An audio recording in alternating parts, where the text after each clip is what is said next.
Is it always coming 7? Now back to the basics, we just keep it moving, ain't leaving no traces. Now look at their faces, ain't no stopping us now, we control it with aces. Now tie up your laces, ain't no tripping, we living this, giving the chase this. Now turn up the face this, we keep living this, grizzly, we got it to face this.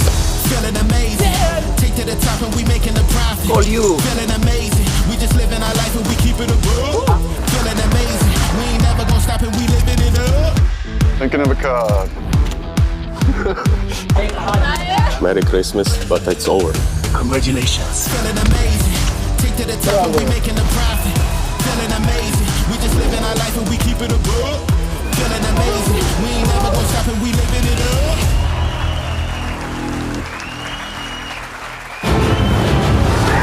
Stamets takes the win here in Barcelona. Jason Mercier, he went with his instinct, he made the call. There's the professional level, and there's the Ivy League. Sebastian Pauli coming to terms with what he has just achieved. Nicky Corrin has done it! 2 main event titles! Sebastian Mallets has gone from poker fanboy to poker champion. This is why people love the EPT. Hello once again, welcome to Prague and the PokerStars European Poker Tour. We have reached day 5. We have reached the penultimate day of the 5K main event. Just 16 players remain from a starting field of 1,224 playing down to the final table today at King's Casino at the Hilton Prague. It's James Hartigan alongside Joe Stapleton. Hello, my babies. And Nick Walsh. Hello, hello. Thank you for having me, guys. We have reached the business end of the tournament. Everyone has now locked up a significant sum of money. In cash now, 41,900 euros. They are playing for that first prize of $1 million that will be awarded tomorrow. A reminder, you can watch the final table live on the PokerStars Twitch and YouTube channels at 1 p.m. Central European Time. Today is Chat Pro Saturday. What? Anything and everything you say in the live chat is objectively correct. And of course, you can stay across what's happening here in Prague via X, via Facebook, and via Instagram. So who are the final 16? Let's start with the bottom half of the leaderboard. No one is super short. No one is in the danger zone. Okay. Filippo Rigone, officially the shortest stack, but he has 18 big blinds. Xiao and Zhao also hovering around the 20 big blind mark. We do have Maria Lampropoulou still in the tournament, a former PCA champion. Parwan Bansal, former chip leader, also on the shorter side with 36 big blinds. Starting today at the 25k, 50k blind level. These are the big stacks. Everyone in the top 8 has above average, the average being 2.2 million. Ayal Maaravi playing 50 bigs. Local player Vitislav Čech also around 50 big blinds. Top 3, Ding Fan. He was a short stack on the bubble, but he's been a big stack since then. Emin Kurtulush, second biggest stack with 67 big blinds. The chip leader coming into day 5, Irish pro Conor O'Driscoll playing 70 big blinds. I'm a big fan, Ding fan. And Conor Driscoll will be headlining our first feature table. So of course, just 2 tables remaining, announce table and the feature table. And yeah, we got down to 16 on the very last hand of the day. So we're starting on the very first hand of level 26, blinds 25-50 with a 50k big blind ante. I imagine that if we stay at 2 tables for more than a couple of levels, we might have to flip tables at some point and give the outer table their time under the lights, on camera, on the main stage. Not sure how long it's going to take to get to 9 when we have the final redraw of the tournament, when everyone is then at a single table and we continue to play down to the final 6. And of course, once we get to 6, everyone will be guaranteed at least 200,000 euros, more than $250,000 for 5th, nearly 350k for 4th, more than 450k for 3rd, 636 grand for the runner-up, and more than $1 million for the winner. 1,019,300 plus the championship trophy, which is graphicized in the branding you see to the right of your screen, the infamous PokerStars shard. I've been working on this all night. What do you guys think of this? It's beginning to look a lot like Chipmas. I like it. I will allow it. Okay, all right, cool. You're going to hear it about 500 times today. Players taking their seats. We will get the action underway very shortly. And again, that final 6 is not a hard target. If we play through 5, maybe into a 6th level, and we're still at like 8 or 7 players, all's good. We'll come back with a slightly bigger final table tomorrow. What if we get to 6 super fast?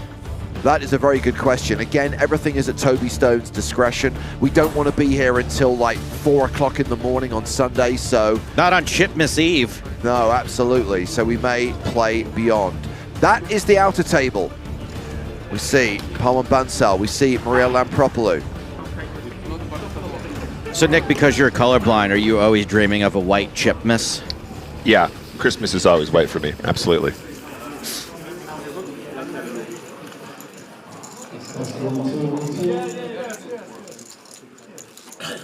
As we track across to the main feature table. So the widget didn't let us down after all, James. It was just as it was predicted. Correct. Do I still get 1 F-bomb a year that I'm allowed to say on the air? I feel like you've already used it up, though. That's not really something for me to Do decide. I still get that one? Can anyone confirm if I still get one? A non-sexual I F-bomb? love the fact that you're looking to Patrick right now. Like a PG-13 movie? In the process of doing his end-of-year review and is concerned about his annual bonus, and you're putting that on him? Because fudge the widget. That's what I say. Wow. Fudge it. Fudge it right to heck. I'm sick of hearing about this widget. Can the widget drive a car? Can the widget buy beer? No. I can. I think so. At this point, the widget might be the singularity. We're not sure yet. Right here, right now, the widget can drive a car. Have you taken a Waymo? So, hand number 1 of the day, we get the under-the-gun raise from Vitislav Čech with ace-king. Chip leader Connor O'Driscoll promptly 3-bets with ace-7 suited. Yeah, it's not going to work this time, but it is going to set the tone. I like this from O'Driscoll. He's saying, I'm here, I'm the chip daddy, bow down. He said, it's beginning to look a lot like Chip. Yeah, I think... Look at Alistair's rubbing his face. He's already so over it. I think Čech is just going to 4-bet, but we'll see how this goes. There's a lot of ICM implications now, guys. Lots of pay jumps to come, including a pay jump that might take you from, I don't know, 636,000 to over 1 million euros later on tomorrow.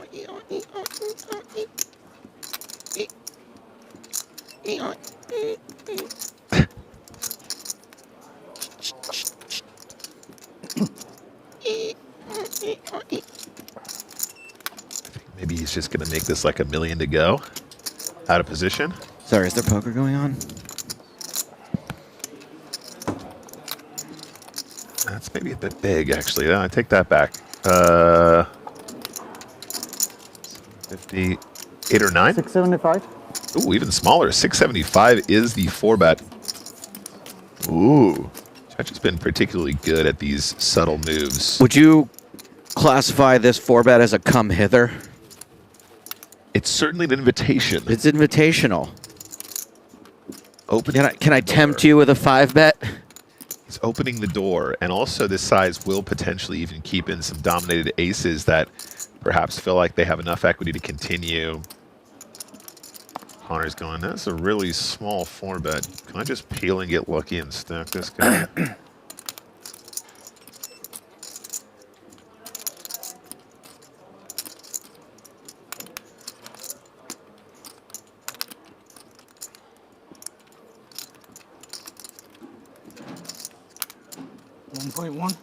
Oh! He did, in fact, come hither. He does induce the 5-bet from Connor O'Driscoll, 1.1 million. It's beginning to look a lot like Chipmas.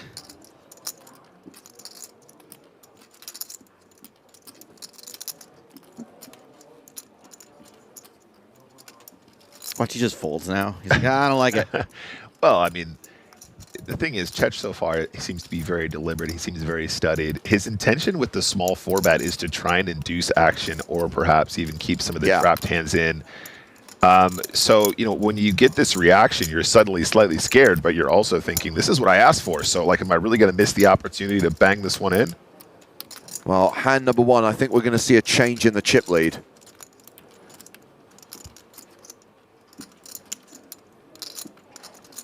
Looks like he's trying to get a bit of a physical read here. He's looking straight at Mr. Connor. It's scary. I don't like it. It's pretty intense. There's no need for that. You have it. Oh my goodness, God! I was kidding. I was kidding. Oh my God, I was kidding. The 4-bet really hurts me, you know? Have we ever had it more wrong than what we just had it? Whoa! Set the tone. Have we ever been more wrong than that? I don't think so. Little grin there. He's like, ha ha, got that one. We thought that was a 4-bet to induce. It induced, and it resulted in a fold. We thought we were going to see a change in the chip lead. No, check lets it go, and Connor O'Driscoll now has nearly 4.5 million. No change in chip lead. I'm going to have to change my pants, however. Look at his face. Look at his face. He's usually so composed. He knows that he pulled a fast one there. So wild. Oh, man, I'm feeling serious aura coming off of O'Driscoll today, mate. I think this is going to set the tone for the rest of today's action. Are you saying it's beginning to look a lot like Chipmas? PM Fox asks on YouTube, any former EPT champs left in the field? No, Maria Lampropoulou is a PCA champion. I know it's confusing because sometimes it was the PCA. For a brief period, An EPT, I mean. from 2008 to 2016, the PCA was part of the EPT, but by 2018, it was a standalone event.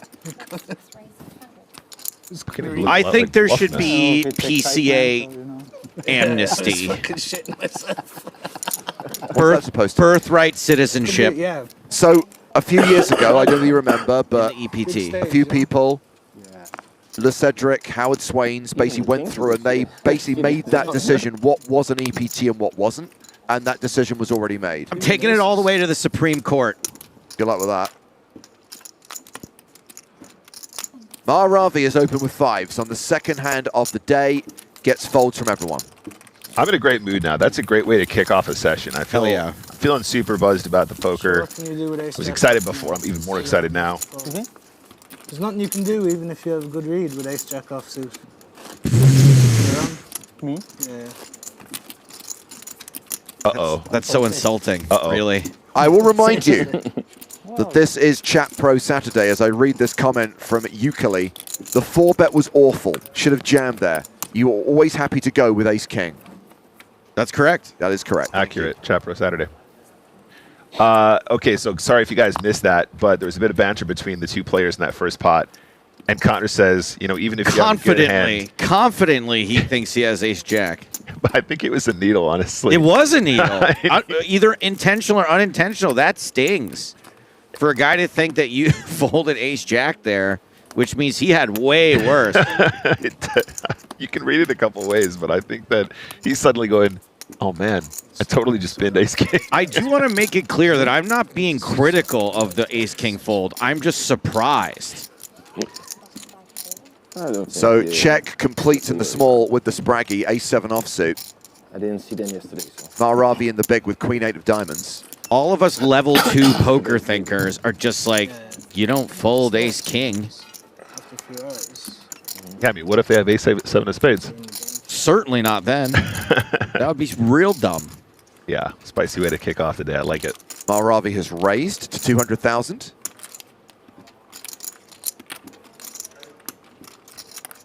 I mean, if Connor happens to have a couple of clangers there, he looks like a freaking genius. Oh, look, he's 4-betting small so he can get away. Don't let the hold cards fool you. And that is a call from Czech, who's ahead for now as we go heads up to the flop. 10-5 deuce, ace high, still the best hand. Mahravi with the advantage of position and the pre-flop betting lead.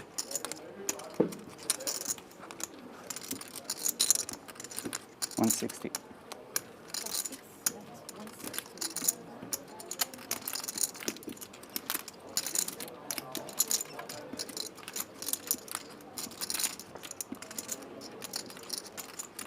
Ivan. That's 160 with nothing, right? Nothing? Yeah. A diamond.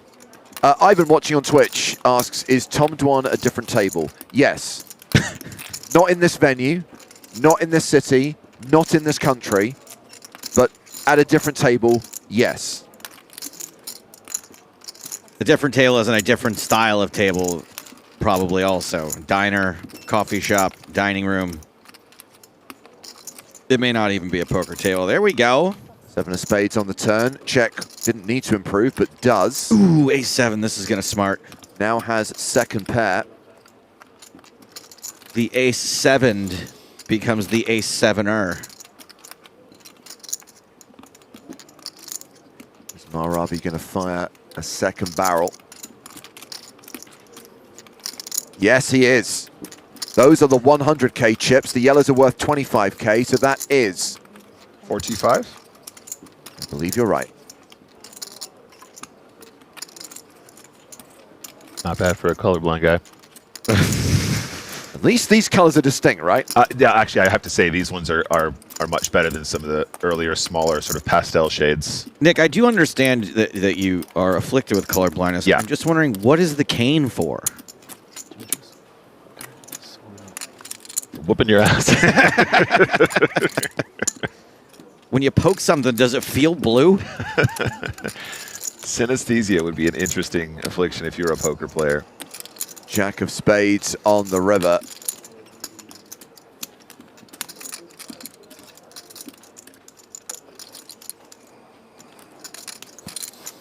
Gone triple off, my guy. I mean, that would be brutal. It would be brutal. It would be really tough for the ace-7 to call there. I think this is the kind of board where tripling actually does look super duper strong. I mean, Chech is still going to have some smaller pocket pairs. He's going to have hands like ace-7. It's whether or not you're going to try and get a 10 to fold. So there's 1.6 million in the middle, and Czech is the effective stack with $1 million. Is there any chance Mahrabi just shoves here? Yes. There's a chance. But I think it's unlikely. It is unlikely, but it would put him in such a world of hurt.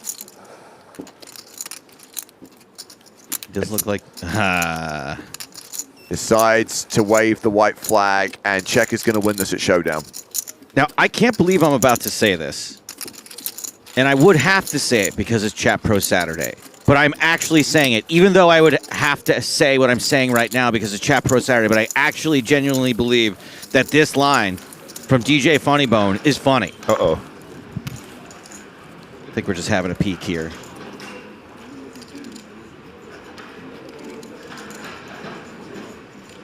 Just a little visitation with the other table. I can't believe I'm saying this.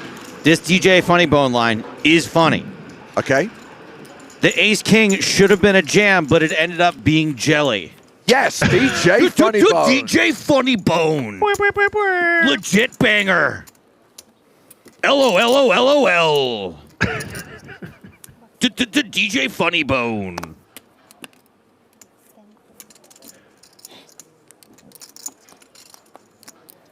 Props, man. Well done.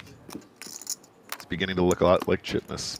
The theme of this year's EPT Prague has been weird folds. We already had that ace-king laydown on the first hand, but nothing as weird as what we've seen over the last 3 days.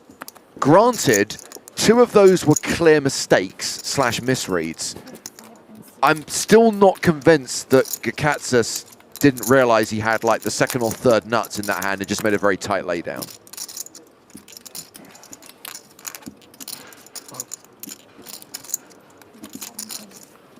Conor O'Driscoll defending his big blind to Senhaji's open. And we have an ace-king-jack flop. Top pair for Senhaji, 9-1 favorite. Mehdi Senhaji is going to be great in the new Street Fighter movie. Did you see some clips from that, by the way? Yeah. It looks really good. Is he not in it? He might be in it. Check, check. Queen on the turn. Is 50 Cent in that film? Play some character? I feel like I saw him not in the main cast, but maybe as a cameo. Well, opportunities have emerged as it goes check, check again. Not a chop. Nope.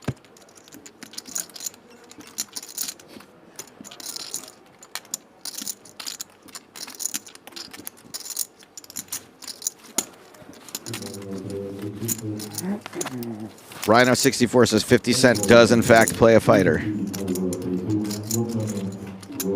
He's Balrog? I don't remember seeing him on the poster. Here comes Connor O'Driscoll with a river bluff that is snap called by Senhaji. Nice. But Connor still playing more than 4 million, still has the chip lead with 80 big blinds, with 16 players remaining in the EPT Prague main event. Tis but a scratch. Oh, Dennis saying hi from Croatia. Hi. Dennis, I'm going to be in your neck of the woods. Now, not your country. I know there's a difference. But I'm playing Belgrade, Serbia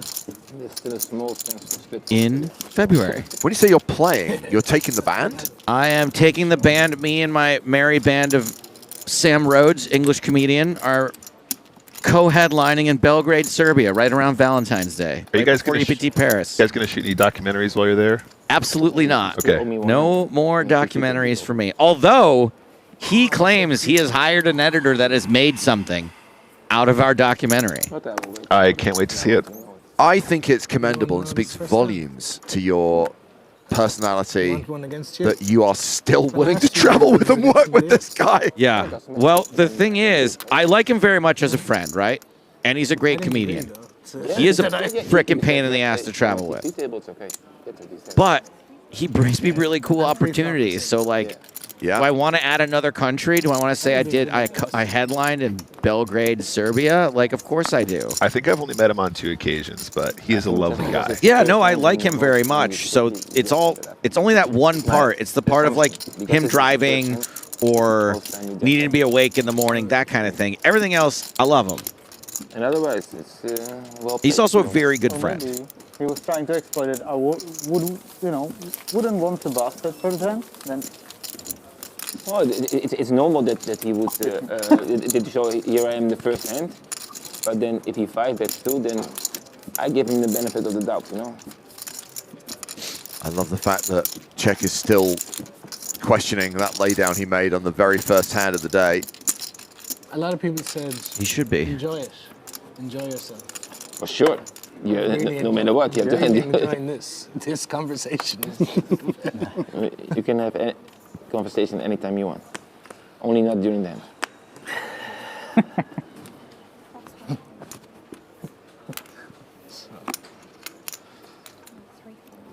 Action folded to Zhao Wen.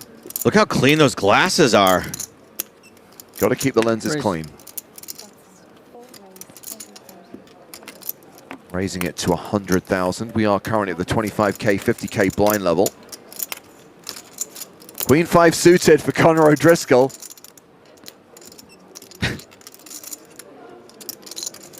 Zhao Wen here, 15 big blinds after putting in that initial open. Started the hand with around 17. Connor is he's an unstoppable rebel force today. I thought I was 7. He, as the kids say, chose violence. Yeah.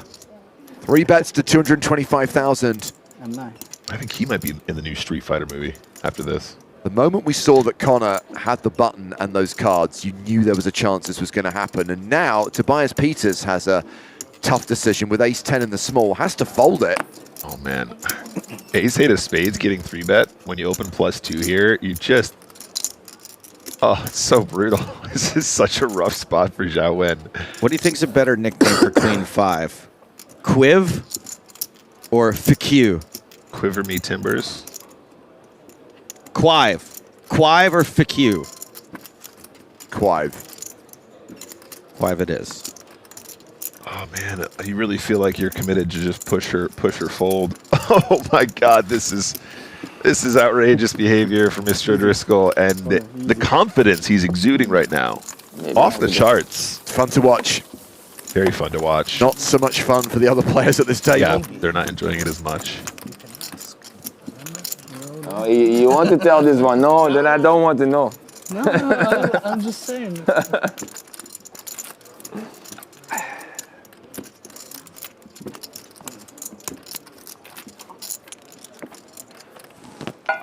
Nice dealer.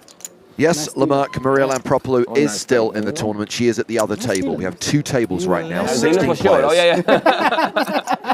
You want to get friends with a dealer? Yeah.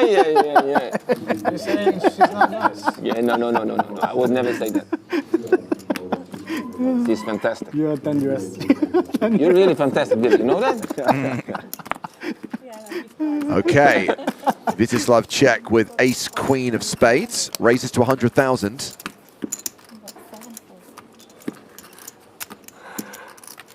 Peters on the button with king 10. He folds, Ding Fan in the small blind. Nope. And Dimitrios Kakatsis in the big with queen 9. He folds. Oh, okay. Katz is not defending that hand. That's interesting. I do think perhaps that's a hand we can conceivably continue with. So, Vaughn observing that Connor is on fire, and DJ Funnybone has followed up. What do we feel about this one? The best nickname for Queen 5 is Bluffer's Crap. DJ Funnybone. I kind of feel that that was closer to DJ Funnybone's usual standard. DJ Funnybone, let me teach you a little something about leaving on a high note. Now, it can be tempting to stay when that's your first and only note, but sometimes you just got to know that you're tempting fate. Stick to the breakfast show. I did it. And Yeah, everybody has to pay double, my friend. Turgon says, when is he going to get information about that ace-king versus ace-7 hand? Guys, Not until the remember first break, because the times guys when don't have their everyone was phones. playing empty? It was like- Yeah, if we've displayed it here, it's information, but they won't have it until they can see it later. Yes, 30-minute delay, but There'd never 90 not be minutes one on the person level who- until the first break of the day. imagine being a dealer during those times. Auntie, auntie, auntie, auntie, come here, auntie. So basically we were policing, you know. Yeah, all the every other single players. player. Is that big Ukrainian guy, the blinds, please? Is he still in the tournament? Yes, he is. That's the real narc at the table. Check is open to 100K. It's round to Mehdi Senhaji in the big blind. Oh, 5 deuce, offsuit, lame. Just kidding. So really quick, guys, on the topic of Chat Pro Saturday, Yes. I think it's safe for me to say, for those of you watching who enjoyed the Chat Pro Poker show that myself and Strag do, we will be doing a Christmas special, and it will be next week at some points. No, first hand. So if you guys drop me a follow on my social media, I will let you guys know when it's going to happen, what time it's going to happen. And it's going to be a special one to wrap up the year for all you Chat Pro Poker show enjoyers. That's the real dilemma. It's like, Next week, Chat Pro Poker Show is beginning to look a lot like Chipmas. I bet you're jealous of that. You're all making jokes all day, and he makes the best joke. Yeah, but I did one I didn't hear. I was with my mind somewhere else. By the way, Nick, congratulations for taking a concept, I'll try to Chat pay Pro more attention Saturday, to and then talking about something that was actually Well, related they to it watch the rather stream than back for that the joke. Griffin approach. On the subject of this, let me tell you something completely irrelevant. Shit. It's Monday night versus Bournemouth. So Monday evening, I will be having a drink, watching the game. one way or another. One way or Bias another. Peters trophy has or- opened I mean, with BTS tens. also. He's raised to 100,000. He's like, excuse me, guys, I know that we're chatting here, but I got pocket tens.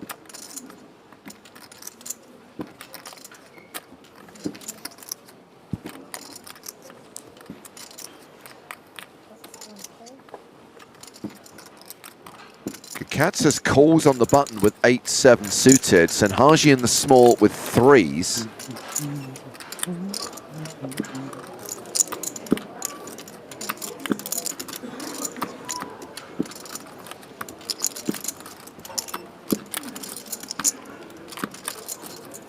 Played a time bank card. Remember, pre-flop on your first decision, you only have 15 seconds on the clock. 30-second time bank cards often deployed. Well, he's going to call as well. Now we have Zhao Jiawen in the big blind.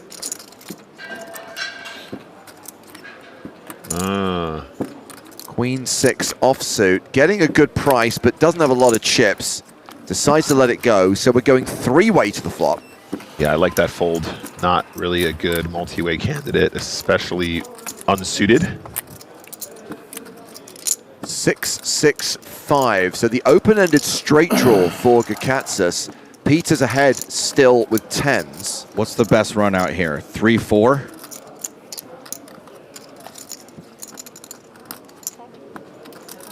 10-4? 10-9? Action has been checked to Peters. We will now close the registration for the EPT level, but before we start, we want those table 16. He will continue for 140,000.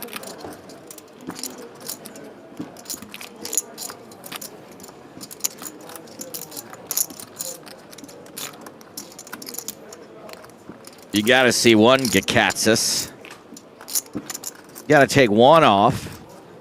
Yeah, interesting that he pauses here. He's just trying to get a read on the big blind, a small blind, excuse me. Of course, many people observing that Zhao folded Queen 6 in the big blind would have flopped trips. Yeah, it doesn't play well multi-way unless you flop trips. Yeah, but he would have flopped trips, Nick, and that's all that matters. That would have been great, yeah. Chat Pro Saturday, they're objectively correct. So threes are folded. We're going heads up to the turn.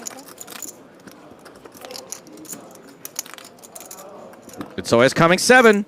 Which gives Gakatsis a pair to go with his straight draw. 6-7. Peters, now a 3-1 favorite. Soul Boot says this is a dangerous card. Whoa. Ka-chow. All in. Just over pot, right? Yeah, it was 760 into a pot of 680. He's trying to cut him without ruining his stack. He already fucked it up now. He is funny. Be sure that's not DJ Funny It Boat could be. Incognito. I mean, this is the guy who folded a king high flush, so I'm not sure a pair of 7s and a straight draw is really worth gambling with here. But he's thinking about it.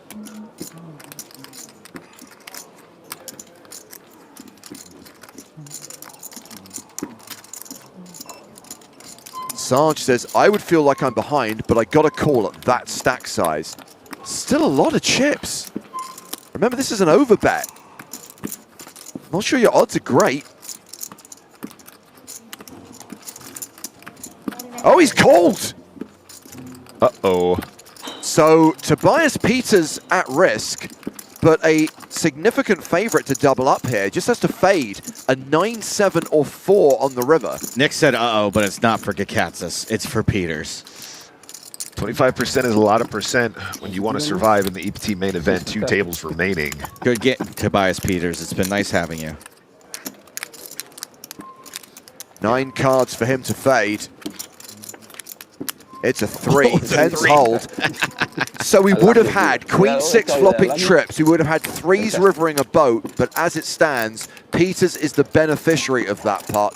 Now playing 2.2 million, around 45 big blinds. Just like you, like you do this hand for me. The cat just drops below the 2 million mark.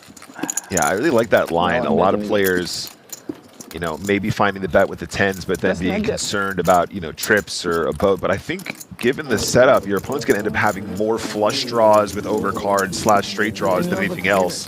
So max punishment on the turn gets paid. I love my wife, so I will never say something like this. On Chat Pro Saturday, this says bad fold by 3s. Would have won. Yes! That is a good That's Chat Pro correct. Saturday. Nailed it. You want to know this hand from me? Then you owe me to. Yeah. Go on. Guys asking, where is this happening in Prague? We are at the Hilton in lovely central Prague. Now, there are 2 Hiltons Straight away. in Prague. This is the Hilton Prague, not the Hilton Old Town. King's Casino is the official venue. It doesn't matter how much percent. That's right. In the end anyway. I didn't care about equities. We're in the new town. 8-7 suited for Connor O'Driscoll. If you say it like this.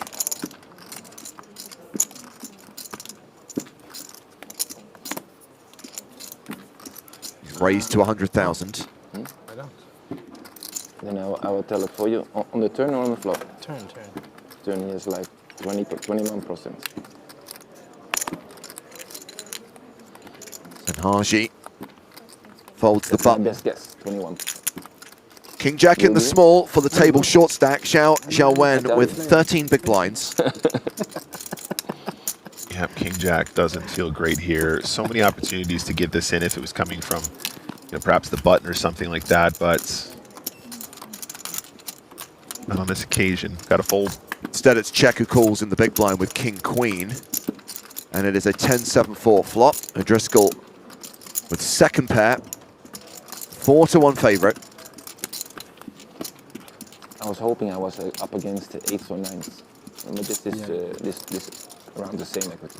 I think I've probably just c-bet this board myself, but see how Connor feels. I think the check is also perfectly reasonable. Does check it back. We get the ace of diamonds on the turn.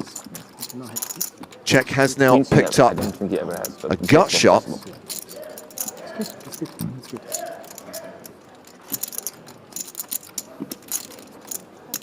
Do we get a delayed bet from Connor? Yeah, I mean, the ace definitely should theoretically favor Connor's range, but he does already have showdown that he doesn't necessarily need to turn into a bluff. You might bet to try and get value from, spades or other draws, but I think the check is more natural. And his pair of sevens are still good on the river. When you say that check is more natural, do you mean the check citizen, the guy named Check, or checking on the street? All three. And even didn't think about, but they did. Confusing. Let's get check to showdown, and Connor O'Driscoll is going to win another pot.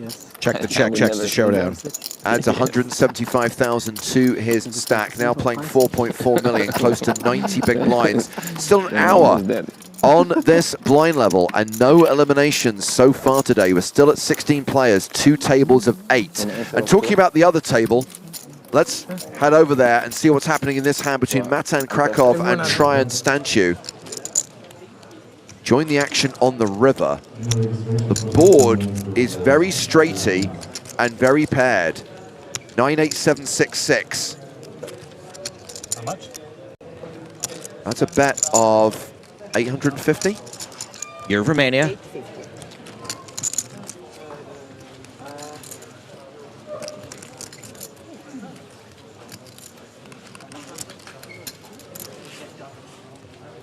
Okay, clearly a decision for Stanchu as we see the board. No flush possible.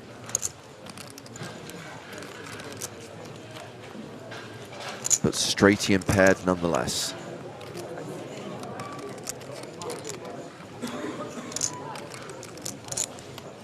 $850,000. That's at about 15 big blinds.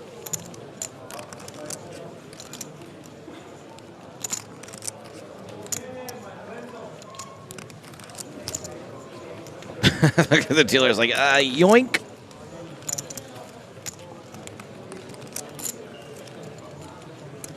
So Krakow has check called every street so far, but decides to fold the river. Year of Romania. Wow. By the way, I love the way Deno has phrased this question on YouTube. At what number of players are the tables reoccupied or rearranged? To use poker parlance, there is a redraw when we get to 9. So we'll stay at 2 tables until we're at 9. Then we'll have the final redraw. All 9 players will be sat around a single table. But we'll probably continue until we play down to 6 today. At least 50,000. That's what people have in their mind, All right, okay. It's normal. You don't have it in your mind? No, it's already double my total live earnings, so I just enjoy No, it. it's serious? Serious, yeah. Oh, okay. Good for you, good you're for you. doing the research on me. Back on the main stage, this was an under-the-gun raise from Connor O'Driscoll. A big blind defend from Maharavi, but he folds to the c-bet on the flop. Okay. I come back the next day and I will see who's on my table. Yeah, yesterday, the guy did research on me, laughing at me. No, made laugh. It's so funny. Because you know what it is, with half of the players you already played during the tournament. So Yeah, you're right. if you're at the last 2 tables, I don't see the need to do research. So. Okay, cool. I played with him a long time, I played with him a long time, I played with you.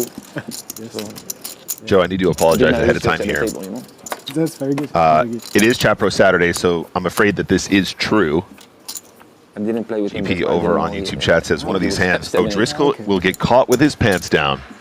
You should have researched. That's correct. Chat Pro Saturdays. Probably. Probably. Right. Would be the first time. Homie, we play from day one till today. Always the same table. Really? Always same table. And every day you're the only two who survive from the original It's table. like this. Every time 1 and 8. Yeah, every time. All the time he has position on you. So it seems like Sometimes Tobias yes. Peters is So also you a or Ding you could fan. have 7, 8. Yeah. I'm a huge Ding fan. Yeah. Me, my friend. It's €2,000.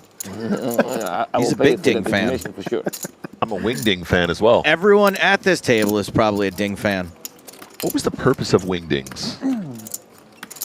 You know, Like a secret code. like the secret code, sort of Very simple secret code. that anyone can decode So it was a day if they have Wingdings. a guy with 15, 16 big blinds open. I shoved small blind. with Zhao Wayne might just push this in. He has jacks. Oh yeah, here we go. This is 650K, 13 big blinds. That's good in my life. Connor You never ran I one? never ran is this in the good big my blind. life. Does he have a hand? No When he hand. sat next to me, he was laughing. He said, I believe you. Oh, that's why, because he did the research. Nice. But you play many tournaments? This is one of the It's my first. first year play tournament. First year, I just played 6 months.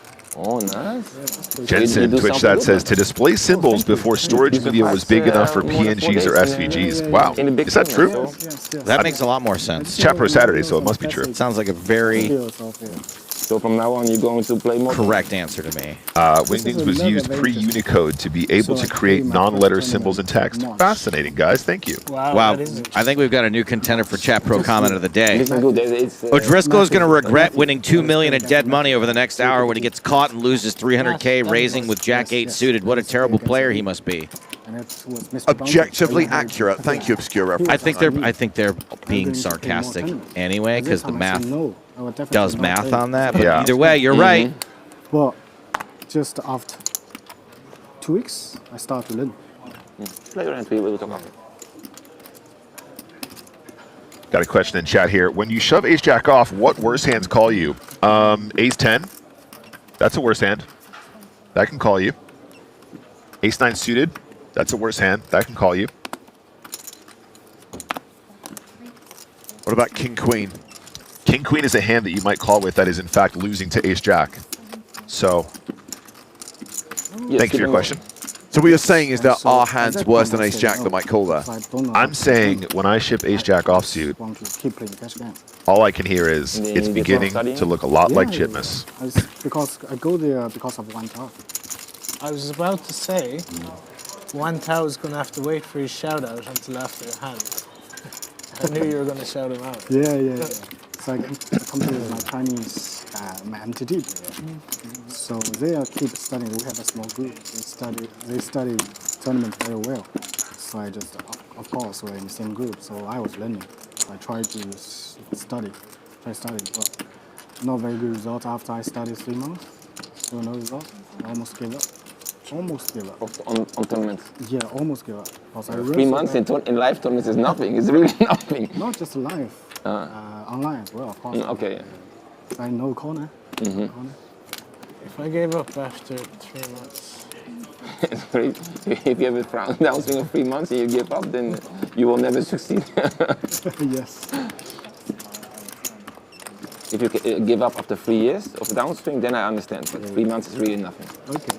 3 years, I didn't give up. Still What are you talking about? I heard 3 years of downswing. You only hear a small My bit of this tournament story. Raising a call. Story. Yeah. I just started to play this year. He's been down swinging his whole life in tournaments. He or you talk the camera friend? Just joking. He only started playing in March. You've been breaking even for 3 years Okay. in tournaments. For me, break even. I win a lot of seller. I win all seller. Expect it. Online or I'm live? both online. Like, King High still ahead. I won from seller, but Then you already save a lot of money. that's all right. No, I'm not losing. I'm not losing money in tournament. No, but I believe if you're good in deep stack cash game player where you're from, Yeah. and you're good in satellites, then there's no problem to become good in tournaments. Yeah, you're right. Yeah.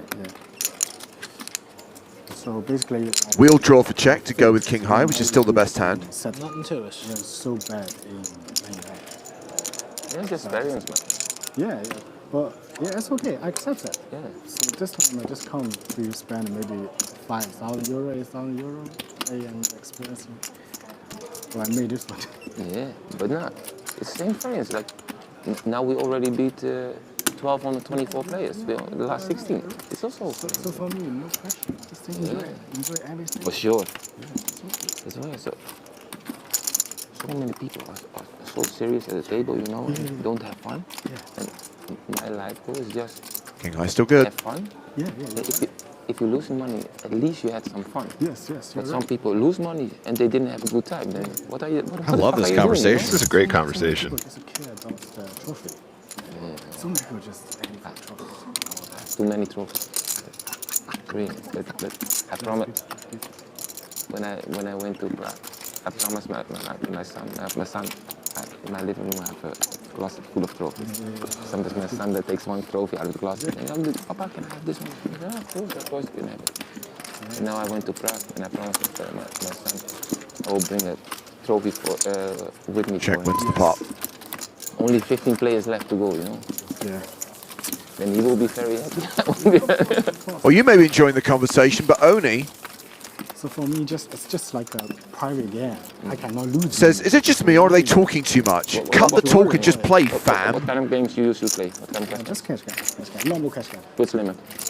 I agree. They're talking too 1, 2, much. 2, 5, 9, Cut the 10. chit chat and just play, Really fam. low, yeah. Fun. Yeah, So maybe after this one you can play higher. No.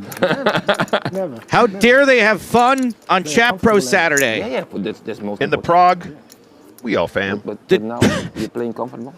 Very comfortable. The true prize is not the Really? friendships we make along the way. It's the great bluffs and phenomenal folds and three-quarter pot What's your name, by bets. the way? Ding. Tobias. Tobias. Nice to meet you. That's what it's all about right there. It's beginning to look a lot like Chipmas. Senhaji's open under the gun with 8s. Appropriate for this time of year. The Snowmen's.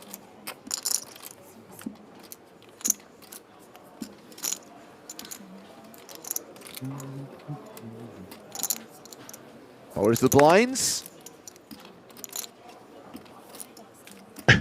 Just gets us in the big to get through. This isn't the just chatting category. Get to the poker. Quite right.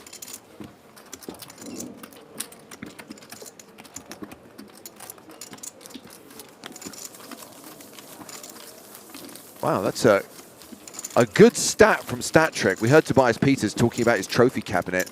He has 21 first place finishes in live poker tournaments over the last 15 years.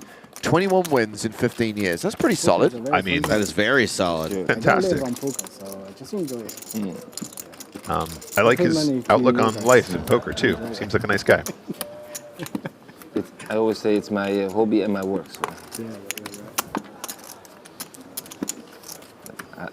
I love it that I can call it my hobby and work. Yeah. How many people can choose when they want to go to work and to have fun, do what they like? Yes. Amen, buddy. It's special, you know. It's happiness.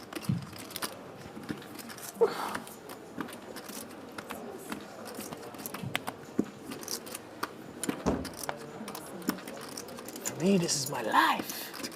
Yeah, of course, I can see that. Now you talk like Phil Helmut, huh? He said it, I think. Yeah. It was a Phil Henry quote. You don't even know how to spell poker. He doesn't know Phil Henry. He's on Yeah, he knows. Of course he knows. I know for sure he knows.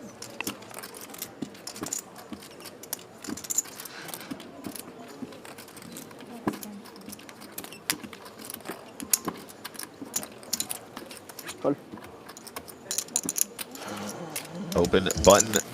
This is Ding Fan. Defended by the 6 tray of hearts. 10-7-5. Gutter ball for Senhaji. I think you're allowed to check raise the 6 tray if you're feeling spicy. Okay, possibly some tells there. I think Senhaji can very easily just give it up here as well. He's got 34 big blinds behind, so he's got kind of like a somewhat comfortable stack. I think opting to avoid the check raise there at this stage in the tournament is wise, especially if you're not feeling super confident. Once we see the smile and the little grin to your opponent, I think he's given up, and I think that's something we need to look out for. Don't want to give away too much information. If I see a player making that face at me on that board, I don't feel like I'm about to get bluffed, and I don't feel like I'm going to encounter much resistance. But it's good. Yeah, it doesn't matter, right? It will not change my life, no. No, it's good. Yeah. Stay where your passion is. Yes, so, yes, yeah. We are halfway through the level. In Paris now, it'd be 50k in the hole. So, back to your question. I say it's a very interesting question. Why I play that tournament? I don't know. I don't know now. 45 minutes until the first break of the day. And Peters has ace-jack of clubs in the hijack. It's 100 G's to go. Look at that. Just spends a couple of minutes talking to Ding Fan. The guy's just folding to him.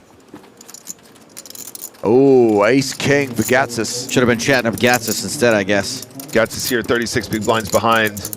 And of course, he's out for revenge. He lost a lot of chips to Peters. He's got to get him back. Did you see that note from Elkanuts, by the way? Which one? He said, I had the stream on mute all day yesterday. Have you guys brought up the fact that this is 2 deep runs in a row for Gatsis in Prague? It's true. Oh, yes. 275, correct? No, Elkanuts, we had not brought it up. I'm also just kind of slightly shocked and disturbed at the revelation that he had the stream on mute. Have we done something wrong? No, he had family around. Oh, I'm so sorry. Yeah, me too. The re-raise. You know, it's crazy. Some people love their families, which is, yeah, wild, I know. 275,000 he's made it, and Peters is going to call out of position without the betting lead with a dominated hand. Woof. Yeah, but it's suited, baby.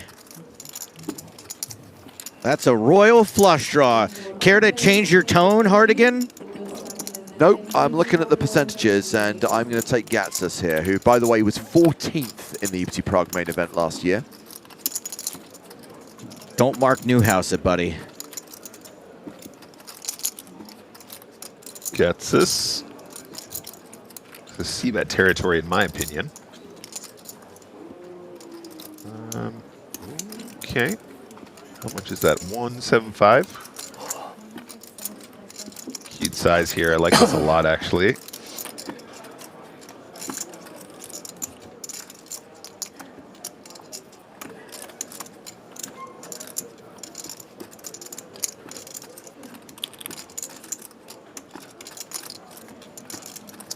With the 10 of clubs on board, does Peters stick around versus that smaller continuation bet? This is 175 and a 675, so he's got a great price to call and see if he can do something on a later street. Tricky one, though, because he has enough showdown where he's beating some of the 3-bet bluffs, but not so much that he's beating hands like ace-king. So if it goes check-check on the turn, sometimes they're both going to try to get to showdown to ace-jack of clubs' chagrin. I'm starting to see James's point.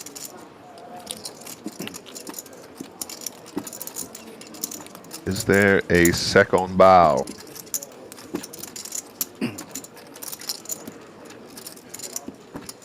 That's right, Sobriquet. You picked up my reference. Check, check indeed. And the board pairs on the river, so this pot will be going to Gatsis if it goes to showdown. Yeah, and like I said on the flop there, guys, it just feels like ace-jack of clubs might try and check it, in which case ace-king just wins by default. Unfortunate, because if he has less to go with, he probably does turn his hand into a bluff and potentially take it off the ace-high. Nice hand to Gatsis. Yep. Hovering around 50 big blinds. The people who ask me the same question. There's a GUKPT UK biggest poker tournament. So reminder, EPT Prague concludes tomorrow, final table Sunday. And then the PokerStars Circus moves to the French Riviera. We have one last event this year. The PokerStars Open in Cannes runs December 16th through 21st. It's the final chance for players to earn points for the PokerStars Live League. Remember, the top 3 on each leaderboard, high, medium, low, win prizes. The top 10 from each leaderboard go through to that competition to potentially become the next member of Team Pro. And the latest standings in those 3 leaderboards can be viewed in the PokerStars live app. There are players taking this competition very seriously. In the low, Andreas Froley, David Doherty competing for victory. In the high, Enrico Kamoshi is going to make that trip to Cannes to try and get points in the only high buy-in event they're running at that festival to lock up first place in the high. Yeah, if you recall, he did manage to get a few points during his run in the main. Yes. And of course, for the high roller here as well. I think he's only something like 20 points behind the current leader at the moment. Let me have a look. Let me have a look. Yeah, Clemens Reuter has 3,778. Kamoshi, 3,611. Maybe they haven't applied his main event. Perhaps, yeah, because he gets 150 for the main. Correct. Yeah. So it is going to be very, very close. And as we've established, Reuter's the other side of the Atlantic right now. So if Kamoshi can get a result in any of the tournaments today and tomorrow, or in that event in Cannes, then he's got first place locked up.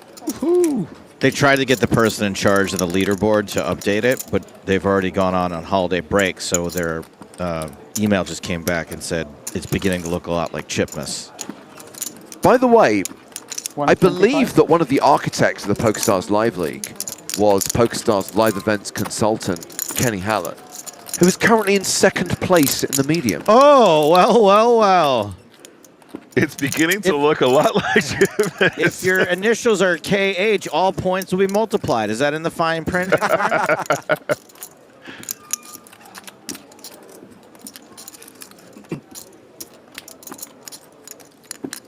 Points scored in your home country count 10x. 9 events in Belgium.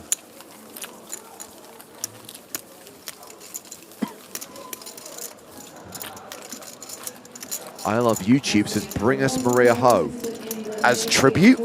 Yeah, that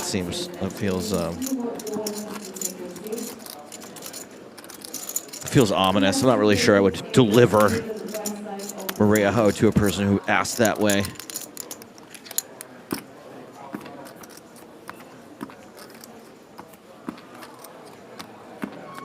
Man, Kenny's having a great year, isn't he? Yes, he is. Blind still 25K, 50K for another 40 minutes.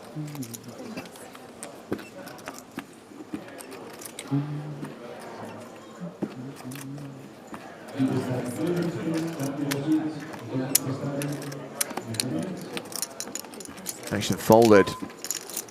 The table short stack. Zhao Zhiwen playing 12 bigs right now.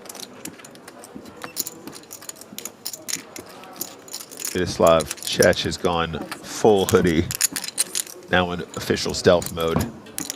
Ace Jack suited, that's the hand of the day. 165. He's sizing up here as he is blind v blind. Chech here, 59 big blinds. Ravi is 28 big blinds deep.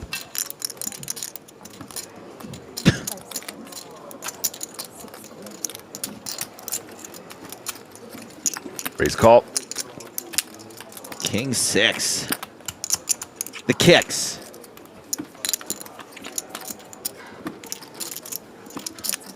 Nine, 8-4 on the flop.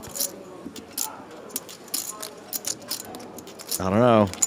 So it's pretty scary to see that into boards like this. You don't even have the right color. Those are red, Nick. Thanks. Grab play or wait? Yeah. Check. Aha! Uh-oh. Little giggle, little check. Ravi decides to check as well. Nice turn. There you go. Okay, so if we make the turn like 300K, we can get the rest in on the river.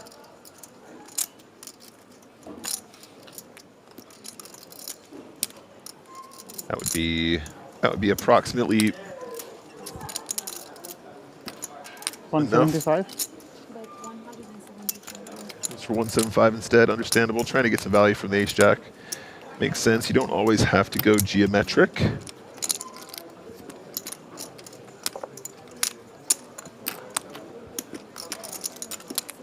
Whoa, sticking around. Huh. What? Optimism. What? Board pairs. Obviously, we can see that Maharabi was drawing dead. Interesting now, because the check, you might get a bluff from the spades or the clubs, the ones that missed. Might get a bluff from the missed straight draws. You control the pot against what is now trip eights. That might also check the flop for fear of getting check raised in position. See how Chech wants to play. I think the bet is also obviously pretty straightforward. Loves him at king high. More like king buy. Wow. 100,000 extra chips. Wow. Heroes and is wrong. And that will take Isle Maharabi down to 20 bigs. 1 million chips. Mitislav Čech second in chips at the table with 3.6 million. Connor O'Driscoll still tournament chip leader with just shy of 4.5 million. Has any leaderboard system ever had a divider or an opposite of a multiplier for re-entering? That would be fun. You know, I don't think it should be as harsh as cutting your points in half, but maybe a little something off the top, right? So my understanding is that you get participation points, right? For any tournament you enter, there's a base level of points. So bear in mind that re-entries, you're coming in as a new player each time. Do you get points for each entry that you pay? I don't know. I've never had to re-enter one of our events. It's really not really sure.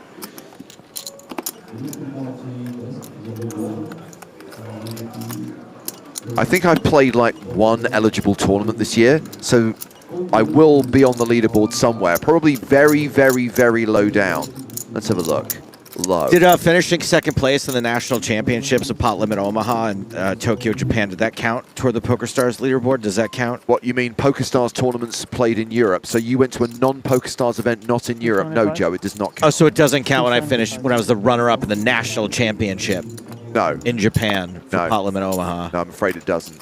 Okay, well, I just thought I would mention that again. So I don't think I'm in contention for the prizes. I am 8,227th on the low leaderboard with 9.47 points, which is what I received for entering one tournament this year. Am I on that list anywhere? Having played maybe 2 qualifying events? You have to be. Oh, are you Nicholas on that? Yeah, by the way, Chet has 3-bet with a dominated hand. Yeah, you're in the top 2,100 with 60 points. It's beginning to look a lot like Chip Miss. Well, you might as well look me up. You're probably going to be the same as me, right? I don't feel happy. Are you Joe or Joseph? We're happy from ourselves. I don't have that app. You're right. You must have this app. You can't play PokerStars events without it, you idiot. 10-8-8. Gatsis elects to just call pre-flop. So Czech continues to have the betting lead as it is checked to him. I can't find you. Maybe I played nothing. You played the same event as me at the Irish Open, right? I remember being I found at you, the found Irish you. Open. Joseph Stapleton, you have 5.3 points. You're 9,235th. I was really hoping for 0.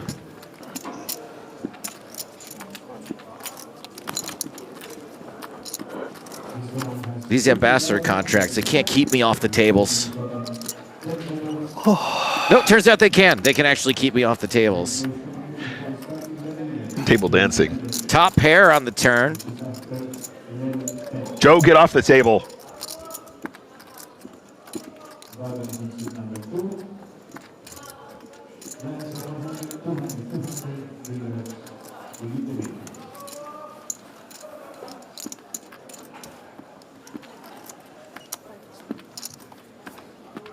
Check, check, and 3 of diamonds on the river.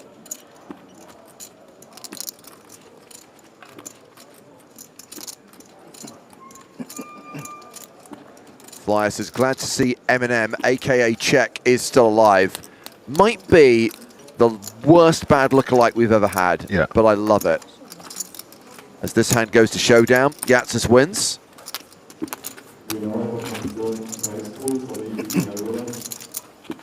In total, we have 233 entries in the tournament, generating a total amount of I'm mic'd up. 260,100 euros.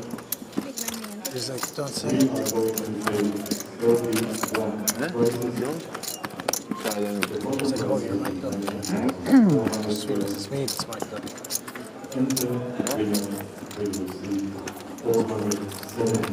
Forgot I had a microphone when I was down there. Oh, yeah.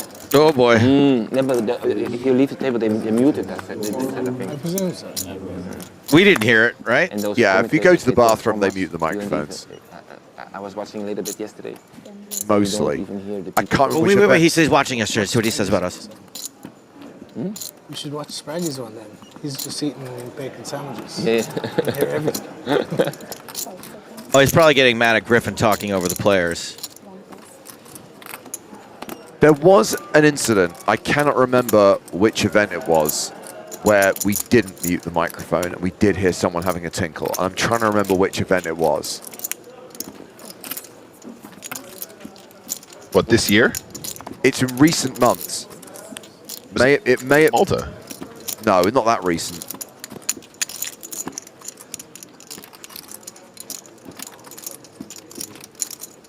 Well, we know Conor O'Driscoll loves a suited ace-7. Oh, yeah. 275. Here we go. Wow. 3 bets. Against an under-the-gun open. The cheek. The absolute cheek.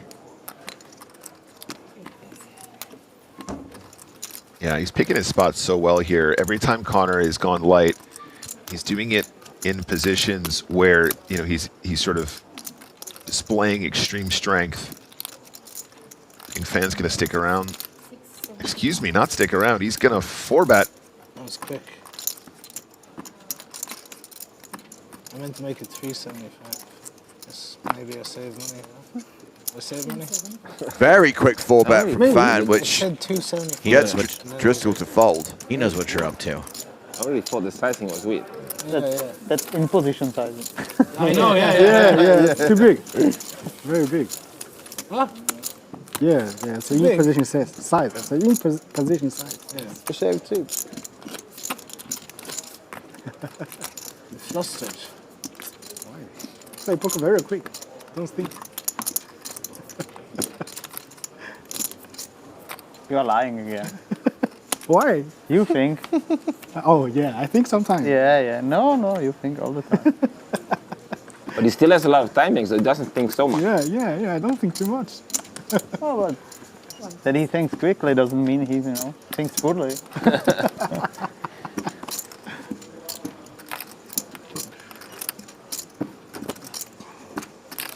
Here is a nice hand. Senhaji starts the hand with around 34 big blinds. Gonna raise to 100K. What a mistake. Oh, That's you probably. Maybe I saved 100,000. Did I save 100,000? No. No. No. You would fold if I made it 375. Really? Yes. What was your hand then? Huh? What was your hand then? King 10. King 10. King 10. Yeah. So you let yourself be explode there because of your sizing. Well, I didn't mean to make it that size, so Ravi, 20 big I believe him when he blinds. says King 10. We will know in. Yeah, of course, yeah. We will know in half an hour bluff, anyway. no bluff from me. If I say I can't bluff. But King 10 is you make bluff. Yeah, no, I mean, I'm saying. I'm not lying. Ravi has 3-bet. It's re-raised to 250K. Yeah, I mean, I like the size off the 20 big blind stack, and I like the fact he's You don't like showing this the flop, eh? gumption to make the move, but Ace King Spades You want just to gonna fight put with the rest this in. flop, I don't think there's any 4-betting here just because the effective stack depths are sort of 20 or less. 1 million. 1 million? No, I mean. Yeah, easy game. No hard decisions here for Senhaji. Ravi, frustrating opportunity, missed. That takes him down to 15 big blinds, started the hand with around 20.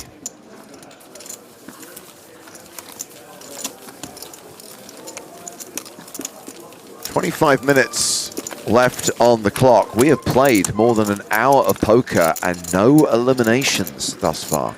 Good action though, James. I'm very pleased with this session. I think it's been a lot of fun to watch. Lots of interesting spots. Nobody taking too long. Netherlands. Oh, Netherlands. Yeah. Just pure poker joy. Ever been there? Ever been there in the Netherlands? Transfer, maybe 20 times. Amsterdam. You should visit it one time. It's a beautiful country. Never been to, just been to airport. My wife is from Russia, but she's in love. But no, we live in Netherlands, but she loves Netherlands. Okay, back in action. Slightly worse. Still a great hand though, ace queen. Amsterdam airport. Blackjack? Yes. Oh yeah, Casino. but this casino, the odds were very bad. It was really for tourists. If you have 21, and the bank has 21, you lose your money. That was really in the casino, but they closed this one. Yeah, closed in 2017, something like that. It was the only casino in the Netherlands when the roulette has, where the roulette has 2 zeros. The rest of the Netherlands, they have 1 0, those kind of things, you know? Yeah, I've seen that, yeah. A blackjack only plays one time, not 1.5 times. Yeah. So if you play there, you really don't like it. Yeah, you're right. You played there? maybe 10 hands, I don't remember. And then you find out there's weird rules, and then you stopped, right? Just too bored. Yeah.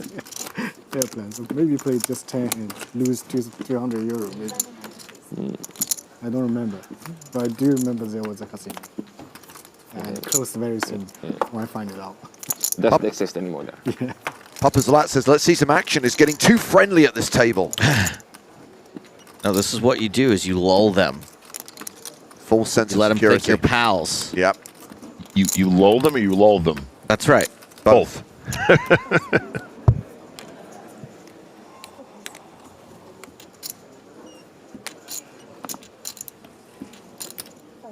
Check raising ace 8 of spades. Check it out. Does Connor have some hand to do something with? Oh, yes, he does. These two have history, don't forget. Let's just start 3-betting. Let's just go crazy. Let's make this 2-7-5. Let's go crazy. Oh, no, decides to call here.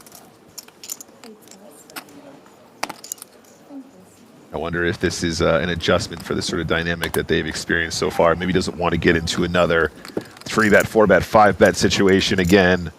Under-repping his hand, it also has a lot of value here, considering there's stacks behind. We have an interloper with Senhaji calling out of the big blind. 3-way to the flop. What's this guy doing? What a goofball. King, Queen, 7. Second pair top kicker for Connor O'Driscoll. 96% equity.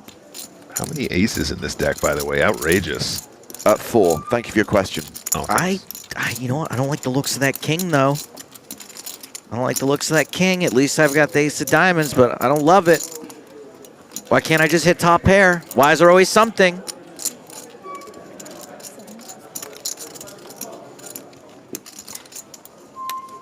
Ten on the turn after the action was checked around on the flop. Everybody has the same straight draw.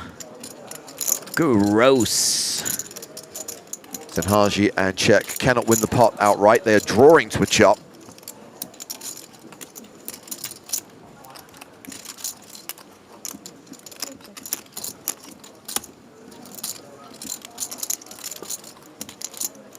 Senhaji is checked.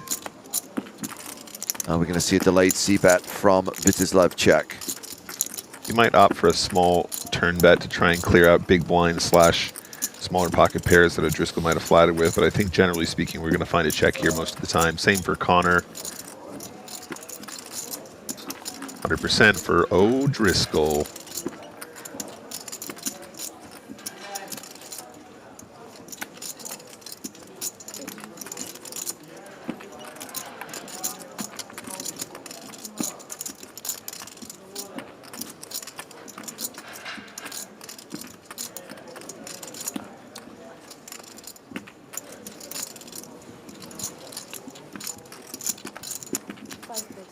Okay, well, Czech's going to take a stab at this on the river. 200,000. Tell you what, calling with second pair here and being right is orgasmic. I would be very surprised if he folds this hand. Quick update on the other table, by the way. We do have an all-in and a call, but because we're on a pay jump, we're waiting for this hand to conclude before they run out the all-in. All in and a call? Yes. Connor O'Driscoll calls, wins the pot. George has king queen. Yeah. Look at that face. I told you. Orgasmic. We're going to get across the other table because Filippo Rigoni is all in against par 1 Bansal. Rigoni, the at-risk player.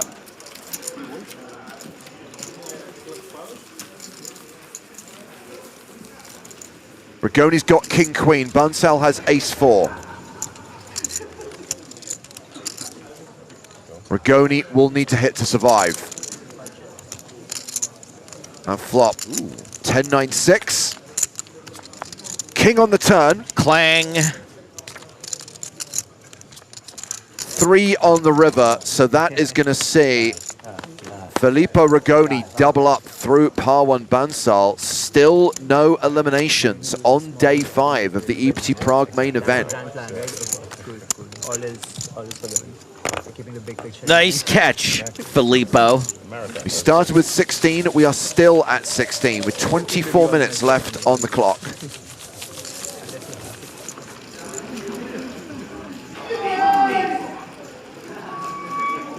Oh, embrace the squeak. That one was real good. That was the best one so far today.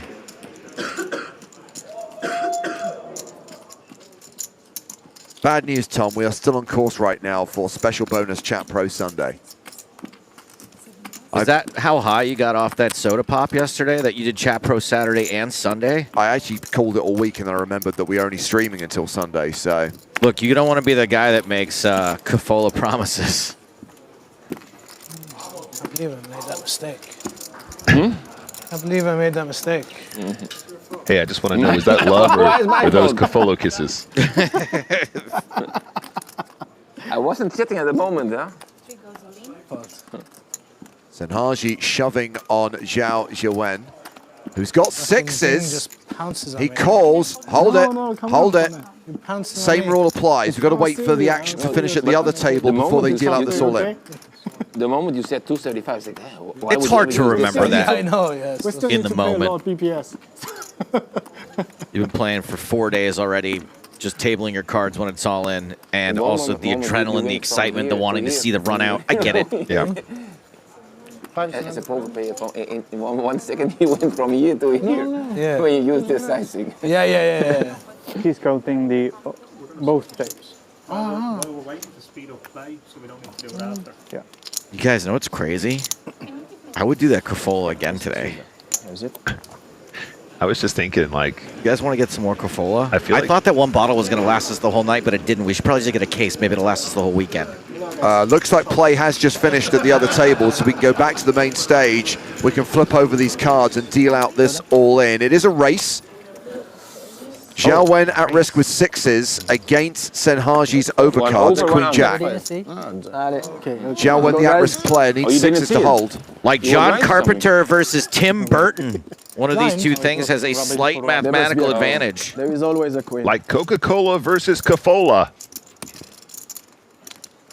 The clear domination, Nick. Clear domination. Sorry. I'm going to root for the sixes. Nobody else's. Not looking good for Zhao Wen. Queen high flop. He's down to 9%. Drawing to 2 outs. Oh! Drills it on the turn. Shablammy. One pair 7 has or never queen? had so many outs. Is it always coming 7? Possible to have a 7 or a queen? You think it's possible? We'll find out. I like how he's asking. Yeah, polite. Barry Greenstein makes an appearance. Does not affect the outcome of this hand. It's another double up. Still no KOs. No pay jump. No pay jump coming. No pay. That means Zhao Zhiwen is now playing 23 big blinds. Ayal Mataravi is now the table shorty with 15 bigs. Is being called Zhao Wen like being named John Johnson? Yeah. No, within 1.5 level. Yes, thanks for your question. Thank you. Bao Zhu Zhao Fu. So Joe, you know that when the mood strikes, I don't mind a Jaeger bomb. Sure. I think a Cafola bomb might actually be elite. I think I like the way you. I wonder if there's any bars in Prague that specifically will do Cafola bombs. I think it would actually taste really good though as well, because I think like Jaeger inside Cafola. Yeah, it's got a Jaegery type taste to it to begin. You're combining two things with too similar a flavor. You need to. But the melon version. I kind of feel that you need a different alcoholic beverage, like a schnapps type thing, to really. I think it should be. What about? What about schnapps and Cafola? I think Cafola as the bomb part, what you bomb it into. Yeah.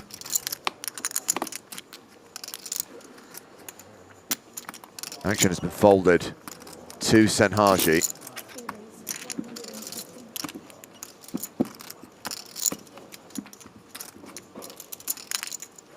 And obviously raising the button with kings.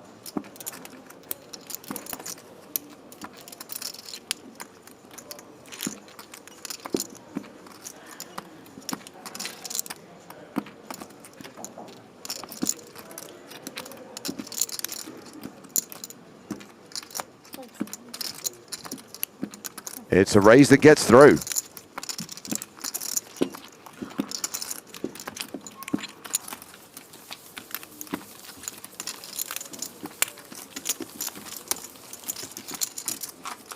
$20 minutes left on the level. Still 16 players remaining in the EPT Prague main event.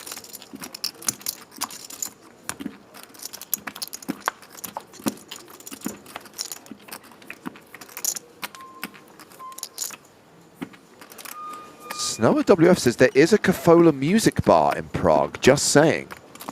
Is it sponsored by Cafola, or is it just... No, it's all people that have drank a whole Cafola and play music. Like the jazz singers of the 1920s and 30s. You turn up, you have to drink a whole bottle before you can enter. Have you had your Cafola, sir?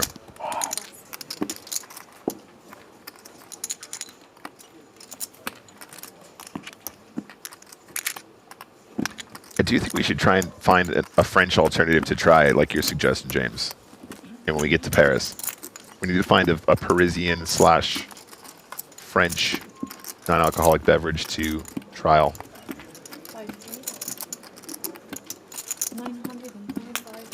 And check shoves on Maharavi, who folds the big blind.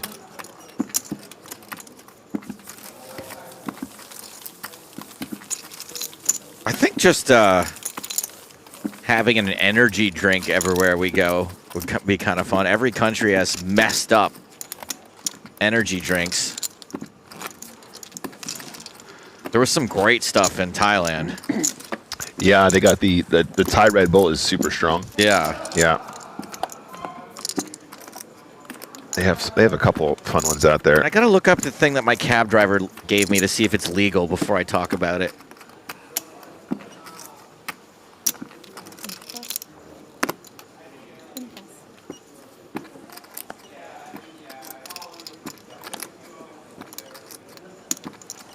Action been folded to Dimitrios Gatsis, who has ace-9.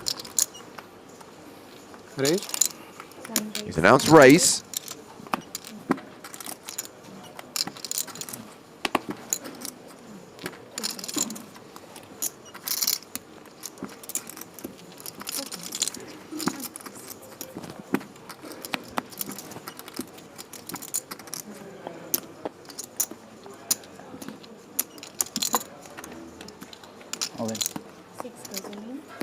Ravi shoves and gets a fold, so that's going to see him chip up to around 17 big blinds.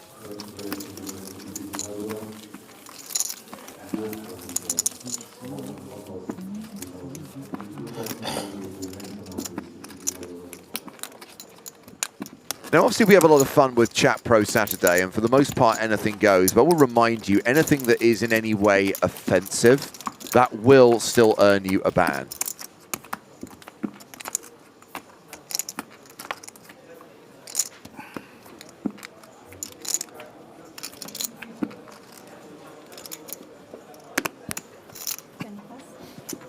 can have our fun, but let's still be good human beings.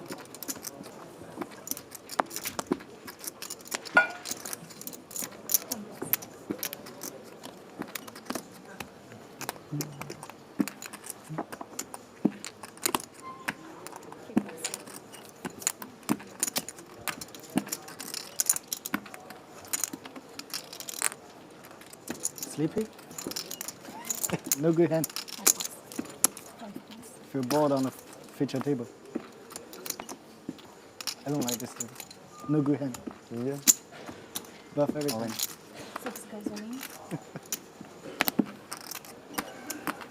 7 guys.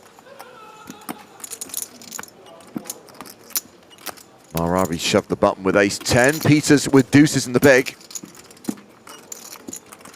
How much?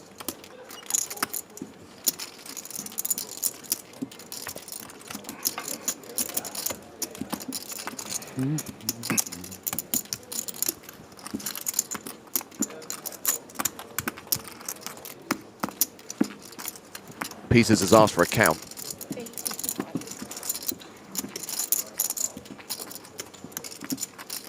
Kind of feels like it's a bit too much to call with deuces, and sure enough, he lets it go.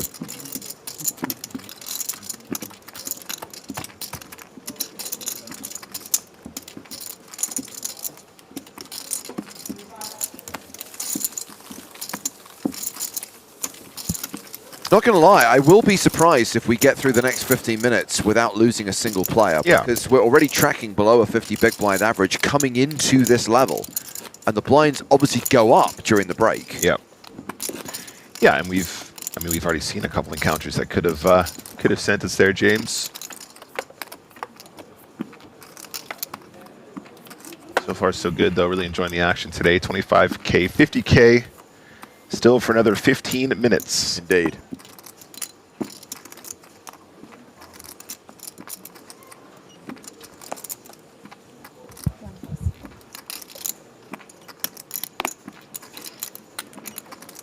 Haji probably just wants to put this in the bin. Starts the hand with 32 big blinds. And just off that double up, Zhao Wen 23 big blinds, 8 deuces spades. Again, probably a pretty straightforward fold. I mean, the pay jumps are so juicy. We don't want to be messing around with too much complete trash there. Mahravi, now the shortest stack at our feature table, is starting the hand around 19 big blinds effective, decides to put in a raise. This is just the min raise, past the chip leader, and it's an interesting spot there. Like, I wonder if the dynamic of having chip leader to your direct left, we want to maybe consider pushing some hands from the cutoff. I don't know if ace-9 would make the cut. Fan's going to ship it in, though. On this occasion, Mahravi finds a very nice min raise. I think with ICM, the min raise is going to be superior regardless of positioning of the big stack. So I do probably default to a min raise here if I'm Mahravi as well. I mean, might even be an argument for taking out a few combinations for fear of being exploited by the chip leader to your direct left. As played, though, I think we probably just raise fold. Fan waking up with it here. And ace-9 suited. Ace-9 off, excuse me, starting to feel pretty gross in this spot.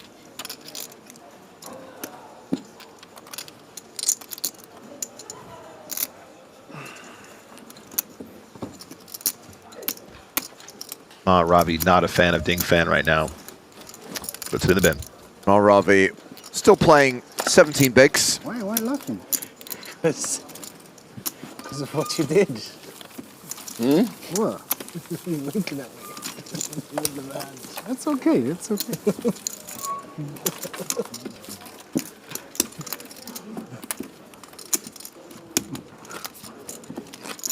I cannot ignore you.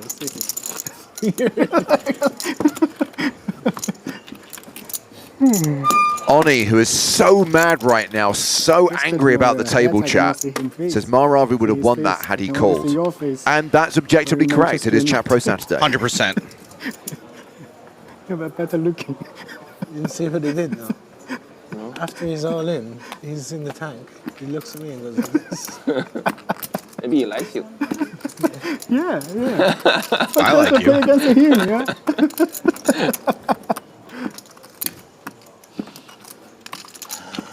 I'm a Ding fan, super fan. Senhaji is going to min raise here under the gun. Ace King offsuit. They work in your home game too, right? 32 bigs to start the hand.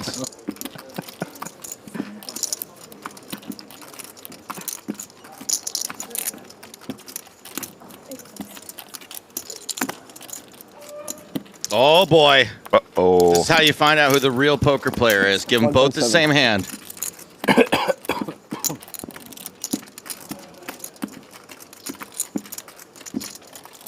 Ding fan, the much larger stack, 72 big blinds. Is going to re-raise from the small blind, makes it 375,000. And Senhaji here, going to count the stack just to make sure. He's got about 30 big blinds behind. I think possibly just going to find a push against the small blind 3-bet. Senhaji's had a few of these nice sort of open 3-bet and then an easy all-in spots so far. I think it was actually Ace King of Spades last time. Facing that 3-bet bluff. Double checking the cards.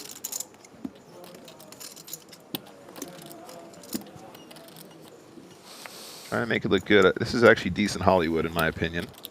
Trying to make it look like he has a decision.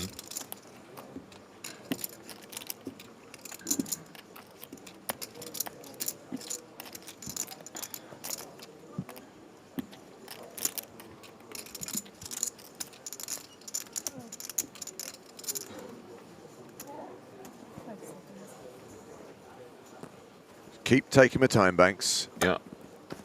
I'm going to take my sweet time. He saved him up. He can use them if he wants. Absolutely. And what's the decision, sir?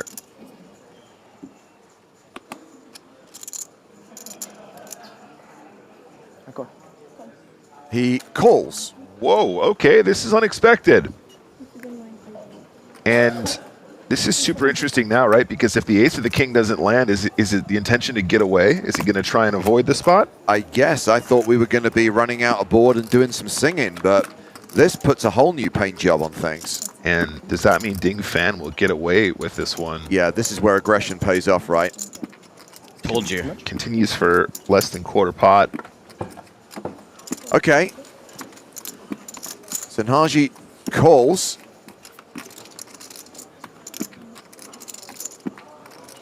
The second barrel gets the job done. Oh, yes. Snap shove's turn. All in to call for Senhaji.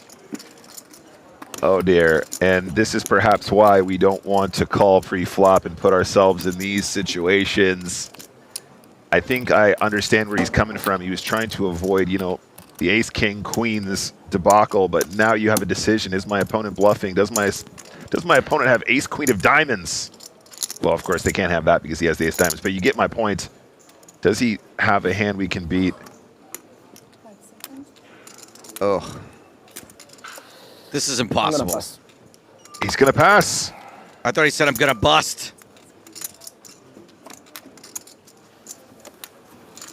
Fan is so happy. He has no idea how happy he should be, though. That was... I think he knows. An incredible spot. And Fan is almost tied with Connor O'Driscoll for the chip lead now. He's only at 100K behind him as Mehdi Senhaji drops below the 20 big blind mark. And remember, the blinds are going to go up in 8 minutes and everyone's going to be a lot shallower. Yeah, I know. Of course. This is the new meta, guys. Nobody likes ace king anymore. They've all realized it's just a drawing hand. Get it in the bin. Because if you can win 1 million, what is the pay jump of 10,000? No, I just enjoy the page. Doesn't matter. I don't care about 1 million. No, but I said the pay jump is relative. Actually, it's not so much. If you think about it, you can win 1 million. One word of analysis about that hand from Football Moments. Terrible. Correct. Player care about the page. Correct. Yeah. I think about the #1 pro. Oh yeah, good luck, good luck, good luck. Okay. Folds around 2. Tobias Peters, 6 tree. Goes a cross between Trey and 3. That's how Finton says it, 6 tree. Ace 10 of clubs. Is the hand. or Ding Fan? I'm a fan of Ding Fan. Sanhaji and Fan could be going toe-to-toe again. No. Every day. I'd say the King 5 is, again, on the tighter side to fold there versus the one of the chip leaders opens, but in fact, the overall chip leader open. However, I appreciate he's not feeling it, and it's definitely not a particularly nice hand to play from out of position either, so all good. There's no next day, then you can only think about trophy. We can. No, still not. Speaking of trophies, somebody had a great Chat Pro Saturday suggestion about trophies. Did you guys read this one already? No. Next position 2. Yeah. Amoeba UK. Deal, big deal right away. Okay. I'm very happy. Yeah, me too. Very happy for me. I'm very happy. That should go in the intro next for year. myself and for you then. Yes. And for my son. That's enough. I mean, yes, you're right. Yeah. Amoeba UK says, I think whenever they make a deal, they should also chop the trophy into equivalent size pieces, and each player gets their portion of the physical trophy. I know it's Chat Pro Saturday, but I would say that the trophy, along with 10% of remaining, is one of the things you still have to play for. That person's correct. Yep, sorry, James. Okay, so no more playing on. Just basically chop all the prize money, chop the trophy, we will go home. Yeah. It's Chat Pro Saturday. I'm afraid fine. we're going to have to overrule you there, James. Really? If there's one person I know is not going to abide by Chat Pro Saturday, it's Toby Stone. It's a crazy comeback story. Yeah. Crazy. Good for you. Crazy. Stone is actually a name he developed over the years from being inflexible.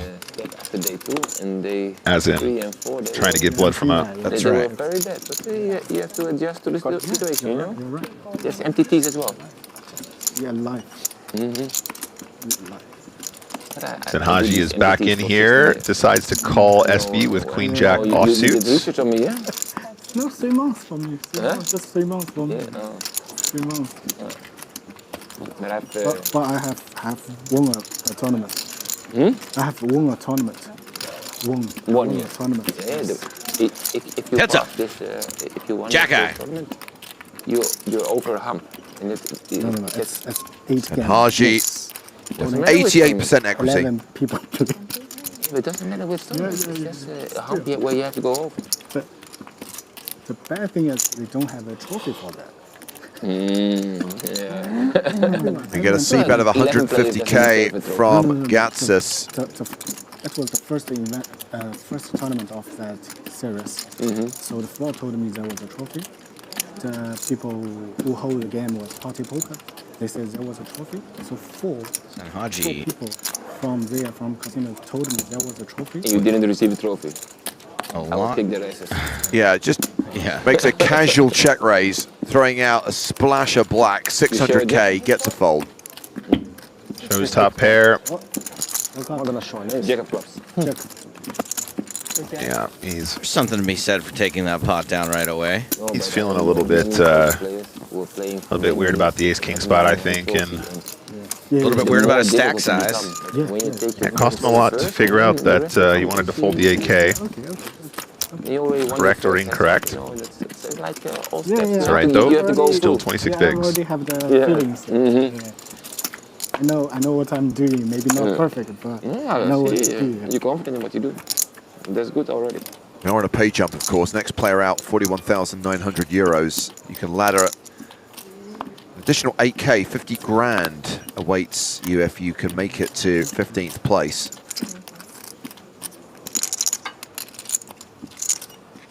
A7 off for Tobias Peters, the Spraggy. Can you imagine making 50,000 euros in a poker tournament? Oh my goodness. That's gotta be so cool. That's the right move from Peters, by the way. It is a cursed hand, as we see Ding Fan raised with ace-jack of spades.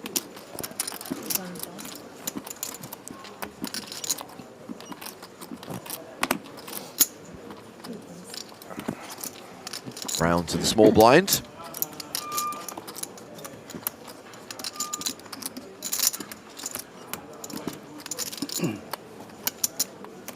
Nope. Vitislav check in the big blind. Defends with ace-8 of hearts. Hopefully we chop. We've seen a lot of ace-high flops in these situations. Yeah, I'm happy. Alternatively, domination rotation in style, 3 8s for check. And Fan just plays so quickly. As soon as they had that banter, you knew it was going to come some nonsense like this. Hey, we'll just chop it up. Oh, should we chop it up now? Okay, never mind. Flop trips. Quick C-bet of 100,000. And check has check raised to 275,000. Nice.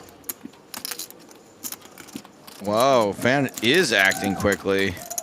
So Quickly calls. 8 for the chop, right? Maybe. Oh boy, that is a bad card. Oh dear. Very bad card for Fan, who thinks he's just improved. Of course, with the full house, check has his opponent drawing dead. Oh, they were joking about Yeah, the check is good here. You suddenly got a lot of the board.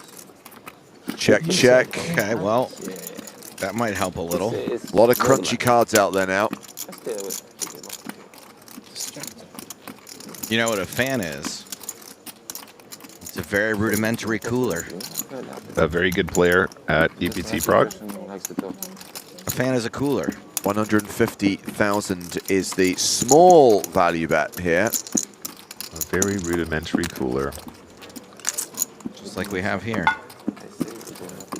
My tournament for this reason. Have to call. Curiosity call from Ding Fan. Yeah, luckily it's not the clubs that got you. Still be chop. At least you were crushed. Why not chop? Ace 6. They both ace 8. Yeah. It's your... I think. Thank you. I will come to us, please. Yes, you're right. I think we are going to be able to squeeze in one more hand before the end of this level. Ooh, squeeze in one more hand. Sometimes I talk too fast before thinking, you know. Something you... Let's have a break, then I can reconsider myself. Nice. Never mind. Maybe I missed the value on turn. Yes. Yes. But I fall down river anyway. Yeah. I don't know, it is better for you, you know, so what should I do? Yes. What you going to do I when they need come to for keep you? some goods, you know, in the passive line. Yes. I don't know what you're going to do, but I go on break. Congratulations, guys, for making it for the first break. We made it. Oof, close. You know, I think that we could use a little bit more of that in poker, is intentionally trying to muck your opponent's You want hands. to take something off? It's an underutilized strategy. Hands dead, hands dead, hands dead. Just straight up cheating. That's good. Raise and take it for Gatsus, which is going to take us to the end of this session. Just double checking that players concluded at the other table as well. Get! If it has, that means we've just played through a full 90 minutes of poker without a single elimination. And we stay here, right? Looks like 2 tables of 8 are going to be returning from break. Where's your widget god now? We know it's going to have to speed up at some point because the stack's just got a whole lot shallower. Blinds are going to 3,000, 6,000 with a 6K big blind ante. 60K big blind ante, I should say. And that means we've got a lot of players at around 20 bigs or below, with Isle Maharavi edging into the danger zone. Danger zone! We are going to continue watching this table. This will remain our feature table for the second session of the day as we continue to play down to the final table on day 5, the penultimate day of the Prague main event here on the PokerStars European Poker Tour. Live action continues inside of 15 minutes.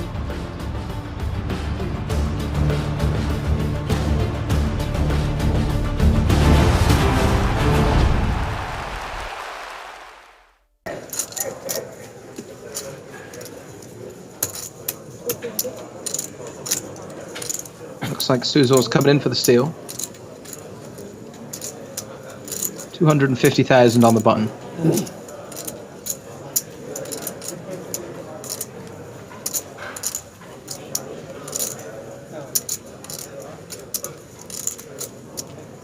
And Jack 9 in the big blind, good for a defend. Off to a flop.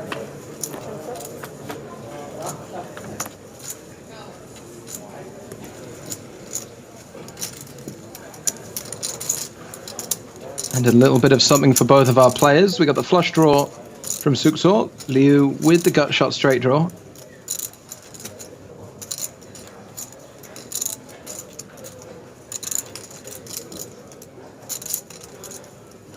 up against a very wide range calling in the big blind. We spoke earlier about good bluffs, situations where your opponent can do lots of folding. This is certainly one of those, because the big blind's calling a lot of hands. He's going to miss very often. And also it's good to have hands that can improve on later streets. This one, of course, the flush draw. So a nice continuation bet spot for Suksor to take. He does, 175,000.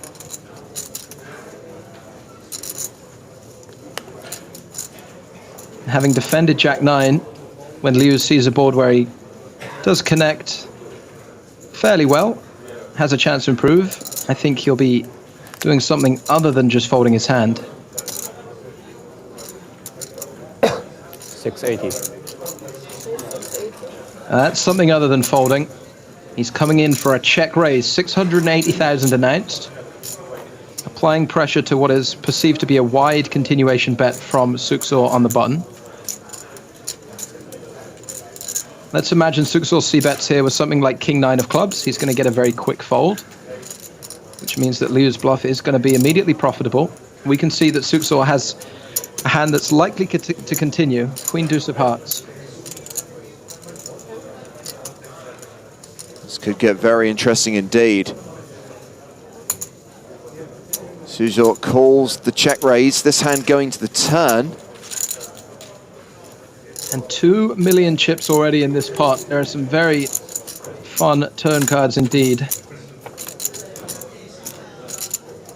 The Queen is one of them, because Liu actually now turns open-ended, and if he wants to put pressure on a hand like Ace-3 of clubs, then betting on this turn, he can certainly represent that occasionally he's made a straight himself. But from Suksor's perspective, Spraggy still has the flush draw, now has a pair to go with it. Yep, even more outs. If he was up against an ace, he can now hit a deuce or a queen to get there, to go along with his hearts. Liu not slowing down, 800,000. And that's the weird thing, from Suksor's perspective, he may be thinking about what cards he needs. The irony being, he's actually got the best hand. Yep. And we may even see a situation where he realizes he has the best hand, right? If he's confident enough to say Liu is bluffing with 8-9 or Jack-9 or even a smaller flush draw, we may even see him hero all the way down. I think for the 800,000 chip price, given he also just picked up a pair, he won't be going anywhere. That is indeed a call, and this is a monstrous pot. 3.6 million chips, and we're off to an all-important river card. Neither player has pot behind. Suksor the effective stack with 1.81 million, and he rivers the flush. And it could be a situation where Liu attempts to represent that he has a flush. Some of his bluffs on the flop are going to be flush draws. And if Suksor gets here with Ace-3 of clubs, it would make a hand like that a very difficult call. So Liu may fancy his chances of getting a fold by shoving this river. 1.8 million effective behind, about half pot.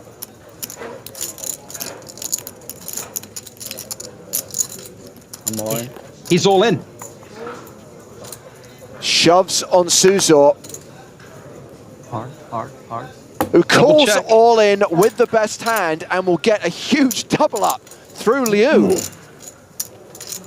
What the hell? You just walked into it, buddy. You just represented the hand your opponent has. And now Martin Suksor is up over 60 bigs, 7.25 million. Queen Jack suited, under the gun +1. 7 raise, 450. And that's a raise to 450,000. 450, yeah. Falcone folds. Sosa with 10-7. Also passes. 7-7 for Torre. Out.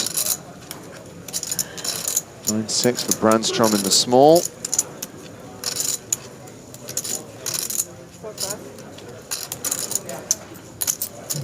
Lou, there's the same hand, Queen Jack, but unsuited. Calls.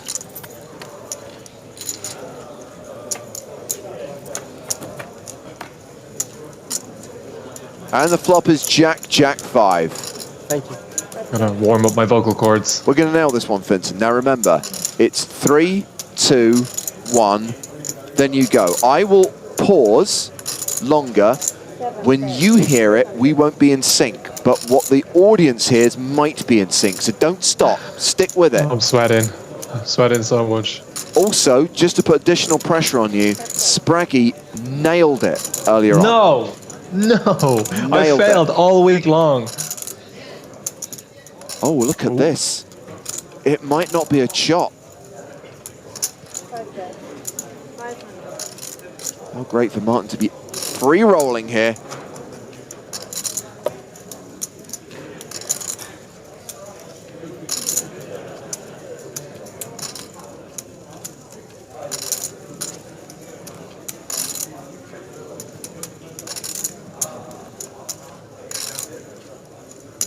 $500,000, the bet from Lou. Just a call.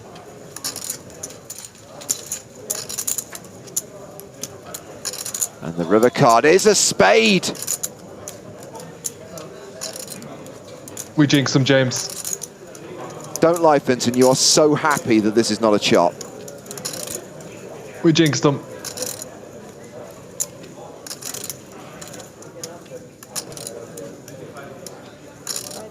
And Lou's going to bet big. 2.8 million in the middle. And he goes for $1 million. Nearly half his stack. Now the question is, does Martin raise and try and get the rest? Or is he worried about 5s, 10s or 9s? I would feel if Lou had a better hand than a queen high flush here, he most likely would have used an all-in sizing. The issue for Martin is going to be, with the jack in his hand, what is opponent going to call with if he shoves? But I think versus size, you just got to go all in. Give Lou the opportunity to make the hero call.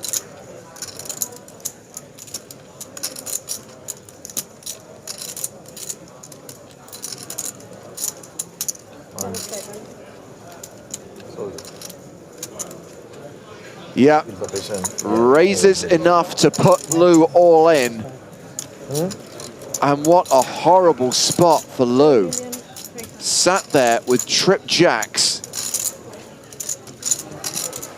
on a straighty, flushy, paired board. And knowing that if he calls and is wrong, he is out.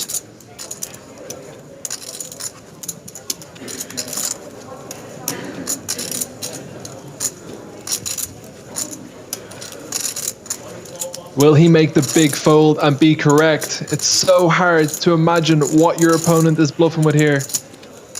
So little left to play for. It's just so unlikely that someone pulls a trigger, but you've got this far. The pot is this big and you've got trips. It's not a fun spot at all.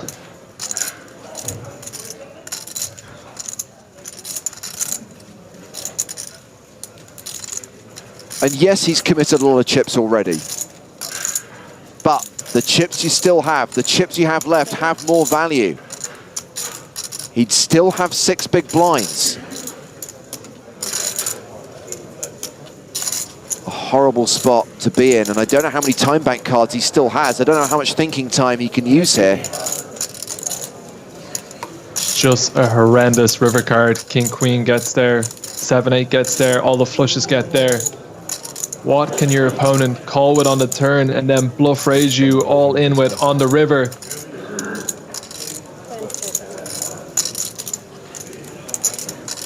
He folds it. He gets away from the trips and he still has 1.2 million. Yunye Liu still playing 6 big blinds. So this is hand number 8. We've already had 2 eliminations. You see Alexander Iversen in the background there. Did you know that Iversen and Brandstrom are sharing a hotel room here in Barcelona, and both almost made the final table? It's very cute. Sutso opens under the gun with 8s. Falcone with ace-queen on the button. 20 big blinds, the more important thing he's holding. Yeah, I think we always see the all-in here with the ace-queen. And I think we probably always see the call with the eights. Well, there is the shove from Falcone. Let's see if Brandstrom wakes up with a hand in the big blind. Nope. Back on Sutsor.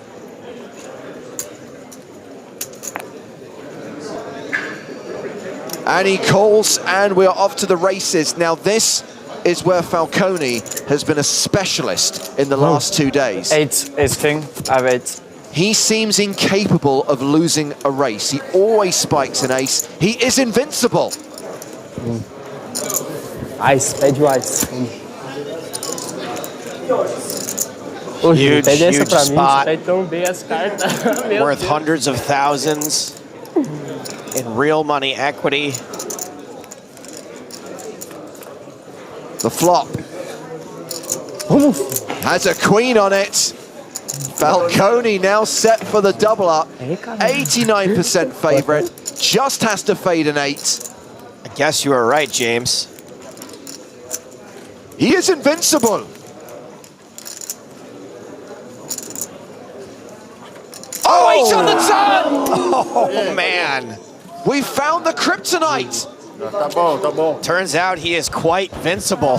Diego Falcone eliminated in 4th place. It's go time for Paris. Play your way online to a live experience worth more than 5,000 euros and a chance to become the next Spin and Go Live champion. Play daily, score points. Make every spin count. Go for it. Piotr Nijinsky has aces on the button. Oh, hello there. How much do you have? I have 18.55 with the small blind. Oh, geez, that is very accurate. He has nailed it every time he's been asked. He has exact numbers. A raise to 200,000. Ben Heath has King Queen. I don't feel like he's going to have any other option. We are going to see an all-in. He shoves for his last 18 big blinds. George Hanna folds the big. Snap call by Nijinsky. And Ben Heath at risk and way behind. Very at risk. Yeah, good hand. You would have played anyway. There's nothing Ben he can do. An unfortunate situation to find himself in. You know, that's the drawback to being short-stacked. But you never know. You never know. Your hands are tied. Look at John Joanda and the power of positive thinking. The power of 13% thinking.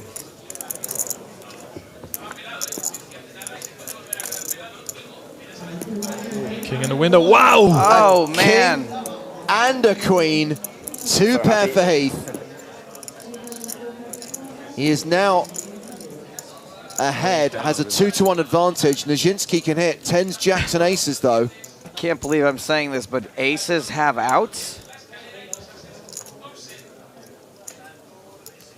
The deuce on the turn changes nothing.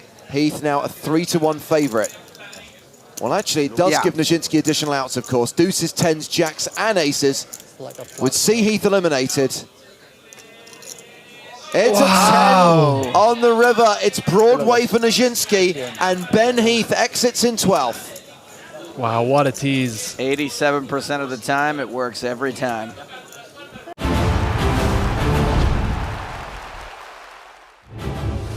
Welcome back to Prague and the 2025 season of the PokerStars European Poker Tour.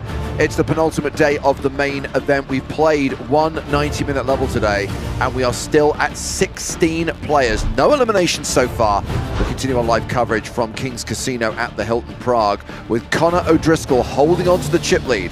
Nearly 4.5 million. Ding Fan, who is also at our feature table right now, sits in 2nd place on the leaderboard with 3.9 million. But many of the stacks have got a whole lot shallower because the blinds are now going up to 30,000, 60,000 with a 60k big blind ante. Not good news for players like Ayal Maharavi and Zhao Zhaowen.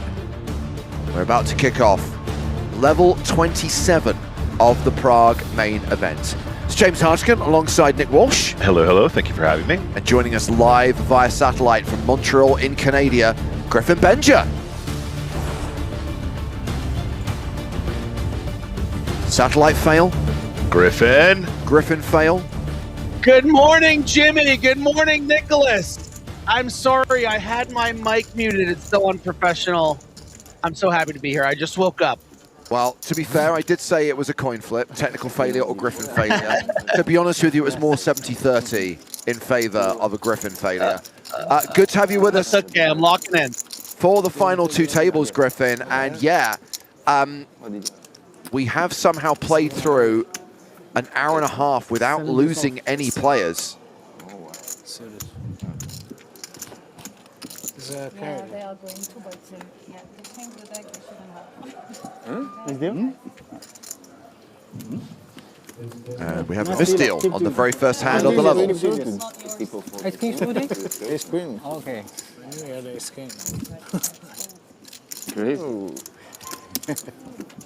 Trust me, I wouldn't fold it.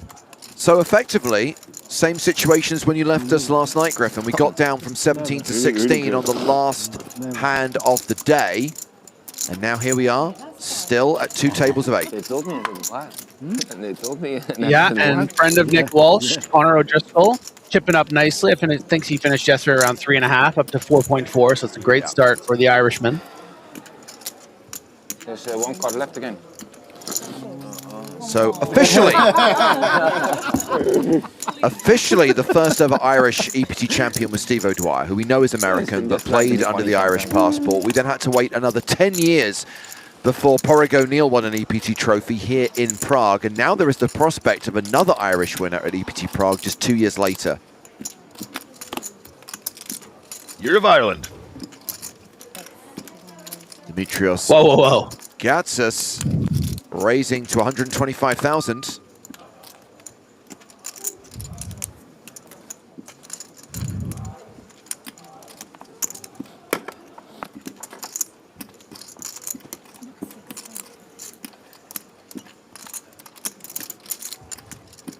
Connor O'Driscoll, King 8 in the big.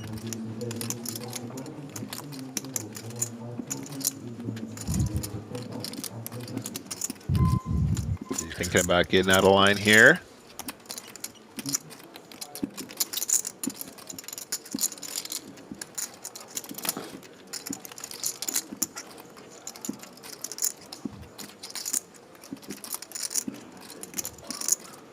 Oh, yes. 3 bets to 550,000.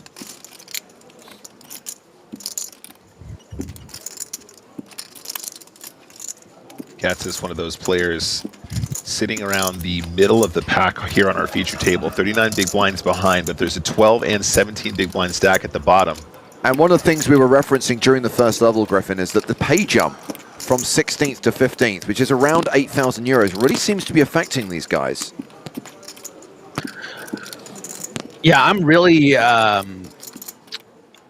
impressed by this 3-bet here from O'Driscoll. Of course, he is running into near the, one of the better hands that his opponent can have, but just knowing how to wield that, chip lead, recognizing the kind of pressure as top set is flopped from Chikakis. I mean, I don't think O'Driscoll's gonna get too crazy on this particular texture. Were it, say, 10-5-3, I think we would see a lot of barrels. But this interaction with the board, this very strong call of 550, I mean, consider how large this 3-bet is pre-flop. It really strengthens the range of the call.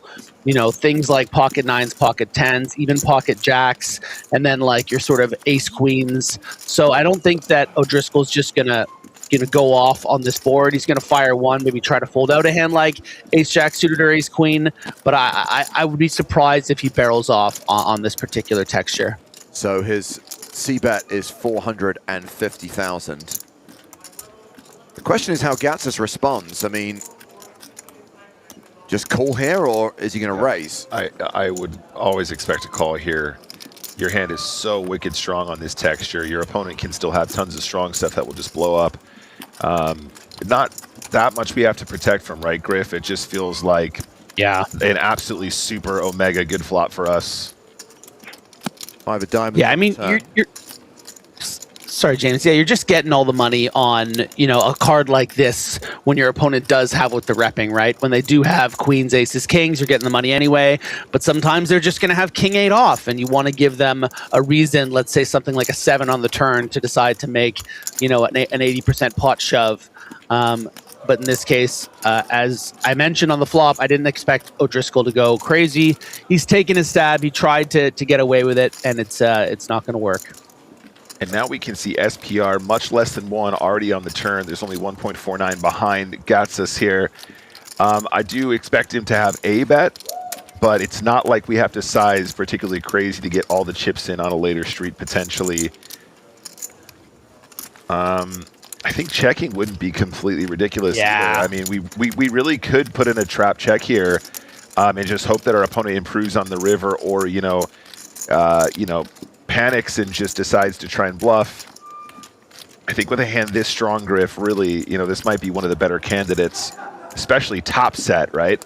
To find a check back, but let's see how he feels. Yeah, you want to give your opponent rope here. You know, in the event they do find a bluff card on the river and want to go for it. So I'm not thrilled by this shove, but it's fine. I think he played the rest of the streets great, and he wasn't going to get any more chips anyway. I don't even know if O'Driscoll would have shoved an ace on the river if it were checked through. So big takedown there. Yeah, that was a big pot, and that sees Connor O'Driscoll actually lose the chip lead. Ding Fan now sits in the catbird seat with just shy of 4 million chips. Gatsus up to 3.6 million. Czech's playing 3.4 million, and Connor O'Driscoll has 3.3 million. Meanwhile, we've gone to the other table, and it looks like an all-in here from Matan Krakow, and I think the decision is on Maria Lampropoulou.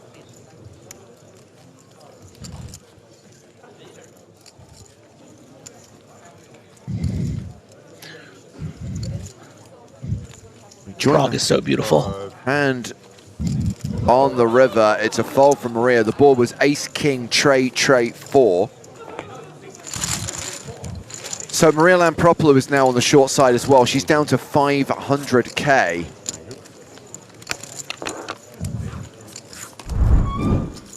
We go back to the main stage.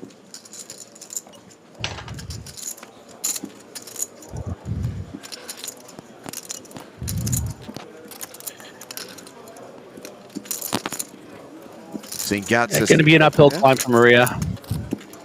Yeah, I mean, we must have a fair few short stacks at that table. I mean, if you look at the fact that we've got 4 players here with more than 50 bigs, and we see the average stack is getting quite shallow now.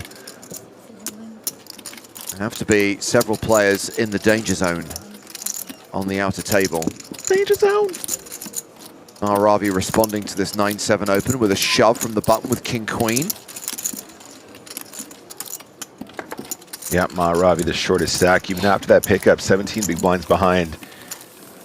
It does feel like something's got to give here, James. We got 3 stacks around the 20 big blinds or less just on this feature table alone. Very easy to get those chips in the middle, in particular with the big blind ante out there to win if you can get the chips in correctly. Oh, sorry. We don't have 10k chips. No, it's my bad. Never played this deep, so. First world problems. Just games they have the $10 chips, right? Yeah. Normally I bust that when I have this chips.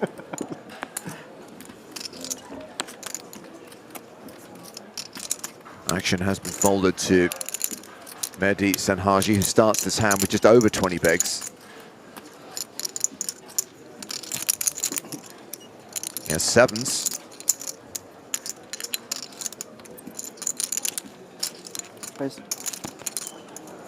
And he is raising. Senhaji starting the hand here with around 21 big blinds.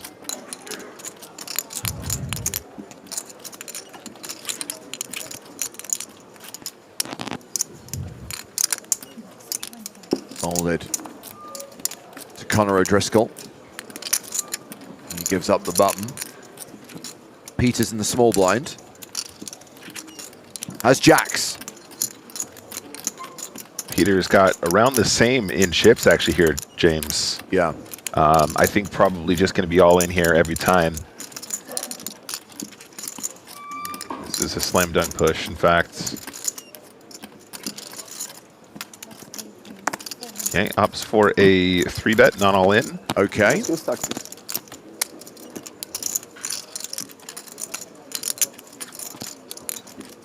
Question is whether this 3-bet induces a shove from the sevens. Well, actually, shout out to Peters. I actually think the not all in 3-bet is much better than the push at this stage in the tournament. You're giving yourself the opportunity to get away if big blind does suddenly find a monster. Although jacks are one of those that, you know, you don't necessarily want to be getting away if we see the big blind wake up with ace king or something. We probably want to take the flat after we put in that much of our stack. Take the call, excuse me. But there we are. Nice pickup, sevens fold. So that we'll see. Maharavi here down to 17 big blinds.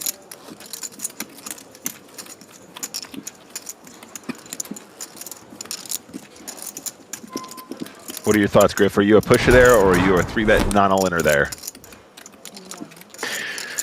I mean, look, jacks are an incredibly strong hand, and you know there are situations like we saw yesterday where you may even be justified in 3-bet folding, but it's one of the ultimate premiums, and you want to give your opponent room to put in a worse hand, and that's a situation there where that could have happened.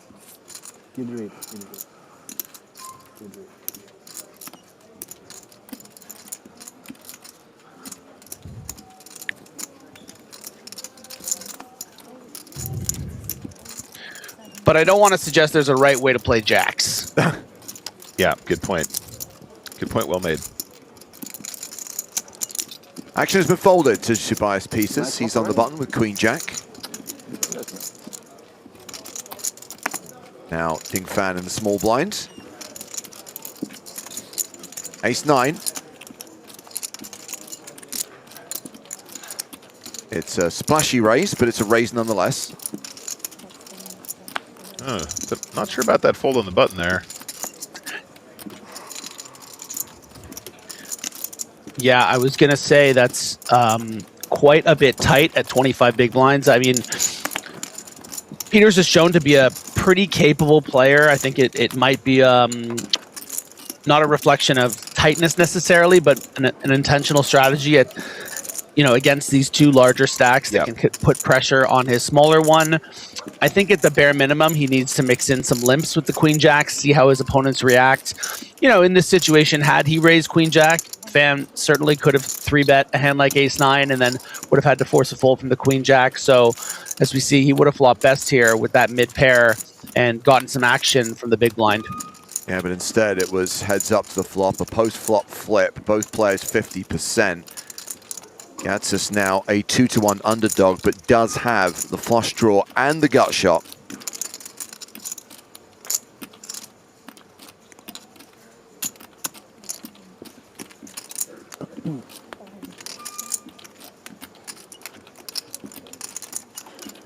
So Fan made it 150k on the flop, 450k on the turn. Gatsis ain't folding. Come on, bruv.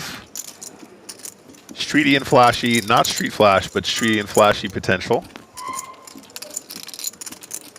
Does indeed call. So we have a pot of 1.62 million. River card is the Jack of Spades, and that is enough for Gatsis. River's a pair.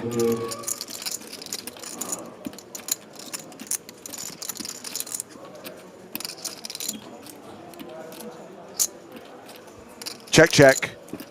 Gatsis wins the showdown. And now he is chip leader. He is chip daddy with 4.2 million. Very lucky. I hate this table. Why are you bluffing? Incredible. Peter's seeming unbothered by the fact he would have won a sizable pot, or at least won a street there. Yeah, I mean, had he opened the button, there's a chance he might have gotten 3-bet by the ace-9 off, but I'm with you though, Griff. I think that's the correct call. I think that's what he's trying to avoid, is just tangling with some of the bigger stacks to the left, trying to pick his spots a little bit more carefully. As we take a look at the breakdown here. Yeah, and we've got 3 players now hovering around the 17 big blind mark. Kind of at that point where there is a hose that needs to be unkinked. Need at least 2 or 3 bust outs during this level to get ourselves back on track.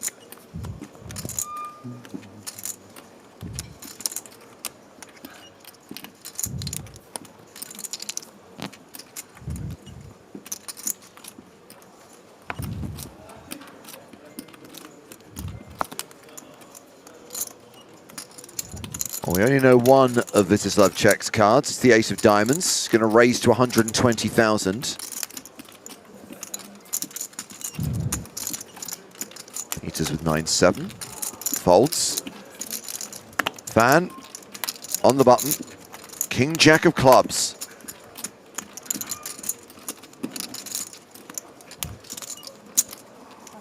It's going to call in position. See what the blinds have. Gatsis has pocket 3s in the small. Gatsis, our current feature table chip leader, by the way. I think he's the tournament chip leader. I think you might be right. Gatsis is going to call as well. Interesting. It is interesting because you are getting a very good price, Mehdi Senhaji. I think I'm gonna come play with you guys. So. Yeah, you gotta flick it in there when it's suited. I shouldn't have bluffed the first time. Let's all play together. Probably he had the same info, then he wouldn't. He would call lighter than. Jack 6 deuce. Senhaji has kicker problems. We don't know if Fan has the best hand right now.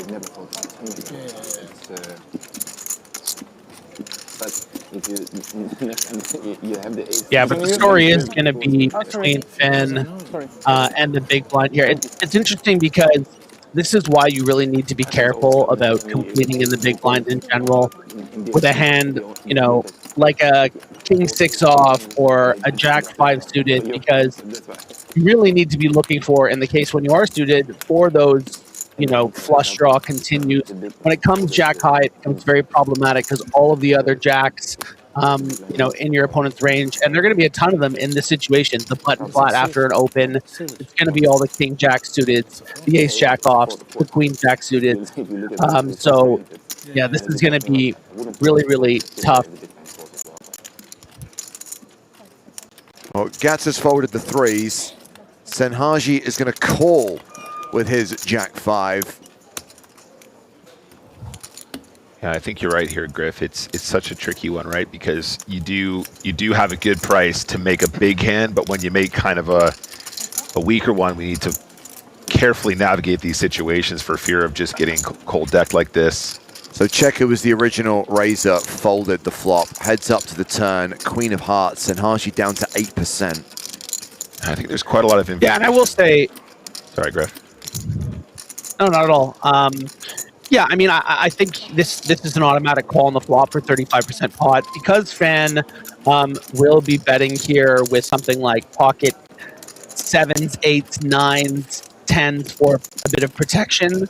But once you see more aggression on later streets, I think you can very comfortably fold, because Fan is just always going to have a better jack. That queen, of course, is going to slow him down, but now is going to look for some value.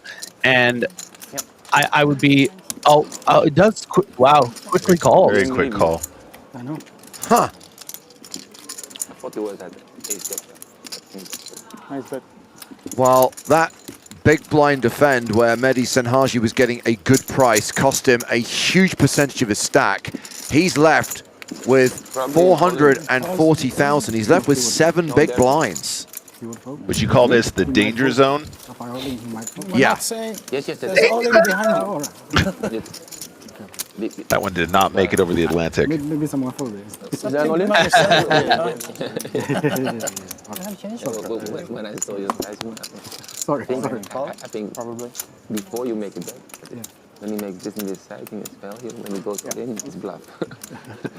So these guys get Well, we are going to the outer table because there is an all-in But I always try to think before. and a call. Vasil Podrzhny at risk. He's got 9s. Matan Krakow has deuces. So Podrzhny at risk but ahead. It is a domination situation. His 9s way ahead of Matan Krakow's deuces. Ace, ace, king on the flop. 8 on the turn. River card. Deuce! Oh. A 2-outer for Matan Krakow. A bad beat for Vasil Podrzhny, and that is finally going to take us down to 15. We finally lose a player today. 20 minutes into level 27. And that means Podrzhny is the last player to cash out for 41,900 euros. We have hit the pay jump. Everyone has now locked up at least 50 grand. Brutal way to exit. Unlucky there. It was a pleasure having you at the feature yesterday, but on to the next one, buddy.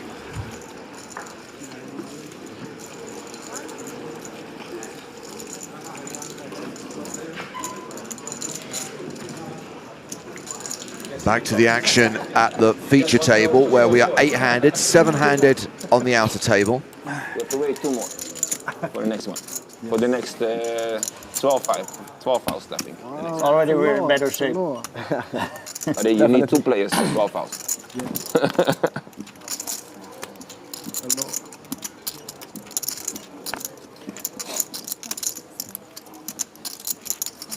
Hold it around to Tobias Peters. He's out. I will throw softer. King 10 of diamonds for Ding Fan.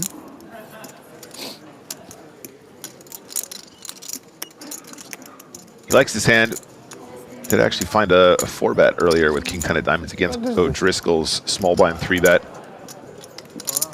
355,000? Misclick. I thought it's a rig, sorry. Like.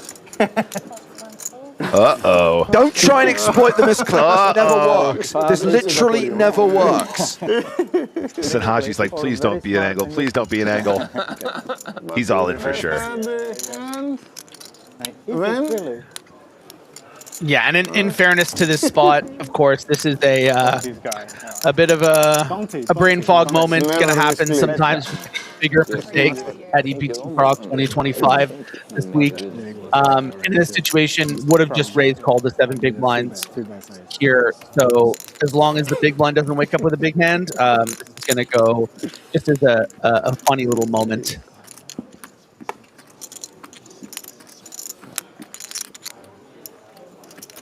So inevitably, when Senhaji moves all in with ace-jack, Fan has to call. He's priced himself in. Yeah, and he's going to be pleased to see he's not completely dead here. 2 live cards. I'm gonna raise and make it 420. You can fold, my friend. Huh? It's more than 420. It's 440. 40. Let's see. Stop talking during the hand. No, it's just, All in and call. it was not. I just want to make a 3-bet. No. Oh, sorry. Yeah, we have to wait for action to finish at But the it was, other was a real table. mistake, right? Yeah, real mistake. No, it's I want not to make a a real mistake. I thought the big blind was already. Yeah. I think he made the real mistake. He's a smart guy, but he's also honest guy. Yeah. We are playing soft hand for hand right now. When I say something, never bluff. And he never bluffed. So when I say something, never lying. Size a mistake. What idiot. No. I thought it's a 3-bet. I want to do a 3-bet. Okay, I'm saying you have a good chance. That's a callback to Connor's sizing mistake. Earlier. So I made the joke. These guys and their jokes, James. Sir, you should not be vaping in here. Yeah. Seriously, that's going to bring him such bad karma. There's no way this guy wins the all-in with ace-jack. To the outer tables. Yeah, so at the other table, it's Filippo Rigoni in a hand against Emin Kurtulush, and looks like Kurtulush has just folded on the turn. So with play concluding down here, we can run up run out rather, the all-in up on the main stage. We know the hands. Senhaji ahead for now with ace-jack. Ding Fan does have live cards with king 10.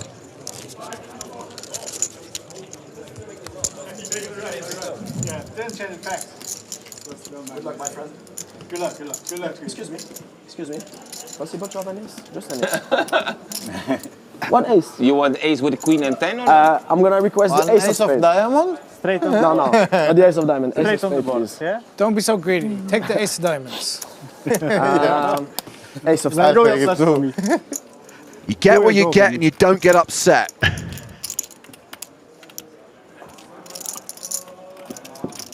Run Ace of it. spade. Let's go. King 8-6. Yeah. Senhaji drawing to 3 outs now. Uh-oh, shouldn't have been vaping.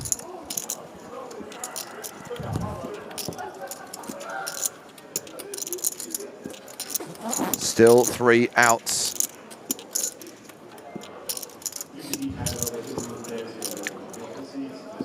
No ace on the river, no Barry Greenstein. Vaping karma, my friend. But congratulations to Nice to meet you, mate. Mehdi Senhaji for making it to this point in the tournament. A 15th place finish worth more than 50,000 euros. Oh, this guy. Give him a trophy. You know, it's like, he's winning. An impressive performance, obviously making it to the final tables. But that call on the river, snap call with Jack 5 for 375,000. He had that additional amount of chips. I think that shove gets through with ace jack, assuming Fan didn't misclick. I guess that's also something to consider. Maybe he would have had to call, but we'll never know. Chill, bro. Yeah, always chill. Yeah. Always. I love Prague. I love Prague. Ding Fan having a great afternoon. Pretty spot on. Ding Fan back up to 4.5 million, has reclaimed the chip lead. And we are now playing 2 tables of 7. Glenn Webber says, looks like the hose has been unkinked, James. We are still in need of a few more eliminations. Average stack is still quite below 50 bigs. I'd say we could handle another 2 eliminations this level, maybe even 3. If I lost my flip, it would go different, you know? So it's... See if we can get something going. Mr. O'Driscoll has a hand he will not be folding. What's the big blind? 60K. 120,000 to go. Very confused. Too big. That can never be my clock. Okay. Did I tell you you're a fantastic dealer? I already told you. Nice try. Peter's having a great afternoon as well. Just like me, yeah. I like the dealer. I like to have fun. Small Boot is asking what the widget says. So this is level 27, right, Nick? This is level 27. We should be at 11 players right now. Oh, dear. I think it's coming, James. I honestly think we're going to see a flurry of eliminations now. Zhao Wen in the big blind. Ugh, ace-5 offsuit multi-way. Feel fantastic. So just for the record, by the way, guys, I know it doesn't say it in the graphics, but Gotsis here is technically on the button. Because we have that elimination, it kind of messes with the graphics there. There's a dead button to his left. You see that? On the flop, pair of 4s for Driscoll.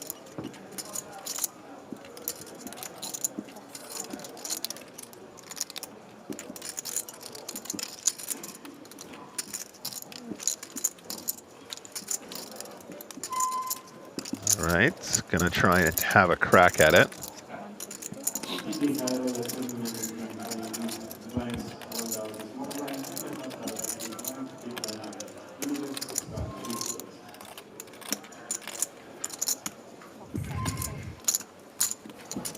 Connor calls the 150K. Turn card is an ace. 2 pair now for O'Driscoll. 95% favorite. Check and let him keep bluffing.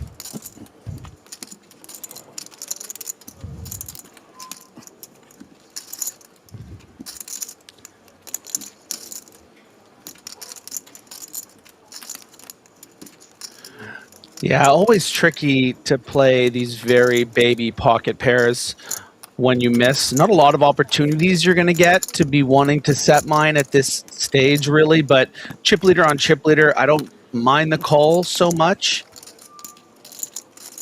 At this now, though, should just be a getaway. Yeah, and I know I cracked a joke there. I do think that the lead is probably a better prospect for Connor here, just because, you know, some of those bets in position might be bluffs, but they also might be semi-bluffs that have equity that might be afraid of taking another crack at the ace turn. If it's got a flush draw on the flop, for example, might take a crack, but on the ace might check back a little bit more often than we'd like. So putting more chips in there when we've improved, I think, makes a lot of sense for Mr. O'Driscoll, and he executes that perfectly. Deuce is probably not going to do too much more bluffing at that point anyway, so I think he's played that hand quite well.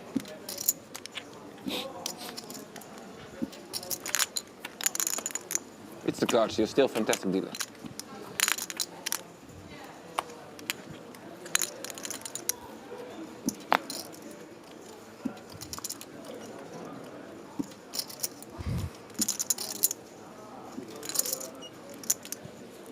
It's a whole ritual.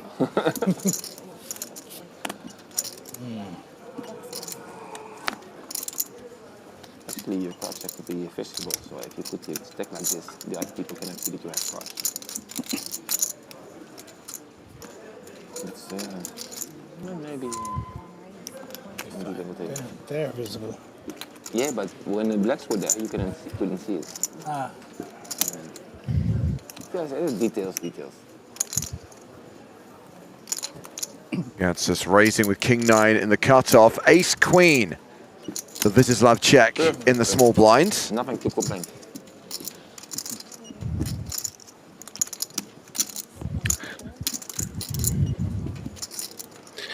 Not the easiest hand to play in this situation, given large stack sizes, considering all these other shorties we see.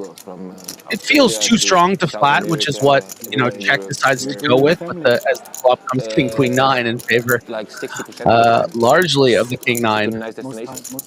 But in 2 weeks, my son will become 5. When children are 5 in Netherlands, they have to go to school, mandatory. Same in UK. Same everywhere. You cannot take them, not even 1 day off. So from next year, they cannot come with me as much as possible anymore, unfortunately. So I think this hand is a great example of the ICM adjustments you need to make, even with 14 players remaining. You know, you don't really want to create an awkward situation facing a 4-bet for 50 big blinds effective. And, you know, had Czech 3-bet this hand, King 9 probably goes in the muck and you just take it down. But I don't think it's the long-term plan. And just got a bit unlucky here on this flop. They increased the taxes in the Netherlands, so I cannot go to America anymore because I have to pay a 34% tax, and from January it will be 38%. So, for example, if you buy in total for 100,000. Oh God! Don't start discussing taxes at the poker table. You're going to trigger everyone watching. I cannot pay Europe anymore. But within Europe, I pay 0 taxes, so it's very good. And that's enough in Europe, you know. So, Queen on the river. And I've seen the whole world already. Yes. In the last 16 years, so I'm happy to play in Europe. I won't talk about this topic on future table. Why not? Just for me, I just won't talk about this one. The text. Oh yeah. No, but for Netherlands, there's no secret. You know, it's how it is. But UK is zero. UK is zero. Yeah. Ireland is zero. 175,000 value bet. Taxes within Europe is perfect. Yes. There's many good tournaments in Europe, so. That's good. Good enough. Yeah. Maybe Asia? Have you played in Asia? Yeah. I was one time. I had in my mind I want half year. I just travel through all the countries in Asia and play all the tournaments. So I started. Korea. I started in Taiwan. Good. I played the Asian. I was going to say this river is interesting because even though it's obviously horrible for the King 9, all the same, I don't think you really lose a lot of money here. You're expecting to be up against a ton of Jack X and Queen X type hands. But the sizing is so like getting this incredible price. We went to 1 month vacation I think he likely gets away. It would be really interesting, by the way, guys, if he found a massive raise here. Oh, yeah. Because he has all the pocket kings, you know, all the pocket nines, all the pocket tens, all these hands that would credibly check the turn, right? When it comes a jack for a straight. So I think this would be a really beautiful advanced play, and I would love to see him make it here on such a large stage. Never happened. By the way, he has at least equaled his performance from last year. 14th place finisher in 2024, guaranteed at least 14th place in 2025. River's a bit distracting, in my opinion. We stop now. In the end, Corona started, and I went back to Vietnam, and because there was no Corona, there was still live tournaments. So in the end, I was struggling with the 3 big trophies, and the Asian one was... So if he were to go for a raise here, what hands are we targeting? We're looking at getting, you know, ace jack, queen jack, these kind of hands to fold, which is most likely, you know, what Czech has. Sometimes is going to have something like ace queen as well. Macau was a long time ago, right? 7 or 8 years ago. I never had the feeling to go back to Macau. I didn't like it too much.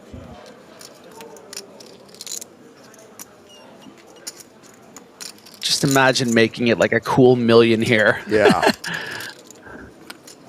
That would be pretty sweet, but has he taken too long now, guys? Is this information here?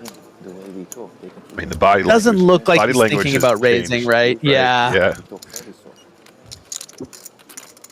It went from stoic to somewhat pessimistic subtly there. Yeah, makes the fold. I think it was not disturbing. Don't you want to watch the hand anyway? Not really. Sometimes. If it goes to river, I think we should be just completely silent. Yes. On river. In general, you're right. From turn. But if I have to choose between being 100% concentrated and just focused.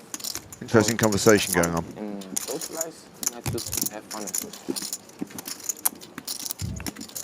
Even if this at this stage. Conor O'Driscoll basically saying that he feels that Peters and Fan should stop their conversation when the hand gets to the turn, like, and especially once it gets to the river, that their kind of yapping while a big hand was taking place was slightly disrespectful. Was it disturbing when we talk? We talk softly, you know? You're complaining about nothing, my friend. It was all right. I apologize. Yeah. Was disturbing for I me. don't know. I agree. So you're the only I agree one, with Conor here. Hey, we can make him. We can make him tilt by talking. Good. It's a good play. Let's get him out of That's good. That's good. That's nice. Or there's other solution. You can knock him out. You know. You can knock him out, and then it will also fine. He's a nice guy. I don't want to knock him out. You know.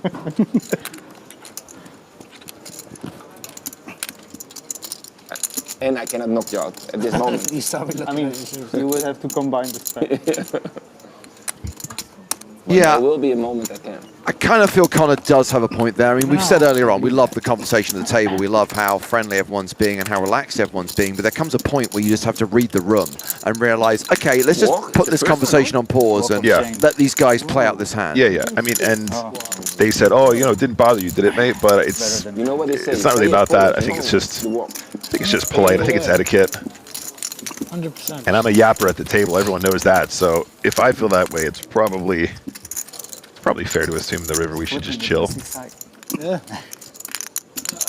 I will say, I mean, Peter's kind of endeared me a bit in that sort of charming bully kind of way, where he was like gaslighting him and getting everyone on it. It was kind of just like, like this is I see what he's doing here, and like I'm on Conor's side, but he's like he's found his way out of it. You know, it's an interesting dynamic going forward. I'm sure, as much as you know, I think Peters believes he's in the right is in a way, and thinks like, oh, come on, it's not a big deal. I don't think he will talk on the turn or river when Conor O'Driscoll's in a hand. So that's what I think is important at this stage.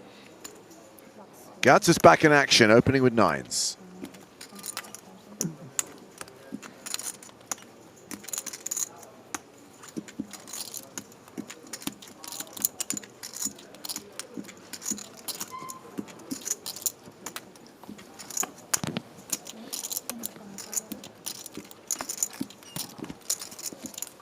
Folded to the blinds. Connor O'Driscoll in the small.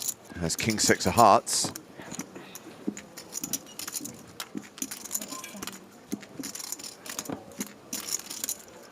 Five through of diamonds for Tobias Peters in the big.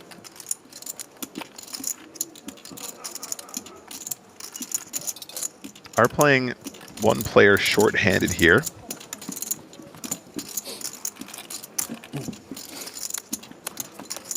Seven-handed, does defend. 10-10-3 on the flop. Peters catches a small piece. Clock has been paused, which implies that we have significant action at the other table. Implies that there's been an all-in and a call.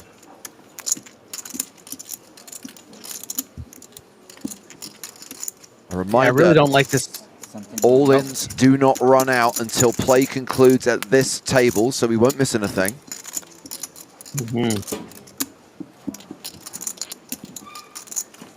Don't love this spot for Peters. Mandatory continue. You got those backdoor diamonds as well.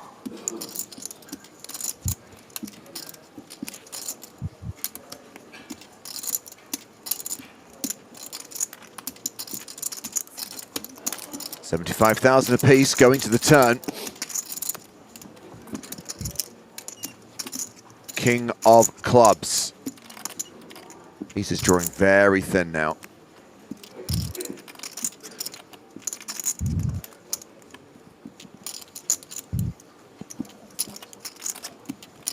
And confirm the all-in player at the other table is Maria Lampropoulou. Oh, see how that turns out in a moment. She's been called by Tryon Stanciu.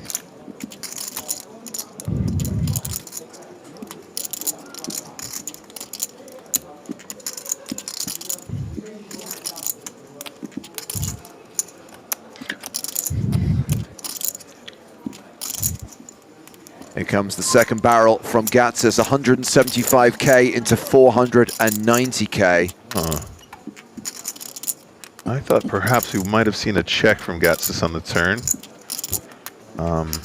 but does continue firing. We can see the 5 tray. Is a combination that might stick around still, but with the ICM implications and in the face of aggression on this turn in particular, I feel like he probably gets away from it now. It does fold. Does indeed fold.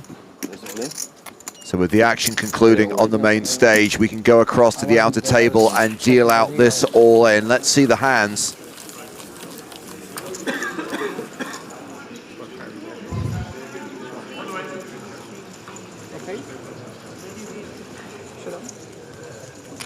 Maria Lampropoulou has ace-8 and Stanciu has ace-10. It's a domination situation. Maria Lampropoulou at risk and behind. Light the lamp, Maria. There is an 8 on the flop. The rotation has taken place. King on the turn. 3 on the river. A pair of 8s is good. That is going to be a double up for Maria Lampropoulou. Yeah, looked like a fairly straightforward, standard blind v blind, all in and call. Advantageous though. You can pick up that domination rotation in Lampropoulou's shoes. So she's now going to have around 1.1 million. Average stack is 2.6 million with 14 players remaining. And we return to the action on the main stage.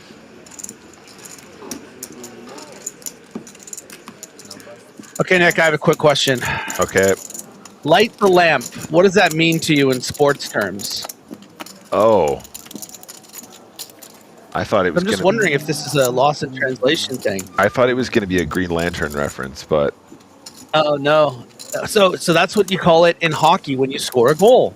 Oh, you light the lamp. Canadian contribution. Yeah, because the lamp, the goal lamp goes on when you score a goal. It goes. All right. They call it lighting the lamp. I thought you guys called it. That's a goal, eh? That too, eh? Lighting the lamp, eh? Light the lamp, eh?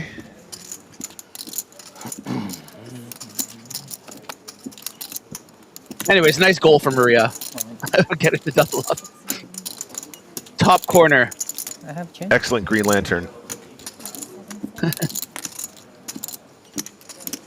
Did the Green Lantern say something when he turned green? Did he have a catchphrase? Please, I can handle nerd stuff, but not the Green Lantern. He was pretty cool. I liked him.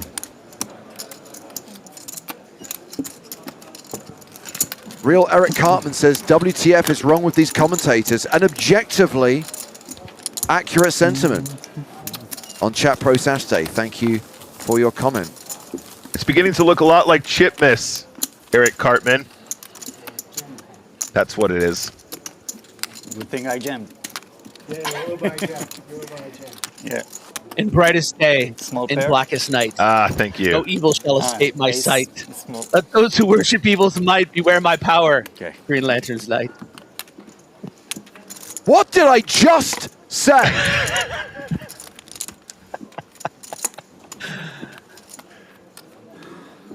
I used to have authority around these parts. People used to respect me. They used to listen to me.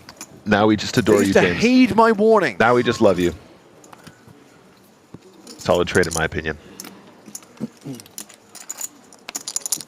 This is pre-Cafola as well.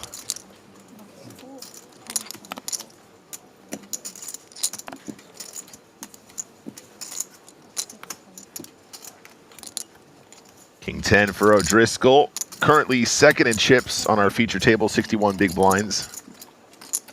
I think he's going to start with the min raise. There it is.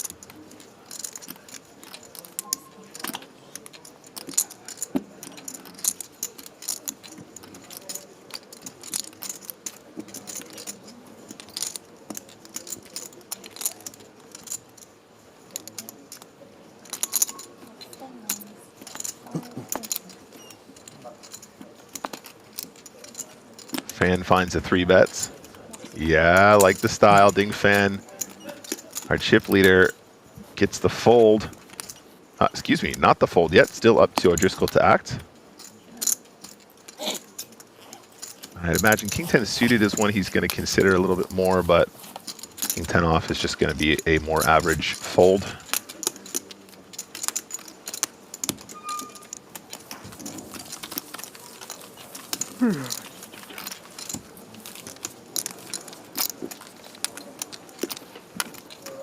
I do want to say this EPT Prague, I think it's a great example of, I mean, look, someone's life might be pretty changed by some of these scores here that get to the final table. We're not, these are a lot of new faces, new names, maybe some guys that have been on the tour for a bit or qualified on PokerStars. I mean, we usually see a couple of really heavy hitters, and maybe a couple more on the other feature table, the other table, outer table. But we look around this feature right here, which is 14 people remaining. A lot of guys who this score is going to be by far the biggest of their career. Yeah, for sure.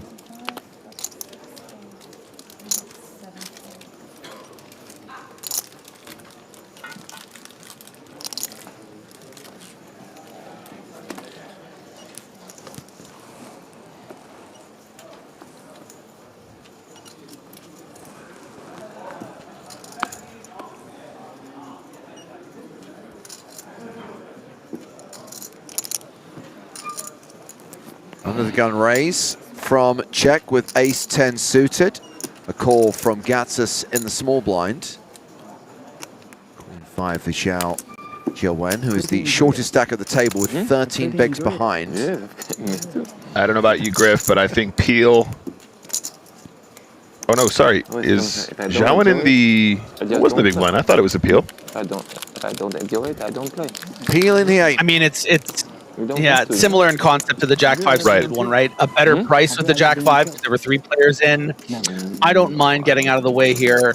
It sucks that it's folded and you're missing a potential flush, but a lot of the time you're just going to get for it. Maybe not exactly like 999, but and then you got to be really cautious on queen high boards and not a lot of chips to play with. So I think it's a nice cautious. I mean, ICM fold. A lot of other sports, that's the room. I get really annoyed by myself if I make a huge mistake. If I just lose flips or get bad beats, it happens. You know, I will not get tilted. Even I made a mistake, I learned from it. And I don't care. Maybe 7 minutes.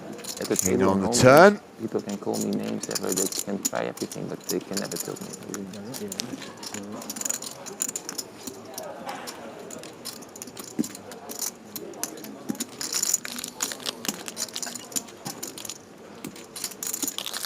And if Czech wanted to fold out a hand he's losing against, like pocket sixes, this is the exact kind of card you want to target. I think the sizing is a bit small for my liking, 200 into 530,000, but yeah, and gets a quick call.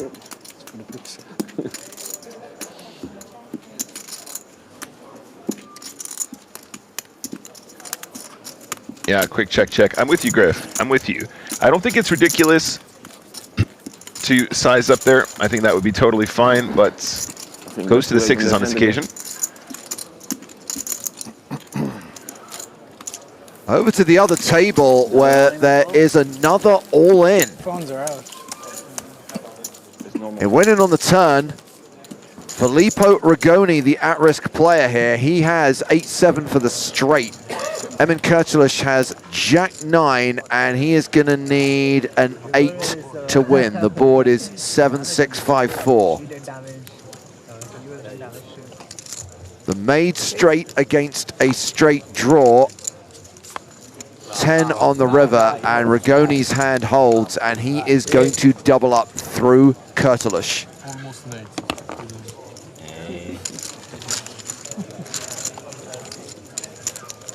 And we are still at 14 players, and Rigoni now has 1.3 million chips.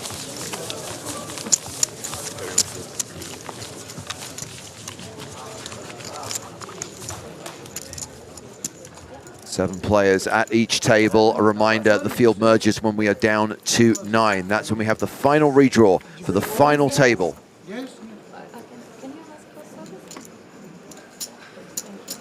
Oh dear, Dimitrios Gatsis doesn't look happy.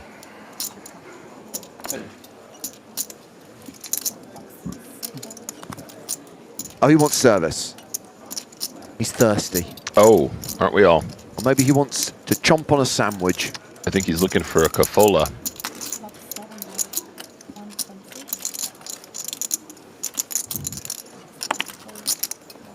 If we do have any more Cafola, I want it with ice this time. I want to get the full experience. I'm not drinking that again. I mean, that's fair. Don't get me wrong, I enjoyed that 30-minute buzz, but the damage it has probably done to my teeth permanently does not make it worth it. Yeah, fair enough.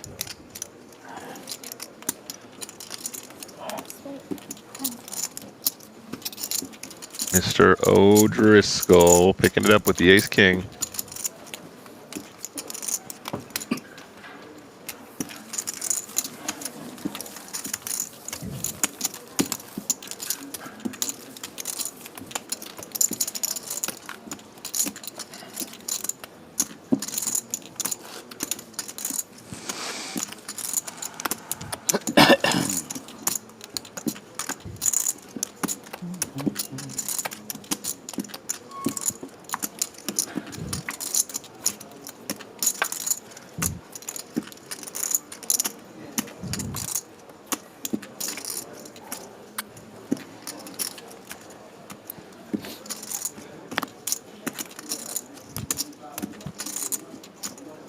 Driscoll folds King 8 under the gun. UB Poker is intrigued by Cafola. Is it good? I've seen it on my trips, never tried it. Gonna have to flick it next time. Seems like a good hangover drink. Yeah, I think that's what it's designed for. I think it would be a good, I'm about to die and need resuscitation drink. That's how strong it is.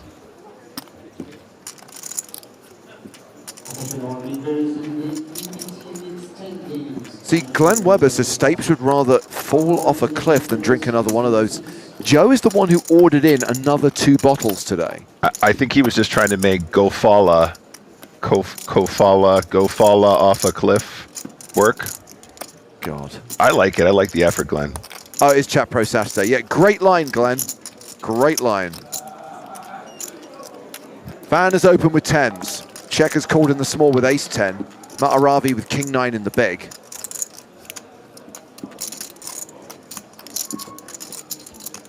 Another great example of, you know, a hand, you're getting such a good price, but you really have to be cautious of the ranges you're up against.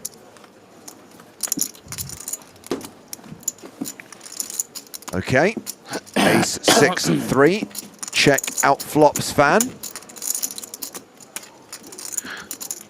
Yeah, I'd like to see a small protection bet here on the flop, which he does for about 27% pot.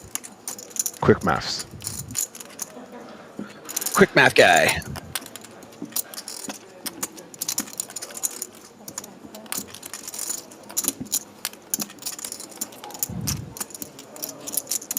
Three on the turn.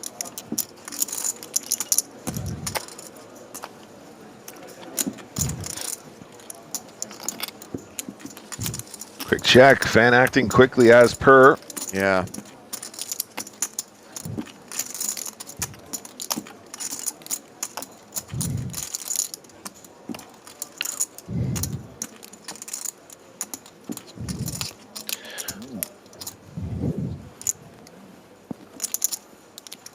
And this gets check to showdown. Check wins the pot. No, don't say sorry, come on. You seem distraught. So if you haven't seen the dates already, we have confirmed when the next Spring Championship of Online Poker will be taking place. This is a series that first started running on PokerStars in 2009. Traditionally, it's always been in the month of May. But in 2026, it will run during the month of March. That's 2 months earlier. March 1st through 25th, straight after EPT Paris, Scoop will begin. The full schedule will be revealed in the new year. At this point, we can tell you there will be live coverage of the Scoop main event. Might be additional coverage of other events, other final tables, but we can confirm at the very least you'll get live cards up coverage of the last 3 days of the high buy-in main event. That's going to be on the last 3 days of the series. So more details to follow, but you know that Scoop is going to be earlier than usual in 2026. Now, I'm just going to put it out there right now, James. March is my birth month. Likewise. So on the 19th, and James's birthday, which is on the 11th, I'd like to see some Hardigan specials. I'd like to see some Walsh specials. That's one of the hand in my mind. I enjoyed those final table replays we did during W-Cube, so maybe we do a few more of those. That would be lovely. I mean, you know, I love to do those as well. I meant like in the actual structure events, though, like, you know, Scoop 19 Hardigan special. Oh, I see. Yeah, Scoop 22, Walsh is a fish special. Something like that. Oh my God, Nick, you're a Pisces. I am a Pisces. That's why we're so compatible, Griff. Yeah. Actually, you're more compatible with like Scorpios and Cancers. Oh. Money down for something. Hey, James, do you want to hear what him being a Pisces means? I'm a Pisces as well, Griffin, so be careful what you say. No, you're both known for being compassionate, intuitive, artistic, and dreamy, though sometimes prone to escapism or feeling overwhelmed. Griff, you missed the obvious one. You should have said you guys are known for being compassionate and also complete fish. Dun, dun, dun, Nice. dun. Very good. Womp, womp. Womp womp. Tom is asking if we're going to do dry Scoop again this year. Tom, we're doing dry 2026, mate. Serious business next year. I would say, looking at the state of the world, I have to take my hat off. In fact, I'll take off everything I have in honor of anyone who can get by not drinking right now. It's the only thing that's keeping me marginally sane. Can I get a clip of this, please? If I do dry 2026, James will take off all his clothes. Is that what he's saying? In private. Just for you. Private showing. Clip it. 14 left in the field. 42 minutes left on this level, which is still 30K, 60K.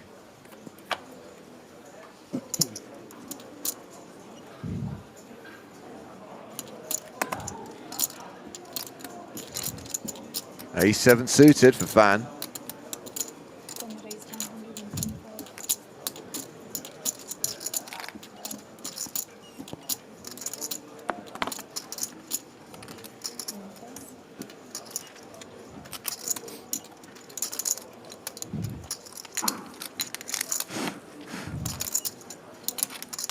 Anna says, I'd like to know when you guys are coming for a BSOP. When someone asks me,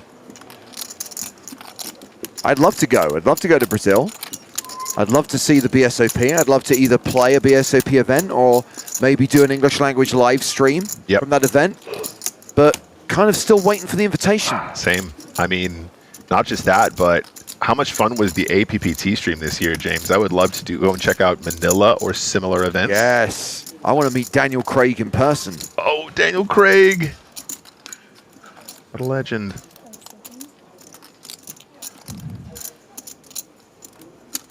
Is King Queen suited jamming? Asks VIP Love Kateria 8035.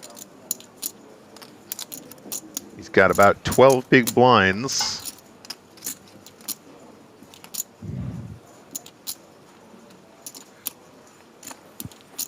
Yeah, I think this is a close to mandatory shove here. You have some fold equity. You're going to fold out some better hands like an ace-7 suited. You know, this is a very, very strong holding. Sometimes you are going to get called by, you know, an ace-jack or 10s or 9s, and you get that flip equity. I think a flat is, it's just tricky at this amount of chips. Of course, you do have, look, you have 4 players to get through behind, but Fan's opening a lot. You know, he is the chip leader of the table. You got to go for it. Let's do it. Yeah. Put it in. Yep, I'm with you, Griffin. What you highlighted immediately was the fact we have fold equity. That's a huge component of this move. And yeah, you're quite right here. We do see the all-in. Does Fan want a gamba? Ace-7 clubs. He's probably just going to put it in the bin. Nice work. Big pickup there for Fan in relation to chips risked. Fan acts so quickly that somehow the camera hasn't even had a chance to whip around to catch his action.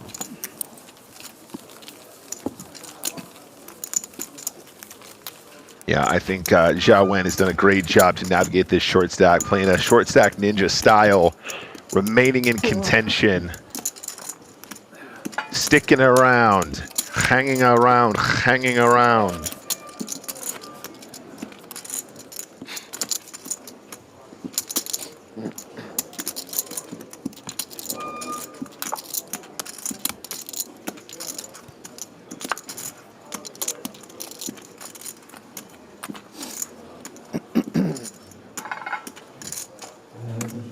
All right, 30K, 60K continues. Still 14 left in the field.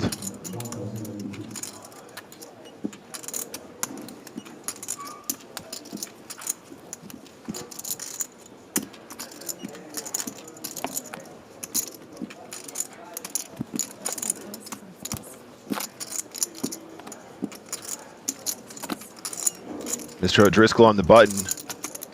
And he's got a very pretty hand, Jack-8 of clubs. Starts off with the min. Mr. Peters don't got much to go with here.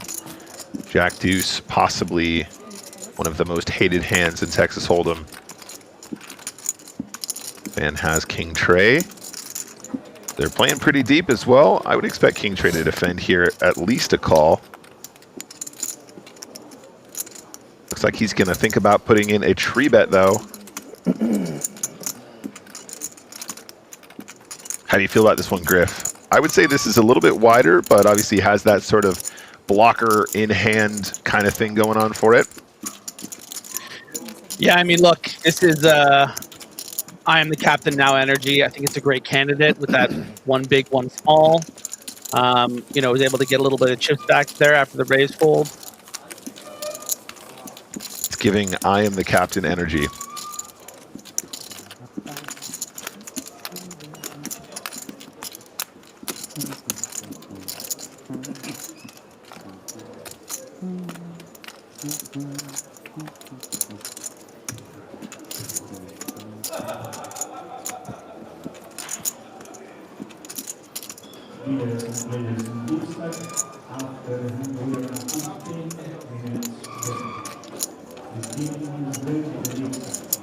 Zhao Wen here has a very pretty hand, is under the gun, however, with 17 big blinds, and it just is going to be tricky to make that one work with so many big boys behind all those stacks.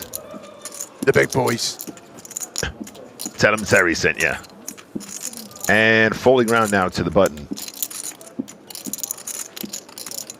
Jack deuce spades, and we previously will recall that Peters folded queen jack offsuit from the button being folded to, whereby he was trying to avoid interaction with some of the bigger stacks behind. Of course, Ding Fen and Gatsis, two players with the majority of the chips at this table.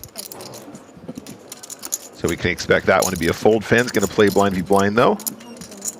Just a quick reminder for anyone wanting to follow the action at the other table and get up-to-date chip counts. You can follow the live updates on Poker News. A reminder, they are synced with the stream delay. They are also reporting 30 minutes after the event, so you won't be exposed to any spoilers.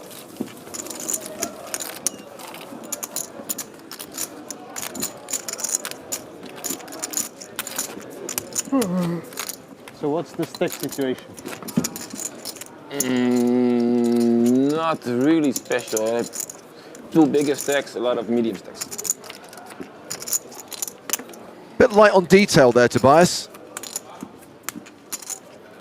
He should go to pokernews.com. The shorty double up to twice. Bad shorty, bad. Bad shorty. Jose says, can you pixelate the badge on O'Driscoll's shirt, please? What's he talking about? Help me out here, Nick. The Man U badge. Oh, the Manchester United's. Yeah. For the stacks, I can check. Top kickers. I'll check the stacks. I just checked it. Just now? Yeah. On the app or by looking? By looking. My eye is very good. Because Jose, which soccer squadron are you a fan of? Do you prefer the Liverpool Evertons? Really? Yeah. But my eye is most good as well.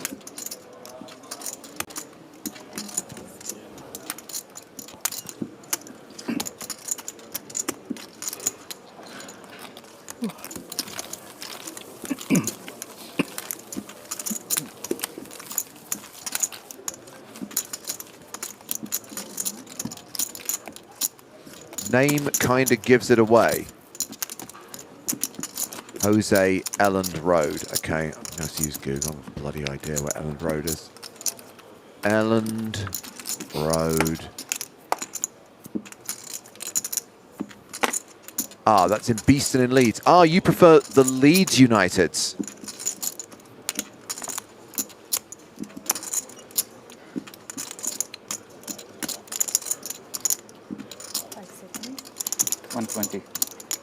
I know a little bit about the sport. I know the Leeds Uniteds were the #1 soccer team in the UK at one point. They unexpectedly won the big league.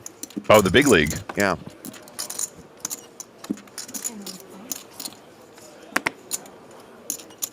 Just gonna sense check this with StatTrick. They've been trash ever since though, right?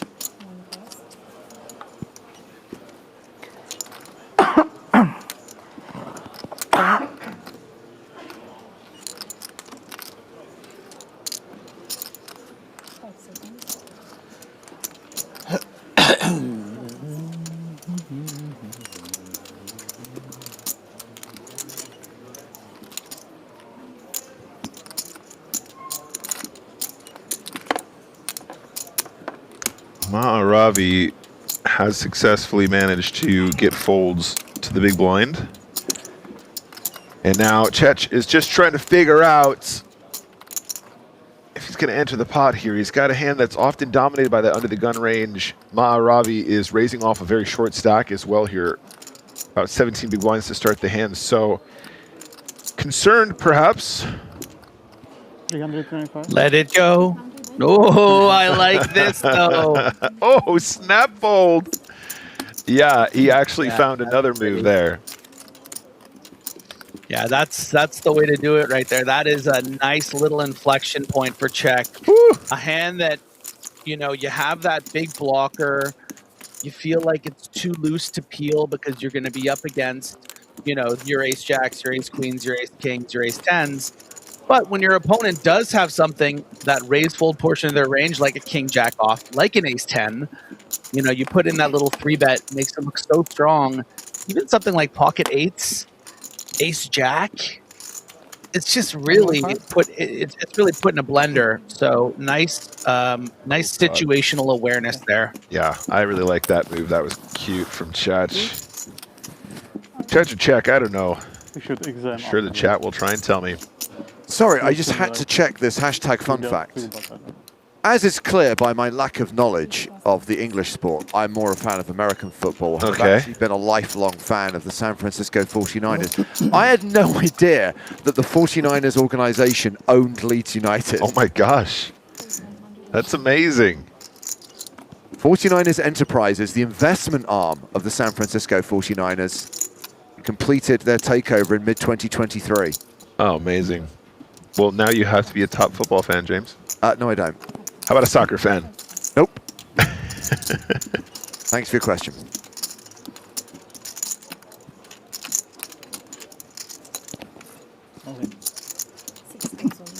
Ravi's going to push.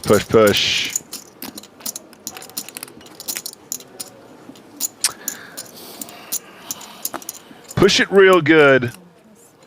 Yeah, Gatsis hates this spot. You feel like your hand is so nice, you just want to see a flop, you just want to call, but 15 bigs is going to be too much.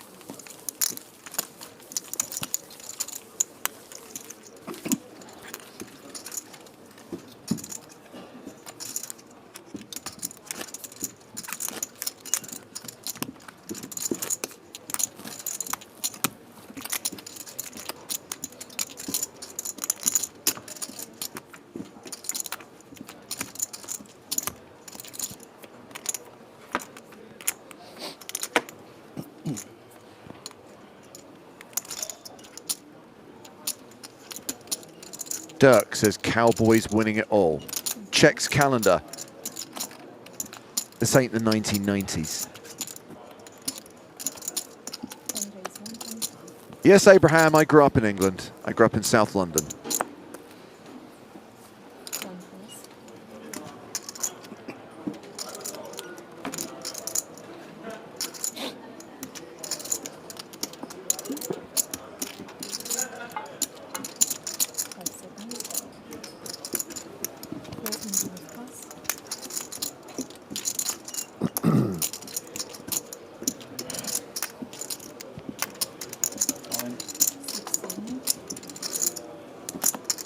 Ravi all in with jacks from the small blind. Over the top of fans open.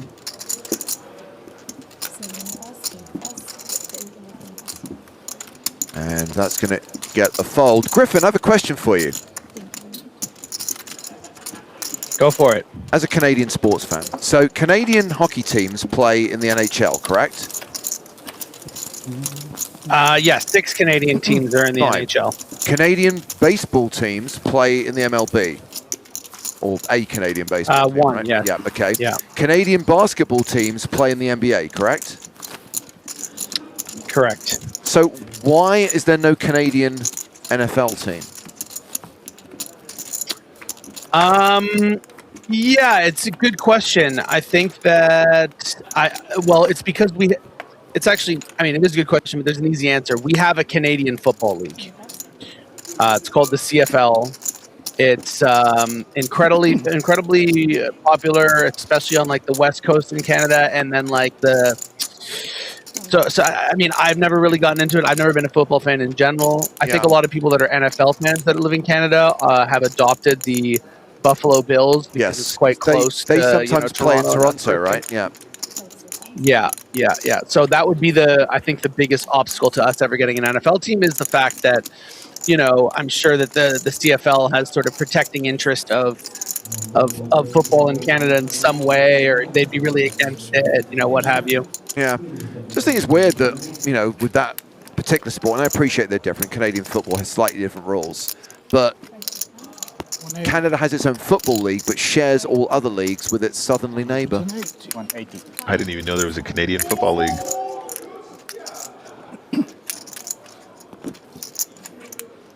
Yeah, I mean, it's a bit of a meme. It has been, at least in my you know, the last 20 years of my adulthood, just in the sense that I don't know a single person that watches it. So it's not popular, at least around, you know, where I've grown up and lived. But again, like, you know, out in Alberta and all that sort of stuff, they love it. The Calgary Stampede is a big thing, and so. Yeah, Peters with a pretty straightforward all in here with the sixes is going to take it down. Yeah, like if Toronto or Montreal are in the finals of the CFL finals, like it won't even be an event to watch. Like I've never watched the CFL final, and I don't even know any friends that have. It's that sort of like I don't even know who watches it, but I know there are people. They're out there somewhere. Chat says CFL is very similar to NFL, but the players are more friendly. There you go. There you go. Wraps it up. Someone gives someone a concussion, they say sorry. There are more stories, yes.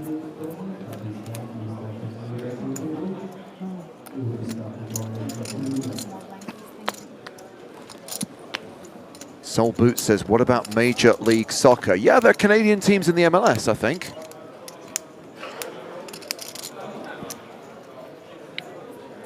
Yeah, I think Vancouver, Montreal, Toronto, at the bare minimum, have teams in the MLS.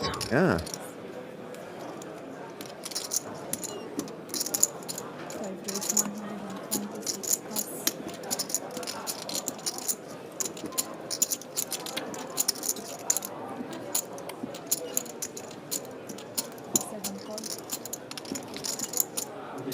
Okay, little raise here from Check and O'Driscoll calling in position.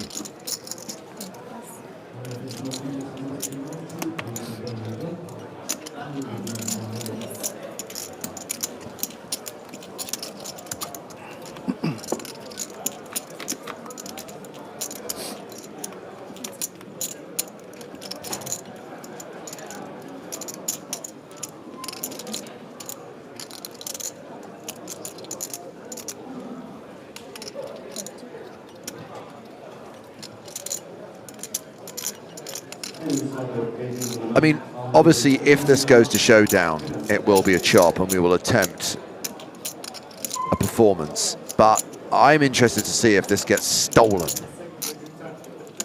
Yeah, wouldn't be the first time the same hand has won versus the same hand through the streets. And Czech does not decide to gamba here either.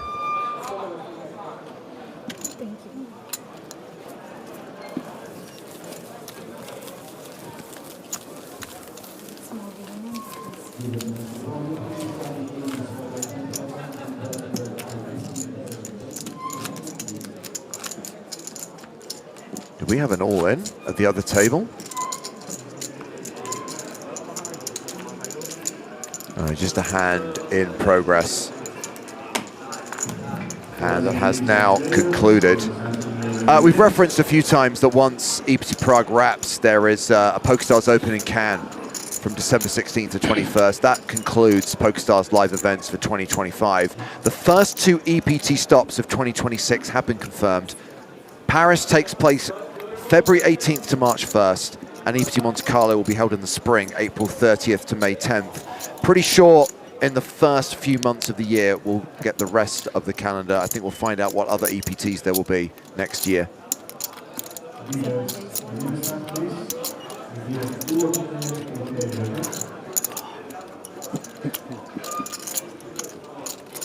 Is that true, by the way, that the cheapest World Cup tickets are going to be $4,000? Oh my God.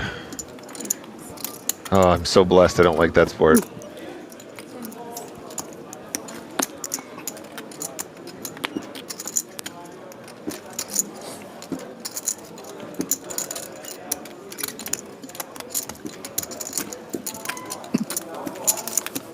Although I have been to a fair few Brighton Albion Seagulls games recently.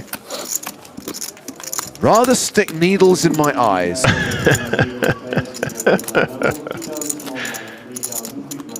Quite enjoyable. Quite enjoyable. Seven.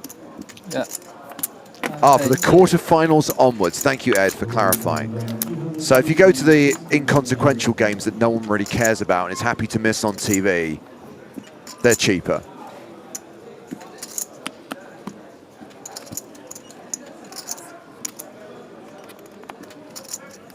Yeah, let's not get started on FIFA, Zcat.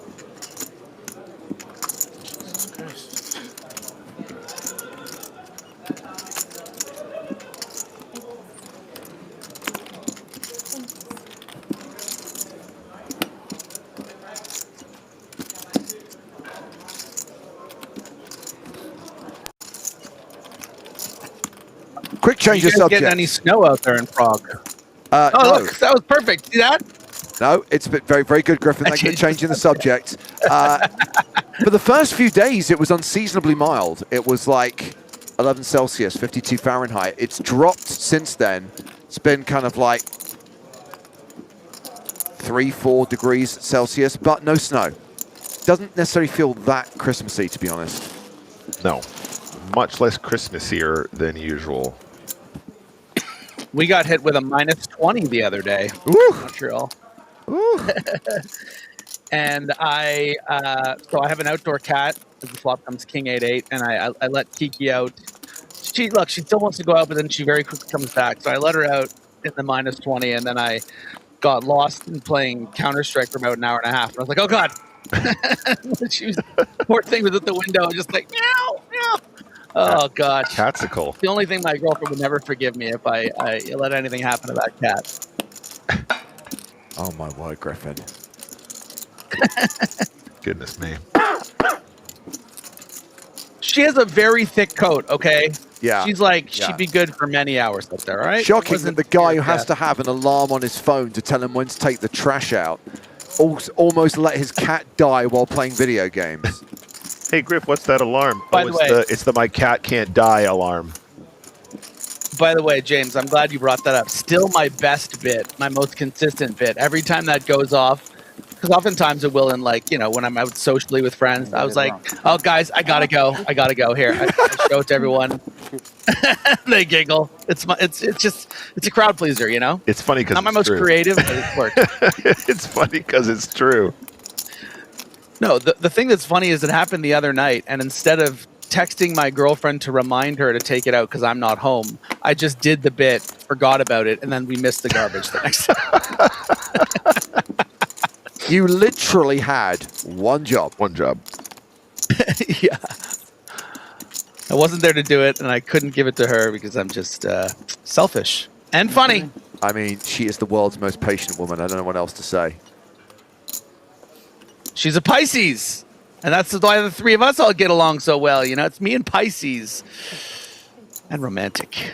Very romantic. O'Driscoll has opened with queens. Uh-oh. Ace Jack, Bagatzis. Yeah, I really like this spot as a pure call. I mean, this is nice. You're up against an early position raise. You don't want to 3-bet and get 4-bet by blah. Oh, he did it anyway. I was with you, Griff. I think that against the other big stack here, where you can just play this in position so nicely as a call and prevent any nonsense pre. I mean, look, if O'Driscoll had King 9 suited here, yeah, you know, King Queen off, something with decent blockers, could just make it, you know, 800 here, and he's just going to fold every time. I don't know, actually, if O'Driscoll's going to come in with a 4-bet here with queens. I know we can see the hands, and we think this is one of the best hands you can have in poker, but this is like, what, probably 3rd or 4th in chips. Yeah. I think this is actually a pure flat. You'd really... In the event that your opponent has kings or aces or ace king, you really don't want to get the chips in here. Totally. ICM still a very big consideration. Keep weaker hands like ace jack in there, and this is exactly what he's looking for. Yeah, no, I'm with you 100%, Griff. As played, I think facing the 3-bet, just call with queens. And look, you know, as you say, we might run into the absolute tippy top of the range, but we also might still, you know, glean more value from some of these hands that 3-bet that we had dominated pre-flop as well. So it's all good. Yeah, and the other thing too, you know, when you're playing this deep, 60 big blinds effective, it's not like there's always going to be a run out where you're going to have to call down 3 streets against kings or aces. It's not always going to be the 9-deuce-3, 6-deuce board, right? It's going to be something like this where, you know, even if Gakis did have something like kings, might have to check a turn card that's a 7 or an 8. So I think I think this is the best course of action for sure. And then Griff on the flop here, the continuation bet was 400K into 850, which I think is kind of on the big side for a 3-bet pot C-bet. But what are your thoughts on the C-bet size there? Yeah, I don't really like it. The only better hand that you're potentially folding out is ace queen. So you're just getting caught on what a fascinating river. Yeah. I would love to see a bet from O'Driscoll here. He's going to have some brick spades. And look at that go check. I don't know. That's a miss for O'Driscoll, I think. But he has reclaimed the chip lead. Back up to 4.6 million, around 75 big blinds. My turn. I want this as well. I want this as well. So I will say I think that's actually a slight miss by me. I sort of brain fogged the fact that it was a 4-card straight. I think it's fine as a check there. Okay.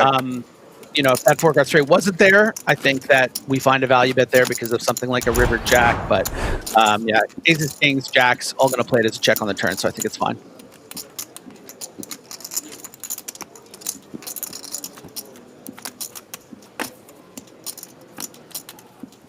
All big blinds is the shortest stack on the main stage, that player being Zhao Xiaowen.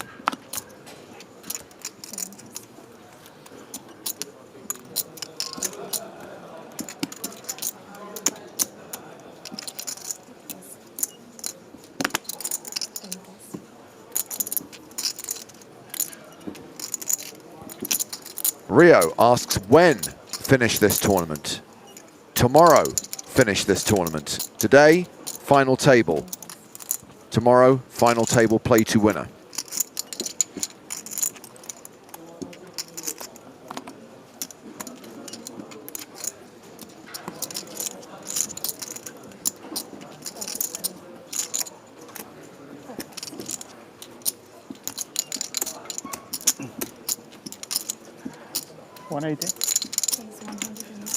Small to big. Check raising.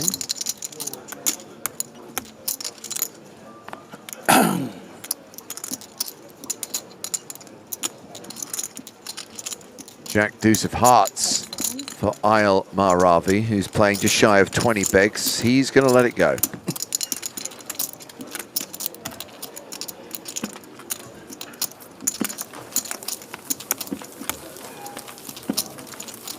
First card was good. So, players, just so you know, first card was good. Guys, just so you know, the secondary table was stopped as they were quite some number of hands ahead. So we're now going to both restart. They were playing at a faster rate. Yeah, we still play very fast, in my opinion, in this table. No one's disputing. He's not giving out. He's just letting us know. It's also the fact We're that getting scolded. No, but You're not gonna. He's not trying to punish you. I think in general we play quite fast as well. Yeah. More cooler here. They're faster. Yeah, it wasn't a criticism. It wasn't a guys play faster. It's just observing that they played more hands at the outer table. We referenced a while ago that it's soft hand for hand. Glenn is keeping track of the number of hands each table is playing, and he basically just paused the clock and made the outer table wait a little bit so this table could catch up. Yeah. Yep. So enforcing the soft hand for hand effectively. Nice. And they stop it if there's only 3 hands difference, so it's not that much, you know. Yeah, not too much.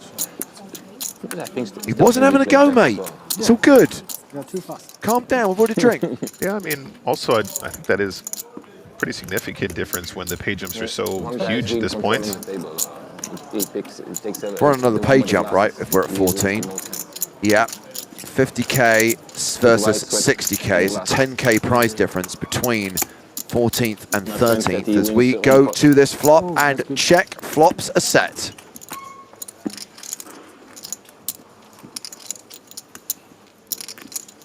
Who does? It's a good point, Zuva's daddy. Get some Cafola to the table. That will speed him up. The Romanian guy.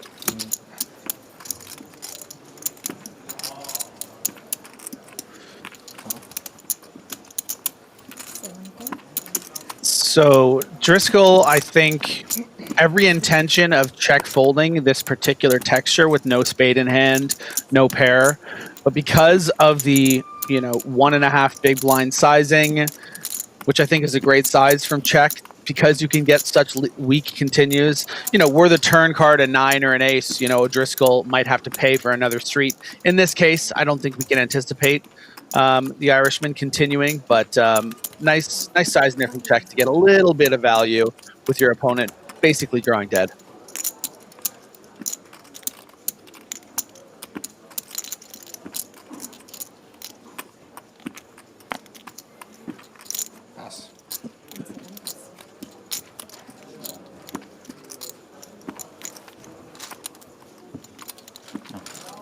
Good.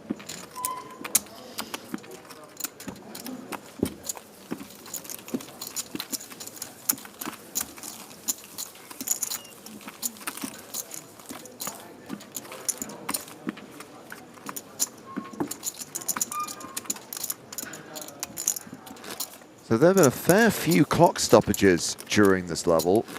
We referenced what just happened with the pace of play, but also every time there's an all and a call, they've been stopping the clock. So we're actually a little bit behind.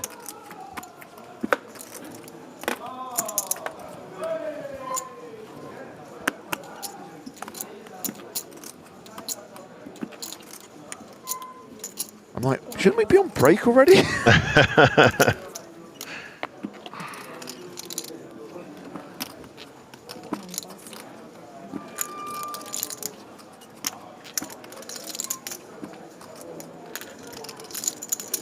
And with King 6 of hearts.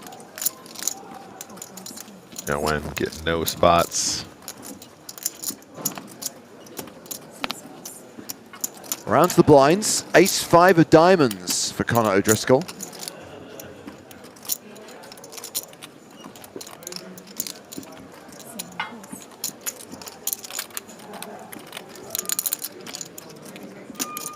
Folded it, leaving Peters to decide what to do with Jack 3 offsuit. He decides to fold.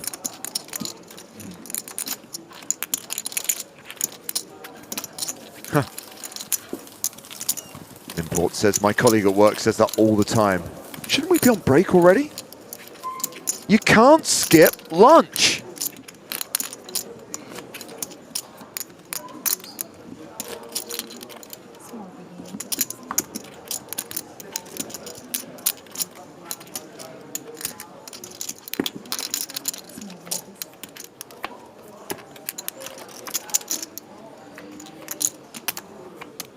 As much as I would love to have a poker event in Canada, I don't think it would be an EPT. It would be an NAPT, because the North American Poker Tour would probably be more appropriate for Canada. I think it would be the GBPT, the Griffin Bender Poker Tour. I thought you were going to talk about one day, Nick. A great British poker tour. Canada's still part of the Commonwealth. Going to play with the King's head on the tables. With Griffin's face on the money.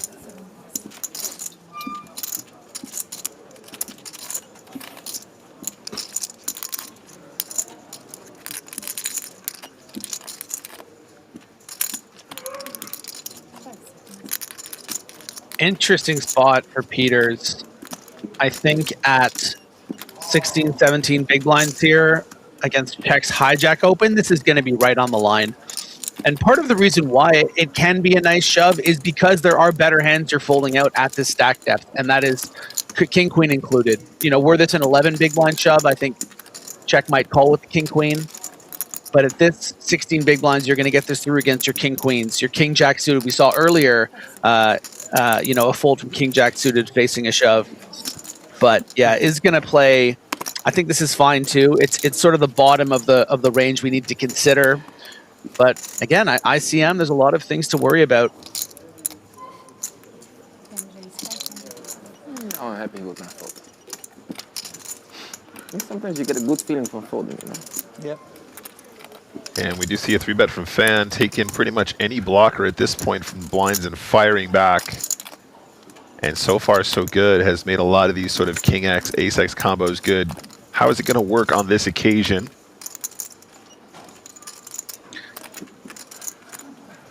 I mean, this isn't the first time Fan's done it, and it's still going to get away with it. I think he's playing very, very, pardon the pun, especially if it's been used before, but fantastically. Really putting the pressure points and feeling very comfortable, like he's done this before. Then I'm very, very happy with my fold.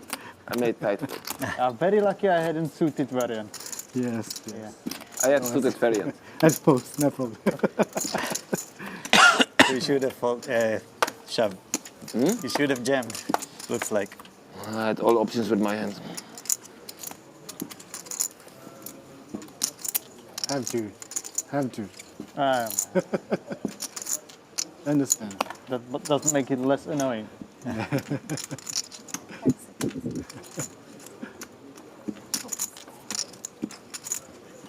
Such a nice guy and keep such. Yeah, you look so nice. Yeah. So friendly. Yeah, friendly, but friendly, aggressive, and honest. And then bam, yes. Do you like it? Playing his image. Yes, I like it. Yeah, that's right. That's nothing to hide. Yeah.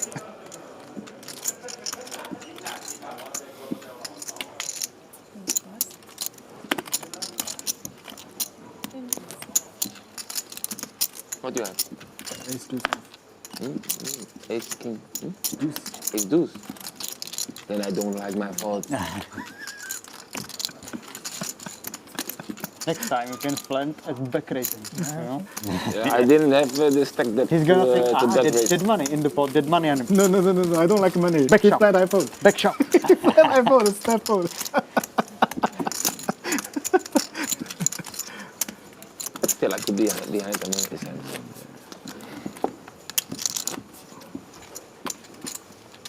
Over 7.5 minutes on the clock. Are we going to be going on break with 14 players remaining? Easy.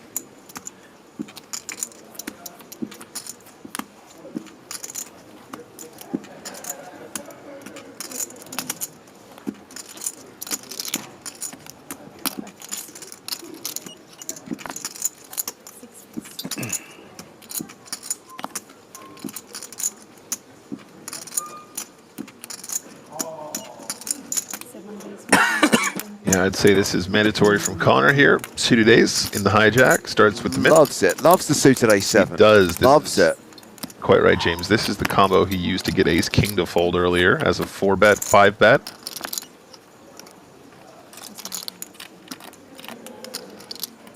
Yeah. Okay, speaking of.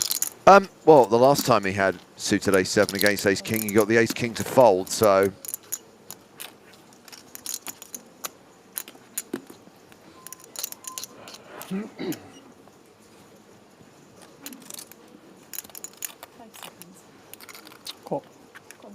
Gatz's just flats with the ace-king. Zhao Wen comes along from the big blind with 8-5 of diamonds, 3-way to the flop. Yeah, he was looking over at Zhao Wen and that short stack going, please do it, please do it, please do it. Yeah. Oh, we have got the nut flush draw for O'Driscoll. As things stand, Gatz's is still ahead with ace-king high. There's a gut shot straight draw. I've been really impressed by the sort of passivity in these spots where, you know, you can get a little overexcited with, you know, when O'Driscoll had queens and now with this ace-king. But this is just kind of the way you need to play these ICM spots when you're one of the chip leaders against another chip leader. You really want to be careful because of that, you know, doomsday situation that can happen in a big cooler. It's too big a risk. Nice check back here from O'Driscoll. Very under-rep, recognizing, you know, Gax's range can have the all over this flop, even as good as pocket jacks or pocket tens. Certainly if he's flatting ace-king, he's going to have those as well. So stays under-rep with that nut flush draw.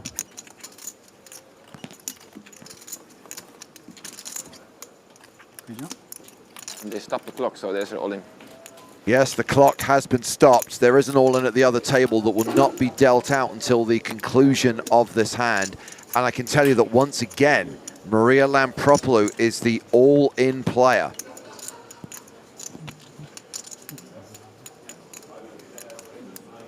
check to Connor here.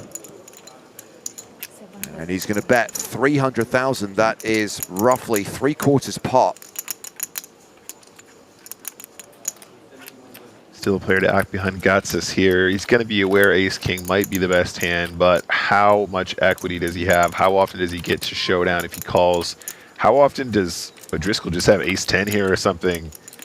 And he's drawn thin. I think he might just opt for the folds. He's already taken chips off of his cards. Now does put it in the bin. Yeah, I mean, I think you can assume you're never drawing dead here because O'Driscoll would have bet pocket jacks and pocket tens almost certainly.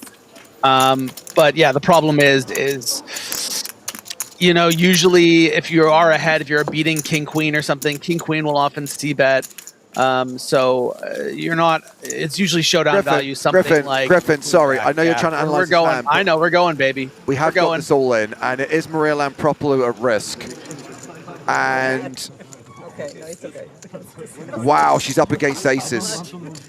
Ermin Kurtulush tables aces. Maria with ace jack. She is way behind this time. No. 8-4-3 on the flop. 7 on the turn. She's drawing dead. We have lost Maria Lampropoulou in 14th place. She cashes for 50,300 euros. We hit the money jump. Everyone's now locked up 60 grand. Great run from Maria, but she falls short of making the final table.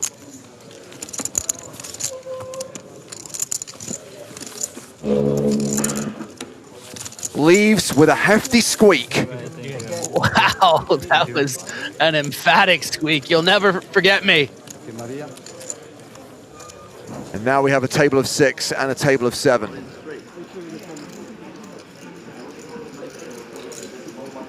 Six, 7. And when we get to the break, by the way, I wasn't allowed to say that. we're probably still going to be at 2 tables. I mean, it's unlikely we're going to lose 4 players in 4 minutes. Yeah. We will have to switch tables. Okay. So what is currently the outer table will become the feature table. What is currently the feature table will become the outer table. Much too much. Your hands were much worse than his hands. I don't know.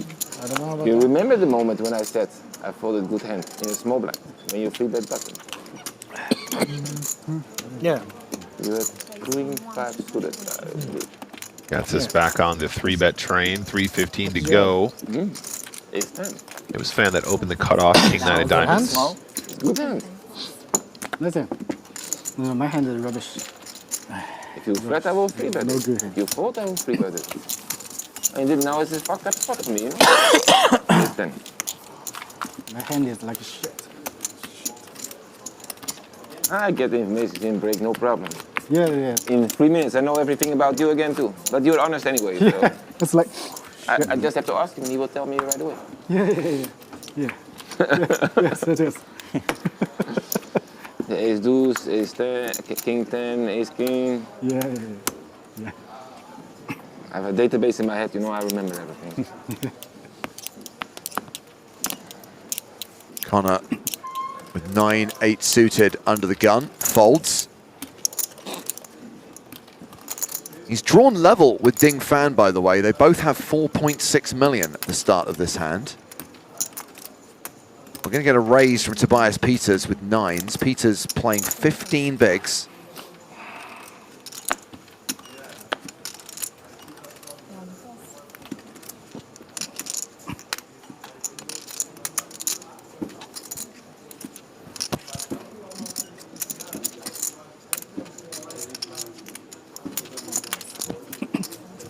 Rounds the big blind. Isle Mahravi. As ace king. He shoves. Yeah, this is a nightmare spot for Peters, James, because you're expecting this big blind shove to. Yeah. Kidding when you said no. Oh, he does call it quickly. He has called. No bluff too. Why you bluff? And of course, we're in a situation where we wait for the hand at the outer table to play out before the hands are revealed. 11 more pairs and we chop the draw.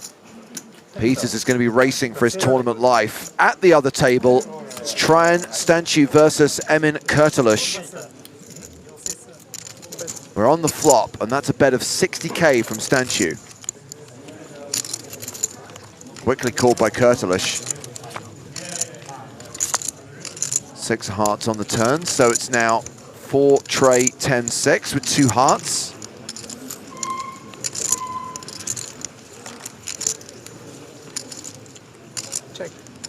Check, check on the turn. 10 of spades on the river, pairing the board.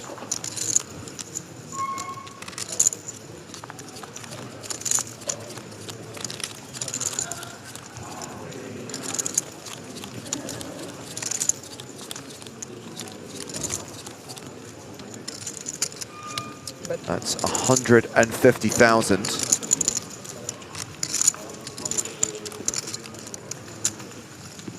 That's a Hard call. to imagine this isn't value. Stanchu with king 4. 9-6 the hand for Kurtuluş. And the 6 is good.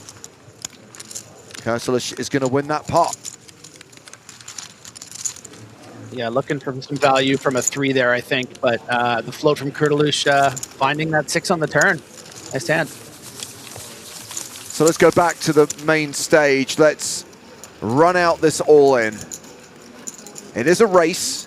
Peters with the pair, Maharavi with the overcards. Peters the at-risk player. He needs 9s to hold here. The players are asking why the clock is running. Not anymore, but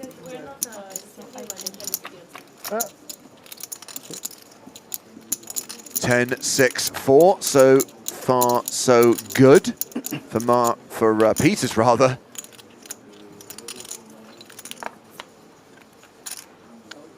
Deuce of diamonds. Doesn't change anything. Peters just has to fade an ace or a king on the river.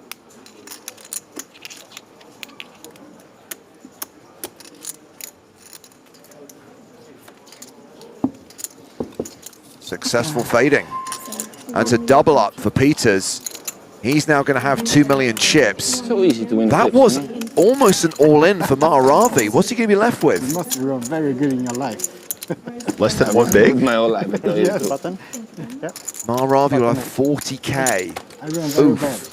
And Buying it less than 5 And he's in the small blind. yeah, that's what I was going to say, straight to the small blind. So 75% of his stack is committed. I guess he just has to throw the other 10k in regardless. I see him. Oh yeah, there's that. No, I'm just kidding. That seems very reasonable, James. Oh my goodness. So, Ravi has a tall hill to climb here. You said before. You said I'm going to splash now.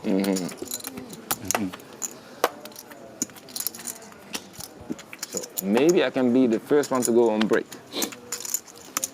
I will be the first to go on break. See you later, guys. See you tomorrow.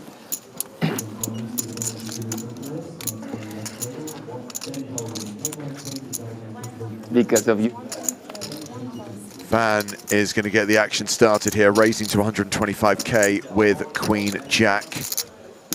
There we go. The rest goes in. I don't think he's looked, by the way. All in blind with 9-3. And 6s for Conor O'Driscoll.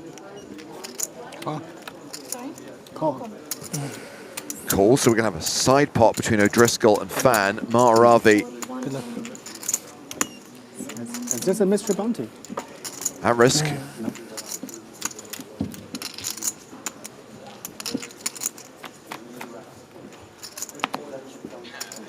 That is a pretty decisive flop. A set of 6s for Conor O'Driscoll.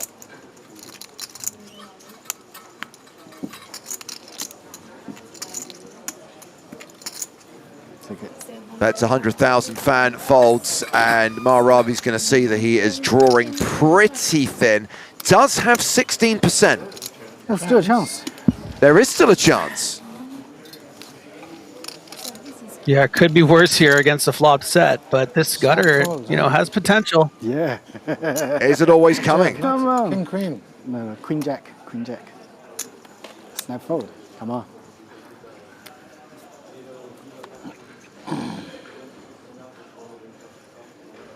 Now drawing to a chop.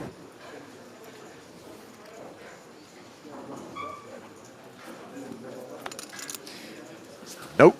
Two pair no good against a set. Yeah, you too.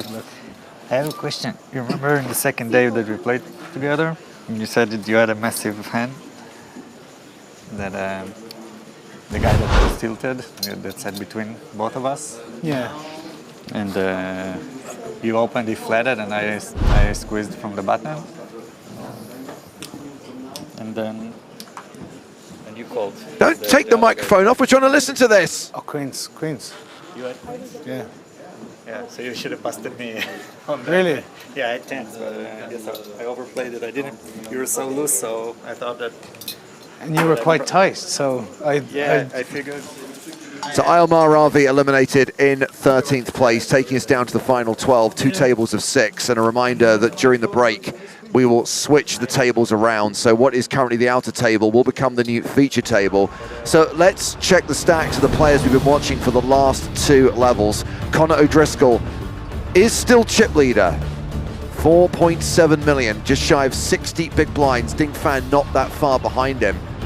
With the blinds going out to 40-80, pressure is on Zhao Wen. He's done some decent laddering today, but he's down to just 6 big blinds. He is in the danger zone. Danger zone! But remember, the other 6 players will be coming to the main stage as we continue to play down to the final table here in Prague on the PokerStars European Poker Tour.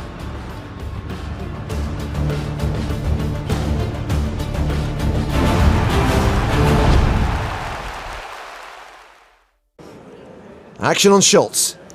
King Trey. He raises to 350,000. Fine.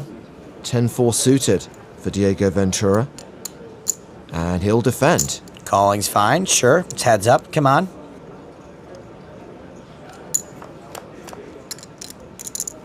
Oh, Ventura pairs his 4 to become a big favorite in this hand.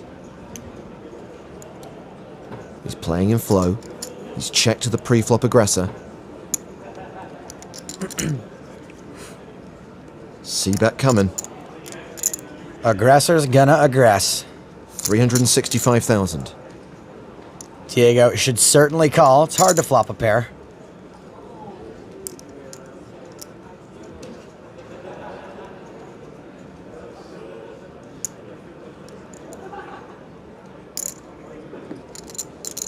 He does call. The better part of 1.5 million in the middle as we go to the turn. Which is a king, so we see the percentages do the big switcheroo. Schultz, now an 89% favorite. Kevin shan't be slowing down now. He is going to hope that whatever Diego called flop with, he's also going to call the turn with. More than half the pot, 775,000. Now I don't think Diego should necessarily be calling. Bottom pair is not so hard to make at this point.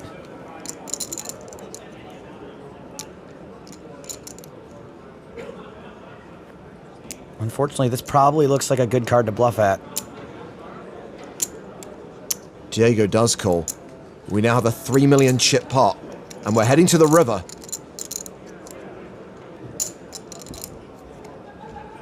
It's a 6 pairing the board. No help for Ventura.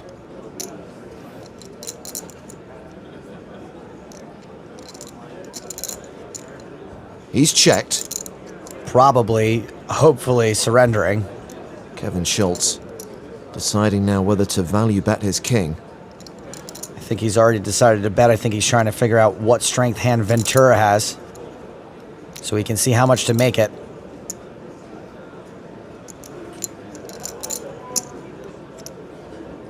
Well, that is 900,000, roughly a third of the pot.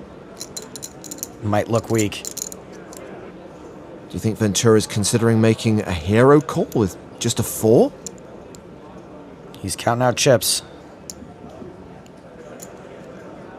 Rolling. Oh, wow, he shoved! Wow is right. How much is that? Diego has just check raised to over 3.1 million. I like the idea, but the raise actually isn't for very much. Kevin might have to call if he thinks they're chopping or just based on the fact that this could look like exactly what it is. A desperate bluff attempt. A call here would be totally justified. Well, we can see that Kevin Schultz has the best hand. And if he calls here, this heads-up battle is over and he has won the 2015 PCA main event. Kevin's thirsty. I'm parched and I'm not even in the hand. Diego's doing a great job of keeping composed. I have no idea how. This decision is for one of the biggest and most prestigious titles in poker. This decision is worth $500,000. He calls! He's done it! Kevin Schultz takes it down! Nice call. Well deserved. The skydiving American Pro is the 2015 PCA champ. Is Tony Gregg going to have another runner-up finish in the PCA? He's called here with ace-8. Mike Watson checks his option with 7-4 off. Well, the flop brings top pair for Gregg. Flush and straight draws for Watson. It's practically a coin flip. You would not have expected there to be a collision on the flop between these two hands, but somehow the poker gods provide. Tony Gregg bets 400,000. Seems like a pretty obvious spot for a just call.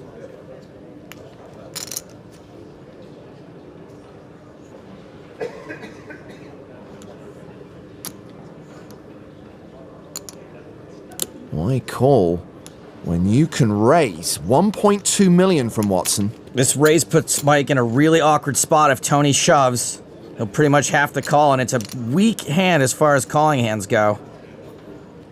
Let's see how Tony responds. All in. Gregg's going with it. Oh, Mikey. What have you done? I think I know what Mike has to do, but don't forget, he's making a decision for one of the biggest titles in poker. Hard for him to know that it's pretty much 50-50 here. That it would be correct for him to call. He does call! Here we go! Let's flip that coin! This is a good one to see for you. A really good one. Really good one. Mike has 12 outs twice. This is why they make a deal. I can't really picture you holding up 7-4 off for the winner's photo, you know? It's just like too dirty. It's a great hand. You need a prettier hand than that. Gotta build my image. If Mike hits, we have a winner. Just don't turn me dead like you did to Philip. That's true. Offsuit 9, just... Yeah, you can turn a pair or something. He does turn a pair. Well dealt. Mike Watson now has 16 cards he can hit to win the PCA. 4s, 5s, 7s, and hearts, all working for him. That's a lot of outs. Is it too many? The river is a heart, and that means it's over! 7-4 in the winner's photo. Tony Gregg is a runner-up again. Mike Watson wins the PCA 2016 main event. The real Lampropoulos is now massive chip leader with more than 15 million. Sean Buchanan on the ropes with 2.4 million, fewer than 10 big blinds. He is in big trouble. King 5 on the button. He limps. Real Lampropoulos with 10-7 of clubs.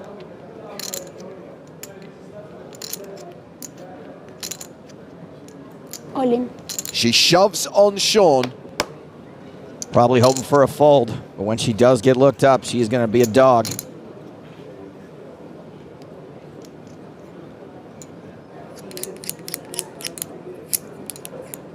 He throws in a single chip. That's a call. On their backs. One more very flippy situation. 17 suited. Once again, Sean Buchanan has the slight advantage, but this time he is the at-risk player. Let me win this one. No, please. I want. She want million. It's more fun to keep playing. It was enough fun. The flop. It's 10 high. Looking real good for the fun to come to an end. Maria is a 4-1 favorite to win the PCA. Deuce on the turn. Sean has 5 outs. Unless there is a king or a 5 on the river, we have a winner.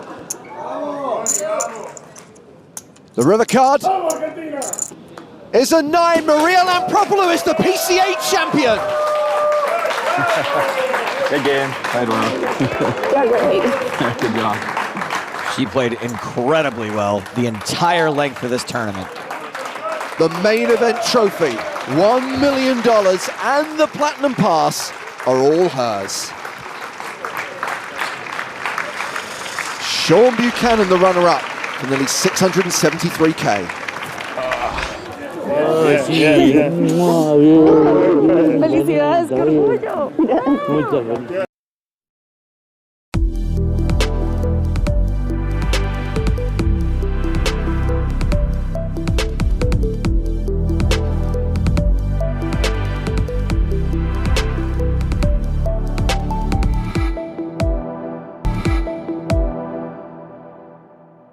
Five-handed at the main event final table. Blind still 60,000, 120,000 with a 20,000 ante. Now's when the real poker starts. Calamusa folds. His fellow countryman Adrian Alan is going to get frisky and raise it up with 9-6 of diamonds. Sure, why not? Round to the blinds. Hassan Umarov folds in the small. Jimmy Guerrero in the big. Ace-queen. Jimmy likes his hand. Jimmy thinks we should play for a bigger pot. Jimmy's gonna 3-bet.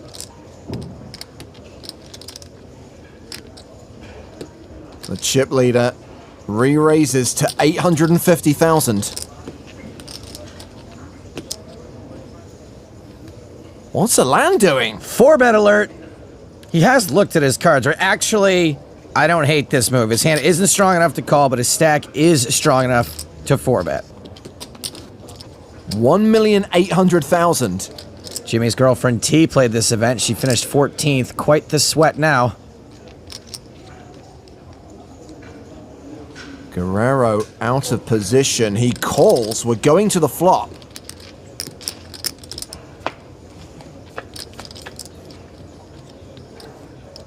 Well, Jimmy has flopped a gut shot and a flush draw. He is almost a 9-1 favorite here. That was a hell of a flop for Ace-Queen with the Queen of Hearts. He's checked it to Alan, who had the pre-flop betting lead. He continues for 1.5 million. And that is a terrible flop for 9-6 of diamonds.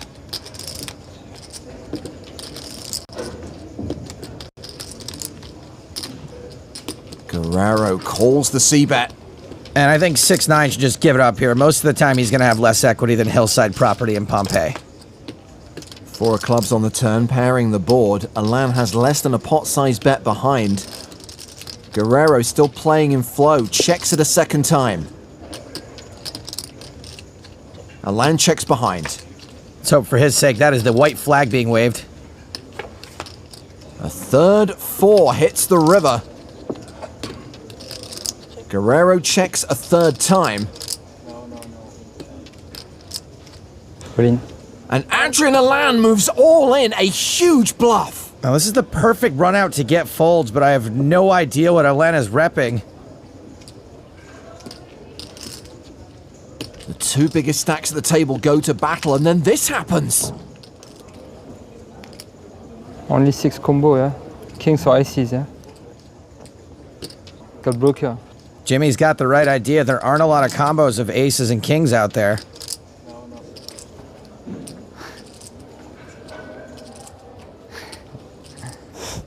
Yeah, well. Wow. Unfortunately, he is not beating ace-king as a bluff. Tough spot for him. Even tougher for that coffee stirrer. Sorry. If he finds a call here, a land's out. Show me if I fold. Maybe. Hein? Tu verras dans une heure. Ouais, tu veux? Tu verras dans une heure.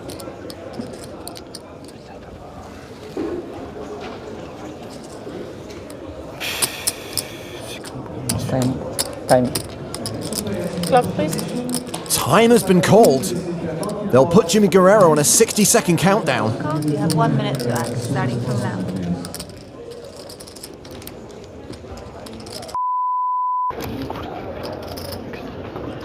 My French is a little rusty, but I'm pretty sure he's complimenting his opponent's play. C'est sûr que tu bluffes. C'est sûr et certain. T'as pas d'évaluer. 30 seconds. He knows this is a bluff most of the time. It's either that or a slow-played monster. Every once in a while. Which is it, Jimmy?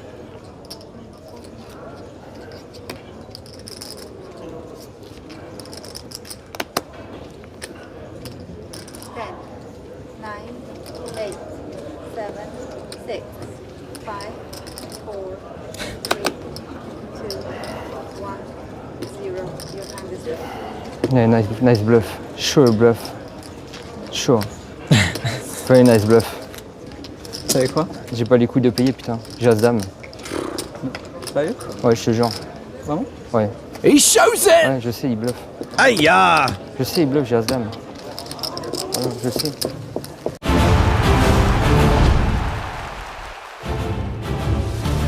Pretty sure one more of those words should have been bleeped. Hello, my babies, and welcome back to the PokerStars European Poker Tour, live from King's Casino at the Hilton in Prague. It's day 5 of the main event. 1,224 total entries are now down to the final 12, and these are the top 5 of those 12. Connor O'Driscoll started the day as chip leader, is currently the chip leader. And as you know, we are big Dig fans. New feature table coming at ya. Little shallower here. Eamon Kurtulush is the chip leader at 50 big blinds. Not much between the first 4 stacks here. Krakow, Stanchu, and Bonsall. Filippo Ragoni and Thomas Bazin are the shorter stacks. I am Joe Stapleton. He is Nicholas Michael Walsh. Hello. Thank you for having me. And live via AT&T face phone is Griffin Benger. Could I get a middle name here for me? Do you know my middle name? You're just giving it to Nick. It's 1.2. Your middle name is Bartholomew. Danger. Okay, Danger Benger. That just doesn't work. No, it's Frank. It's so Frank. many. It's Frank. Frank. It's Frank. It's Frank. Jeez, that's somehow worse.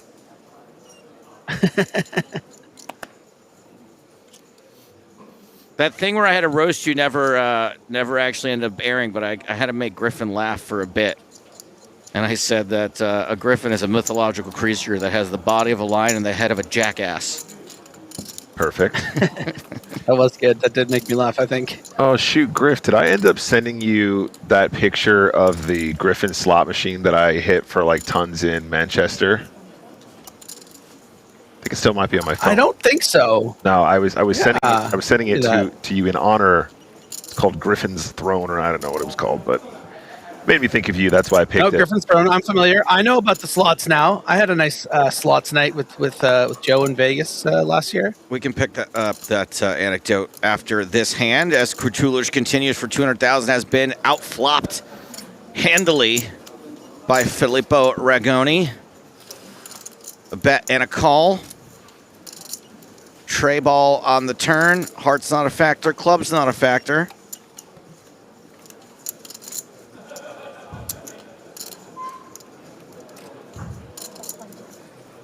Unless it comes to 4.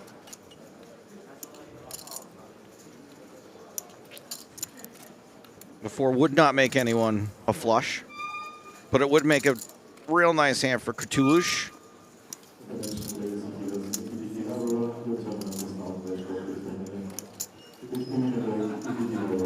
And Kurtulush continuing, this time for 600,000. Less than half pot on the flop. 6/9 of the pot on the turn.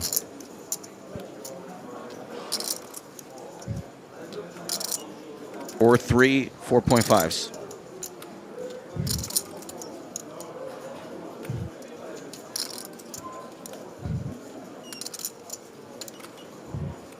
I don't expect Rigoni's going to fold top pair, but we have seen some strange folds throughout the course of this tournament. That we have, and it is a big scary bet on the turn. You have to give him that.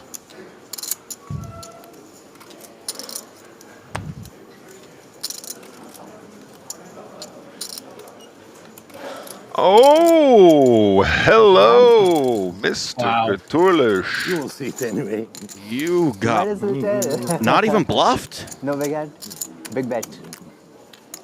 Big fold, huh? Big fold. Oh no. What happens when you don't even get bluffed, but you fold the best hand?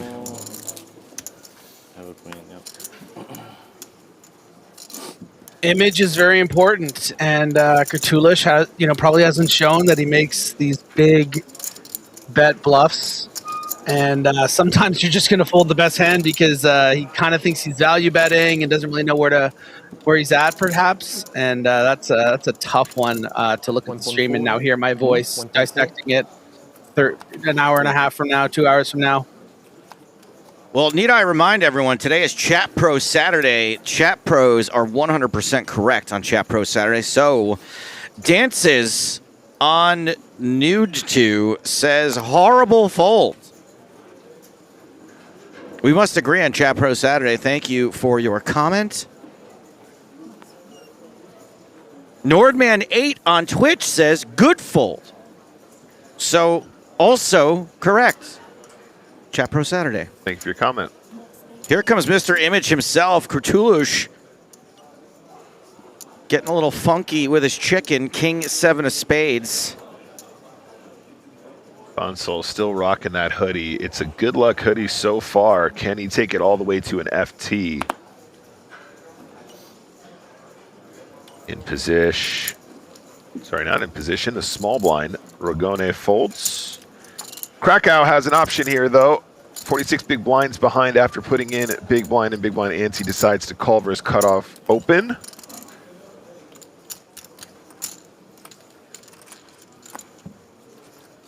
Kurtulush with live cards against the ace-10, and now with a very live flush draw. Got another fast actor here. 440, what's the bet? That looks like 170, 60. Yeah, should be a standard c-bet and a standard call from Krakow. Ace-10 going to be ahead of some c-bet hands like this one. Going to be tough holding on, though. I mean, if Kurtulush bets those sevens like he did on the turn in the previous hand, you can imagine with a flush draw, might keep swinging. And Kurtulush crushes the king on the kern. I wanted to keep the alliteration going. All hail Lord Kurtulush. I like that. It just sounds too much like Cthulhu to me, so I like that. Yes, I think that's why I like it. River's a deuce, not a spade, but Kurtulush has the best of it. Yeah, and actually a door open with that double pair on the river for Kurtulush to maybe get some value from an ace high, and sizes down quite perfectly against this exact hand of ace-10 high. I don't know how you can really fold this when this could just be some, random queen-jack bluff from a player that's playing a bit, not all over the place so much, but just might have a random hand here.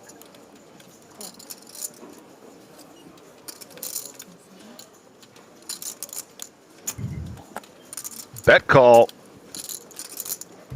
Bet call show ship. Value acquired. And that's 2 in a row for Kurtulush.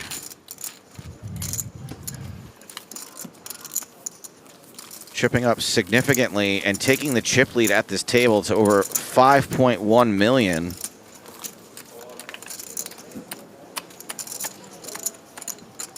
Now I think during this hand, Never mind.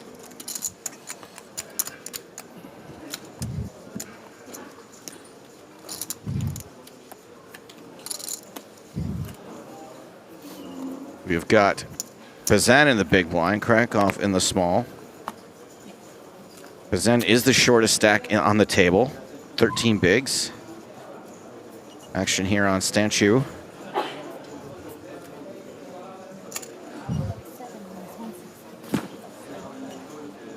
Andrew Taylor says the Canuck announcer sounds like a true gamer. I guess you're Canadian now, Nick.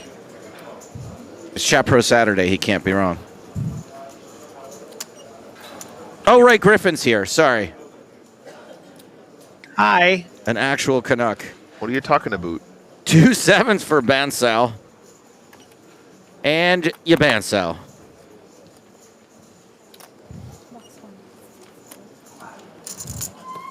Calls with the hockey sticks for the Canuck.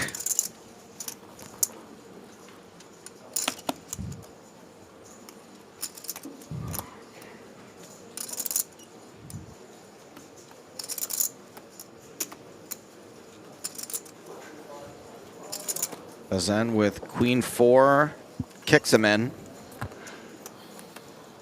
So it's heads up. Bansal versus the Year of Romania. Stanchu with the slight chip lead headed to this flop. 10-6-6 top pair for Stanchu.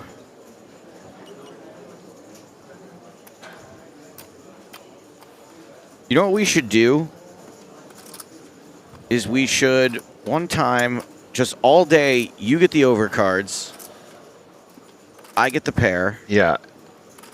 And we just keep track which wins more, the overcards or the pair. Even if it's bluffed, right? Like even if the pair ends up folding, it's the best hand. It still goes to the overcards. So we like play for points and then we settle up at the end of the day. Yeah, exactly. I like it. Like a prop almost. Yeah. Griffin, you can play too if your passport ever gets reinstated.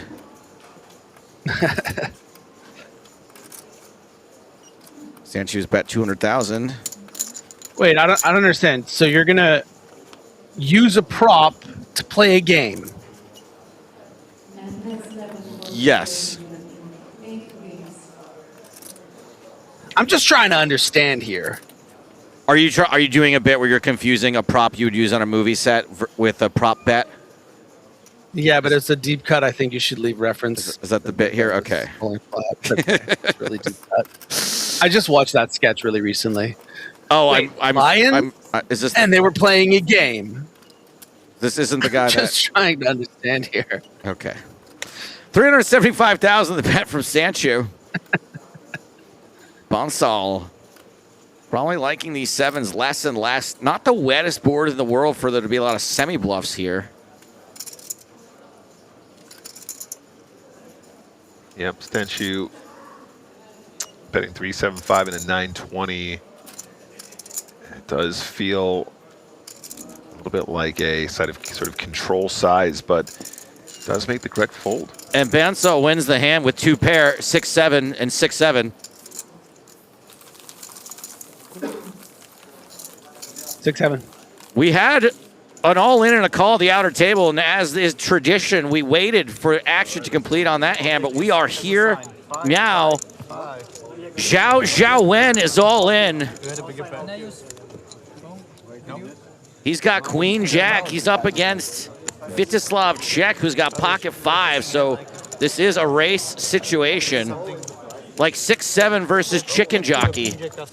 One of these two things has a slight mathematical advantage. 5's holding.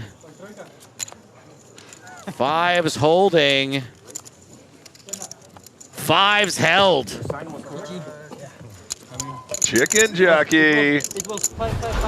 Zhao Wen couldn't connect, is now out in 12th place. Hey, when did Zhao say ciao? Now. Right meow. And we are down to 11 players.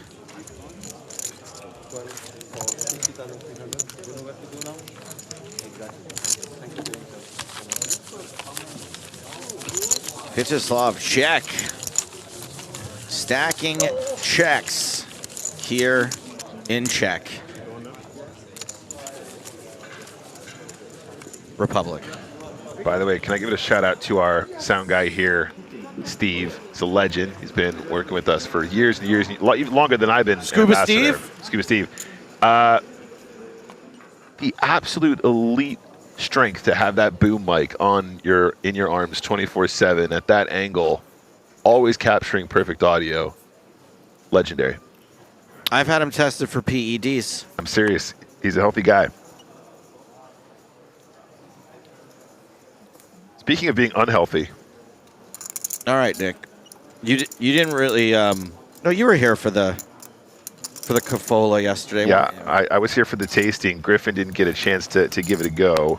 I'm not gonna lie, the Cafola was a real kick in the pants for me in a good way. So I kind of requested that we drink more Cafola today. Just to check.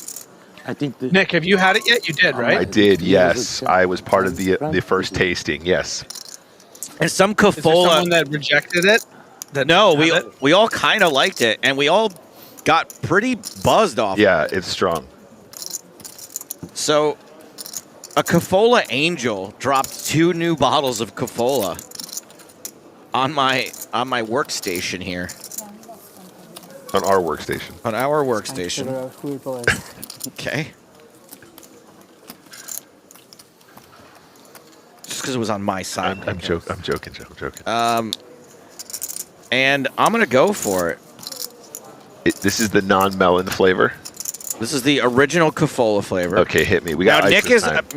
Now we didn't get a chance to refrigerate them because the Angel put them on my desk without refrigerating them, which is honestly a half-assed Angel. If you ask me. Angel. It's really yeah. It's kind of almost not worth it, but. I'm just kidding. Since they were put on my desk, they have not been refrigerated, but Nick has suggested that we do today's with ice. Do you want to pour your own? Whatever. Okay. I'm not. Because you seem to have an opinion about how this goes. Well, I just love pouring icy it gently drinks. because out of a bottle and then ice, you're going to get almost no fizz, but Bergoni with Queen Jack. Oh, I can smell it already. Jeez.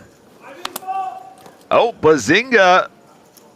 Ace King Bazinga has 13 big blinds. Thomas Bazin, I think he's probably just going to be all in here, and it's going to be pretty straightforward. Okay, if he re-raises, then we slam this. Okay, here we go. We're gonna slam the Cafola. Right, this hand's over. Cheers.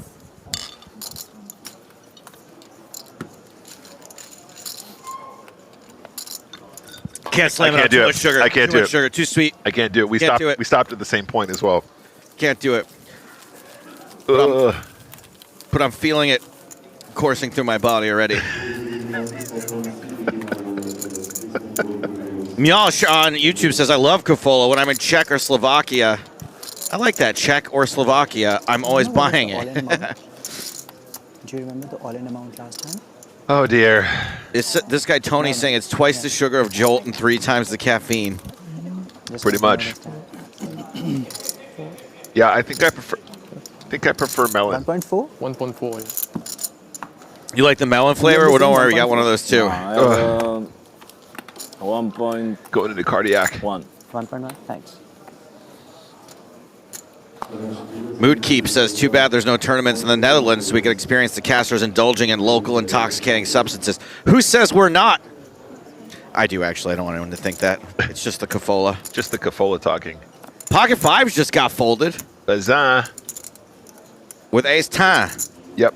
And Ace 10, I think, is a candidate for a push, also a candidate just for the open. And we are ICMing right now, guys. So I think maybe... Oh! You were about to say that, I think. I was not about to say it. Griffin, are we folding Ace 10 here? No, that's quite a bit too tight. It's an over-adjustment. Kurchulis isn't going to have the kind of player that's going to 3-bet light to try to put a lot of pressure on you. As a matter of fact, he's the kind of player that will call something like Ace 6 off from the small, as we've seen him do, with Ace 4 off in the small blind to an early position open yesterday. It's not like Bonsal's going to just look down at King 10 and shove it in on you. He's going to flat here, which is another dominated hand. We're actually seeing 2 hands that are a great example of why you should raise Ace 10. You still need to acquire chips at this stage of the tournament, so bad fold.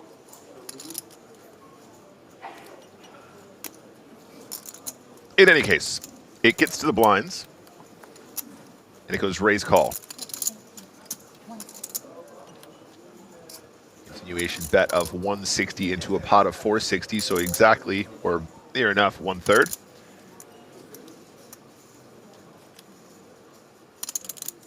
Bonsall in position, 2 over cards. Might be tempted to just float along, float on down the river.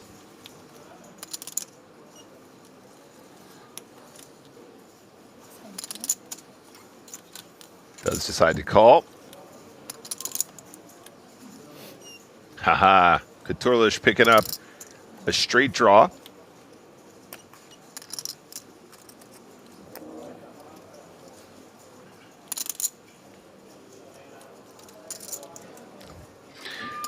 Kind of interesting here, actually, for Bonsall. I mean, you kind of have the bottom of your range here with a king 10 float.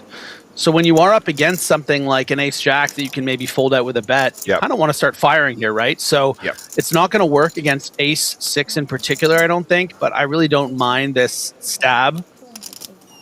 Yeah. Let's see if you can deliver another bet on a brick river. Yeah, Griff, I'm 100% with you here. Especially when you see that snap check on the turn, you're like, ah, okay, so king high, maybe not good here. Let's start telling a story. Bet call turn, going to a river. That is a straight.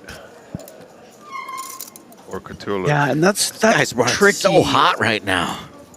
It's tricky because if Bonsall is aware that Cthulhu can have something like ace 6, something like ace 9 that won't fold on the river, it's maybe we need to start giving up here. But if we would hate to lose at showdown here against ace jack off, you know, something like an ace 3 of diamonds, you know. So I feel like he might go for it, but he is going to regret it. Yeah. 1.2 is announced, guys.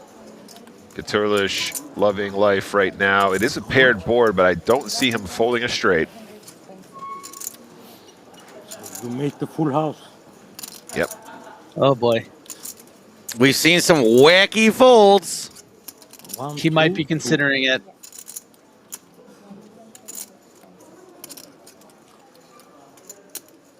Is he about Don't to get paranoid? Wacky?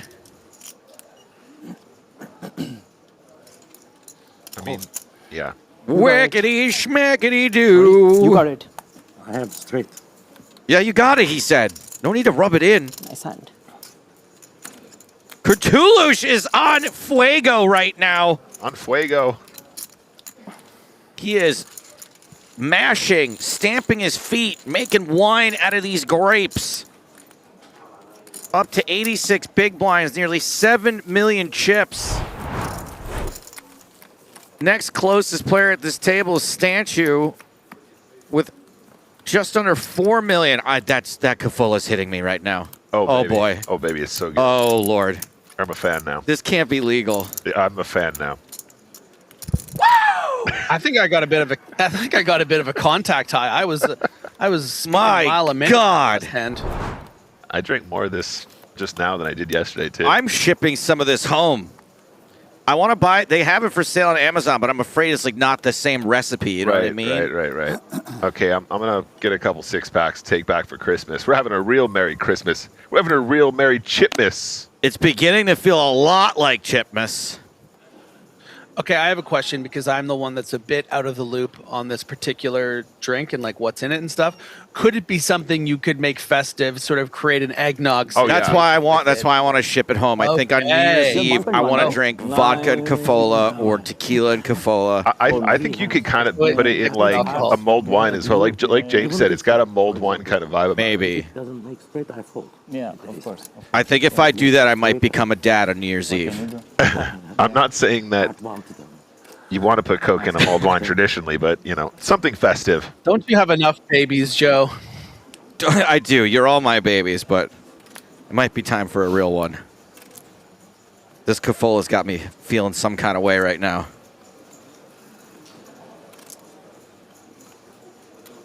Action is folded to Bonsall in the small blind.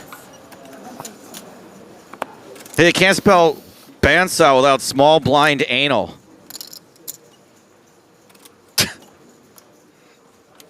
Just thought I'd put that. I told you guys that the Cafola is talking right now. Yeah, look, that's what you said is objectively true, so I'm not gonna take exception.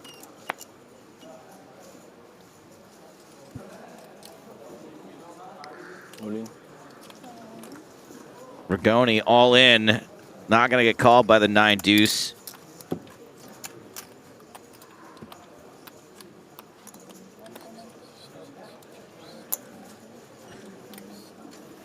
Nick, you all right?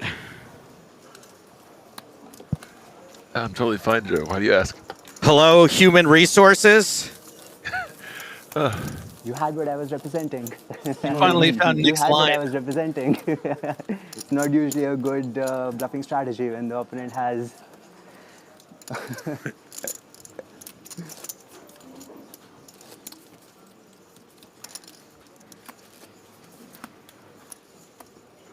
Ah, goodness gracious me. 11 left here in Prague. And we're on to the next hand. Blinds are still 40K, 80K for another 69 minutes. Nice. Nice.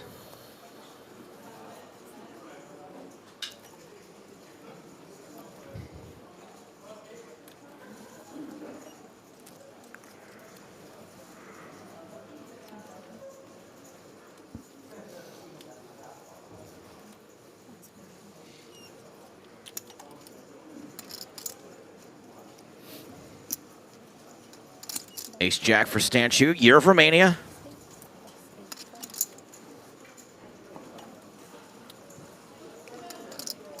For Trey for Bonsall. He's just counting his chips. Still 10 big blinds.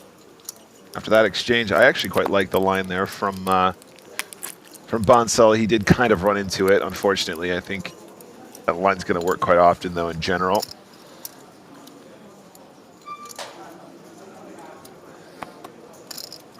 Another rag and a 1 for Rogue One. Rogue One.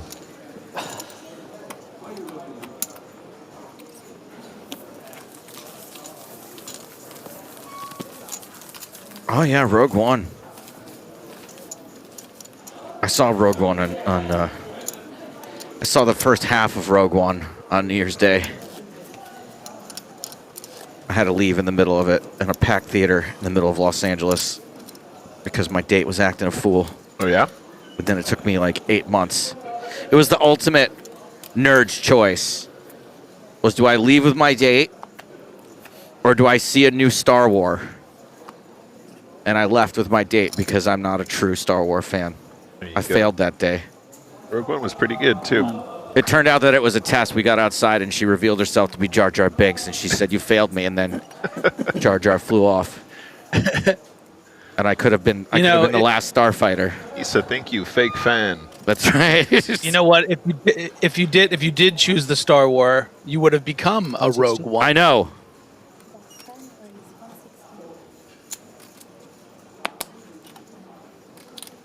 Used to know Tinken user better than the Gungans. Misa like these. I mean, it's funny because in any other context, those would be racist accents, but you're doing characters from Star Wars, so. It may be racist towards the Gungans. That's what I mean. Which I apologize for. Krakow all in with these 2 neeners. Okay, can we talk about this for a second? Sure. Why are we raising the king 10? But not, never mind. It's okay. Go on, Griffin. This is why you're here. No. The camera was on, the camera was on the man who folded the ace 10, and then they had the king 10, but it was band still open, so it's fine. Also, when there's action before us, it's still only 15 seconds. First action 15. And if someone would have called, then still 15? Then 30. How much left? 800. Thank you.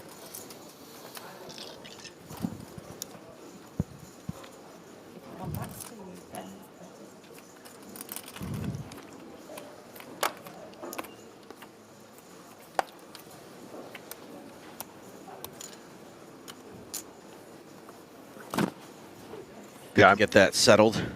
I'm really, I'm really developing a. How you feeling? A thirst for. You want some more? Want some more? I'm looking forward to the I thought melon. a 2-liter bottle is going to be enough, but I think we should get a whole case. I'm really looking forward. Do you want more of this, Joey? No. I'm fine actually. All right, fine. Well, in that case, the melon is all mine, baby. I guess the good news is it gives you the energy to brush your teeth for the 4 hours it's going to take to get all this crap off of them.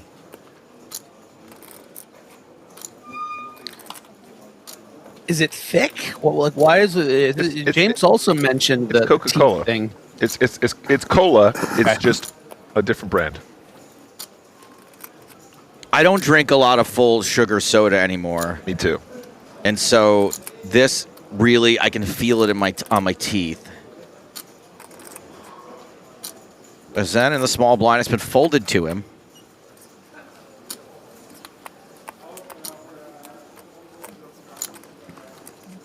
And he gives it up to Stanchu, who had ace-10 in the big blind. You're Romania.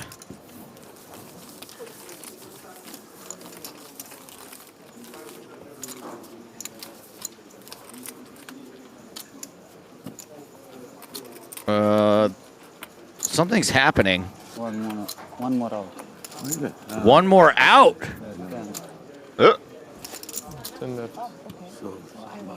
Oh, something has happened. Good luck, guys. Good luck. Good luck. Because they're taking Courtoulouche off the table.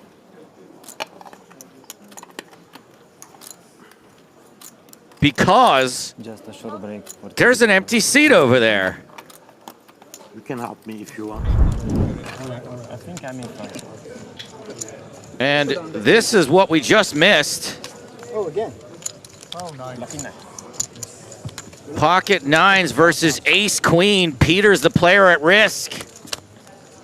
This is Demetrius Gatsis versus Tobias Peters. And Gatsis hits a queen on the flop.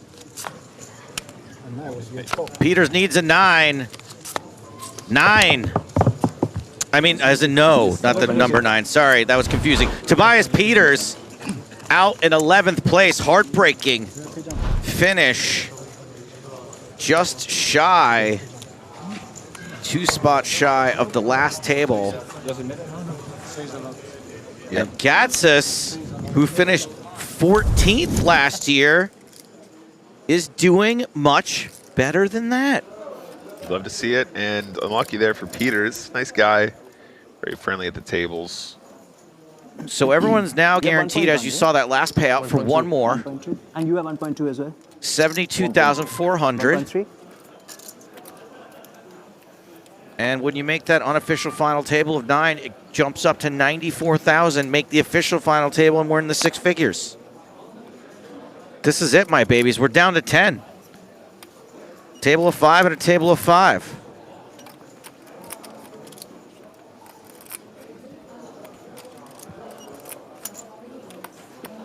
These 5 spades in the cutoff. Krakow, 43 big blinds, has decided to raise. The Zen, 15 big blinds, Jack 4 offsuit, I think just wants to bin.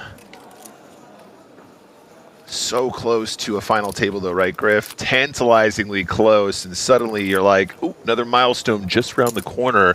Imagine making an unofficial final table at a European Poker Tour event. That's exciting. Yeah, and I think particularly, Bazin, we saw how tight he's prepared to play on his shortish stack, you know, with that ace-10 fold at the cutoff. And look, this is a big reason why. Bansal just with 550K, now 470 back, peeling this min raise, trying to flop some equity against a hand that he has a lot of equity against. Not there, though. It does feel like Griffin had some of the Cafola. I'm telling you, I'm getting a contact high, guys. You guys are bringing me up. He is right with us. 1 spade on this flop. Jack 4 checks to the original raiser, who is going to have way more kings.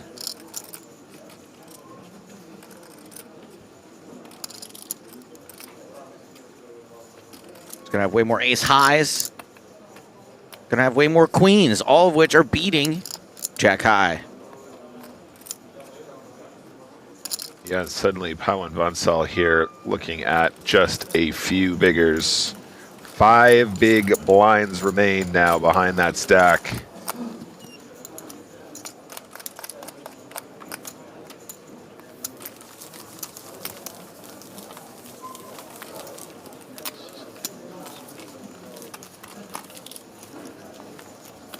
So there are just over 60 minutes left in this level. This is the 3rd level of the day. We could very easily play out 2 more levels without reaching 6. We would probably stop at 6. Unless it happened in this level, we might play out 1 more. But I think that's incredibly unlikely.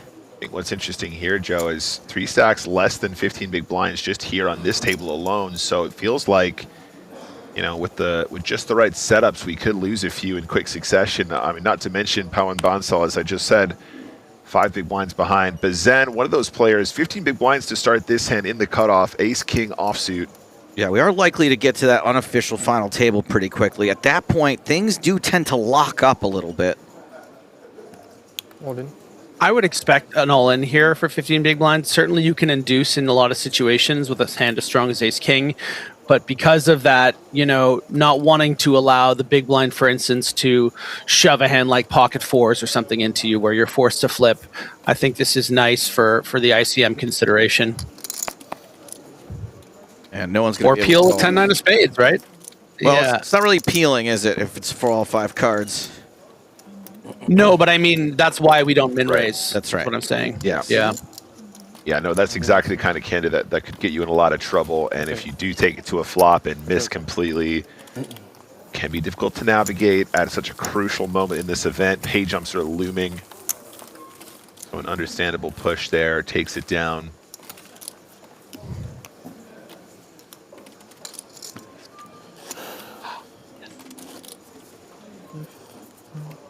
This is so exciting. What, the poker, or is that just the Kafola talking?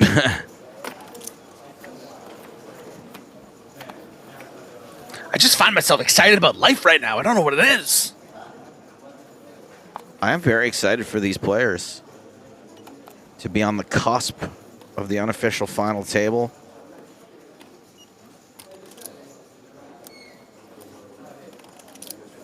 I guess I'm excited for everyone except for Pawan Bansal, this 5 big blinds. I mean, come on. Poor fella. Yeah, there he is. Has it been folded to him? Folded to you on the button if you had anything. Anything. Woof.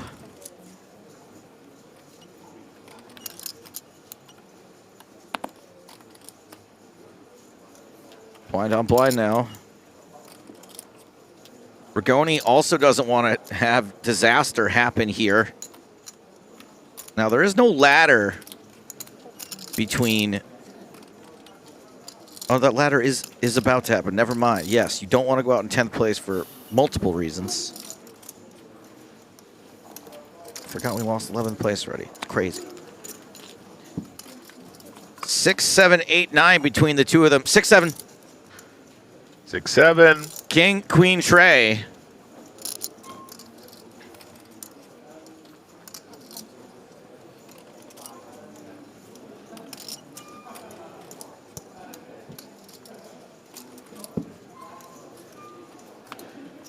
Check, check, queen on the turn. 9 high, the absolute nuts right now.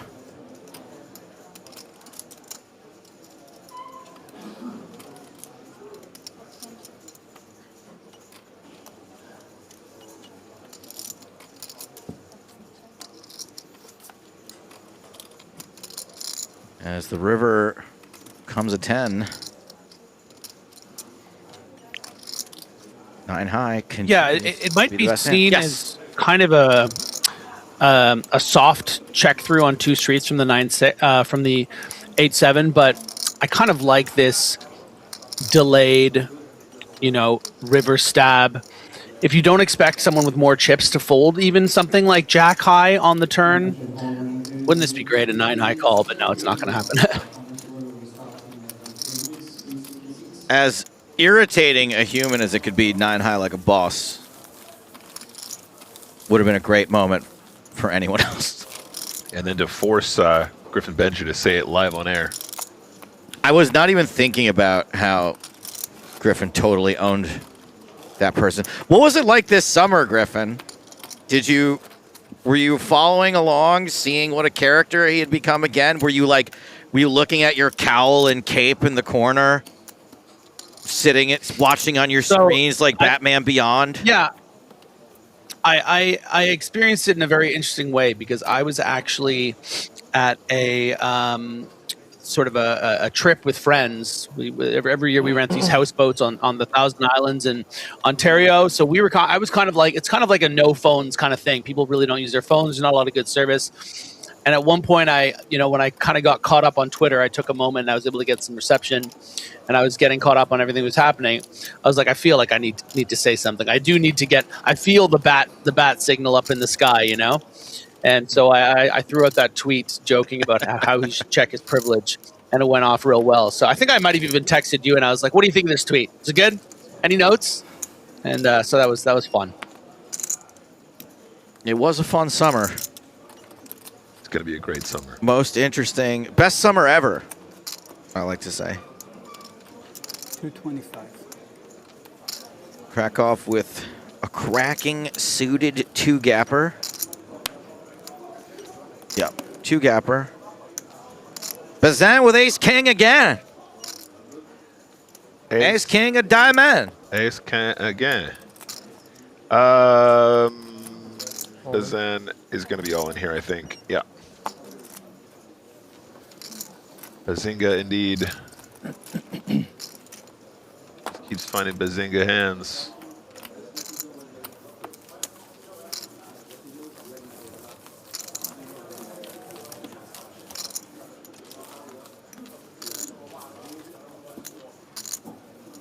Krakow on 43 big blinds, second at the table.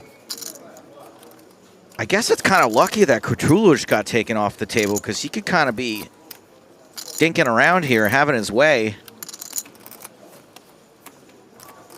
You don't think so?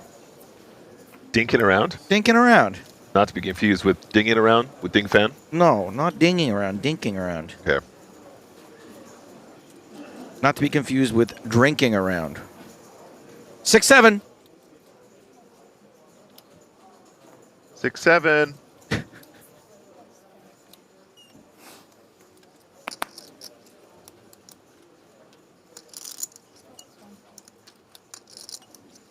Action folds around to Krakow on the button.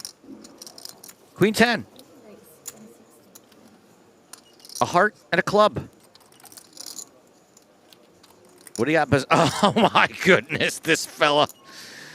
Card rack.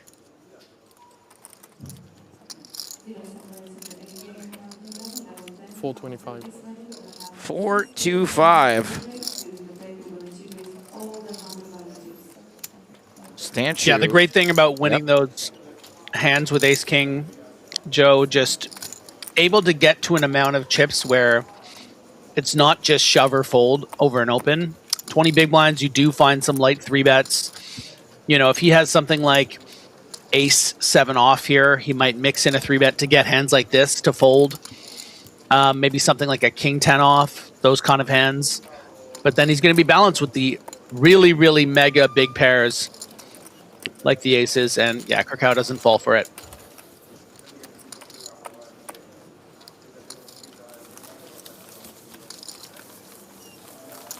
Pretty tough to fall for anything with Queen 10 off. It's just one of those hands that you never can get away with telling your backer that you're like, so I had Queen 10 off. I'm like, nah. Nah, dog. Nah, ain't about that, dog. Maurice on YouTube asked, which place did Ola Shemming get eliminated? He was eliminated at the Prague Hilton. Thank you for your question.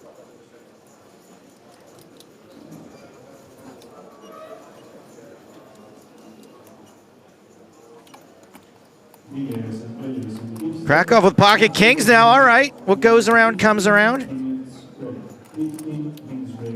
Oh, we missed the 6-7. Okay, I'm gonna do it. Okay, I did it.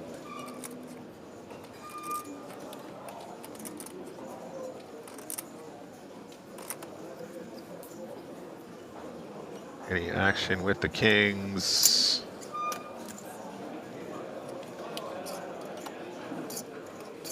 No. Can't do it. You know what's really sad? When you got like 5 big blinds, and you're thinking, I could get this in light. You know, I just don't need much here to have a little gamble. And then you're in the big blind and you have 7-4 offsuit. A very sad story.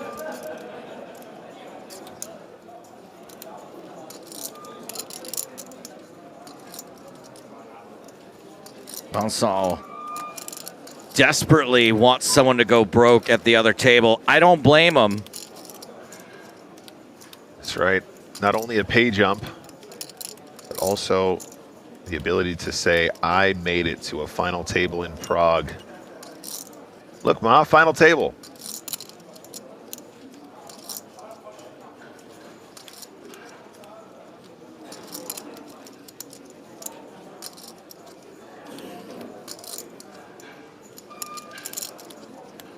I don't have much to say here. Griffin, do you have an anecdote that you want to tell? It's the one time you're being quiet when we could really use you. I mean, look, this is a tough spot. I know he only has 7-4 off and he has no chips, but you already have, what, 20% of your stack in there from the big blind? It's definitely some consideration. You know, when you're up against ace-10 off, you're going to flop some equity, but happen to be up against kings. Live to fight another day. Hey, Joe, this is a great one from Chapro Saturday. Yep. Bowling Travis on YouTube says, how old are you commentators? Grow up with the 6-7. You're right. You're right. We should grow up. We should take a good hard look in the mirror and grow up. Nick and I are in our late 20s, and it is pretty embarrassing for us to be doing the 6-7 thing. You know what really sold me on the 6-7 thing? I was kind of on the fence. And then when I was standing in line at customs here for about 4 hours, there was a young boy in front of me. He was from the United Kingdom. Yeah. And he tugged on his mom's shirt. He said, "Look, Mom, 6-7," as he pointed at the many flight numbers and delays and whatever else was going on. And it brought him such joy to just say 6-7. Yeah, a little inside joke. It's totally harmless, and it's fun, and it makes people happy. So I'm for it. I like it. It makes me happy, too. Now, on the topic of growing up, you're absolutely right, but with Joe on the rest. Oh, sorry, he doubled down. It's stupid. Grow up. Yeah, we got the message the first time. That's my whole point is I don't want to grow up. We have our whole lives to grow up. Growing up sucks. You know what's awesome? Being a kid.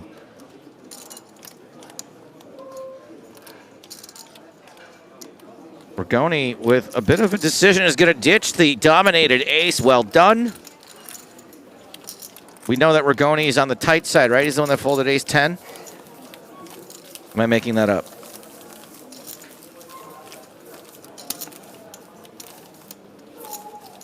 It was Bazan who folded ace-10. All right, whatever. All white people look the same to me.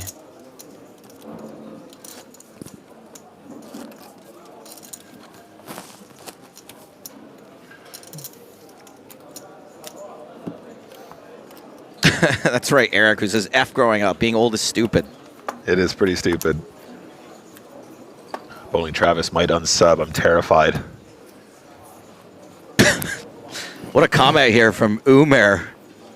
Love is like poker. You never know what happens next. Someone left me today by playing the victim card. Good luck, everyone.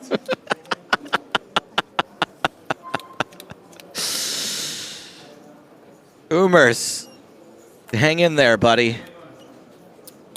Sorry to hear that, mate.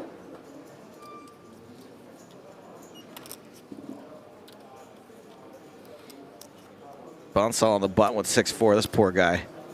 He's down to 2 big blinds. This poor guy. Don't tell me I'm going to have to do this big game advertisement before Bonsall gets all in. The guy's got he's got 2 big blinds. We can't do it to him. I'm not cutting away.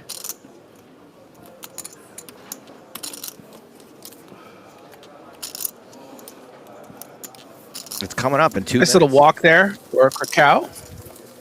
Yeah, Krakow, that's his name. Krakow.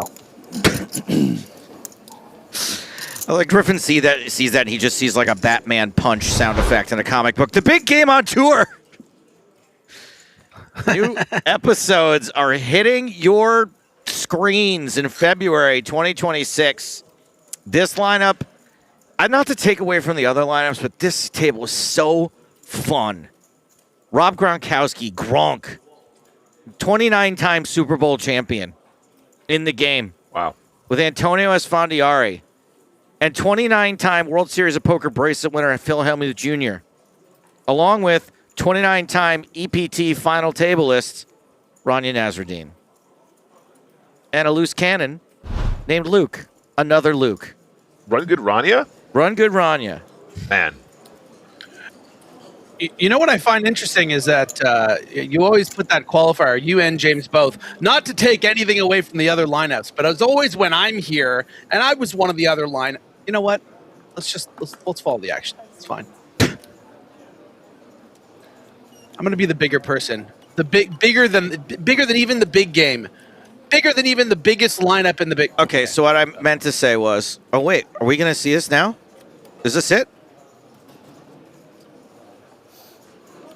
He's got an ace. Kawabansal. Is he getting it in? He's not. Oh, I guess because there's action behind still. But doesn't that mean he's forced all in the next hand? Not the next hand, but when it gets to him. Sorry, Yes, a couple of hands. When the big blind comes around, he will be forced all in unless something else happens. Gotham on Twitch says easy fold. Of course it is. So easy. And look what he would have run into. Look what he would have run into. Ace Jack in the small blind. King 8. The John and Kate plus 8. That's what you call it, right, Griff? That's what I call it. And, you know, I think King 8 suited. Maybe we want to flick it in there, but Bazin is sort of shading a little cautious. I think that, you know, we talked about that ace-10 fold being a bit too much of an overcorrection. I don't mind this so much because there is a situation oftentimes where one of your opponents has a better king, and sometimes they even have the better flush draw. So this would have been no good, and Bazin gets away from a sticky situation. Iolani on YouTube says it's not pronounced Krakow, it's pronounced Krakow. I know, but it's baby steps with Griffin, okay? I'm just trying to get him to stop saying Krakow. Stanchu bets, Ace Jack makes the call and turns good.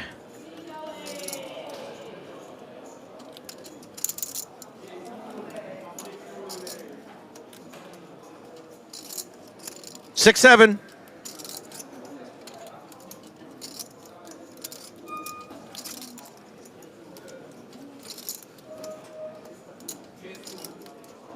Stanchu is going to load up for another barrel. We know that this is not likely to work.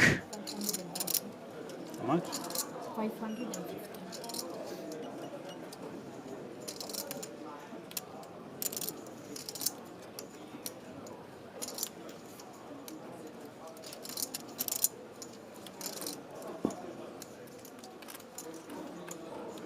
$550,000. Carolyn.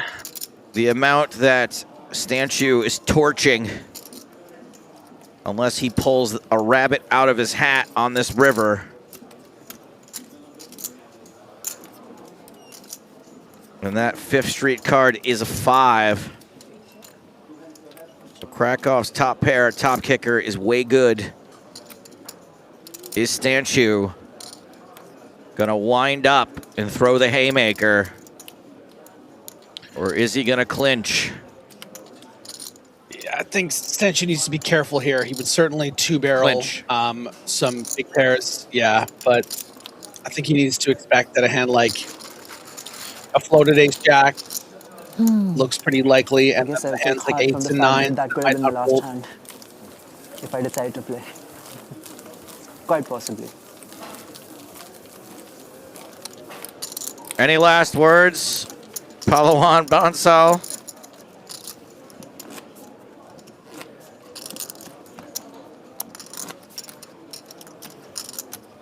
Give that man the conch. Padawan, Padawan.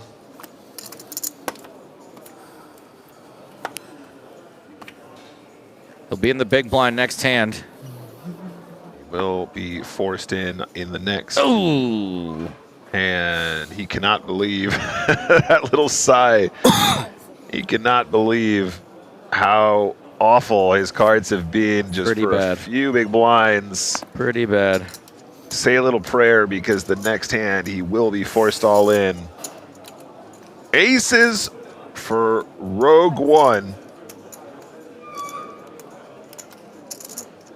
This would be really tight to fold.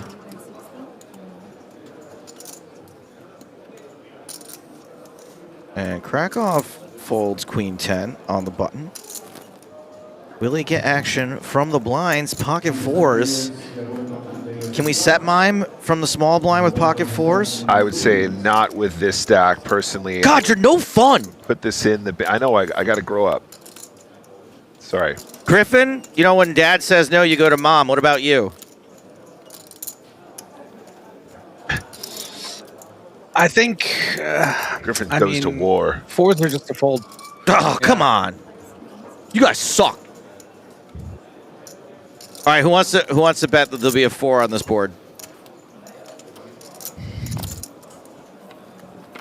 Oh, yeah, silence. Here it comes. Jack 10-4, pay up. You said it'd be a touchdown pass.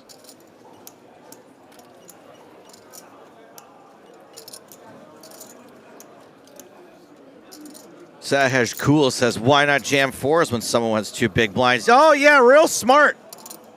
Yeah, with the benefit of hindsight, we can all say anything. I'm here trying to win the whole tournament. I'm trying to ladder up to the unofficial final table. Hooey. Rigoni bets 225,000. Stanchu with a pretty dangerous pair of 10s. Yet we are focused on this man who will be all in on the next hand in the big blind. Yeah, Stanchu and others will be well aware of that as well.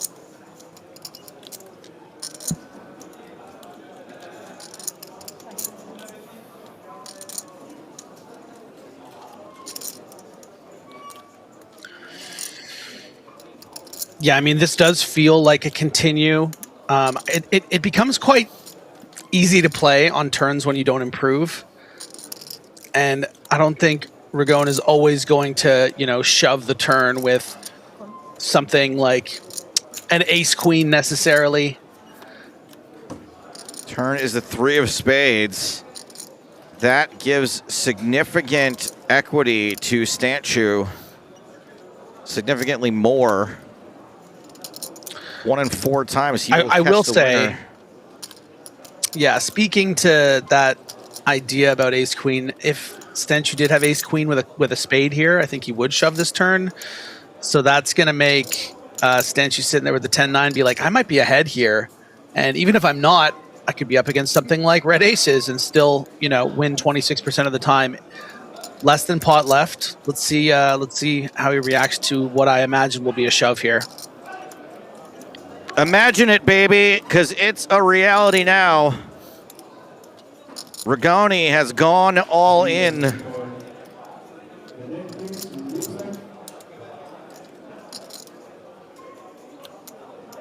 Stanchu you can't.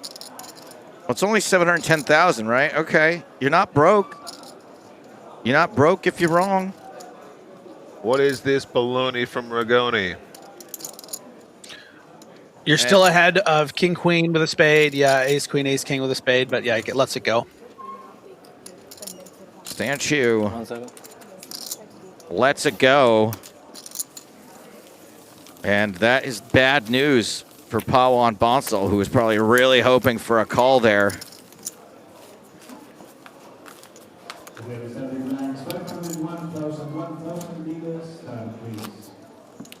Now we have Yeah, so Ponsel not 100% all in the big blind, but has less than a big blind left behind.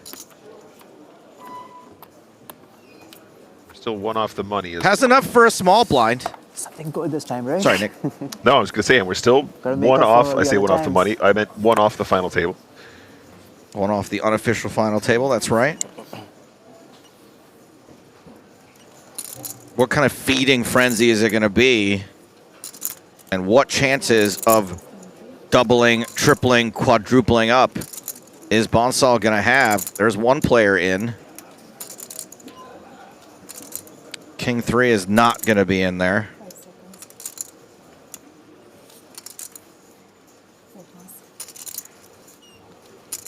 What say you, Stanchu? Ooh, ace 5 not going to be in there.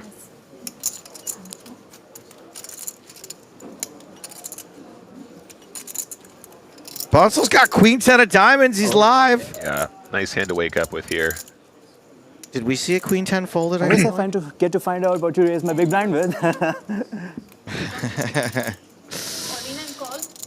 A little It's death the best row hand I've seen humor.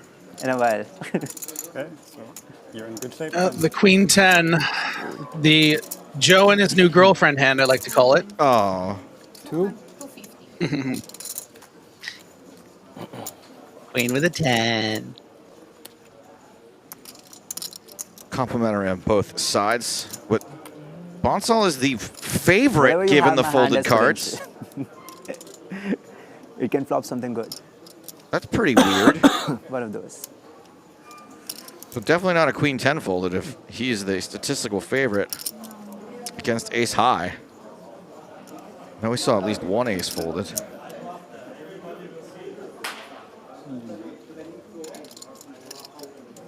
And typically we hold off here because of the pace of play at each table. But I think the other table has been playing faster than us.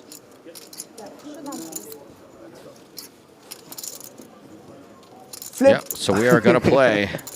We're going to run it. Almost. If you didn't have the hammer, it would The be- fate of Pawan Bonsall on the line.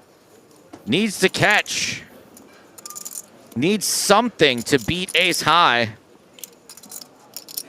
Please pick me. I love his attitude. And I love his red getup. He's like a superhero. Couple of diamonds. 16 outs. Not a flip anymore. For Pawan Bonsall. I don't want to jinx it. I can't see. He gained equity. I can't see. Queen on the turn is real good for him. Has to fade the one last ace. Can he do it?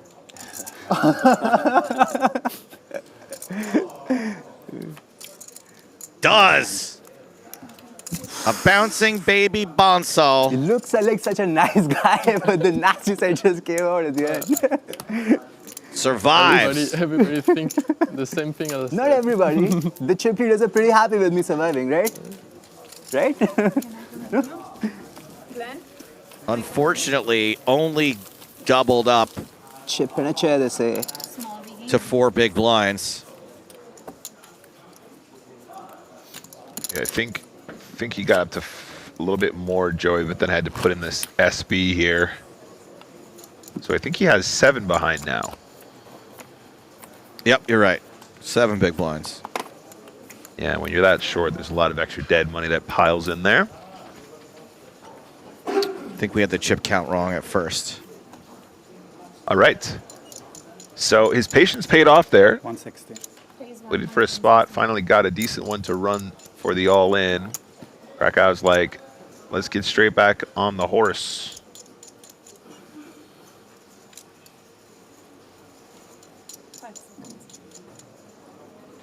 Bazan.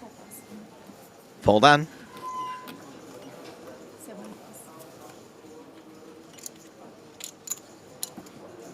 Bonsall, unfortunately, his hot streak is over. Road to recovery. I like his energy. One hand hot streak. Rigoni with a couple of rags. Plays it safe. Clock was paused during that hand. Hope it gets started again soon. 6. 580. There it is. Tick-tock. You don't need to worry. There must be some short stacks over there. I don't see them. No? No. They're all big. They left. They left. I've asked that question many times. Surely there must be someone shorter. Oh, they're all you know big. how to get the short stack to medium stack, right?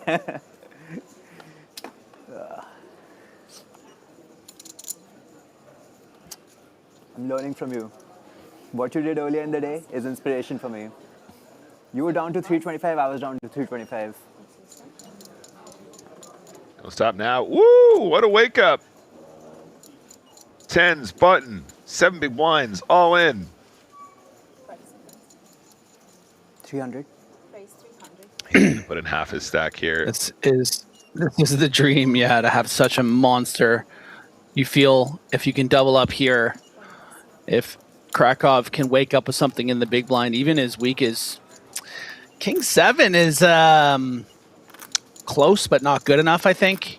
I think you start calling King 10s here, maybe suited King 9s for 7 big blinds, but King 7 off. I think it's going to have to be a fold. Not expecting a lot of worse kings to be shoving.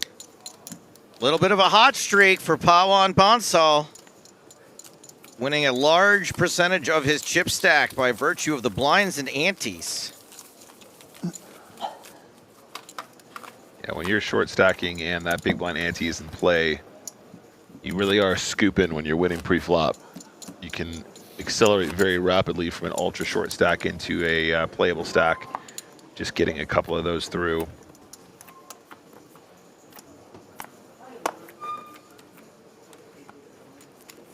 MCLA says, so interesting watching professional dealers shuffle and deal. We have the best dealers in the entire world. They all learned how to slide deal over the last year. And don't forget the floor. We got great floor as well. Marble?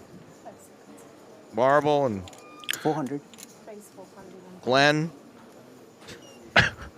Nick. I like this effective shove here from Bonsall now. 10 big blinds. This is the one you really want to get through. You know, you will still get called by slightly better aces here for 10 big blinds from the big blind, but he's just going to get it through. And nice, he's going to get up to $1 million. We won a hand. Chip in a chair. Today.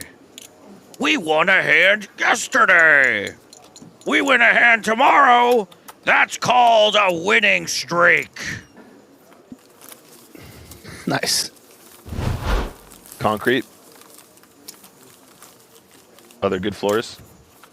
Yes, buddy. Okay. Sorry. Yes. Carpet. There you go. I'm playing along. That's why I said marble. No, I know. Okay, sorry.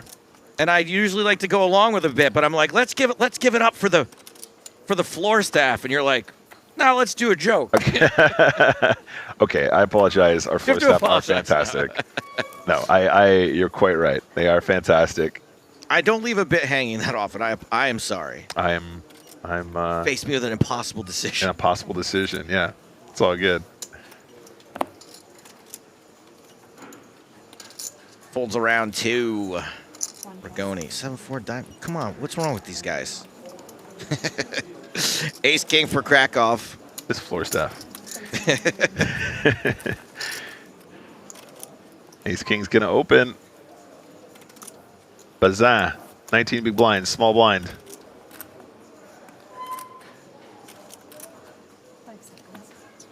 Put it in the bean. Big blind. Pocket 8s for Stanchu. This is a dangerous situation. These are 2 of the bigger stacks, though, so he might just opt for a call. Yeah. No, I don't think it's going in here. Yeah. There are some absolute disasters. Pretty tough. Yeah, I think you can consider shoving at 30 big blinds against the button open in particular, but because of the implications of running into a massive hand, it's just too high risk. Checks it over to the AK. 6-7. 6-7. Great Chat Pro comment here. Chat Pro Saturday in full effect as we see this continuation bet from Ace King. 140,000. Eric Mata. So that's exactly why you can't sit around and wait for the short stack to bust, because just like that, he goes from 2 big blinds to 12, and you have to play again. Correct. Sterling, Chat Pro Saturday comment. Thank you for your comment. Thank you for your comment. 5 on the turn, 5, 6, 7, 8. Now for Stanchu. Things getting better.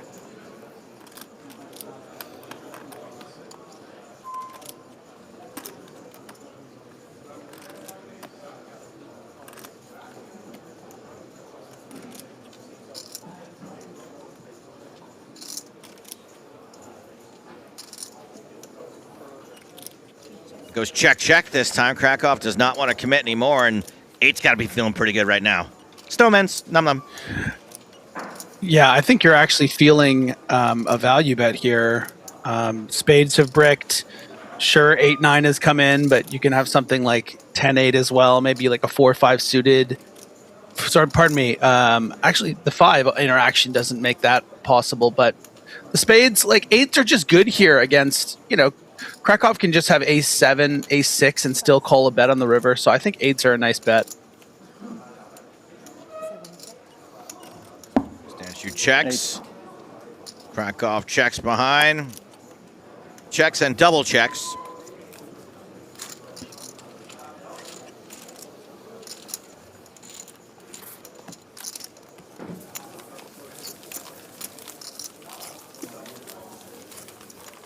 Stanchu still second in chips in this table, 36 big blinds. 30 minutes left on the level. What do you think, Joe? Are we going to make it? Are we going to make it to FT before this level concludes? I don't think so. I mean, I think we're going to get through these 30 minutes without hitting the unofficial final table. We do have some shorties out there, but yeah, it could happen. But I also predict if that happens, they're going to say, you know what, F it, and they're just going to play 10-handed when we come back. One table, 10-handed. It's a bold strategy, Cotton.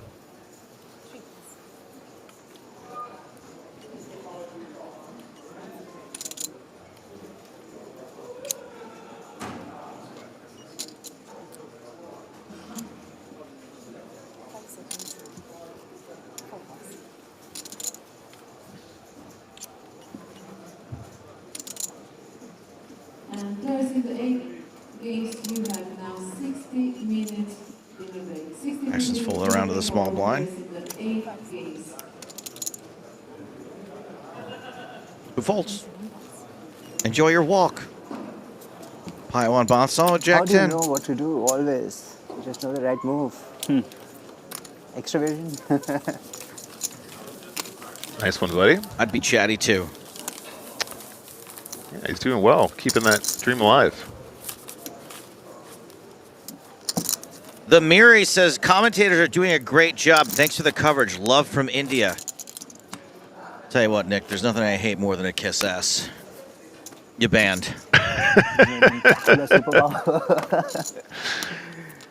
What is it? Thank you. Appreciate that. Also, Chat Pro Saturday, so 100% accurate. Also accurate. There is a debate going on in the YouTube chat about whether or not you should put beans in chili. Griffin sent this to me. I'd already seen it. If you want to, unfortunately, I have to let everyone know that beans are woke. So if you're anti-woke, you can't put beans in your chili. And if you have not read this story, I suggest you go track it down. Just Google beans are woke. It should come up, right, Griffin? Look it up. Do you not put beans in your chili, Joe? Of course I put beans in my chili. Because you're woke? Basically, there's a story, I'll just tell you guys, there's a story about a guy whose brother was like starting to get more and more MAGA as the years went on. And then he was making his chili, and his brother convinced him that beans are woke and you can't put beans in chili. And the guy had like a meltdown. He's like, now they're taking beans away from us. I can't believe it. I can't put beans in my... And he really had him going. That's how anti-woke he was. He made his... Whenever we talk about beans, yeah. I just think of the Beans song from when we were kids. I don't think I know the Beans You have song. that song, Is it Tim? licensed, Griffin? Because... Oh gosh, I don't think so. If this is what... What if I just say it? If Not this the is whole what song, got it's us just like pulled a- off the air is you doing the It's Beans not song? a song. Oh, Beans, Not Beans, a the song. musical It's not fruit? really a song. Yeah. Oh, yeah, it is a That song. one. Sure. Okay, yeah. The more you eat, the more you toot. Oh, that You know is this a one, song? Nick? Classic. The more you toot, the better you feel. So Eat your beans with every meal. that's right. So it wasn't actually the musical fruit. That's not how we had it in Canada, I guess. It was beans. Beans are good for your heart. The more you eat. Oh, you Yeah. guys, you're less censored up in Canada. We're The more earlier you vulgar. start, Beans, beans. That's what I'm talking about. The more you eat, the more you toot. The more you toot, the more sorry you feel. The more sorry you feel. So apologize after every meal. jeez. Bonsall gets to raise now with ace-6 on the button and is stacking the blinds and antes. Yeah, he's doing it. He's beginning to believe. I didn't hear no bell. He is now third in chips, by the way, guys. He's got more big blinds than Bazan and Ragone. 19 big blinds to their 17 and 15, respectively. Not too shabby, Senor Bonsal. Here's a good one from Fading the Edges, Canadian Bean song. Beans, beans, good for your heart. The more you eat, the less you will need to use our comprehensive healthcare system.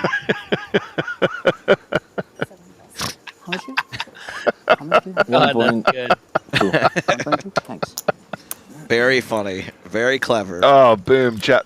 That's a win for Chat Pro Saturday, by the way. Yeah, you're right, Ed Kilworth, Supermod. Thanks to all the mods, too, by the way. Bonsall is on a heater. Thank you, Tom. Thank you, Raksha. Thank you, Ed. Who else is in there? Anybody else?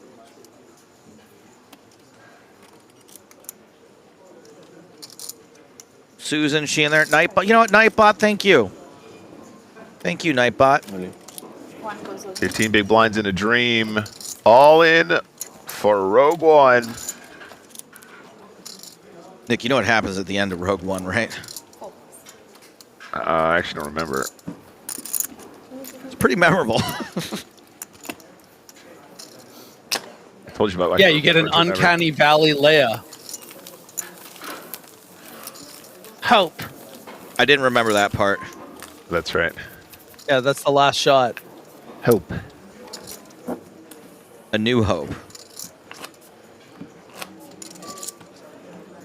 Crazy Bosnian 22 says, you, Joe. Thank you, Joe. Where am I going to be? I'm going to be in Serbia. Belgrade, Serbia.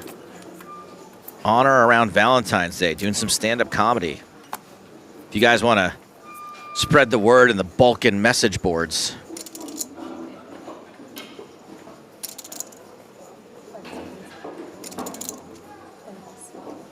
Bulk Instagram. Yeah. King Queen for Ragone now. Second shortest stack at this table. Is not going to commit all of them.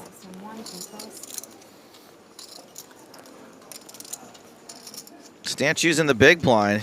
He's giving this a look. Still got the small blind to deal with. Not going to be a problem.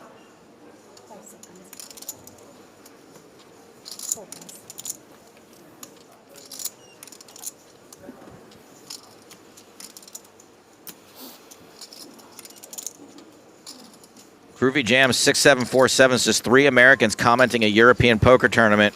Yep. Chat Pro Saturday. Don't let the fact that there's only one American here stop you from making that comment.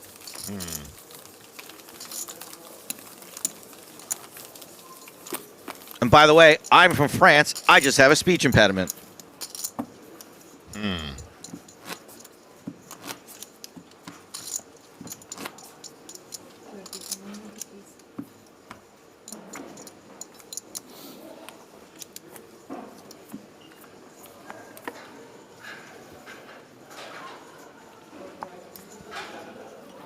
SP86 says better than the Hustler Casino chat. Let me tell you guys something. I did Hustler Casino live for a little bit. And I got absolutely no notes from anyone on that show except for the one time that chat was real mad at me and then my boss got in my ear and he was like, hey, can you stop doing your band bit? was like, but that's one of my trademark bits. And he's like, yeah, can you stop? And then after the show, he told me because a VIP wrote in and said they didn't like the bit. That VIP's name, Madison Beer. Madison Beer wrote in and said she didn't like my Yaban bit, and so he's in my ear. He's giving me notes from Instagram model Madison Beer is telling me what I can say on a poker stream. You're banned. You're banned. You goddamn right you're banned. Son of a... That's really funny. I'll tell you what, I'll take your advice when I'm doing selfies.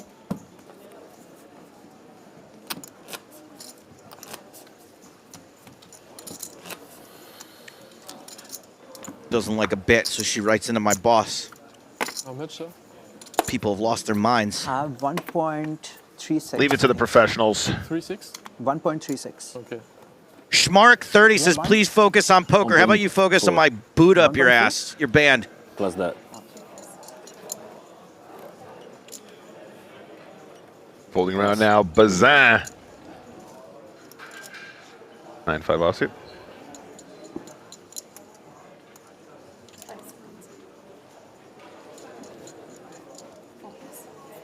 Oh, shoot, I forgot it was Chat Pro Saturday. Oh, darn. My bad. You're allowed one, Joe. King Jack suited for statue. There, focus on the poker. Is that a true story, by the way? Yes, it's 100% true. Actually ridiculous. That makes me angry. Interesting spot here for Bonsall, who's tied for the shortest stack again. Yeah, baby, no fear. No fear, my man. Fear. It's the move. I mean, when you do get called here, it's bad, but you're going to get some button opens from hands like this.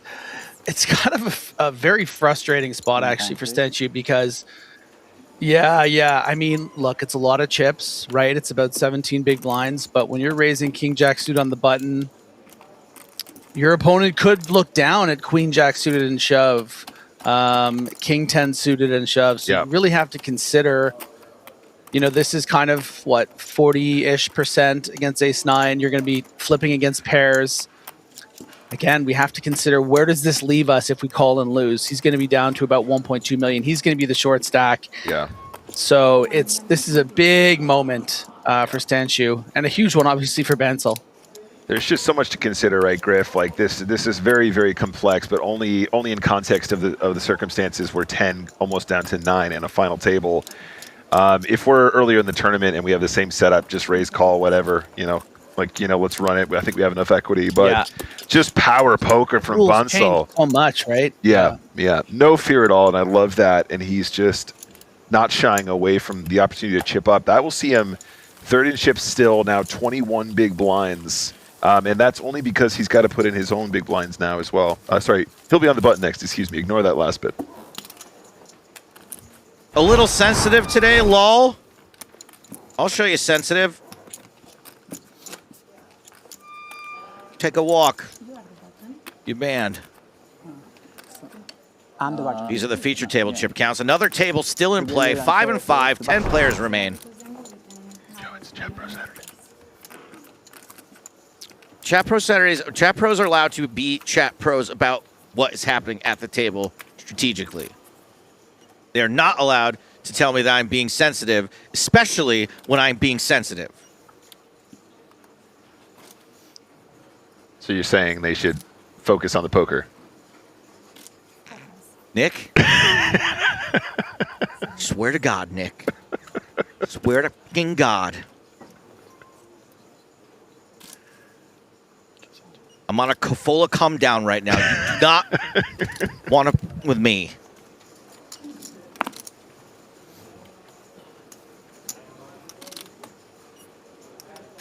Jack 3 of hearts in the small blind. You're watching EPT Prague. How many big blinds is this?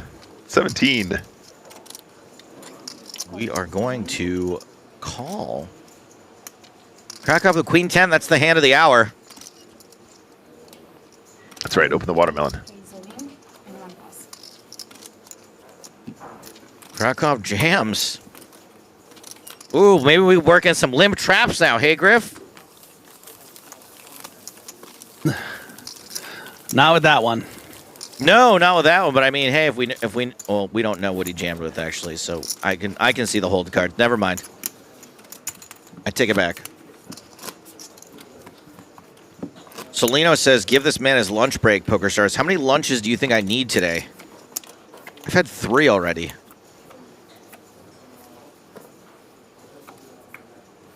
Griff, how much would it cost to get you to come to Mr. Ali G's nephew's birthday?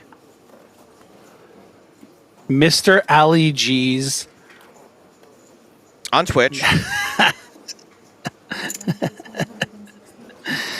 A lot of Cafola. He's gonna need a briefcase full of Cafola. But when I opened the briefcase, I wanted to like glow like golden, like in Pulp Fiction. Did you see those dorks talking about it? And the theory now is that it's rock and roll music in the briefcase. No. And that all the characters are supposed to represent, like Vince is supposed to be Elvis, and Jules is supposed to be Chuck Berry. I mean, it's kind of fun. It's a kind of a fun theory. And then Ving Rhames is supposed to be black people, and they stole rock and roll music from black people. Let's go. I can get behind this. It's so weird that we had Pulp Fiction and not the internet. So you couldn't really like look up what a movie was supposed to be about back then. You just had to like talk to your friends about it. Just have to ask Griffin. Well, he got it completely wrong. Well, the prevailing theory when we were in high school, I'm sure it was for everyone, was that it was Marcellus Wallace's soul in the briefcase. Oh. Oh, yeah, you're right, Oscar. Zed's dead. For real.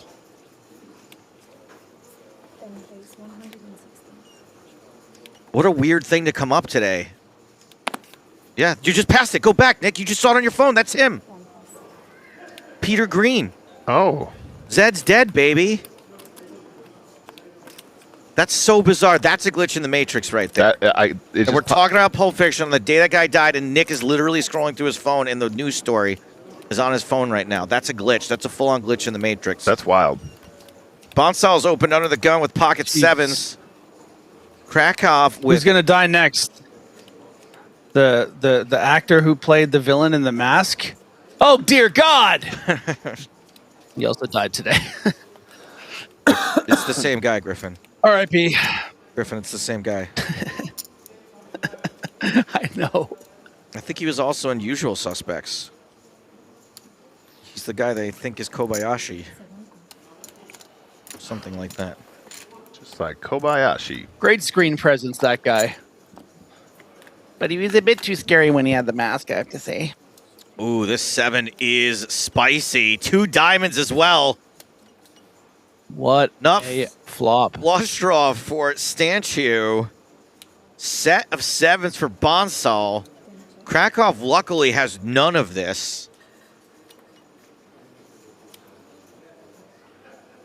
Bonsall elects to not c-bet as we see the 6 of hearts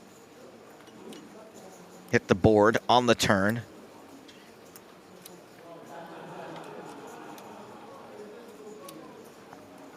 Stanchu has a 7 to go with that nut flush draw. Still checks. I think Bonsall needs to start doing something now. He can't wait for his opponents to do anything here, I don't think, especially after it's checked through on the flop with Krakow in position there.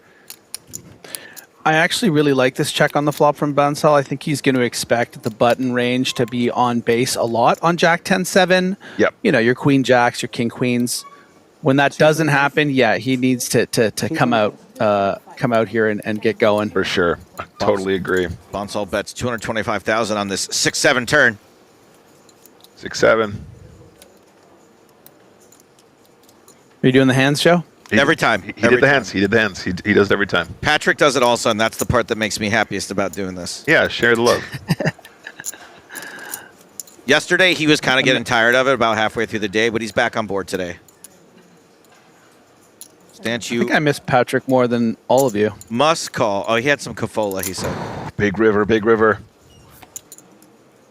That is a whiff, but it is a straight completing card. Yeah, I mean, Stanchu can decide to fire here. I mean, he's the one that's going to have all the eights. You think of, you know, your 10-8s, your jack. Nah, it doesn't do it. Also a bit concerning that King Queen is filled. I think if Stanchu wants to consider turning this into a bluff, sometimes your 7's going to be good.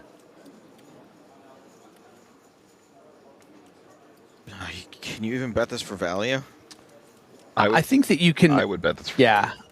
Yeah, it just you expect that. Yeah, you expect that an 8 would probably lead. Yeah, lead the river here. So yeah, I think there's a fair amount of 8x that might even consider leading turn, like you said. So anyway, lovely. And Bonsall, just like that, second in chips at the feature table. From That's crazy. Zero to nearly zero to nearly hero. Bonsall did not surrender, did not give up, and now is the second healthiest stack here. Something's going to have to happen soon, my babies, because we have 10.5 minutes left on this level, and there are 4 stacks at this table. 4 of 5 are under 30 big blinds.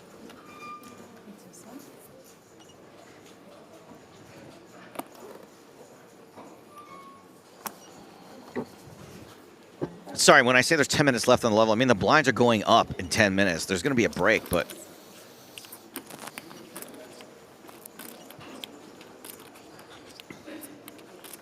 Bazan on the baton with 6-5 off.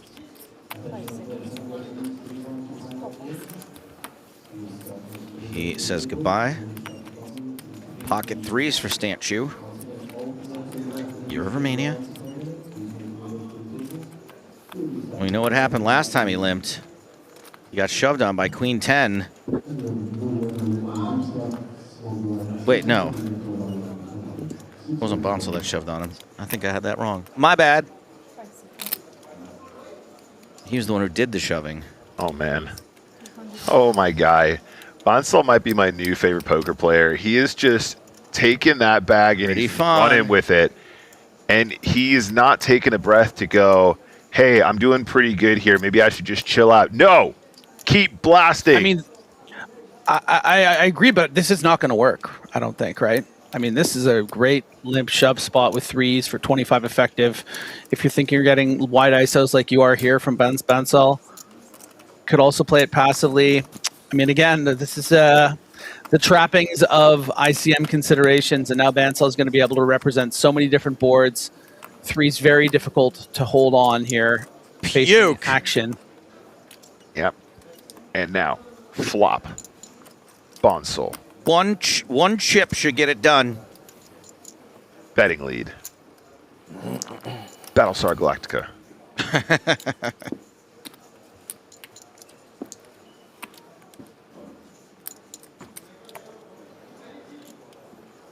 I think I would just go beats, bears, Bonsall.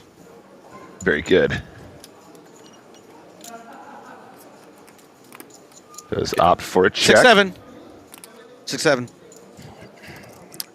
I'm not thrilled by this line from Bonsall. I think, look, like the raise pre-flop, I know you're excited about it, playing the momentum, but he didn't even make it 3x. He needs to make it a bit bigger to fold out some hands that might limp call. I think 3s are going to call most sizings, but if you're trying to make that bluff pre-flop, make it a bit bigger, and then if you get a board that, you know, I know there's some connectivity with certain hands, Queen 8-7, but there are hands that are going to fold this flop. You know, your King 9s, King 10s, you know, an Ace 5 or something. Oh no! Yeah. Yeah, no, I'm with you, Griff. I actually really like the line pre. I agree. I also a larger flop pre-flop would be good. However, yeah, to just check it down now, I feel like is kind of you're missing the part 2 of the story a little bit. Maybe he's got a bad read. Maybe he thinks Stanchu's got a monster like 3 of a kind. Yeah. Oh, is that a check? He is opening the door. He opened Giving the him door. rope. Will Bonsall walk through it? Let the right one in. He's a fan of big river bets, this guy.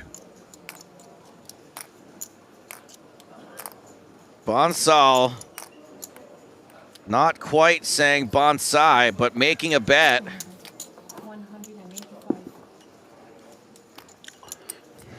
185. Yeah, and a very clear check raise here as played. Check down all the way to the river. You're not concerned about straights or flushes here. Would have heard from them. Yep. That's how I feel too. So you just want to get value, yeah, from something like an ace-8 that might have been playing cautiously, or black 9s or black 10s that How much? want to get some value now of the river. You think like 600K on the river, Griff? What are you thinking? Yeah, around 650 is probably what I would make it. Sweet. I appreciate it's a high tension moment and you are concerned about some stuff, but I agree with Griff. I just think it's so hard for your opponent to have anything major here that didn't have a bet in position at some point. I agree with Jaime Jorge Martinez Solis, who says easy call. Chat Pro Saturday. You are correct, sir. It is an easy call, but it's probably a better raise. The crazy Bosnian is right. You got to get value from 6-7.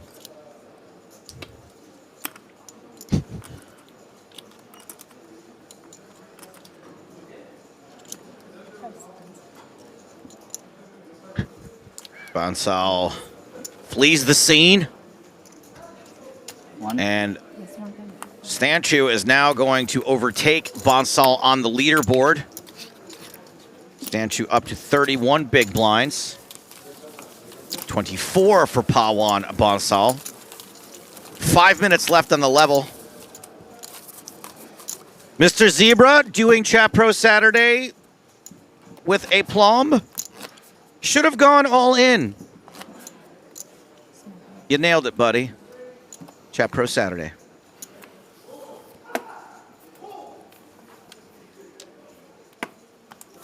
Action is going to start with Matan Krakow, who is out. Thomas Bazin does dwell for a moment, usually before folding. 5-4 suited, going to go into the muck. Pew pew. Back on Stanchu as pocket kings. 31 big blinds on the button. King, Kang, Kong. Clangers.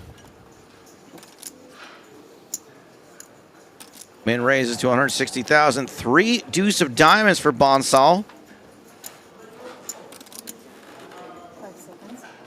Running out of time. Folds. And what does Rigoni have in the big blind? King 10, probably a defend. 15 big blinds in a dream.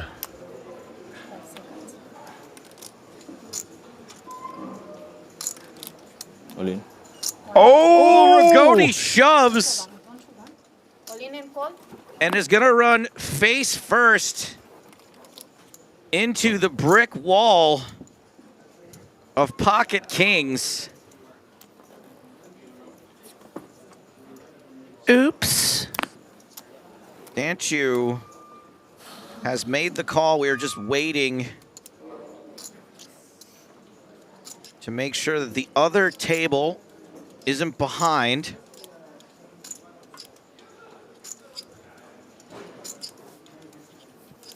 Rigoni is the player at risk and is way behind. In all likelihood, we are going to the unofficial final table after this hand. Now, more crazy things have happened. Rigoni cannot like this spot. He doesn't know he's up against kings yet.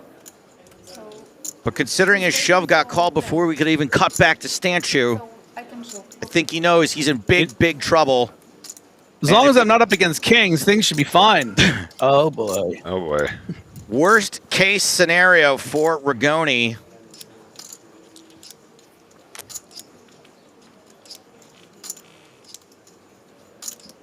Let's get a jack 9 deuce, 2 hearts. 2% chance of chop, ace high flop.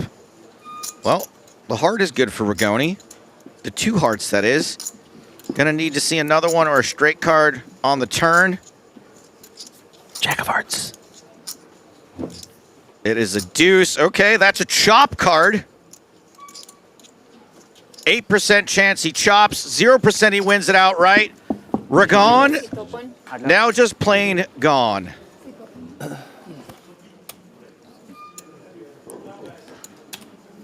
Sad situation for Filippo Rigoni.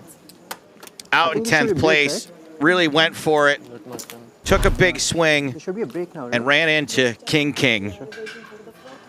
Congratulations to the final 9 players who have now all laddered up to 94,150 euros. My prediction. 1 minute, we'll put you in correct positions. And have made the unofficial final table. We are down to 1 table here at EPT Prague. A field of 1,224 reduced to 9. Fool's prediction came true. Look at this guy. He's happy, right, Joe? He was down to almost no chips at all. Has battled his way up to over 20 big blinds now and ladder 2 in FT. These players are going to rack up their chips because there will be a redraw. Unlikely to end up in the same seat. The final redraw of the tournament. Matan Krakow, chip leader. Pawan Bansal, who once faced certain death, now 3rd of these 4 players. But this is only part of the story because the 5 players from the other table will soon be joining them to make the final 9 players in this tournament. Thomas Bazin, the shortest stack of these 4. But now it's a whole new ball game. The blinds that come around a lot less frequently. You can play even tighter. I would expect things to lock up a little bit as there are now pay jumps with every single elimination. Just outlast the guy next to you and you make more money. How much more money? Let's have a look. 10th place has already been paid out. This is what's left. 9th place, 94,150. If you can manage to escape that fate, you're guaranteed 6 figures. 5th place on, more than $250,000. 636,000 for the runner-up. 1.019 million if you can outlast 8 other players. We are going to mix up the players. We're going to put them at the last table. More from EPT Prague in 10 minutes' time.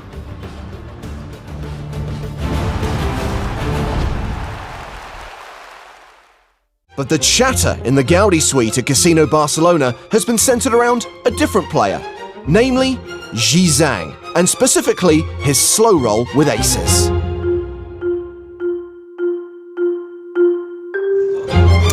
I'll call him. Only on the call, then one. Oh, okay.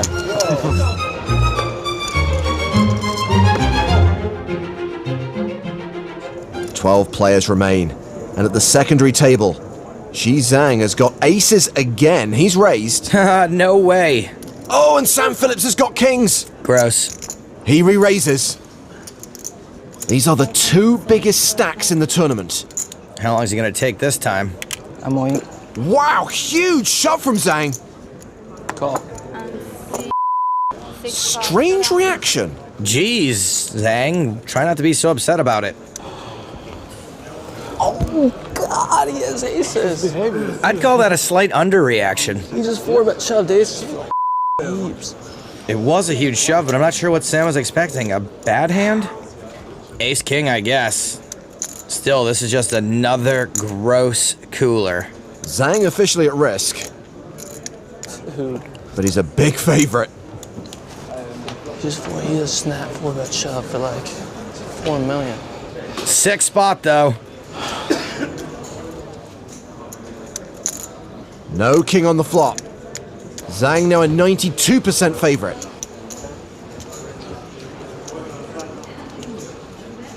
Make that 95% favorite. Sam Phillips Looking for a two-outer to pull off a Panker-esque suck-out. Zang. Overkill. Sam just didn't think he could be up against aces when Zhang made his decision in less than 10 seconds. Oh man, I love aces. Best cards ever. G has picked up a no-good gut shot on the turn, and the action's been checked to him. He checks behind. And unluckily for him, he's made his straight on the river. Bram value bets 550,000. I think this is a pretty clear just call. Too strong to fold. You can't fold out better, and you can't get value from worse. How much left? I mean, even if he's trying to figure out the best way to slow roll, still, this is just a call.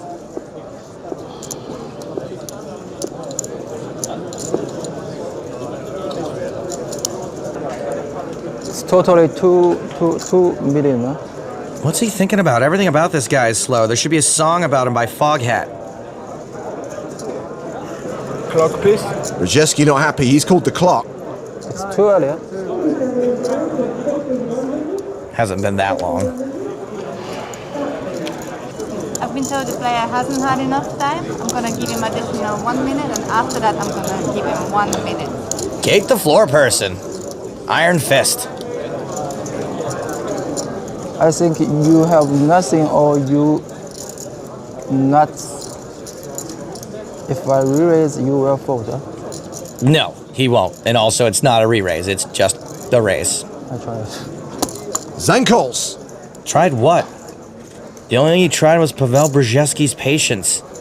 Well, G's only played one EPT before. That was in Berlin during Season 9. He's got no recorded live results. He works as an IT engineer and mainly plays cash games in Germany. Meanwhile, our online qualifier, Bram Henritz, is back up to 4.9 million.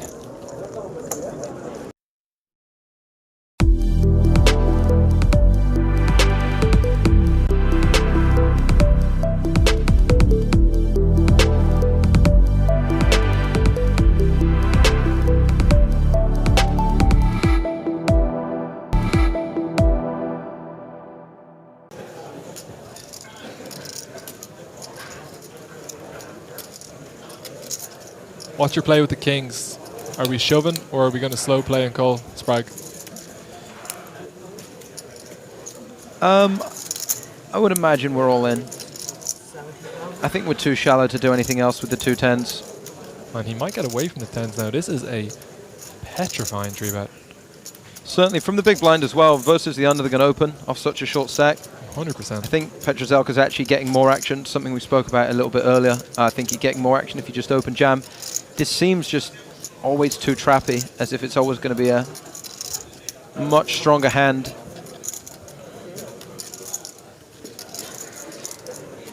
All in. He does. Oh no. All in. No. So 10s into kings. It's Domination Nation. And Klas Lofberg, the civilian alter ego of Bucket Hat, the superhero sidekick of Cool Man, is all in and at risk. Almost got me to pass, so now I need to hope.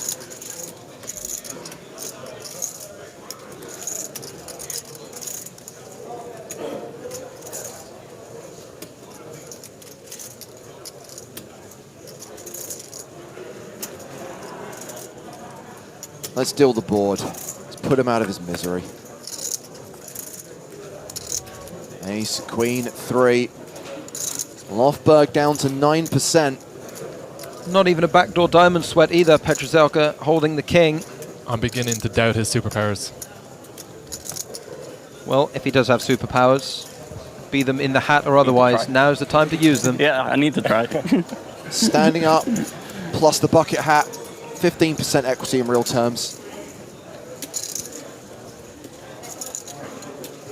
River card. Oh my God, into 10. It worked.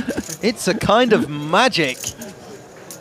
Wow. So we get a raise here from Tutsor to 900,000 with 6-3 suited. King 3 for Brandstrom.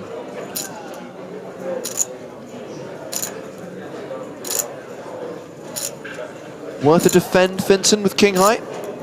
Yeah, there's absolutely no chance that we're going to see him fold here. It'll be interesting to see if occasionally he wants to mix in a re-raise.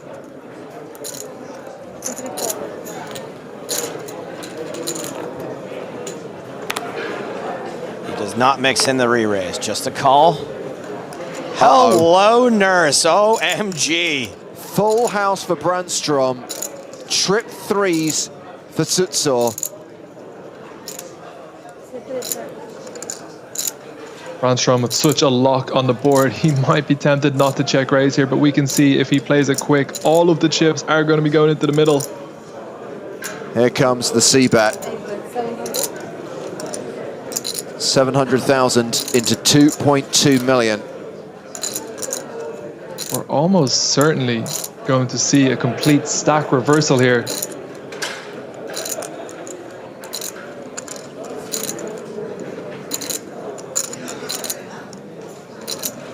You can only play this slow, right? You've just got so much of this, and it's so unlikely that your opponent does. What can you do? Oh, come on. Jeez. It's now house over house.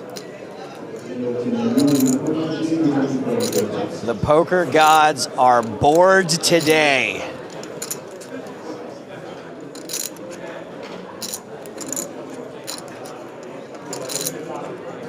And look at this from Sutsor's perspective. He's just turned a boat and he's thinking, this is it. I'm going to close it out here. This is the moment that I'm going to win an EPT.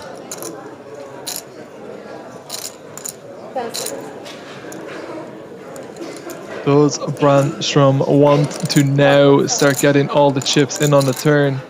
He might be tempted to continue to just call. It's going to look incredibly strong if he does check raise his turn. And we can see he has such a lock on the board. It's so hard for him to imagine that his opponent has a strong hand right now, except for maybe some flushes. 1.7 million into 3.6 million.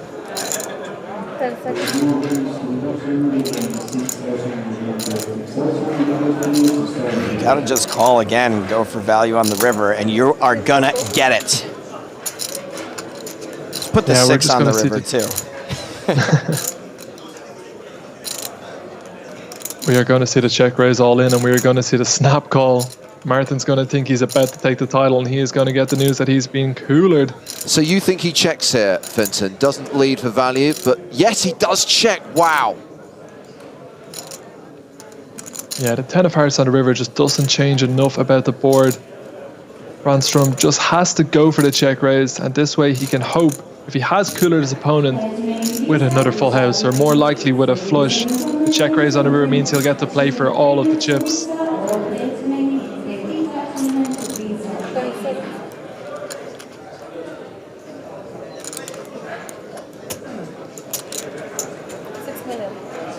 The nonchalant 6 million bet.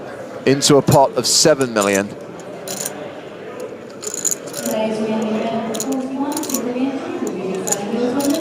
Such a sick hand to go down heads up. Brandstrom's got 18 mil, give or take, behind. He could simply check raise all in here. We know he's going to get snap called, and we know he's going to get the full double up. Yeah, he's about to have 40 million chips.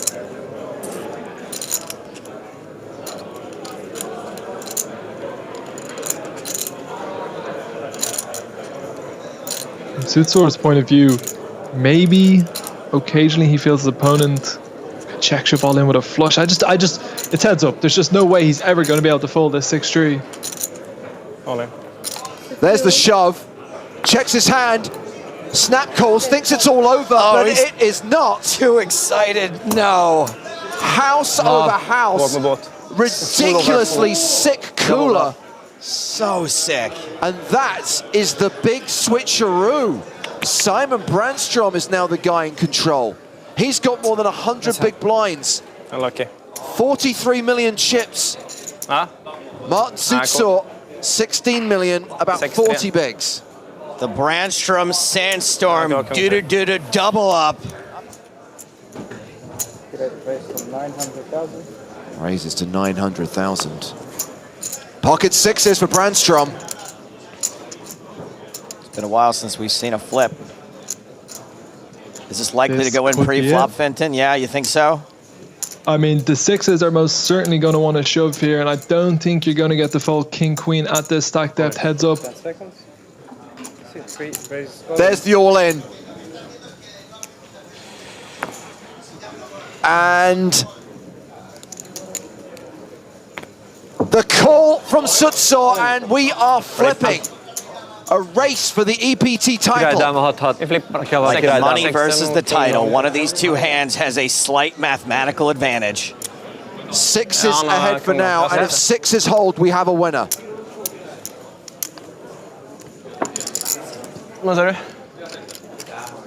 I feel like Martin deserves a little bit of run good in this flip, given how the last 45 minutes has gone. Well, if he does hit a king or a queen or some kind of straight combo, Finton, he'll still be at a significant disadvantage. It'll still be a better than 2-1 chip lead for Brandstrom.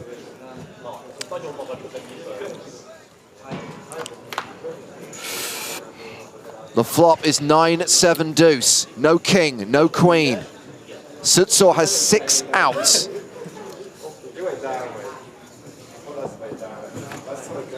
The turn card is an ace, and Simon Brandstrom is on the verge of victory.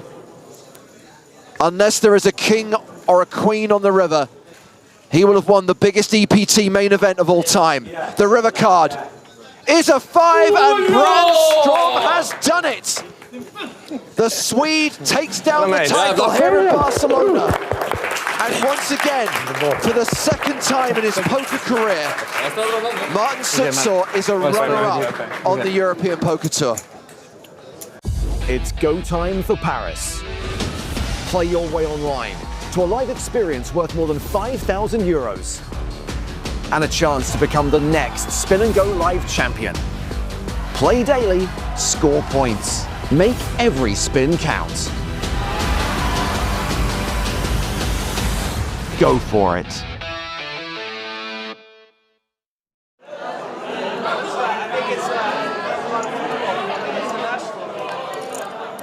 I don't know, I'm not quite sure. Pinto, how much you play? Like 2.5? 2.5, yeah?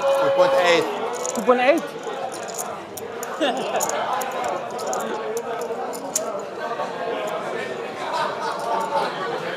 Guerrero folds. Patrick Jarosz in the cutoff. Pocket fours. Raises to 500,000. Fabiano Kowalski on the button. Hasn't looked yet. Ace queen of clubs. Oh, hello.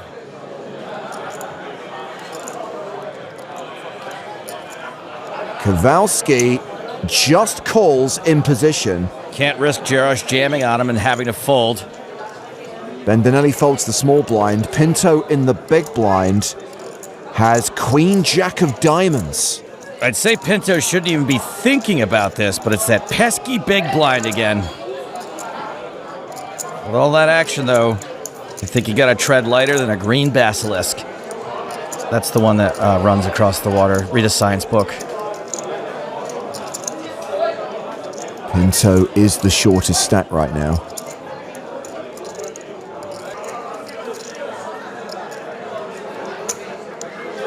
Makes the call. We're going three-way to the flop. And that flop is king 6-3. Pocket four still ahead.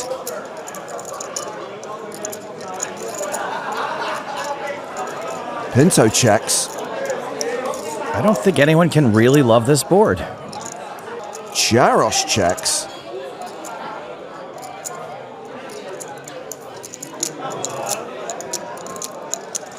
Kowalski's got plenty of showdown value, just no pair. He checks as well. Turn card for free. King of diamonds pairing the board. Fours still good. Oh, Michael. A cheeky lead from Michael Pinto, 350,000. If this somehow works.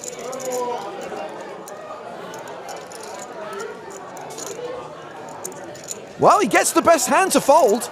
Okay, now if this works.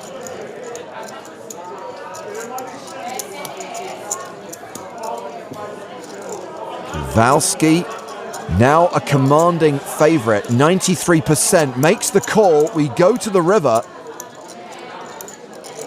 Didn't work. It's the 8 of diamonds. Ace high, still good. Pinto moves all in. Oh, man. Not just that, but there's a slight timing tell there. Huge bluff from the qualifier. How much is it? Luckily for Pinto, Kowalski has one of the worst hands he's ever going to turn up with here. Big decision for Fabiano Kowalski. To hero or not to hero? The flop flush draw missed. All draws missed. There are plenty of random kings Pinto can have, though. The call here would be incredible, especially because this is the final table bubble. He's seriously thinking about it. Plays a time bank card. Pinto giving away nothing now. Wonder what he's feeling on the inside.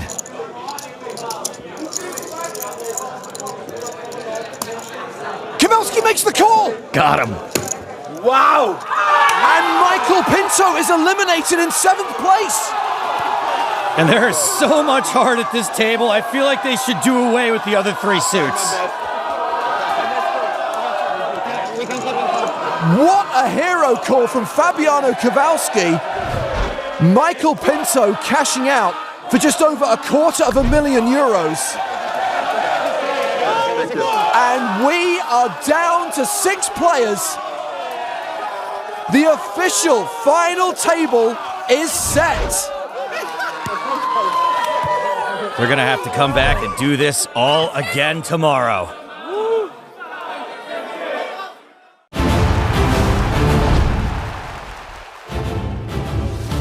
It feels so unfair to come back after watching that. There aren't many final tables that can live up to Barcelona 2022, but here we are on the PokerStars European Poker Tour in Prague with the penultimate day of the main event, down to a final table of 9 here at King's Casino at the Hilton Prague. That's right, just before the break.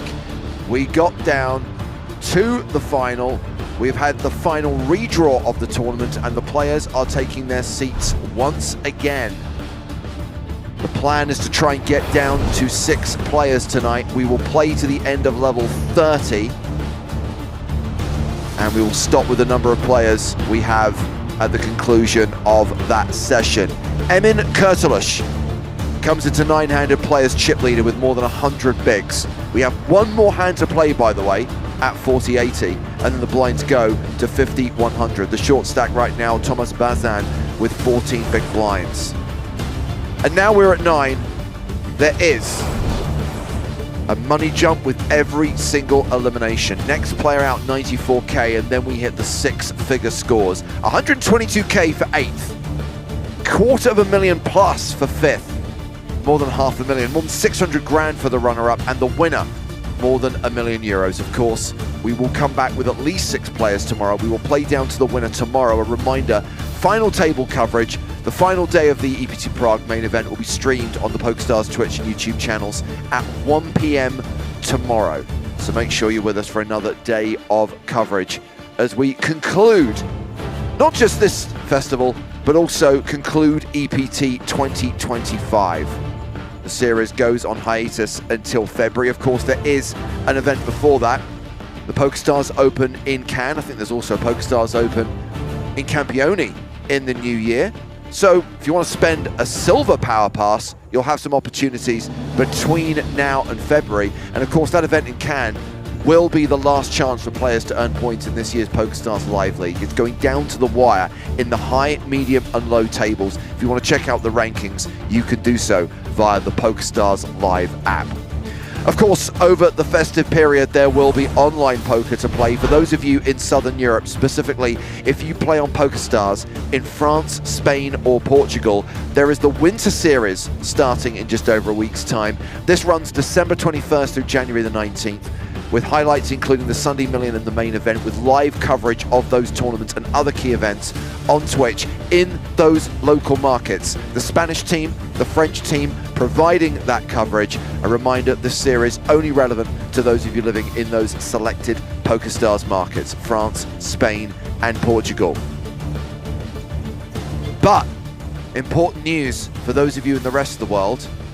Granted, not everywhere in the world. It doesn't really apply to the US, it doesn't really apply to Italy, but for the rest of the world, Scoop will be a thing once again. The 2026 Spring Championship of Online Poker will be taking place a couple of months earlier.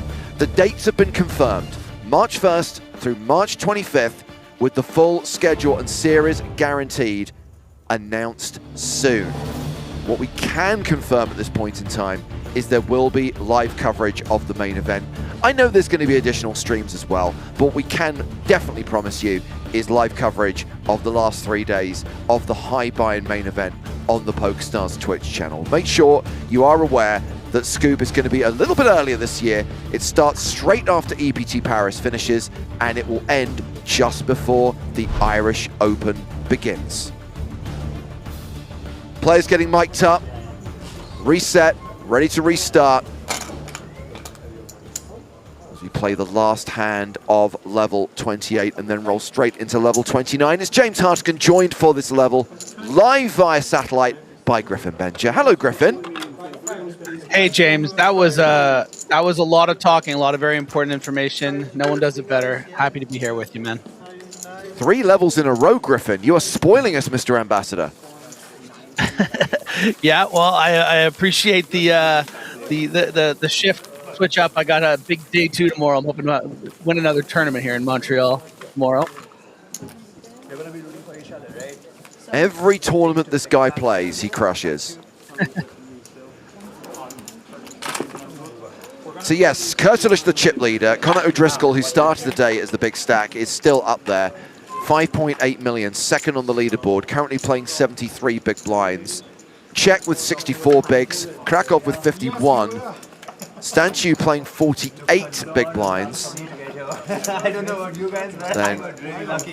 Gatsis with 44, Fan with 31, Bansal with 24, and Bazan the low man with 13 bigs. But those blinds going up in just one hand's time.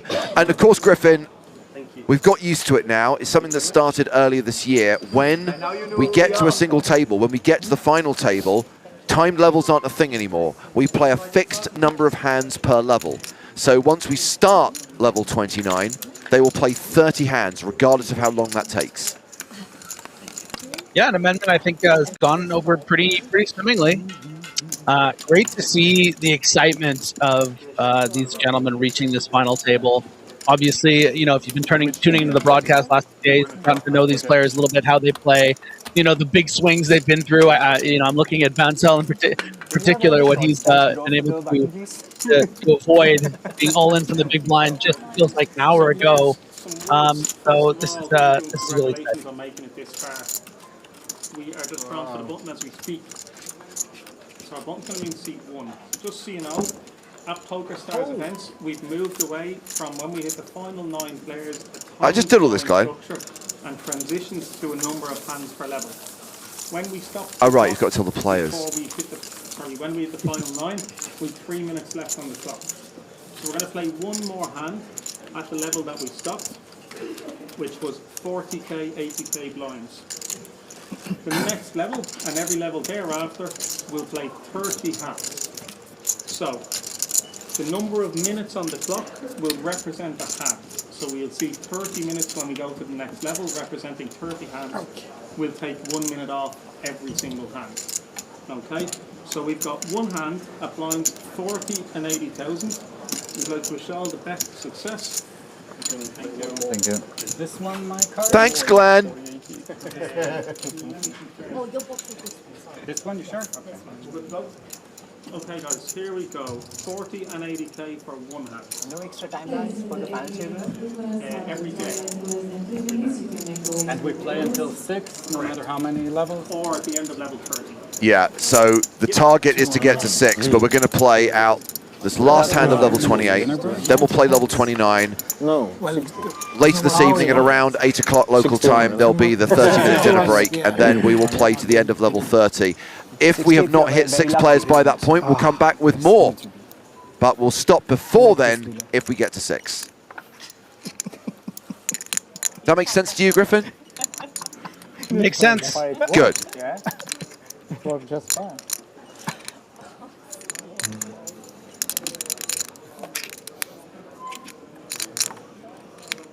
Give me a shitty hand, but I'm still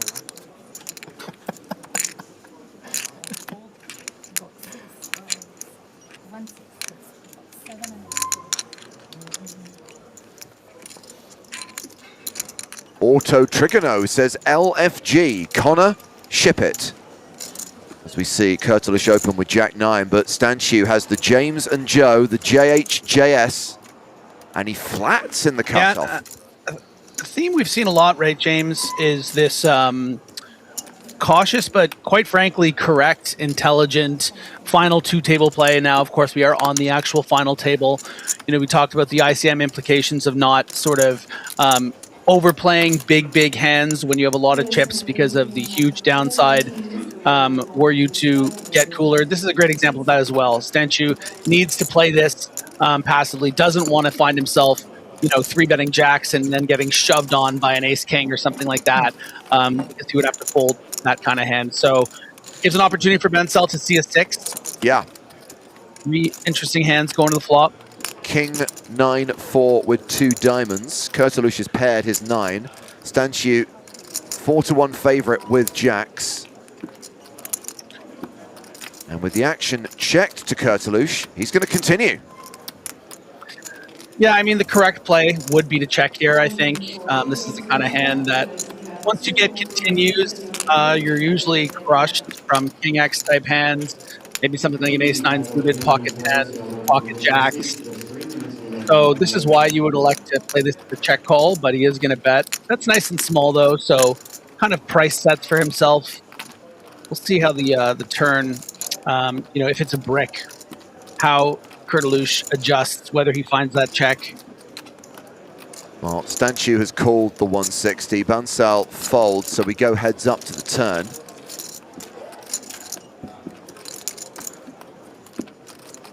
That turn card is the 8 of hearts, meaning Stanchu now has 95% equity. By the way, Queen's Curls Creative on YouTube has observed every player at the final table is from a different country. 9 players, 9 different countries represented.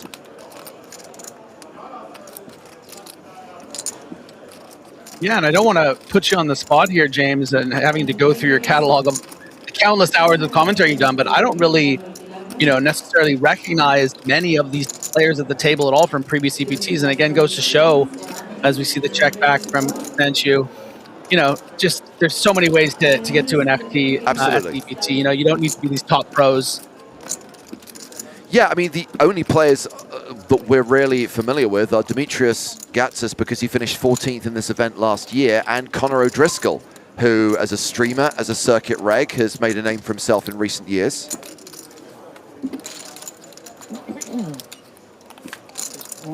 With that hand being checked on the river, Stanchu will win the pot.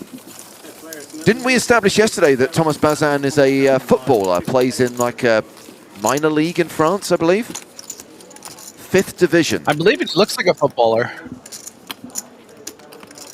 So blinds have now officially gone up. We are at level 29. We have 30 hands to play at 50k, 100k with a 100k big blind ante. It does mean that Bazin has dropped down to 9 big blinds. I'm calling it, Griffin. He is officially in the danger zone.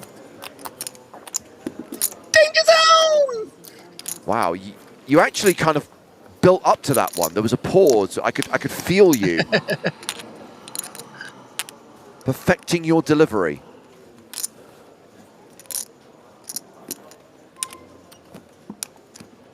King, Queen. I wanted there to be a little suspense, you know, like I was really in danger. Vitislav Czech, representing the Czech Republic, is going to raise with King, Queen. Makes it 200,000.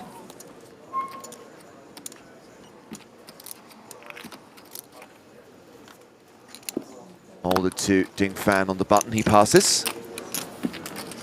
Small blind folds.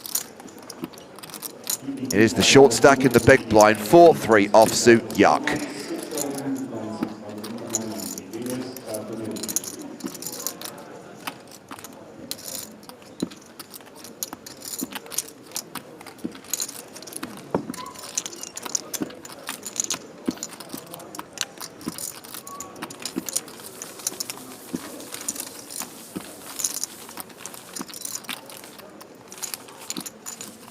Yep. Raise and take it for check. 3rd in chips with just over 50 big blinds. Average stack, by the way, 4 million, 40 big blind average. So yeah, it's been the tale of the day, really, that we played a full session earlier, a full level with no eliminations, and after that we've been playing catch-up. Average stack still a little bit below where it would normally be in the tournament, but again, would highlight that when you reach the point when there is significant prize money up for grabs and a big pay jump with every elimination, it does slow down the pace of play. ICM does handcuff the action somewhat.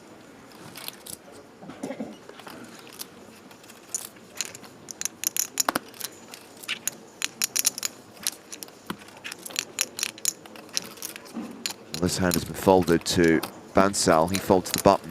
Bansal in the small.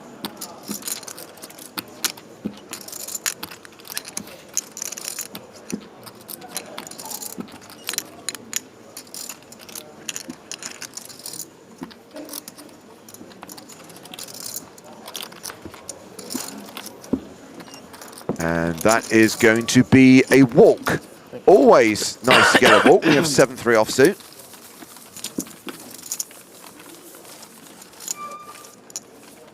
You started at 2.5? Yeah. Used the corner hand. What hand did you lose? I have ace-5, corner has sixes, flop, ace-6. Wow. Just like in the movies.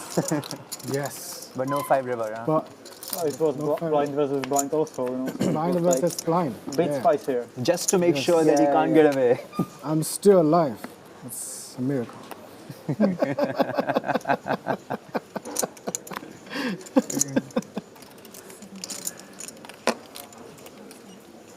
Obviously the shot clock still in play. 15 seconds on your first decision, 30 seconds on subsequent decisions. Most of the players seem to have a decent number of time bank cards remaining. Differently, you said you would. Yeah, you're right, yeah. After you raise, I could save it. No Italians who misuse their time bank chips like the other day? So weird. I'm looking for pots.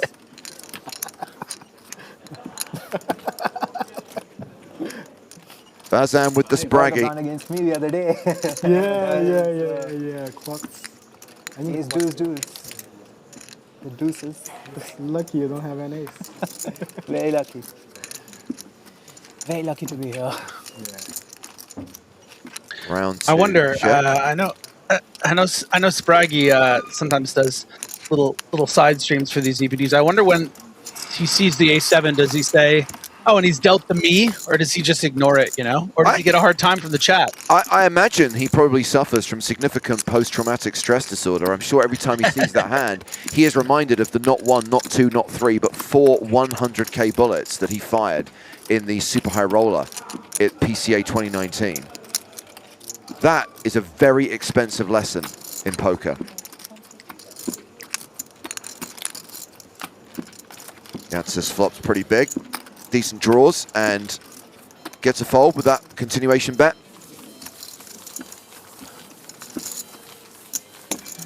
I just want to give a quick shout out, James, to the highlights team there. I've been watching those on the, you know, as we're about to go live, and seeing that Kowalski hand was just like, it really pumped me up for the final table. You know, the energy of like a big call like that, and a really lovely moment from a lovely player, lovely guy too. I really like Fabiano.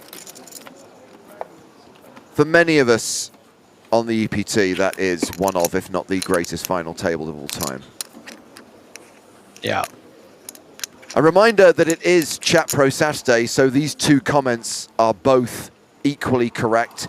SP86 says, the table's starting to talk. I like that. Get a little comfortable and play. Oni then says, too much talking again. You.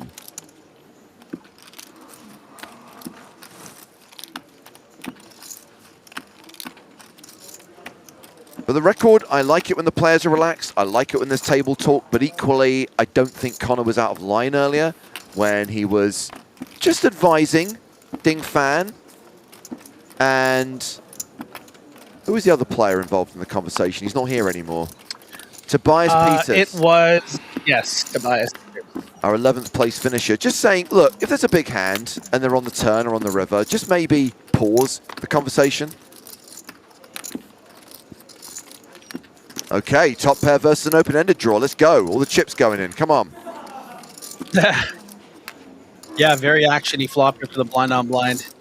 James, I'm sure Connor O'Driscoll is a Manchester United fan, but I like the idea that he like lost a bet against a friend that's a Man U friend. And a Man U, you know what I mean? And he's like a Man City, and he had to wear this at the final table. Big bounty. No, final table. I would have no idea. So, 200,000 from Kurtulush, who's improved to trips.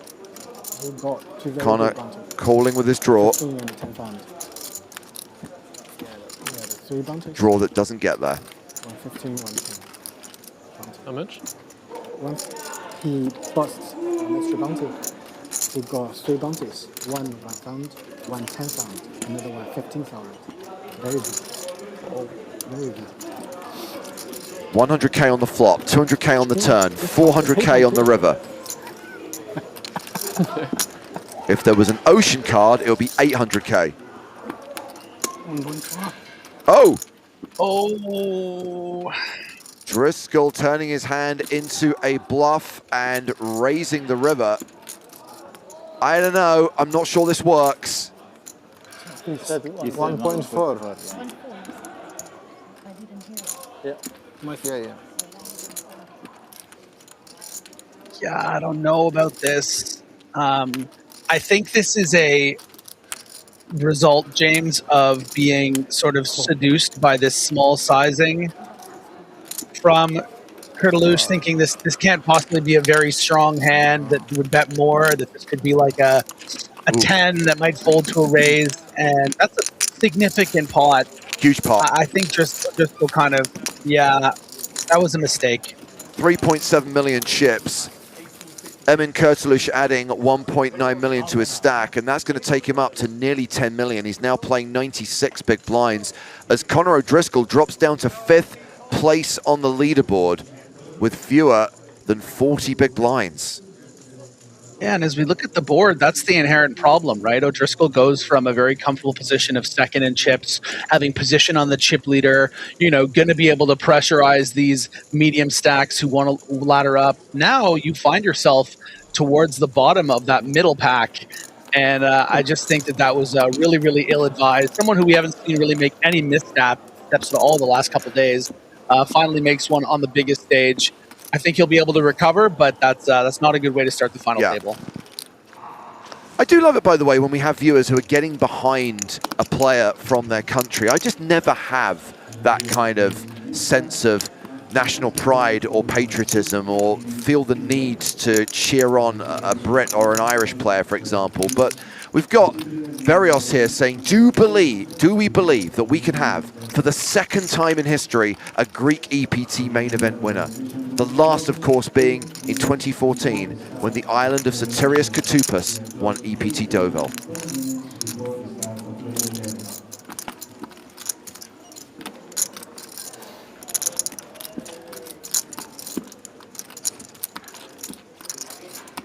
Check is open with ace-king. Krakow's defending the big blind with queen-9. And it's a 9-high flop.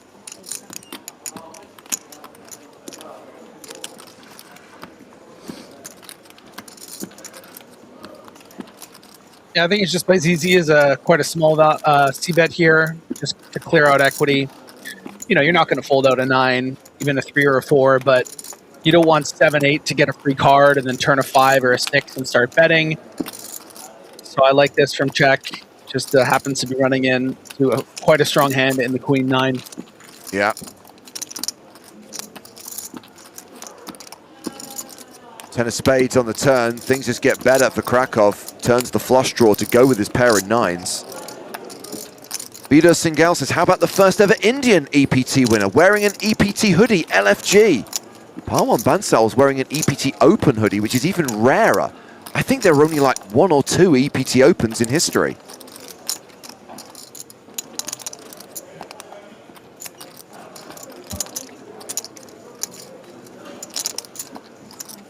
So this is interesting. We see a sized up bet of 525,000 here on the turn. The intention of this is to fold out you know, a hand like a 4x, an ace-4, an ace-3, you know, maybe something like a 5-6, 5-7, 6-7 suited, that kind of hand that would check call the flop but fold the turn, but might bluff the river, and then you're sitting there with ace-king not really knowing what to do. And so I don't mind this from check. He just happens to be up against, you know, the higher end of Krakow's range. He does give up quickly on the river. Krakow, pardon me.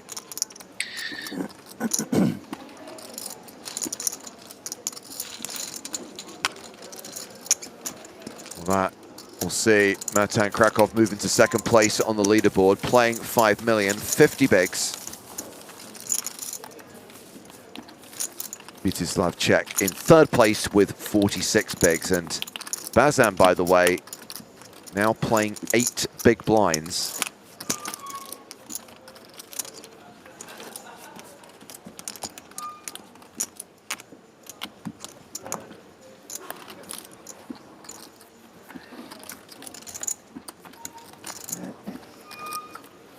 What do you think about this comment from Bor Jaura on YouTube, Griff? Big mistake by Connor.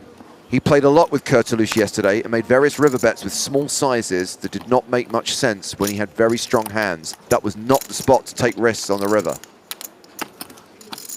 Yeah, I mean, not only is it Chad Pro Saturday, but that sounds like a very good observation. I mean, even without, you know, with that info, without that info, it's just the downside is so huge, and you're not looking to gain that much, right? You've only put in, what was it, 200K on the turn there.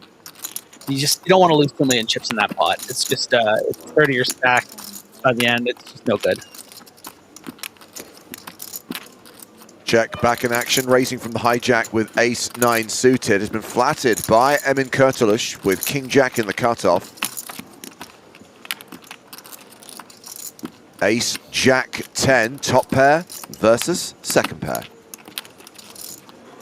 Yeah, I think this is an okay flat by Kurtulus, but in general, I think a bit of a mistake in the sense that because he has that massive chip lead, we need to start three-betting these kind of hands in late position against those stacks that are going to be really pressurized, those mid stacks. Even something as strong and pretty as ace-9 suited, you know, you three-bet him here, he's just going to get out of the way. Instead, you've allowed him to get to a flop where he's out-flopped you. He's going to get some value on the turn here. So yeah, this is, I think, some of the maybe leaks of Kurtulus's chip lead game. He needs to play a little more aggressively pre-flop. Unless...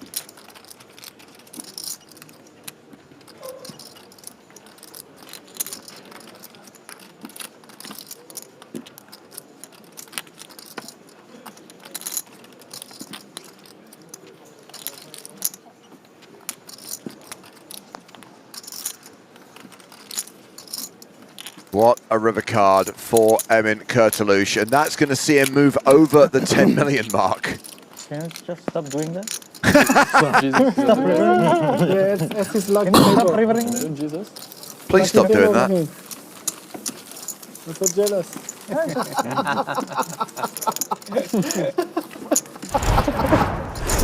Kurtulus has a 2-to-1 chip advantage over Matan Krakow, who sits in second place on the leaderboard. So no more good rivers for you, yeah? Bansal playing 16 bigs, Bazan playing 8 bigs. Seconded.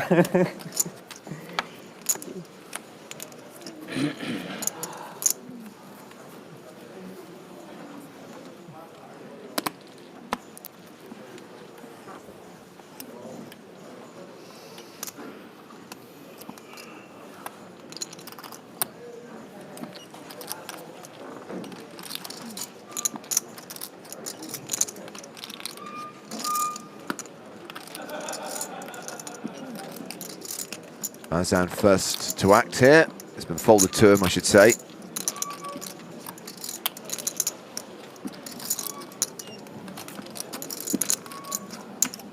Now round to Kurtulus, and the chip leader has raised to 200,000. Sure. He has ace-3 off.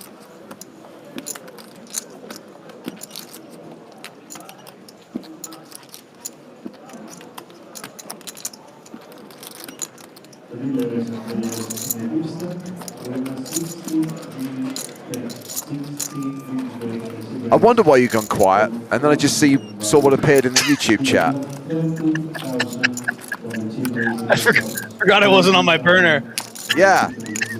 You forgot to log into the other account, Griff. I just want to say Benja's commentary is really great. So funny too, says Griffin B4273.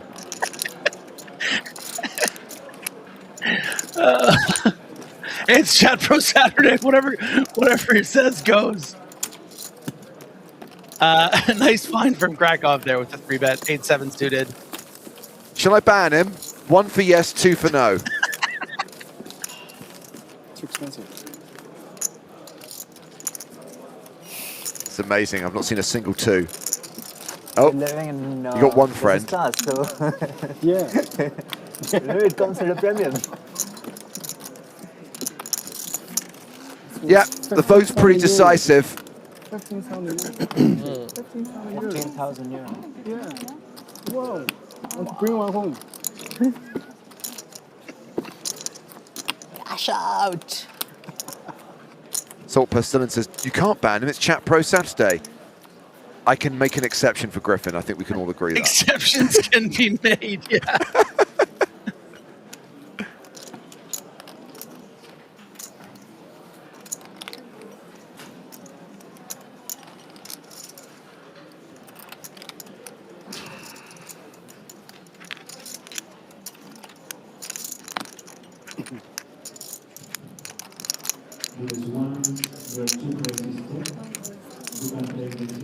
King Jack suited, check raises to 200,000.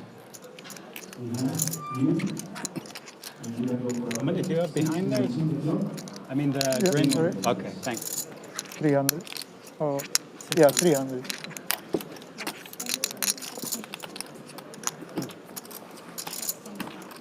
Is Tom implying, Griffin, that you can't join the Twitch chat because you forgot your password?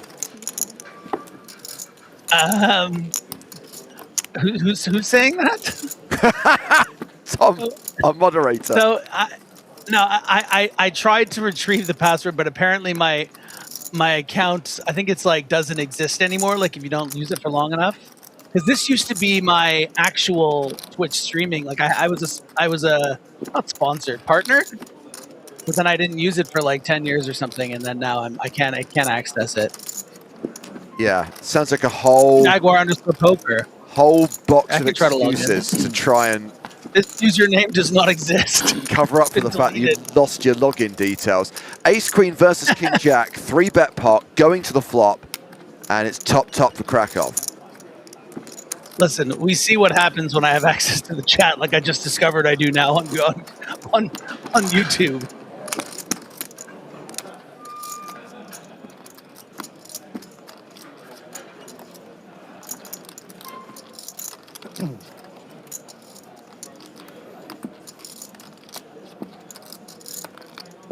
Krakow continuing here for 400,000.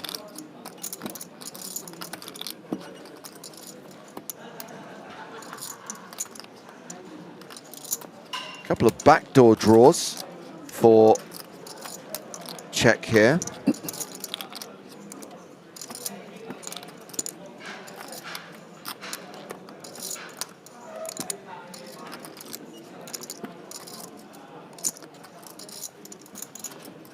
Playing a time bank card.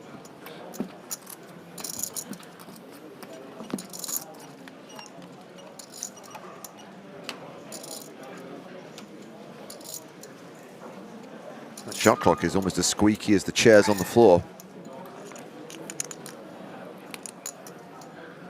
A really nice price here for check, but this is going to get real murky here on a lot of turn cards. He is considering if he should continue in some capacity, and it's going to cost him a time bank chip.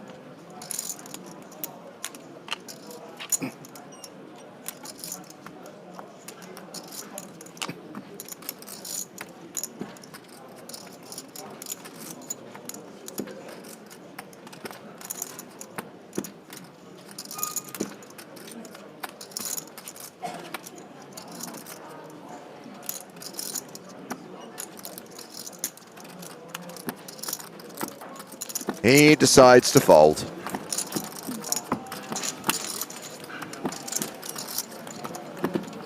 Krakow now playing more than 60 bigs. Still 21 hands to play at this blind level.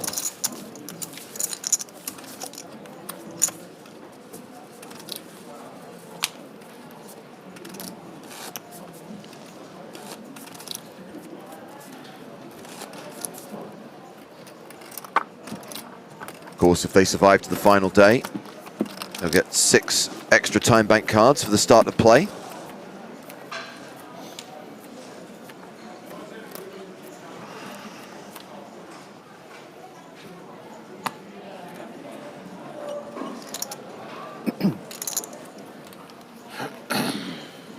So I think I missed it, but apparently Glenn came over to the table and told the players that they've made a change to the shot clock.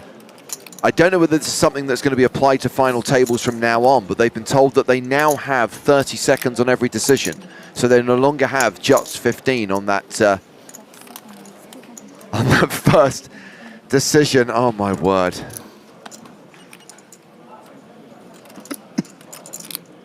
I guess that was the solution, right? Just create a new account. Yeah. I mean, I feel so bad doing this to a first-time chatter, but guess what, Griff? I deserve it.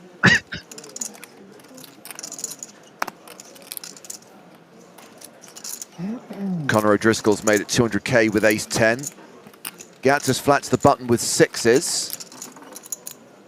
Van Selt, queen deuce in the big blind.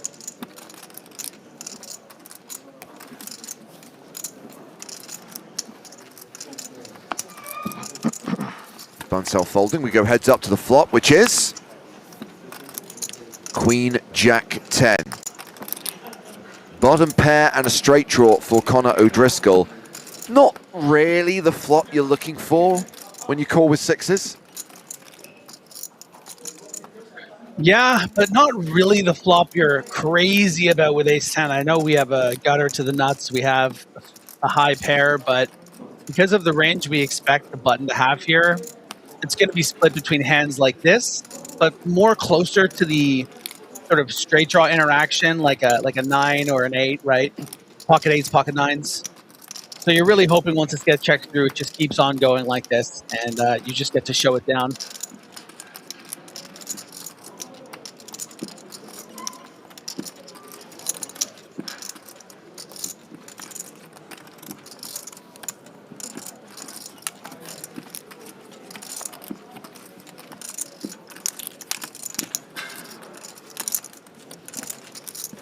A check at showdown. Driscoll. I just want to back up to third on the leaderboard. Yeah, quickly highlight this comment on YouTube. Oli Cola 723. Griff is one of the best poker commentators ever. The problem is this is now a boy who cried wolf situation, so everyone just thinks that's me. So I appreciate it, but I'm pretty sure that it's getting no credibility. Tread carefully, Ollie. I've just realized that, obviously, on the one hand, it's a great shame, Griffin, that you're not with us in Prague and you have to join us live via satellite from Canada. On the other hand, if you were here, you would have been part of the great Cafola experiment. And I just had a vision of Griffin on Cafola. It's not pleasant. I'm pretty sure it would have resulted in Joe killing you. Yeah, well, Joe was even saying, he was just like, I think you might be getting like a contact high or something, because I was kind of talking very, happy and very, very, very, like I'd had a lot of caffeine. I think it was just because they're finally on my level. It's just,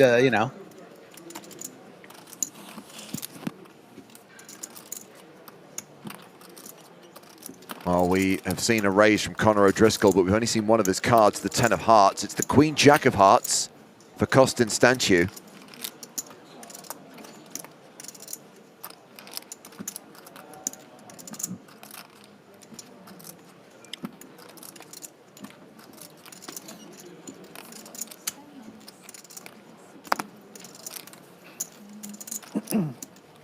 He has 3-bet to 600,000. Yeah, and whatever that other card is, there's really only one combo that O'Driscoll will continue with, potentially. That's going to be pocket tens. I think he's going to let go. As a matter of fact, we can eliminate 2 main combos, which would be Jack 10 of hearts and Queen 10 of hearts. So that limits O'Driscoll to only having pocket tens, Ace 10 of hearts, Ace 10 off, and 10 9 of hearts. I think all of which fold here, except the pocket tens that, you know, will probably call, but likely make a, you know, like, yeah, you know, he doesn't have the tens.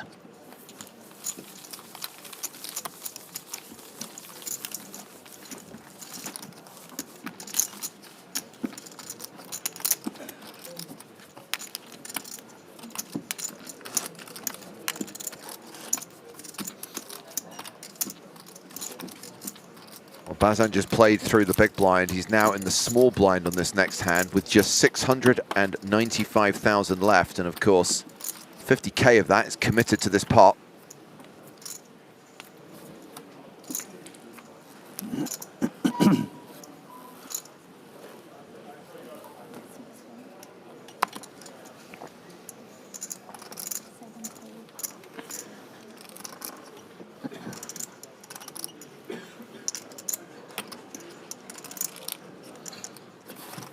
Stand shoot with ace 4. It's been folded to him. He passes. Round to Ding Fan with Queen Jack off in the cutoff. Nope. Par 1 Bansal starts the hand with 13 big blinds. He's on the button with ace 4 suited. What's it going to be then, eh? 14 big blinds, I think, would be a standard shove in this situation, given the ICM implications. It's a bit tricky, but you also cover the small blind in Bazin, so you should almost consider this in a way, blind on blind. Decides to put out, I think that's 500 maybe? Yeah, interesting, 5x. I'm curious to learn what this is if the big blind wakes up with a really strong hand and shoves, but doesn't.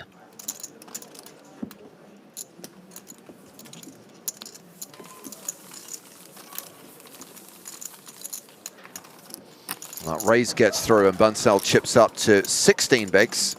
Still the second shortest stack at the table.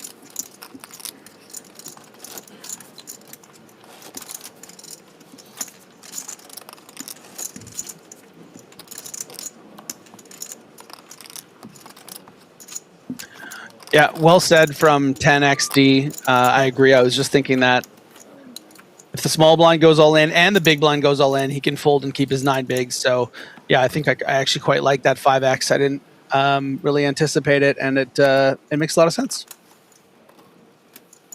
Cool. So cool.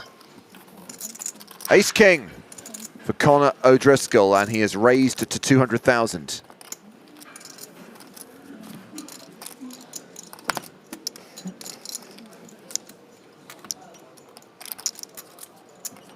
To the cutoff. Bansal passes. Bazan on the button.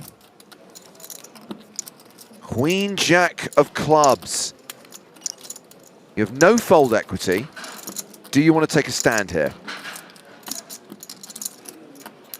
Unfortunately, not.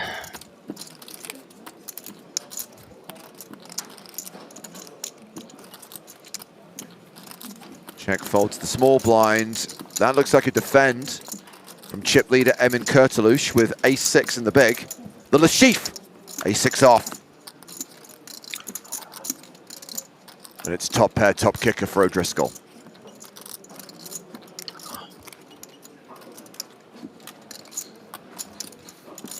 Should go as an easy bet fold.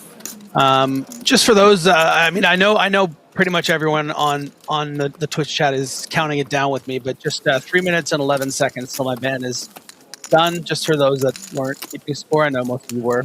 You do realize that I can just extend it. I have that ability. Oh, I didn't think you were listening. Sorry, I was talking to everyone else at home. By the way, when you created Griffin Benja 9, just out of interest, were 1, 2, 3, 4, 5, 6, 7, 8 already taken? No, 9's my favorite number.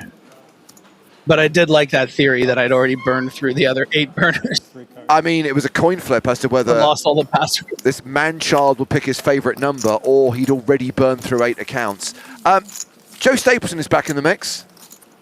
So my first screen name was Slick Joe 09. Uh-huh. And my buddy used to always say, I can't believe there were 8 other Joes slicker than you. And it was just because 9 was my lucky number. Kind of a sick chirp.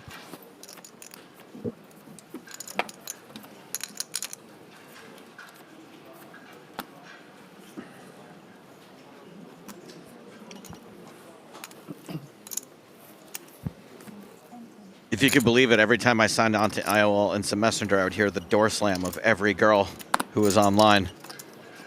Remember how sick a feeling that was, Griffin? When you would sign in Instant Messenger and you would see a girl on that you wanted to talk to and just immediately door slam? And in fairness, I was more of an ICQ guy, but yeah, I remember those days where, just hoping to come home to a message. Bazan is all in from the cutoff with King Jack suited. And it looks like Kurtulush has a decision. He's asked for a count. He's got ace 10. Ace 10, and this is a rounding error for him, this 645,000. Kurtulush does love his aces. We saw a lot of unorthodox flatting with weaker ones than this. Surely 6.5 big blinds, late position. He's going to know this ace 10 is beating the range. He calls. Connor O'Driscoll folds the big. Cards go on their backs, and Bazan is at risk and behind, but does have live cards.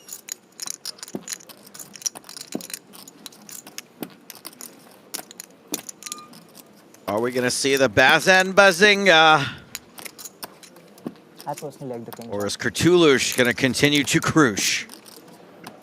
Like if I'm in this spot, I'm happy when I have the king jack suited. Please don't send me back to the football pitch. 6 primes. That's premium. It's an ace-high flop. It's not looking good for Bazan. 3% chance of survival.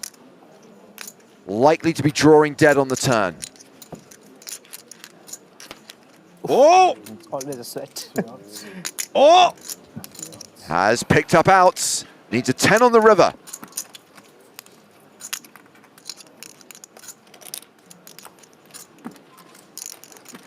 Bye. Busto. That is the elimination of Thomas Bazan in 9th place. Cash is for 94,150 euros. We are down to the official 8-handed EPT final table with all remaining players guaranteed a 6-figure score. Next player out, 122 grand. For the record, Bye was better than Busto. You'll have to get my money Good work. Pretty good team, me and you. Teamwork makes the dream work. We like you as well, Griffin, most of the time. Yeah, I was going to say, do I contribute to the dream? Well, a nightmare is technically a dream. It's just a more specific kind of dream. I feel like I kind of teed that up for you too, so it's like that's us making the dream work, you know? Kind of. Kind of. But you're kind of like when a heckler comes up to me after the show and is like, wasn't that awesome when you made fun of me? And I'm like, nah, man. You kind of just still loses. Could have just been cool. I had ace as well. Yeah? So you were going to call if he folds? Maybe. Ace 4. Ace 6 off. So you would compare me to the people that you hate most at your shows? I don't hate them the most, no. But yes, you being like, oh, isn't me being a nightmare a hilarious bit? I'm like, no, I'd rather you just be, you know, normal. I know who you hate. You hate the people that don't laugh. I think you probably hate the people that don't laugh when they think it's really funny, but it's just, that's not their natural, you know, like reaction. That can be annoying. People just sit there smirking. That can be annoying. I mean, honestly, the worst people at comedy shows are the people who are talking. Heckling is not as bad, especially if most hecklers think they're helping. They're just like, forget they're not in their living room. 2.3. 10, 9, deuce, 2 hearts. Krakow flops a gut shot, but is still behind at king high. Yeah. Crazy. Odds. Counted it for you. Thank you so much. You're a sweetheart. 2.2. Poor Toulouche. I have 1.6. After that last hand, over 100 big blinds here at the official final table of 8. 1.645. Turn and river came pretty quick. 3 and a 3. Whiplash. I mean, Krakow might not decide to bluff at this because everything is bricked. Does he think that Kurtalush is the kind of guy that'll snap off on the river with ace high? I mean, he has over 10 million chips, so he certainly has the bread to prove it. Looks like he's sizing up. Yeah, this is a big bet. 450. I think it's going to be pretty tough for king high to make this call. 450 and a 750 is correct, Griffin Bender. Wow! Oh my goodness! This dude is riding high right now. Look at the smile on his face. You're a champion. Oh my goodness. Flo, I think we have a problem. I think this guy. This guy is in frickin' God mode right now. Awesome. Just having the time of his life. Man, if you want to have this kind of fun on the EPT, there are a bunch of chances in 2026. And your first chance is at EPT Paris, February 18th to March 1st. Second chance, Monte Carlo, April 30th to May 10th. There's a thing happening in Paris, but I don't know if only I know. It's not a secret, right? Yeah, that's not a secret, right? Spin and Go Championships also happening in Paris. I can't remember what's behind the scenes is what not. Okay, thank goodness. That's another reason to go to Paris, playing the Spin and Go Championship. Yeah, main event coverage on 23rd, I think, to the first. Yeah, you can just back. I know it that up. because it always. Yeah, it always falls on my girlfriend's birthday, who's actually French. So she loves that I spend her birthday away from her in the city of love. I mean, some people might consider bringing her to Paris, but, you know, don't let me ruin it for you. I never thought of that.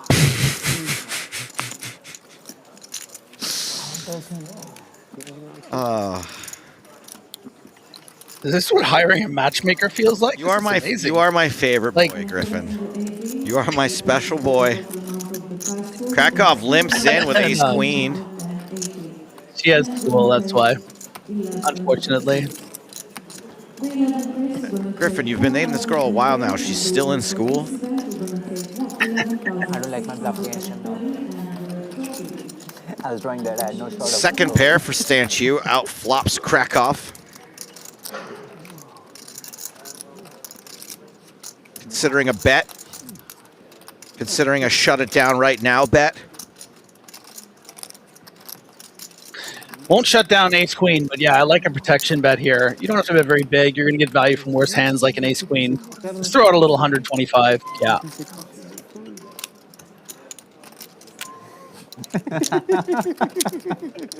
Mom just asked, is this the AI girlfriend or the regular one? AI girl, her name is Soul, and she understands me more than you ever will. King of the turn. We can play for the second place. I don't think we can. For the second, no chance. He folded your bad hand, he coiled. Can it be second? How? Oh! Oh, indeed. Trip trees on the river for Stanchu. And Krakow is about to crack off another 400,000. Just a call from Stanchu. Didn't really think about it.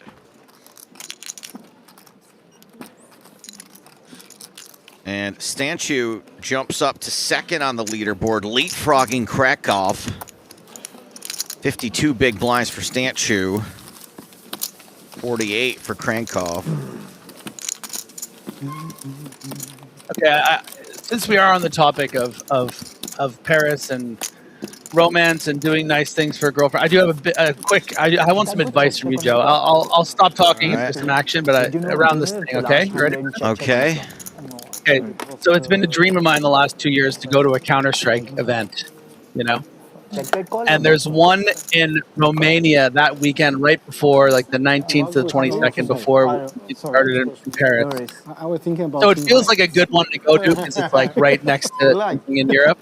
Okay. But because it's my girlfriend's birthday on the Monday, do you think I should probably stay at home and do something for her birthday that weekend with friends, or do you think I should go to the Counter-Strike event by myself? Let me ask you this question, Griffin. 33. Do you want your girlfriend to leave you? No. Do you want her to think that you care about her at all? Yes. So, if those two statements are true, I would say I think But we you could know do like a dinner on the Wednesday or something, the previous week, like. Again, Griffin. Yeah, maybe there's a new action movie in theaters we could go to see. Is there any chance that you could bring your lovely girlfriend to the Counter-Strike event? Oh, she would hate that. She would hate it. Okay. Yeah, she when she sees me watching Counter-Strike events, she calls it counter-stroking. I think you should spend time with your girlfriend because she's clearly hilarious. Okay. Yeah, she is. Well, I appreciate the advice. I don't know if I'll take it, but I don't want to appear to be holier than thou. Well, so I'll just say this. I'm very lucky. And look, it's very new, but I'm very lucky right now that I'm in a relationship at the moment where I prefer to hang out with her to doing most of it. yeah, well, look. So that's an easy decision. I understand, for me. but okay. And I don't mean to sound like a cliche, but 10 years is a little different than That's true. Than 3 That's months. Having said that, I also, because this is the other thing, I could probably get away with it. You could never get away with it at this stage of your, you know what I'm saying? No, of course not. That's why I'm asking. I don't think I should do it, and I just want more of I want people to say, don't do that. I spent many There'll be other birthdays away from my previous relationship. Many birthdays, many Valentine's days, and that's over. Yeah. Because it became clear where my priorities were.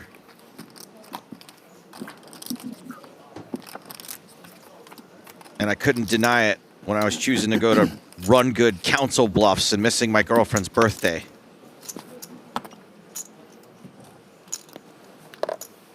Because I had to play a $315 black chip bounty tournament.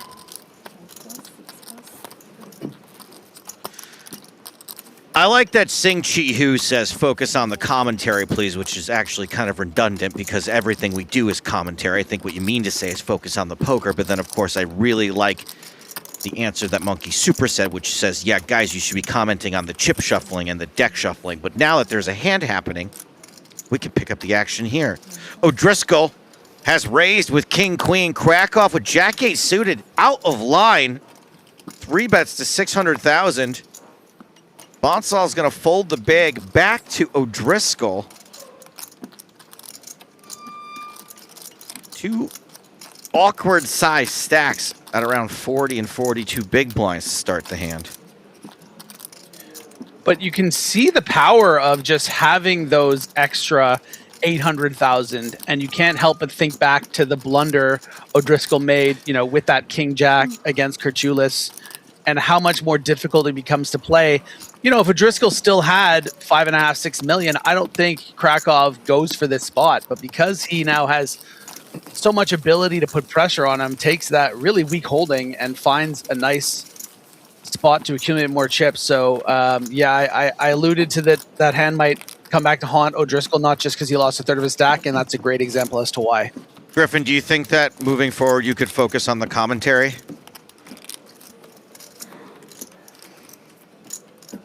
Got it. Nah, good stuff, man. Thank you. What a blind level, by the way. 50,000, 100,000? How did I get past me?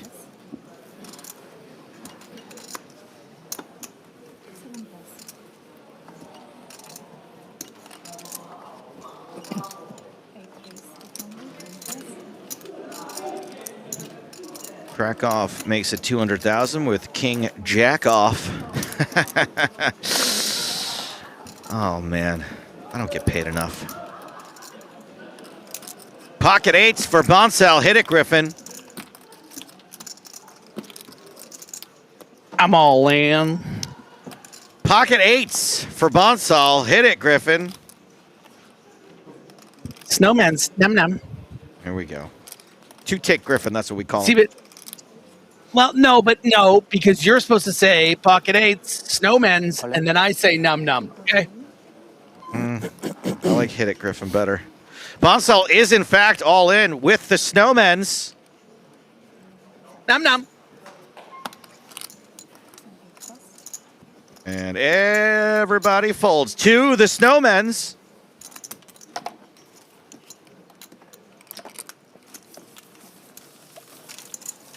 Cool. Num num. Get out of Sorry, here. I was reading the chat. See, this is why I don't have the chat up. You should not have chat open. I will say, though, because it is Chat Pro Saturday, someone did say that, can someone please check Griffin's privilege? And I feel like it would be a good time after that whole girlfriend thing. So if you could just, if you or someone in the chat could check my privilege, I'd really appreciate it. Griffin, consider this your privilege being checked. Nice. Num num.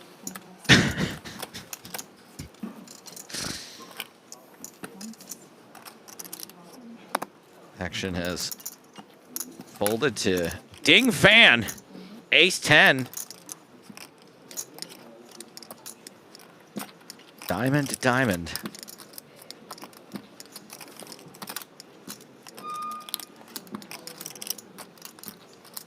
Bonsal on the button. King 8 off. Not gonna do it. On to Toolish. Quickly calls with Jack 7. More like Curtu loose. Jack 7. Yeah, well, where's your loose now, Griffin? Curtulish makes top pair, goes check, check. You win, you win, you win. Surrender, surrender. Fan gives up pretty quickly. Smart man, smart man. Thank you very much. You're much wiser than I am.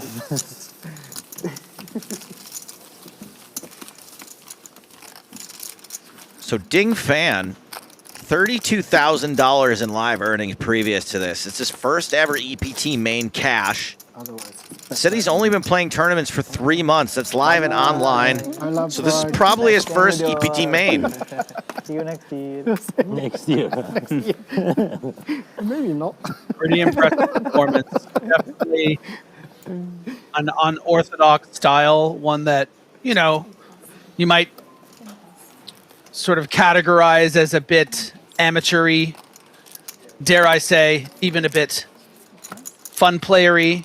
But, I mean, quite frankly, Kurtulush's instincts have been pretty great. And I think the unorthodox style has really thrown off some of these players that probably have significantly more experience. And he's really, I mean, he looks comfortable. He looks relaxed. He's been really fun to watch. And, you know, not just because he has all the chips, but he's my favorite right now in this event. He's pretty fun. 15 seconds. No, the final table, it's 30 seconds. Oh, yeah, Griffin, I was talking about Ding Fan, by the way. Now, you're probably not far off in your analysis of Kurtulush. But yeah, camera was on Kurtulush, my bad. And that's actually a valid criticism for me to be talking about Ding Fan while the camera's on. No, they're telling me no, actually. This is on you. Sorry.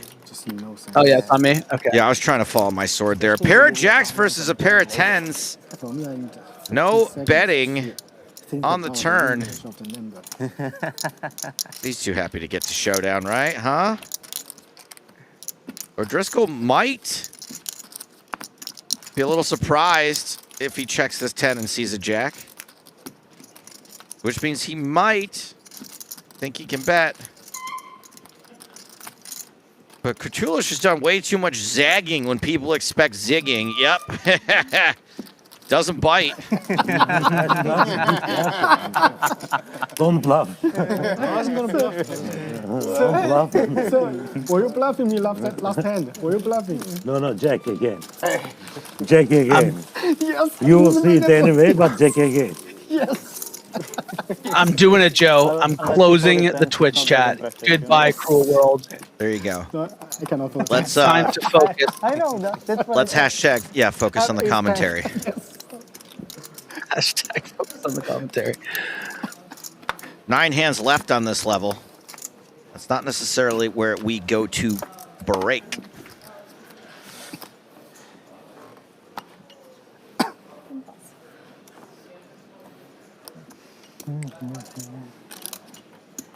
Griffin, they're saying really nice things about you in the Twitch chat now. Really? It's like being able to see your own funeral. Oh my gosh. Don't open it back up.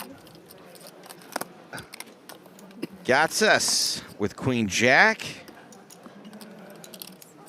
It's a couple of folds. Oh boy, you're gonna have to face the Turk. In fact, you, us, Turk is an anagram here. He calls with ace jack. Krakoff has king queen, so Gatsas is dominated in 2 spots. That's pretty unfortunate. Does flop an open ender. Goes from having the least amount of equity to having 30%. Just checks around. 8, 9, 10, queen jack. That's a straight for Gatsas.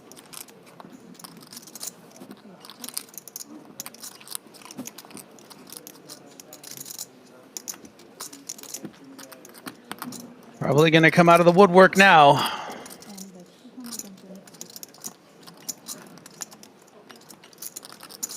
And Curtelouche drawing dead. Curtelouche here, yeah. To that chopped queen, getting a really good price. This sizing might be really effective.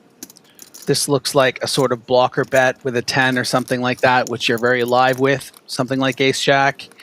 Oh man, he's in the zone, man. He's playing above the rim. And that rim contains Turkish coffee. What was the tea that we had? Was it Turkish tea that we had in Cyprus that was really giving us a nice kick in the seat? Yeah, that was delicious. I think they had really nice special Turkish coffee too. What do you want? They like their coffee and their tea He just received a pot. and their hair transplants. He got a pot. They do fine work over there. I want a pot. Yeah, me too. I got to agree with I don't know his hand. Turka here. Somehow he just keeps on making the right moves.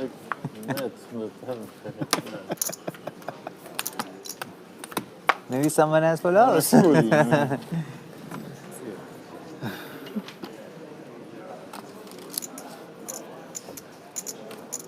Gatsas, 10-8 of spades. Gonna play. Bonsall, also not gonna play. Check. And you know what my problem was, Joe? What was your problem? I'm just not really used to I have a 2-monitor setup here at home, so I have the stream on one, and then I just had the YouTube on half of the screen, and the other half was like our feed of, you know, for our broadcast. But then once I brought the Twitch chat in, I wasn't looking at the, you know, the other thing, but I just realized I can split it into 3. I can see everything. I see everything now. If it's too late, I've seen everything. You know what you should see, Griffin, is a psychiatrist. I actually did just start therapy. Did I tell you that? You didn't tell me that, but I've also recently started Yeah. therapy. Nice. Yeah, I'm 6 sessions in. It's very helpful. It makes me really uncomfortable to go a full hour only talking about myself, though. I'm always like, well, how's your week? I'm just talking about my dad mostly, I'm finding. Well, Dad's come up quite a bit, yeah. No, and your dad as well comes up in mine, which is strange. Oh, is everyone talking about my dad in therapy? That would make sense. I think that might be it. Pocket Queens, the ladies. For Pawan Bansal.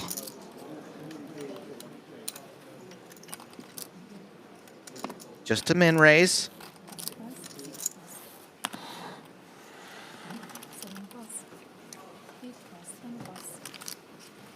Can I get a little action from the blinds, please? No.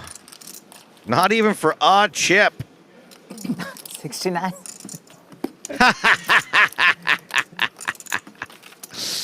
Nice. Never gets old. Now So, more chips than me. if you're like me and you Okay. are partial to those 2.1. beautiful ocean blue chips, sounds like you might be getting rid of them at the next level. No. One. 6. It's been a long day. 1 7. It's so funny. You have 1.65 and I have 2.1. You're a weird dude, Benjer. Okay. Good news for me. I can play some hand. I just wanted to prove that I was reading the chat of the notes now. Yeah, but did you read the time on that note? You just announced something that's going to happen 3 minutes from now. Yeah, the next level. The next level is not in 3 minutes. We're going by hands, not time. Yeah. Well, I did say the next level. So what do you want me to say? The next X hands? Like it's still technically a what level. you've The done blinds is go up. You have said something that hasn't happened yet, and in 3 minutes when it happens, it's going to be told to the audience again. And in trying to prove that you read the production notes, you've proven that you actually don't read them, or read them poorly at best. I see. Oh yeah. Okay. All right. Yeah. No, I'm more clearly reading the beginning of this now. Okay. The beginning, Forget one what would I argue, said. is where you should start reading it. There's going to be a surprise in a few minutes, an announcement from the floor. Anyway. You guys will see it. Not much of a surprise anymore. We just have to sit here and gamble. She has to do all the work. Yeah.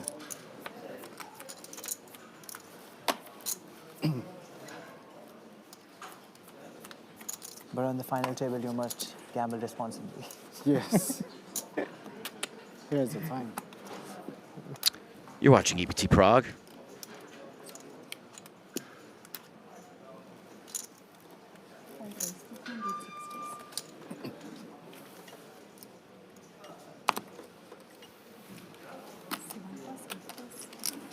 Sonic Sandstar says, it says online you can get the free roll password for the Tory No Limit Hold'em 9 Max starting in 10 minutes. What's the password? Let me spell it out for you.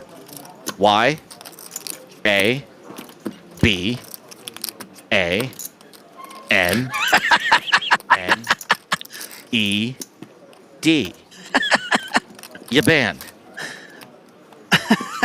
Thank you for your question. The under the gun raise from check gets through.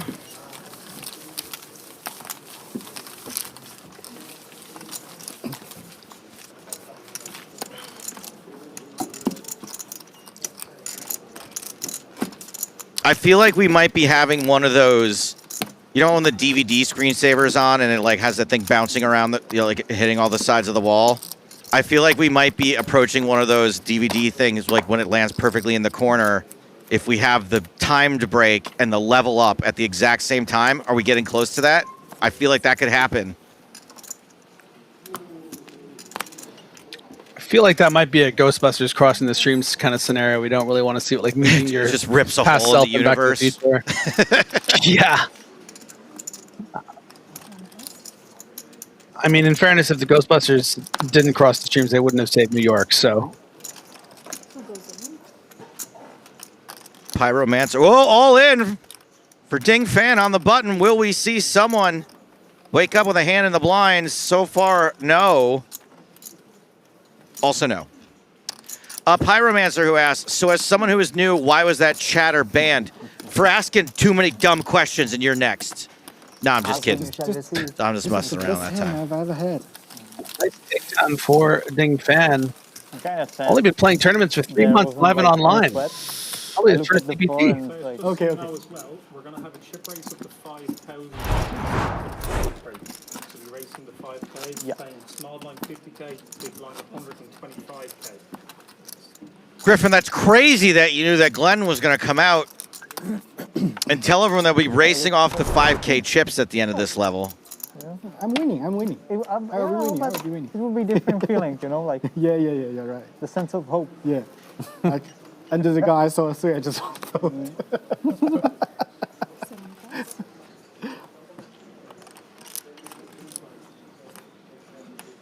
Ooh, now it's Krakow's turn with the ladies. Why don't you have a crack at the ladies? Very protective of his single blue chip that he's going to have to get rid of after this hand. You could win a race with a single blue chip. That's how you maximize profits.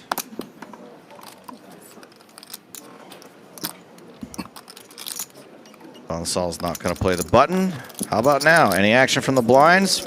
First blind says no, but come on. Kurdalush says yes. He didn't even look at his hand. Oh, it's 9-6 off. Cool. Hey, 69 and ladies, let's go. Ace, 9-7. Yeah, reason for Kurdalush to continue and also get a free river. This will probably be quite small sizing and a check back on the turn a lot of the time from Krakow. So Kurdalush is going to have two opportunities to improve.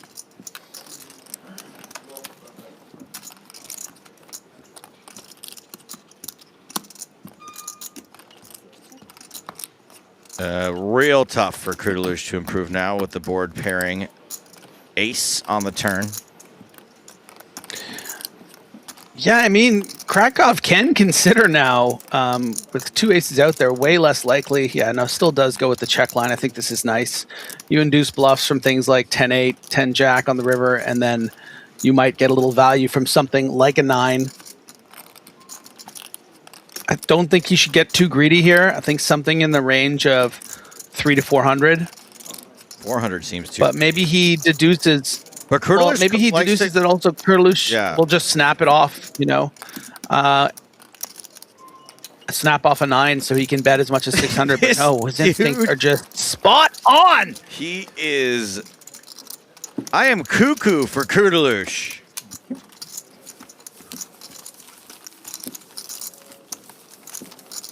He is just making every right move.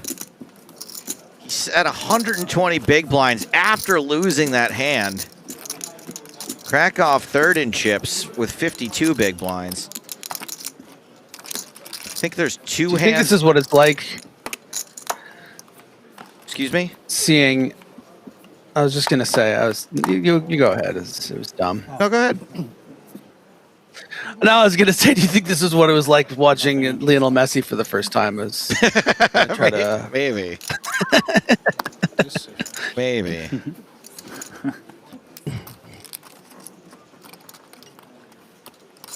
Ace 4 for check on the button. They are suited. I don't care. Yeah, comes in for a raise, 32 effective. I do want to highlight a comment here on YouTube. Krakow is my cousin. His American family says Krakow. His Israeli family says Krakow. So, I mean, look. It's not my problem. I was calling him Krakow earlier, and that kind of half vindicates me. No, maybe not. No, okay. Griffin, let me remind you that you were calling him Krakow. That's fair. Okay, maybe that's not fair. It's accurate. It's the truth. It is a fact. 60, all in. including the seller. But what is truth in today's day and age, Joe? We have got a real hand here. Ace-4 from check. Kurtulish called in the meantime, and O'Driscoll somehow wakes up with an even bigger ace than the other two, ships it in. Nice. Check is out. Kurtulish is thinking about it. Will we finally see him put some chips in bad? It's just going to be too many chips for Kurtulish. Good fold. Instincts on point. Another correct decision from Poker's answer to Lionel Messi. Somehow. So, if I have this right, this is the last hand of the level and the last hand before the dinner break. We did it. I will learn anyway. 2 points converging in space and time. What did you have? Hold on to your butts, We'll be getting Griffin. rid of the 5K chips. This could be the rapture. Better than you. This is it. I was good. Tuesday. It's all button, small, big. His stand is quite in the range. I mean, maybe it was the blue chips that were keeping space-time intact. We'll never know until we come back from dinner. I have to fold. I have a better hand than you, but I have you to have fold. because I was going all in before you. Ding Fan ditches fives. Yeah. When you say all in. You're angry, are you? For me. This might be a bit of a whimper. Last hand before the break. Last time, huh? Okay. Joe, if our universe does start to crumble, can you be my phone call? Yes, sir. Okay, so 30 minutes break. It'd be an honor. I will not answer, but you are welcome. Leave me It would be an message. honor to see the missed call. Just let it ring 4 times and hit ignore, so that way you know that I saw it. O'Driscoll attempts a limp in with Jack 9. Krakow with a monster in the big blind. Not just messing around, not just playing some baby games before the dinner break. And O'Driscoll, I think, a little annoyed because... Oh, no. Oh, Driscoll makes it 875. Yeah, and 2 options here for Krakow. Just shoving it in there for the 40 effective, which I think is fine. But look, it's a scary proposition if you are getting cooled here. You just get snapped by kings, and then suddenly you have, what, 800K, $1 million going into dinner. You could flat, keep the bluffs in there. You're risking getting outdrawn by a hand like a rogue Jack 9 off. I don't think there's any world in which Krakow folds. Let's see what he does.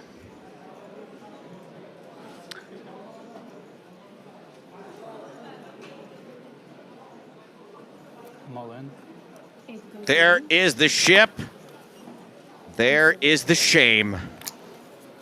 O'Driscoll caught pre-flop. Drops down to 5th on the leaderboard. Friends with Josh Manley? Yeah. You remember? I think we've met before at the Edited Poker event. Oh, really? In UK? Yeah, I work for Edited Poker. I work for Edited Poker. Oh, really? Took my fucking 875. Yeah. I had a good hand. I wonder if they're going to go to dinner together. I bet they're not. Let's have a look at the chip counts of these final 8 players.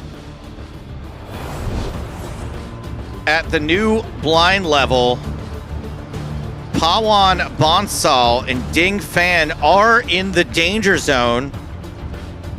Danger zone! Check O'Driscoll and Gatsus. Not so hot, but better than the players in their teens. Stanchu and Krakow, fine, but it's Eamon Kurtulish who is absolutely mashing. We're sending the players to dinner. When we get back, we're going to play another level or down to 6. Back after this.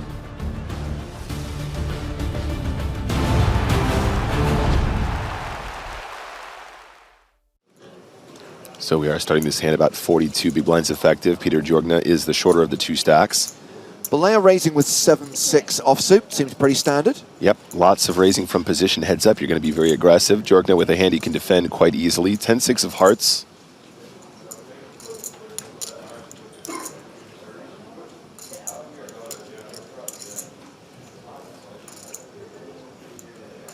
And he does defend, calling for an extra 400k, and we will see the first flop of this level. And that flop is 10 high, 10-5-3, so it's top pair for Jorgna. Balea does have a gut shot straight draw. Yeah, absolutely. These are boards you want to see bet very aggressively. You have gut shots, heads up, you're in position, you have absolute position against your opponent. So even though Jorgna does have a top pair, a C-bet here will take it down a lot of the time when he hasn't connected. Also sets you up for bets on later streets as well, James, if you want to try and convince a 5 or a 3 to fold. So I do expect a continuation from Balea pretty much every time. 2 million in the middle. Balea does make a C-bet of 600,000. And with top pair, just a call from Jorgna. Yep, I think with a hand like 10-6, you just want to play it slow here. Oh. But wait. That is not a call. Jorgna check raises with a pair of 10s. I mean, check raising top pair is never going to be a bad thing to do, James. It's just that it's probably more conventional when you check raise when you have a stronger kicker than a 6, especially as the 6 gives you opportunities to turn and backdoor some straights in this particular situation. Okay, so the raise is to 1.5 million, 900,000 to call, and seems that Balea is planning to make that call. I really like this float, James. With the 6 of spades in your hand in particular, you can actually represent much stronger hands on later streets if the spades start to fall. If your opponent slows down, they might just have pure bluffs that you can get to fold as well. Makes the call, and we go to the turn. I'm calling it, Nick. Action card, 4 diamonds. That would be quite the action card. Oh, come on! I got the right color. I didn't get the right suit, but I got the right color. The commentator's curse strikes again. James Hardigan is to blame. It is a turn straight for Balea. And as I said, Jorgna now has a straight draw to go with his 10, so he's going to be even more sticky in these situations. Of course, so 0%. He cannot win the pot outright. But of course, a rivered 7 would chop it. I mean, a deuce would be disastrous for him. In fact, a 10 or a 6 would also be disastrous on the river. Yeah, I think the 10 more disastrous than the 6 because, of course, he might give Balea some straights if a 6 falls, but the trips are really hard to get away from without losing some more. So having check raised flop, Jorgna barrels turn for 2.6. Yeah, full 50% pot on the turn, and there's so much in the middle now. I mean, heads up, EPT main event, you just turn the nuts and you're getting led into. It feels pretty fantastic, James. And remember, this heads-up battle is worth a huge amount of money. They both locked up 780k, but the winner gets 1.17 million. And before you ask, no deal, because deals aren't allowed under French gaming law. Balea not interested in a deal when he's got the nuts on the turn. I'll take all of it, thank you very much.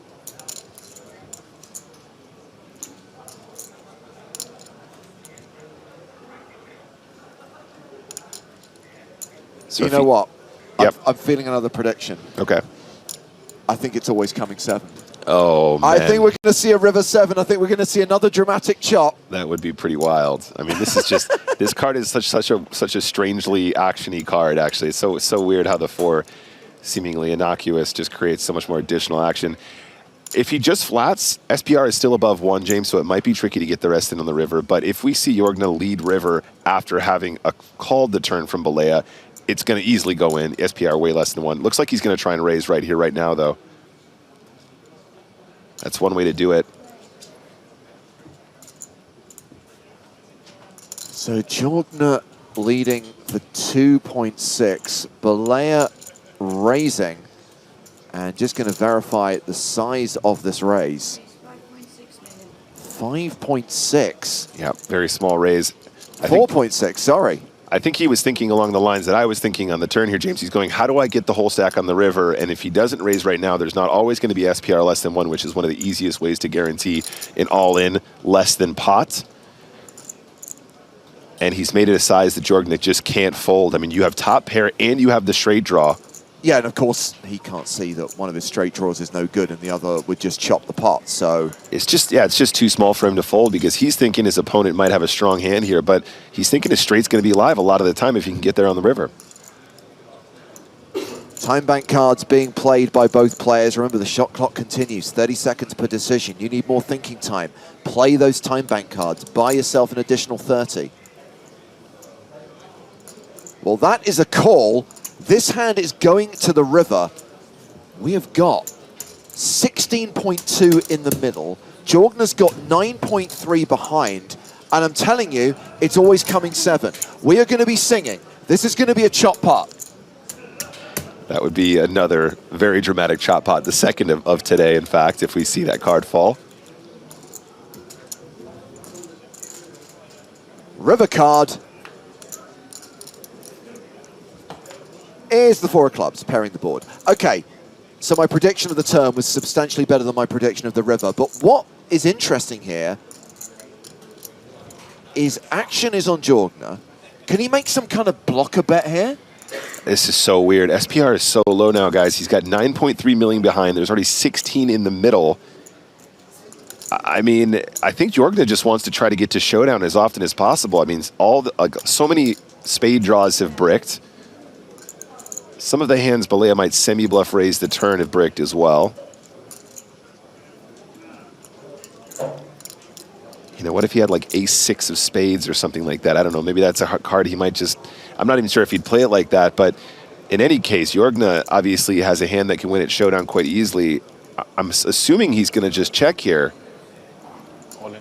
He moves all in! What? And Balea cannot fold this, surely. This is an HTC situation. This has to call. I know the board's paired, but his hand's too strong.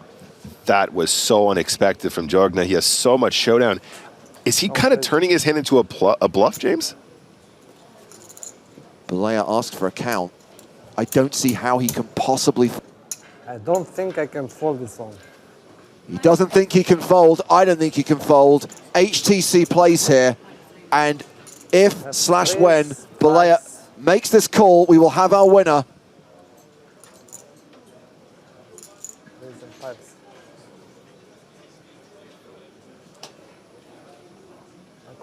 Makes the call, and it's over. Congratulations. Year of Romania. We have our first ever Romanian winner on the PokerStars European Poker Tour. Razvan Balea takes down the first ever EPT Paris main event. Peter Jorgen is the runner-up for 780 grand. Razvan Balea, who qualified for $530, will cash out for $1.17 million. Wow, what a result. Year of Romania. Congratulated by his wife Andrea and his friends, other members of the Romanian poker community on the rail. Wow, what a final hand, James. What a final hand here in Paris.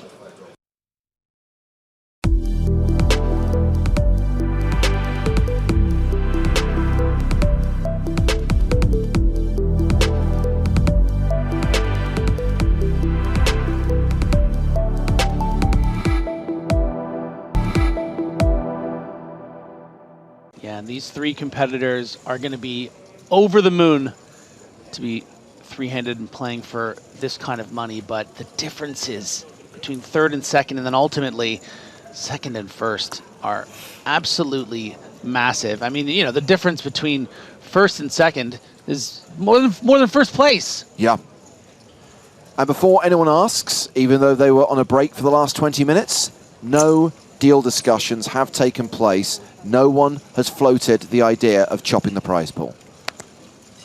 We get Van Luke opening on the button with Jack-10 suited. Round to Rania Nasruddin in the big blind. No opportunities? 5-4 offsuit.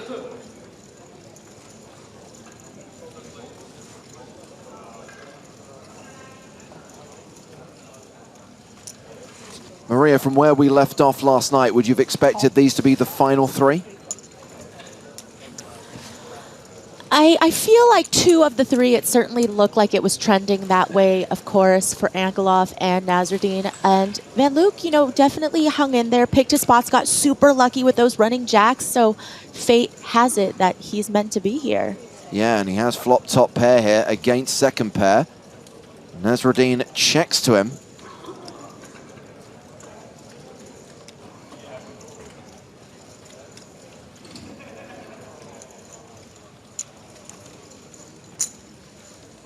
And he does continue.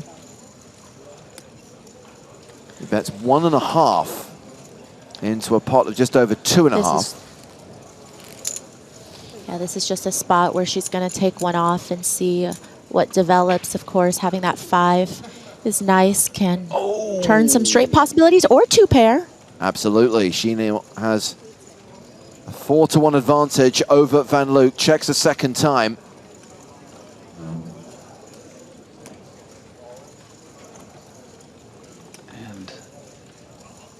If Van Luke knew what Nasruddin had, those glasses would be getting steamy. This is a brutal spot for him now. Fires a second barrel. I'm all in. Wow. She oh my goodness. Wow. check shoves. He snap calls. What a Whew. Please hold. Please hold. Please hold. 5-4 hold for the pigeon. Van Luke has 8 outs. Jacks, 10s, and King for 3s. ace. No jack, no 10, no 3. No jack, no 10, no 3. No jack, no 10, no 3. No jack, no 10, no 3. No jack, no 10, no 3. No jack, no 10, no 3. Those are his outs. If he doesn't hit a jack, 10 or 3, he's out. It's the 10! Oh my goodness. Okay. She's still got 900K. It was a virtual all-in, and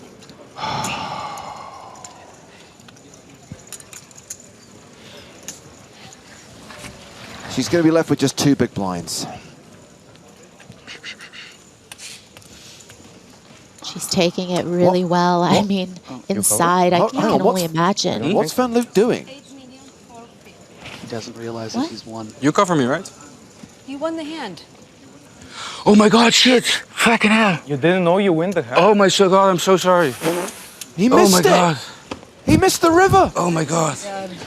Oh my God. Oh my God. Yeah, oh my God. Wat stom. Wat stom. When he pushed his chips Ja, ik ben forward, moe, man. I thought he was asking the dealer to count his stack. Tired. He thought he'd lost. I'm so sorry, I apologize. I really didn't know. That's fine. And Stephen, almost reluctant to take advantage of his chip lead after that big hand, will sheepishly come in for a raise. And Rani is all in with ace-3 from the small blind. And look at this, Andrew Hume's woken up with ace-8 in the big blind. Yeah, and it's going to be an interesting dynamic, by the way. I think Andrew will just take his time and call here. See, unfortunate for Nasruddin that someone else has an ace. There's lots of interesting dynamics at play here. So the pot is essentially dead, and now there's something on the side to be contested, and bingo, bango. So she's going to feel this is a good board for her, but Hume has flopped 2 pair, and Rania is drawing super thin. Yeah, and Stephen going to need to beat Rania at showdown, and for that reason, we'll just check. A 10 is what's required, I believe, here. Yeah, she's drawing to a chop. For Nasruddin. I mean, I will love this chop pot. If it comes in, I will really love it. Hume deciding whether to protect and will bet out. And so with Stephen Song out of the way, the cards go on their backs, and Rania will see that she is drawing very thin, drawing dead to an outright win, drawing to a chop. Let's see a 10 here. I think everyone except for Andrew, maybe everyone except for the players at the table, hoping just reaching for the microphone. Feels like it's done.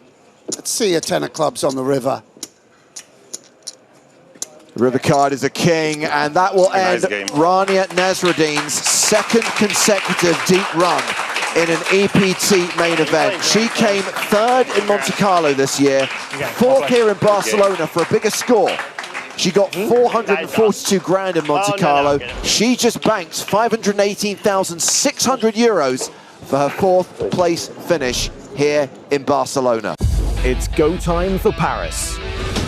Play your way online to a live experience worth more than 5,000 euros and a chance to become the next Spin and Go Live champion. Play daily, score points. Make every spin count. Go for it.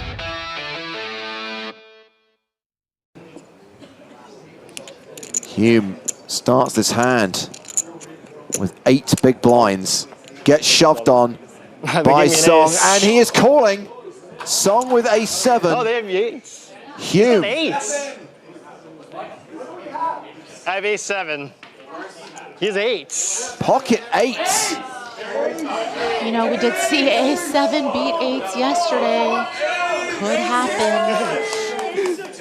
So Hume gets it in as the favorite, gets it in with the pocket pair, but how well has Stephen Song run in all-ins today?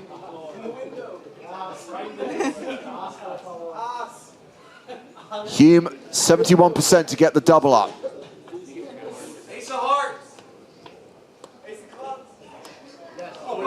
No ace on the desk. However, additional outs for Stephen Song. 4's working for him as well.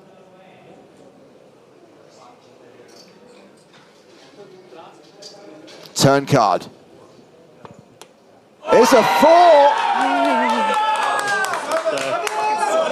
Hume can still spike a 7. As the cliche goes, it isn't over until the fat lady sings. Crazy.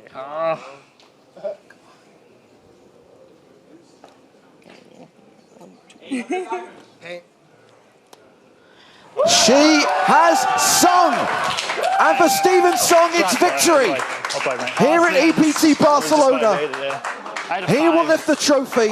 He joins the ranks of European Poker Tour champions.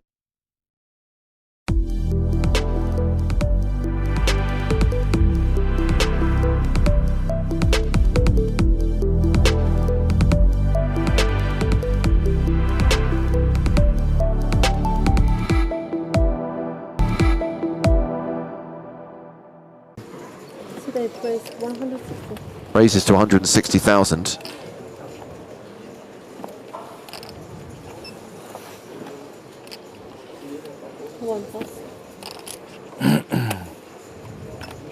Queen 3 of diamonds for Kishu. Don't get bored, Kishu. And we come to the chip leader in the big blind, who has 10-3 of spades.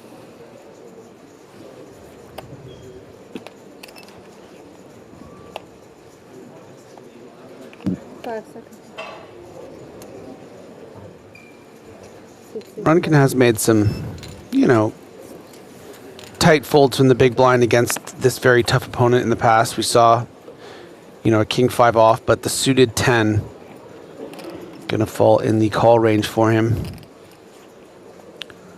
An advantage to the chip leader with that gut shot. Let's see how he maneuvers. Obviously, a great deal of pressure can be put on Marques just with something like a lead here, and elects to check. Bravalo says Sparks hadn't heard of them but enjoyed reading about them. There's actually a really fun documentary about Sparks made by Edgar Wright. I think it's on Netflix. Certainly is on Netflix in the UK. And this is a complete gin card for the Razor here, because it's the exact card that I think Runkin will elect to start betting at. Now double gutted. I have to say, that 5 or that 8. Aaron Kramer's got a good bad lookalike for Runken, Tim Curry. That's very good bad lookalike.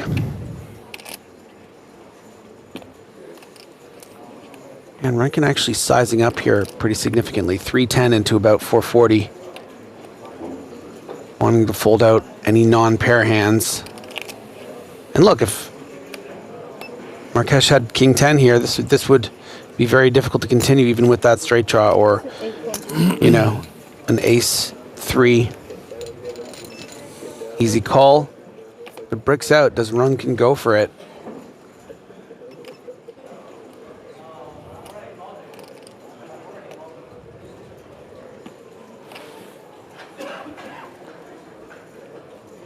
And if he does go for it, I expect it to be big, so this could be a nice swing.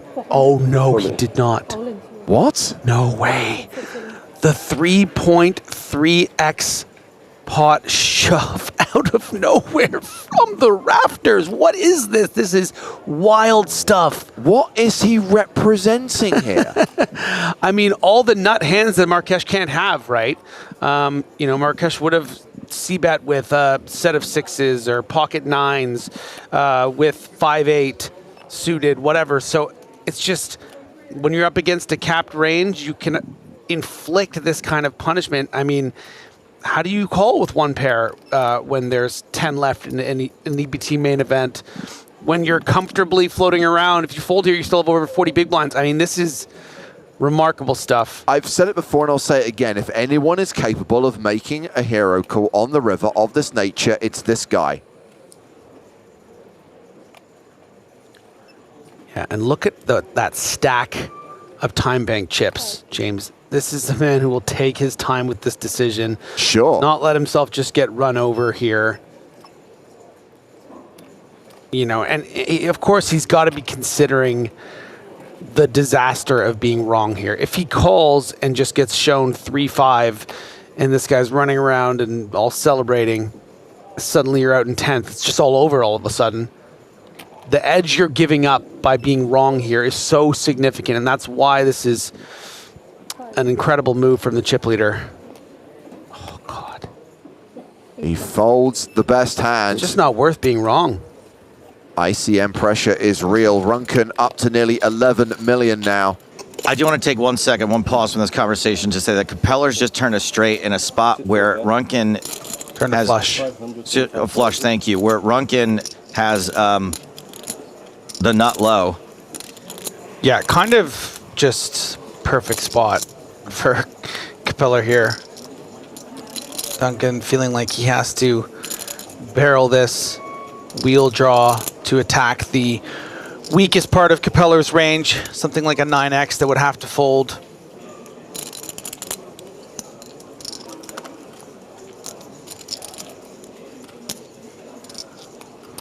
Yeah, it almost always feels like a bit of a mandatory bluff when you have, right, you know, 0 showdown.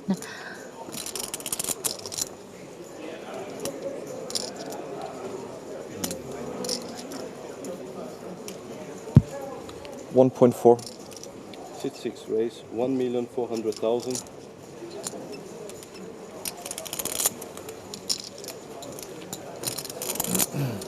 Runken getting raised here.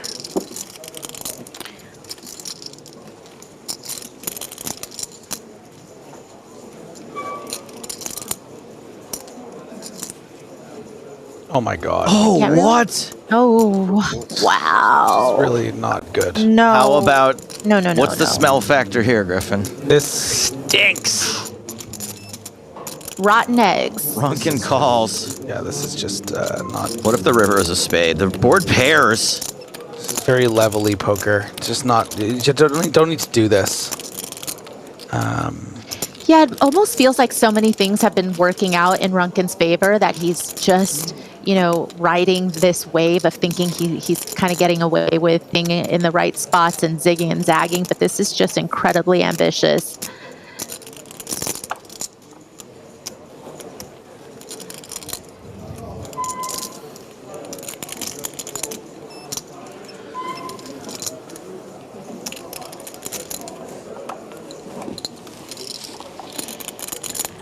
I mean, it's just not, it's just everything. You can even just fold this button. Like, you don't need to just like raise 100% of buttons because you have the chip lead. And yeah, finding yourself on the river with 35 big blinds in the pot, and you have the nut low without even a spade blocker. It's just, yeah. What's that smell?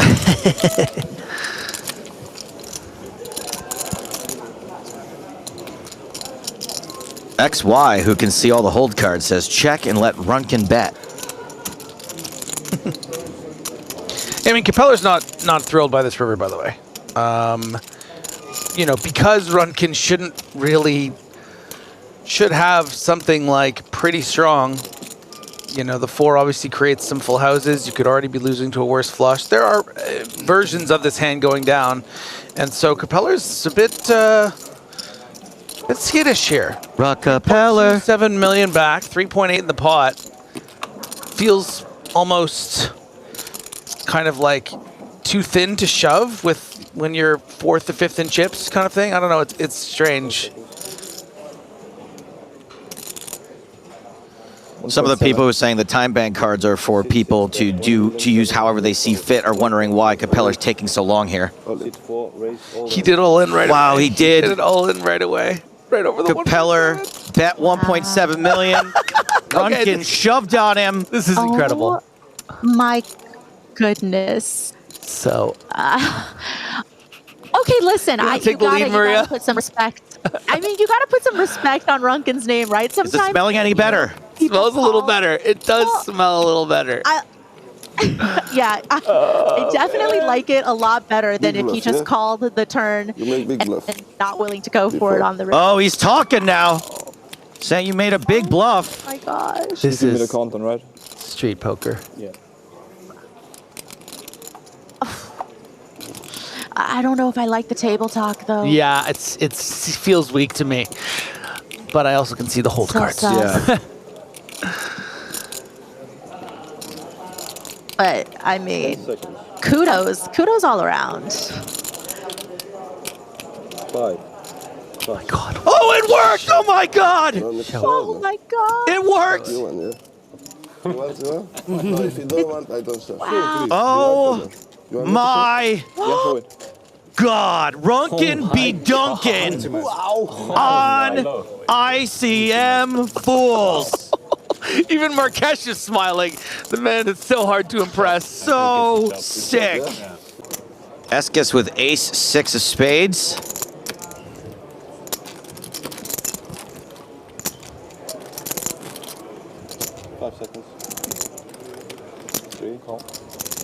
Limps in. Runkin with king 10 of clubs. Yeah, I mean, Runkin might just shove here, and Eskis is probably going to need to fold ace 6 of spades. Does elect to just raise, which I think is a bit ill-advised. I think this hand is too strong for that. Would have been nicer, I think, to play just as a shove. But, I mean, I don't know. Yeah, it kind of feels brutal to raise fold this hand, right? All in. Eskis jams. I think it's important to have a plan in a situation like this. If your opponent expects you to raise 100% of your range here, why are you going to raise the hands that you really want to play post flop with that might just get check shoved on? So I think this is a mistake from Runkin. How much? He might just go for it anyway. He hasn't folded yet. I mean, I guess law of averages says you're going to be live a lot of the time with king 10 of clubs, but the problem is you're never going to be ahead, I don't think. Never, ever. Yeah. You're just never, he's never going to turn up king 7 suited here or king 8 off. He's going to turn up king jack off, king queen off. He's going to turn up ace x suited, pocket pairs. You're just not really doing well enough to call another. You have to just kind of chalk this up to a little bit of a mistake in that, in raising this combination of cards. No wasting time, yeah? No wasting time. Wow. Runkin makes the call. Eskis the slight favorite, and I hate to say it, but Eskis hasn't exactly been running great today. Король 10 туз 6. I mean, this is really going for it poker. Then it's me. Really unnecessary. Runkin but I trying love to it. do the table a favor. I love it. It's gonna, you know, let's force the showdown. Everything's been going Runkin's way. Oh, this is such a sick moment for Cheno Esques, who is going to lose this pot 41% of the time. 60% will survive and double up. Wow. Wow. And Runkin flops the straight. I'm not surprised. All right. Esques' only hope is to make a bigger straight. Yeah. I've seen. I've seen worse. Just 10 and a queen, right? Oh, okay. I mean, if it drops. Just a 10 and a king, bro. Yeah. And that is being blocked. Wow. Game over on the turn for Cheno Estes, Good game, nice playing with you. who just got beaten up left and right today Big survivors. through no fault of his own. Will call. King high. King 10 will call. And Runkin I've heard continues to be an unstoppable rebel force.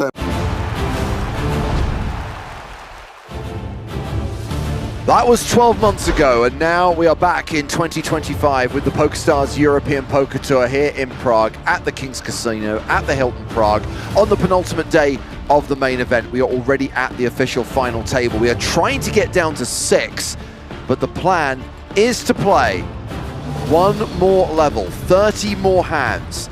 And if we get to the end of the next level, and we are still 8-handed or 7-handed, so be it. We'll come back tomorrow with a slightly larger than usual final table. These are the stacks of the 8 players we're watching right now. We did lose Thomas Bazin during the last session of play. We have got a couple of short stacks. Ding Fan 13 big blinds, Parwan Banselt 14 big blinds. We are at level 30. The blinds are currently 50,000, 125,000 with a 125k big blind ante. Look at the lead Emin Kurtuluş has right now. 11.8 million. Nearly 100 big blinds. No other player has even 50 big blinds right now. And the action's already underway. I'm James Hartigan, and we have repositioned the satellite. It has moved west. That means we are joined by Maria Ho. Hello, Maria. Okay. Hello there. It's what the people have been waiting for. You to pay the big blind. Of course I need to pay. That was said, by the way, with absolutely zero sarcasm. I know that's hard to believe, because everything I say normally has at least 30% sarcasm. But there has been genuine impatience about your arrival today. And here I thought you were just trying to make up for that comment you said yesterday about how I reminded you of Stapes. I said a Stapes pokerism. Well, you did, and you have to own it, Maria. Accountability is important. You're right. That's the word of the EPT Prague. It is, right? Sure, accountability. December's word is accountability. So just to recap the action here, Kurtuluş opened from the cutoff with Queen Jack, and we saw the call from Krakow in the small blind with King Queen, the dominating hand, which is still ahead on this 5-4 deuce flop. Krakow facing a continuation bet of 400,000.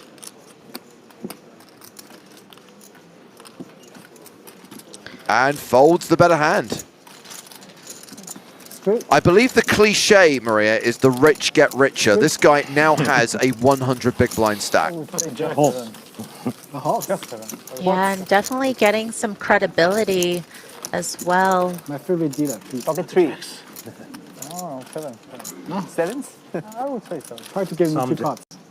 Yeah, the jack.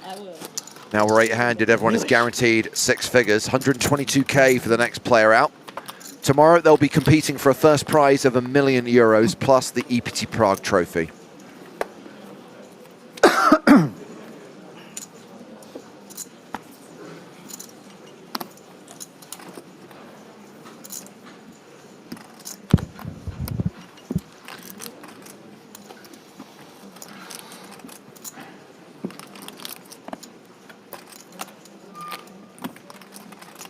And a small squeak in the background.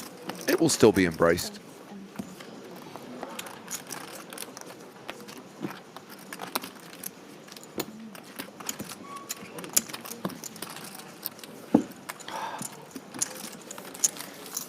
Yeah, you know, Curtilis obviously going to be able to get away with quite a bit, not only having so much separation between him and the second place in chips, Krakow's, also due to the fact that there are two pretty clear short stacks that the other players, the other middling stacks are going to wait out.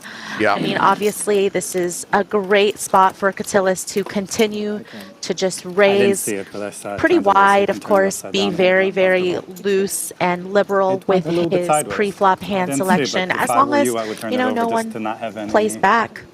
Concern.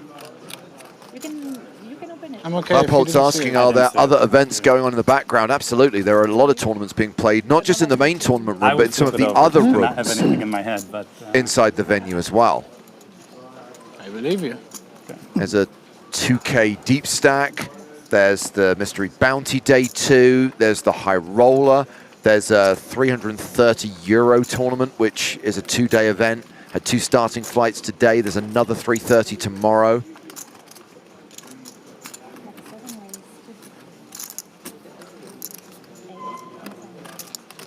Even though we're on the penultimate day of EPT Prague, there is still a lot of poker to be played.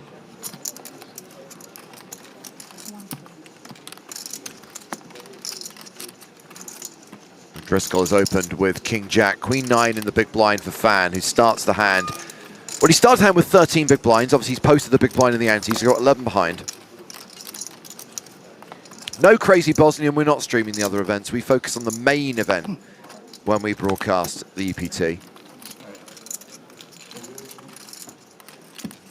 Fan has defended. Hasn't really smashed this flop.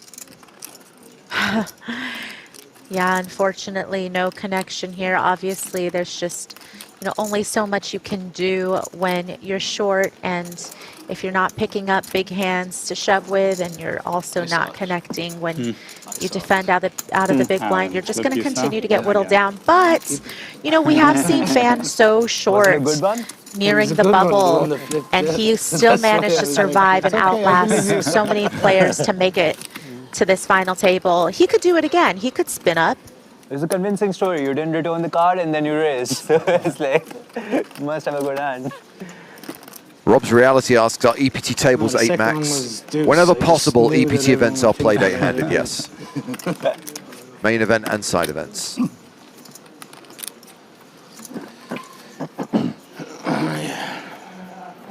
It's always been the European standard to play 8-handed rather than 9.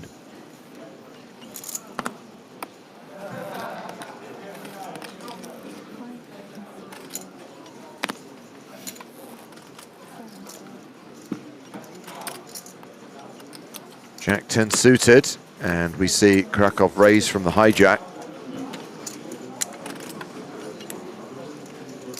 Stanchu with King, Queen of Spades in the cutoff. I think we put in this conversation last year, Maria. When was the last time you were in Prague, or have you actually ever been to Prague? I have been to Prague, but it has been a while, I'm not going to lie. I don't do well in cold weather, James, so... Such a diva. Sorry. It's beautiful there, though. I mean, I've enjoyed it. I think I've been there maybe 3 times total. Okay. For EPTs, and no, don't get me wrong. It's I love the city. It's gorgeous, but I don't own a lot of cold weather clothing. I mean, I have to buy a whole new wardrobe.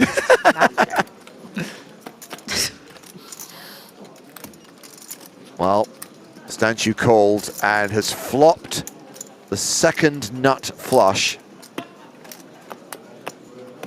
Krakow drawing dead.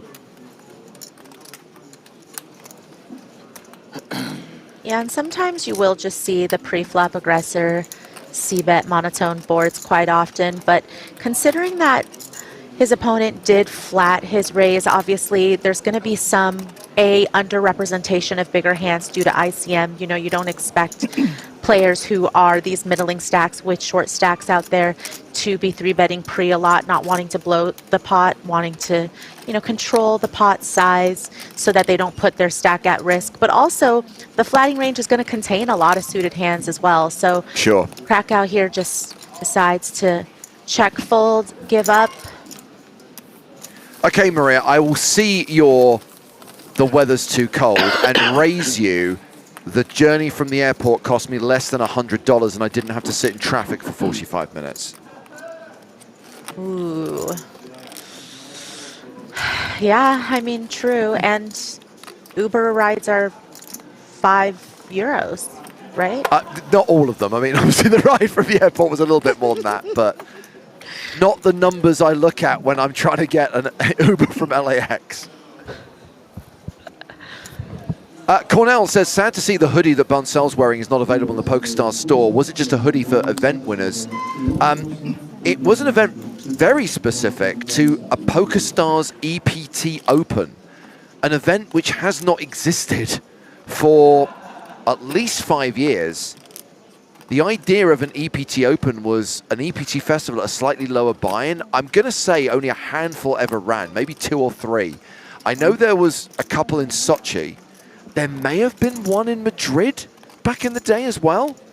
But yes, this is a very, very niche piece of Stars apparel we are seeing at the final table. Deuce. Deuce.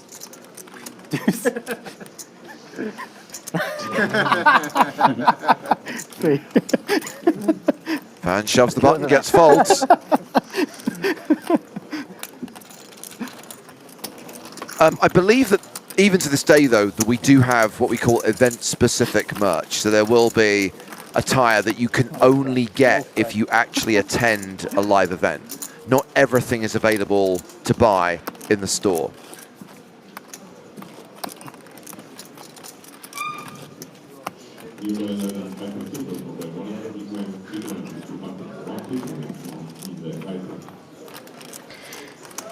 Fan happy to be able to pick up the blinds and ante there. Yeah.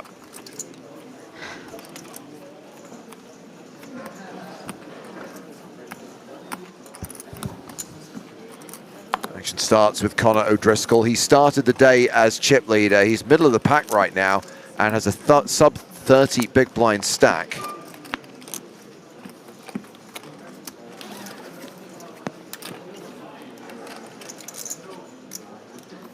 Deuce.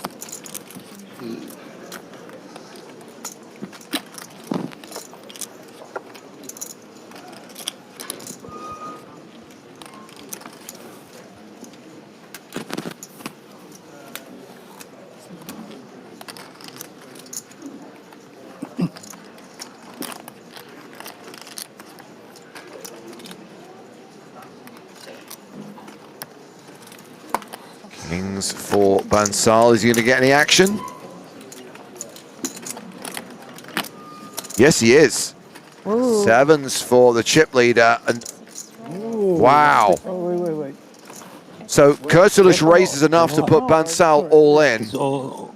You didn't. Nobody said it. Neither of you said all in. Yeah, you are right. I make and he I called. want to be sure what Max's hand before the all in and call. Sorry. He put out 1.525. Yeah, the raise was enough. It isn't all in. No. It's been a sign. I didn't do. I just put it. I didn't count anything. So it's right. Okay. Sorry. Exactly right. I didn't count anything. Magician. That's a fake. No, I know how he calls it. Yeah. He knows everything. All makes sense. All friends. So Bansal finds himself all in and way ahead. You guys stuck. I won that. How do you have kings on the bottom? I mean, It's not allowed. No. Well, we do have a couple of memes on the EPT. And one of them relates What do you think you're gonna hit to the number 7. On the turn or on the river? What do you think, Maria? Is it always coming? No, sir. I can't say. If history is any indication.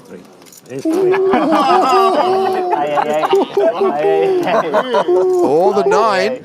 On the Not the best flop in the world for Bansal. Doesn't matter.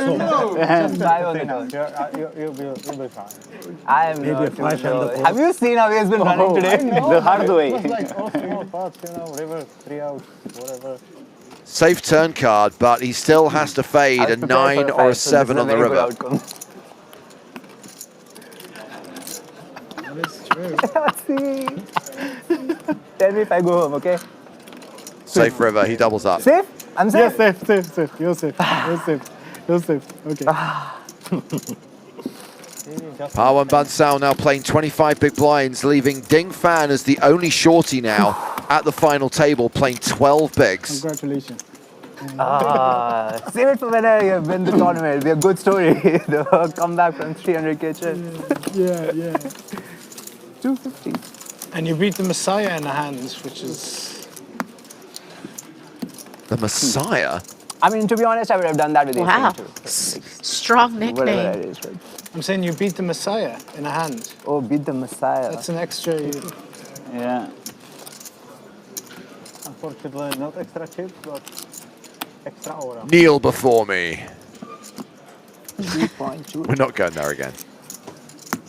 No, I mean, how could we ever top that? Could we?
Still 23 hands to play at this blind level, and a reminder, if we play through those 23 hands and we don't lose 2 players, we're still going to stop that, and we'll come back with 8 tomorrow.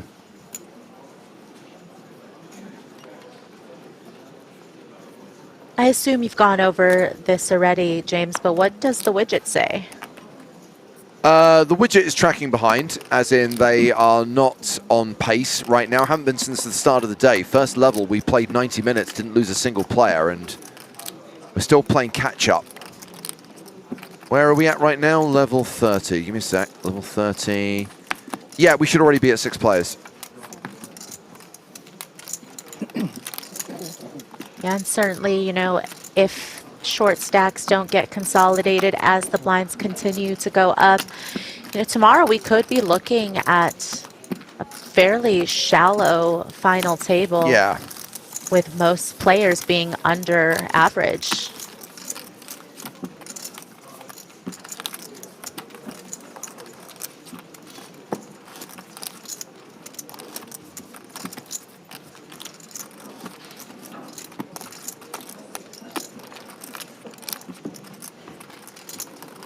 Of course, the average stack only tells part of the story. We have a dynamic right now where even after doubling up Bansal, Kurtulush still has a huge chip lead, still has a decent chunk of the chips in play.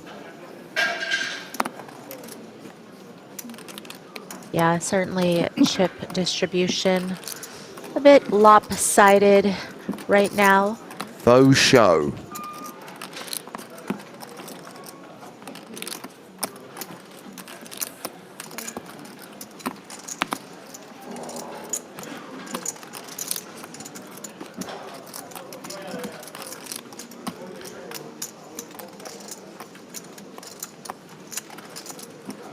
So Connor O'Driscoll raising the button here. Action was folded to him. He's open to 275,000 with ace-4.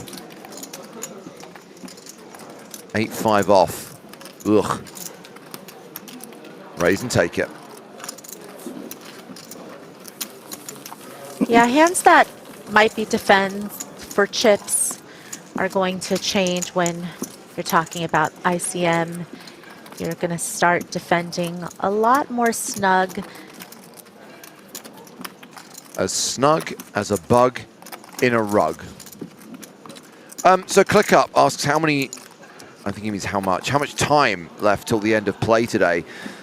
Can't really tell you, to be honest, because we don't measure things in time anymore. Once we get down to the final table, they play a set number of hands per level. So they play 30 hands per level, however long that takes. Roughly 90 minutes per level, but not an exact science. As we see Ding Fan move all in with 9s. Still 21 hands to play. O'Driscoll with ace queen. Classic race alert.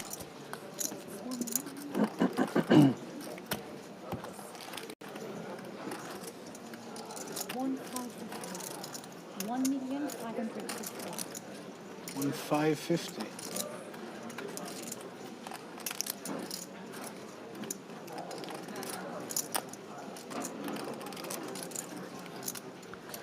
O'Driscoll, this represents, you know, just slightly over a third of his stack. But obviously, big hand.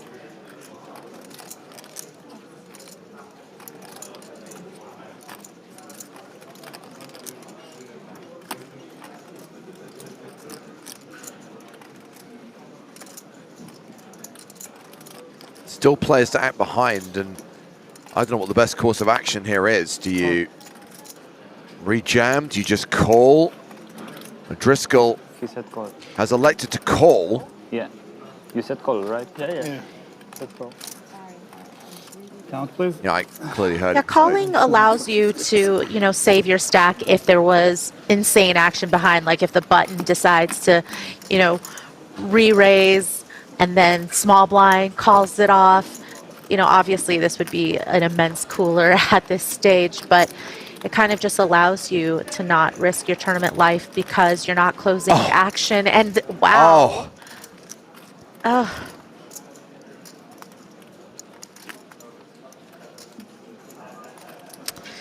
Well, so far, Hostradamus might be at it again.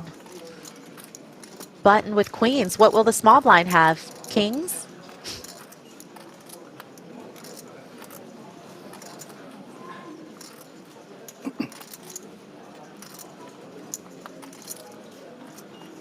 A lot of dead money out there. And now you can get the triangle out. That is an all-in. Krakow shoving for 5.2 million. Everyone else has folded. Action will be back on Connor O'Driscoll, who can hold on to his 2.1 million. Yeah, it feels so gross, right, to have over a third of your stack in already, having called fans all in. But you cannot imagine that Ace Queen's going to be good at this stage. Gonna save his tournament life. Had to be queens. 99圈圈，我99，我99，99。 Could get a triple up if he can bink a 9. Yeah. Queens. Yeah, that is the good news. The bad news is he is in bad shape. Yes, let's not bury the lead here. He is a huge underdog and likely to be our 8th place finisher. 3x. 10-8-6 one more time. King 6-5, Queen's holding.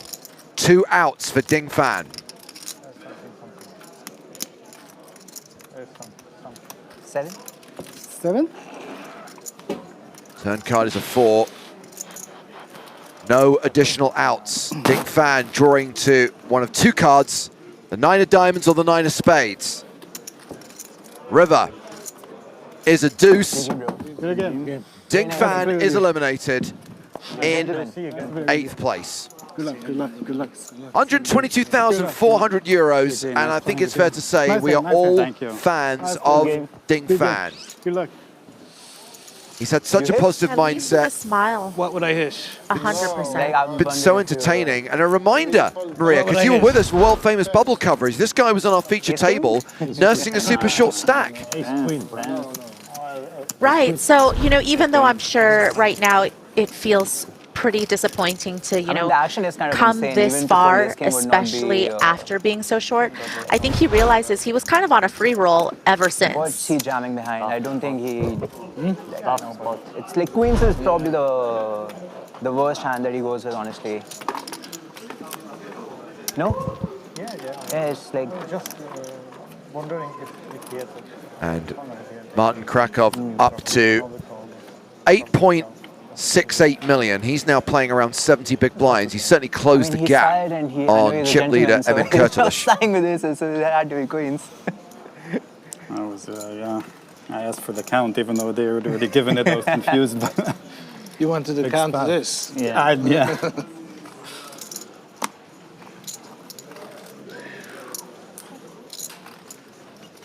So what's everyone locked up now? 159k. Nice. And as we were discussing, I don't really want to say worst case scenario, but one of two scenarios. Either we get to the end of this level and we come back with 7 players tomorrow, or another player goes out, we come back with 6 tomorrow.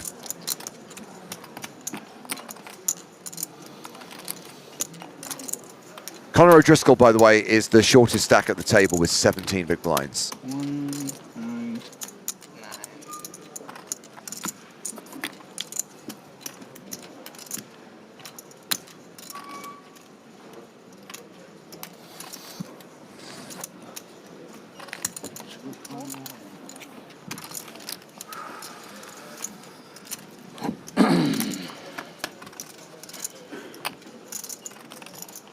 A7-4 on the flop. Stanchu's raise, called by Bansal, who has the best of it right now with king high.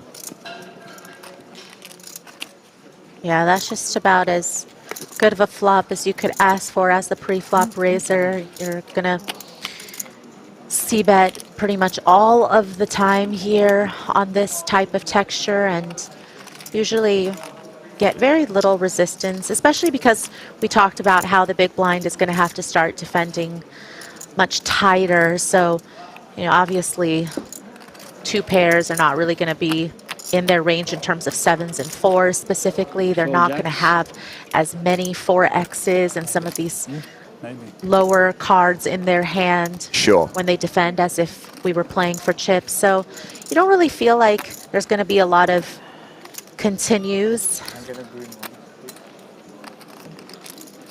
No, Killer X, they're not playing until a winner tonight.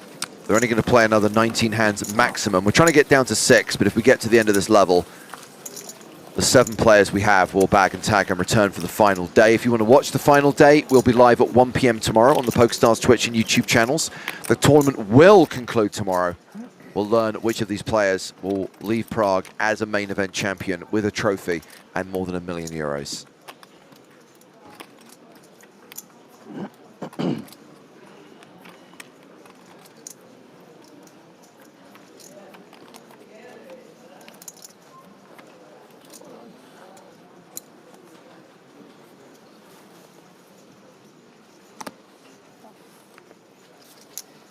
Action has been folded to Krakow.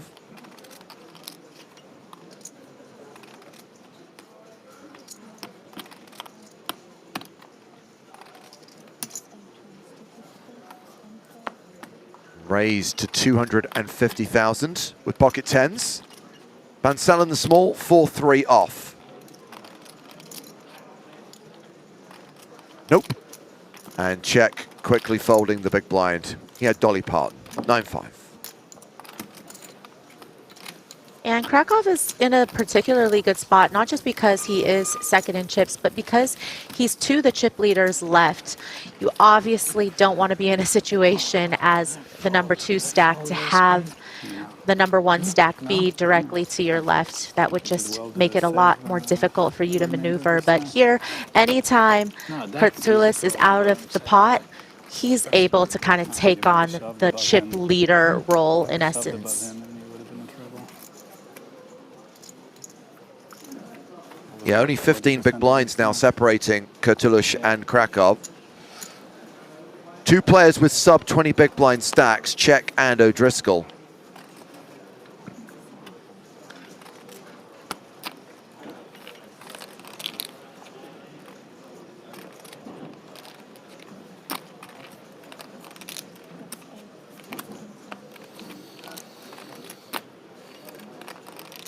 Sixes for Gatsis. And again, let's salute this guy. It was Elkanut who highlighted at the start of the day that Dimitrios has had a deep run in this tournament 2 years in a row. 14th in 2024, at least 7th place, a final table appearance in 2025.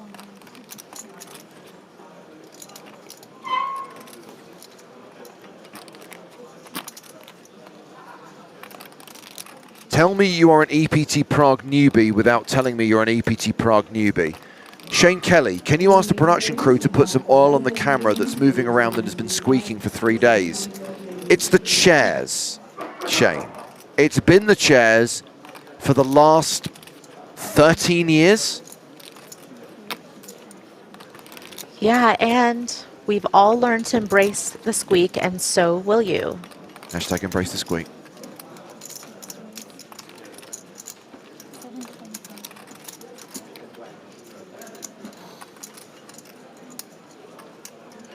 Understandably. Wow. Kurtulush 3-betting aces. Is Gatsis going to go set mining? Gatsis pretty short here, you know, doesn't have all that much behind, is going to fold. You know, a part of me feels like sometimes you might want to try to slow play from the big blind. It's twofold, right? I think at this point, most players might expect the chip leader to get out of line with their 3-bets pre, but I think given Gatsis' stack size, there just wasn't going to be that many hands he'd be willing to go with there, especially because there is a shorter stack out there. So I definitely think that sometimes those little nuances, you know, looking at how many big blinds your opponent started the hand with, you know, where they are at in terms of chip counts, that's really going to determine sometimes whether you do find those spots as slow plays from the big blind versus just deciding to fast play.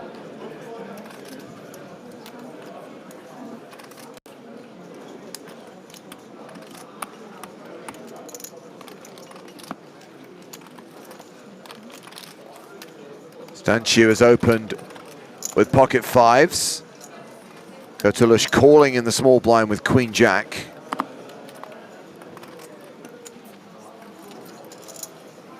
Analysis from Maina444 on Twitch. Aces wasted.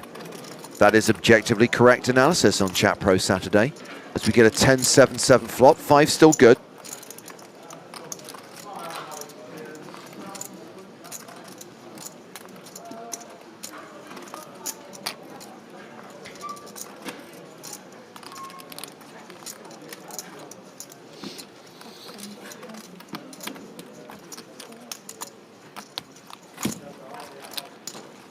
Yeah, if I were Kurtulush, I definitely would.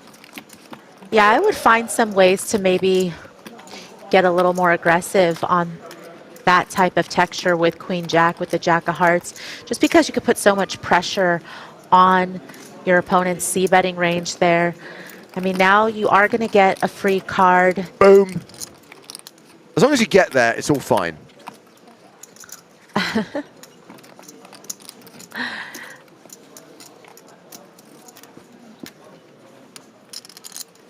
Check, check. Queens are going to win this. And Emin Kurtulush is now back up to where he was before he doubled up. Par 1 Bansal closing in on the 12 million mark, 95 big blinds. Remove the river from the play. No river, no fish. It's a little amusing though. It's laughing. It's very, very funny.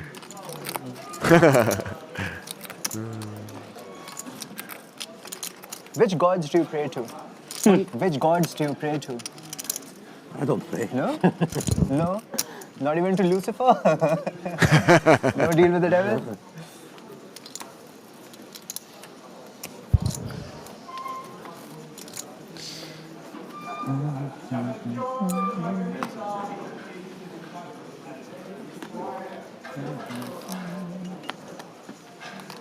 In all seriousness, the squeak has now become so synonymous with this event, I don't want it to ever go away. It gives EPT Prague its identity. It's the soul of this tournament. Yeah, and I honestly don't even, it doesn't register for me at all. Truly. Like, unless we point it out or somebody in chat points it out and we talk about it on air, it's just a part of the ambient noise. It actually is quite soothing. I could probably fall asleep to the squeak. Joe Stapleton, how are you feeling about the squeak? I embrace the squeak. Hashtag embrace the squeak. Welcome back. Hello, my I'm babies. hungry just listening to you now. It's okay. Makes me poker hungry. 15 more hands to play. I'd rather munch on Are we going to end the day with 7? Are we going to end the day with 6? I say we throw a real curveball out there and end the day with 9. Put 2 people back in. Okay, well, my vote is for a Ding fan if we do. You know I'm a big Dig fan. You might have been one of his first fans. I feel like, you know, on day 2 or 3, you were singing fans' praises. Ding fan is what happens when I stick my hand up in the air without looking. My first time in 5 days on shop. I guess I need to experience everything. Cather Lexadonia, who rated that one 2 out of 10. Guess what? You're no longer in this channel. You're banned. Sarge Angel, you caught a stray. Sorry. Got it. You want to rate my jokes? No problem. I rate you a 2 out of 10 viewer. You banned.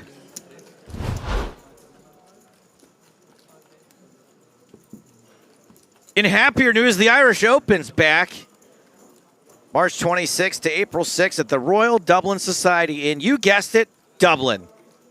It runs over Easter weekend. You know the drill. You know Jesus, Maria, was the original Razor.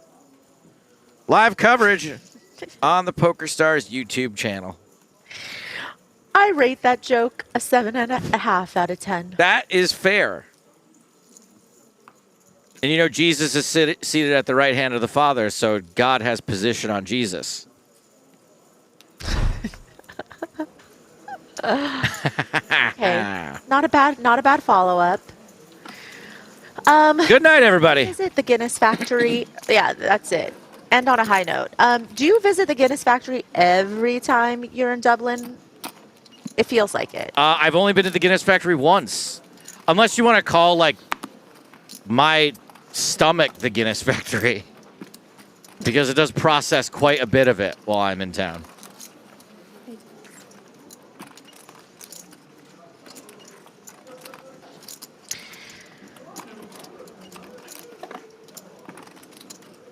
I have not been to Dublin in a minute, but I had so much fun last time I was there. I played in the Irish Open before. It's super, super fun. I cannot tell you for regular people, which Maria isn't, but it's really fun for regular people.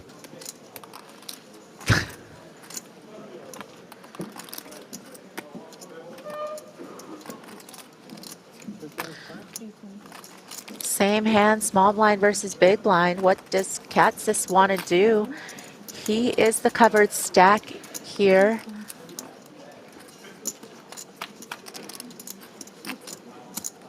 Ace 10-10.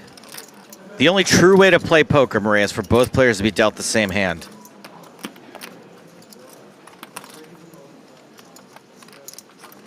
Less on the jokes, more on the gameplay. How about less on the chat? You're banned.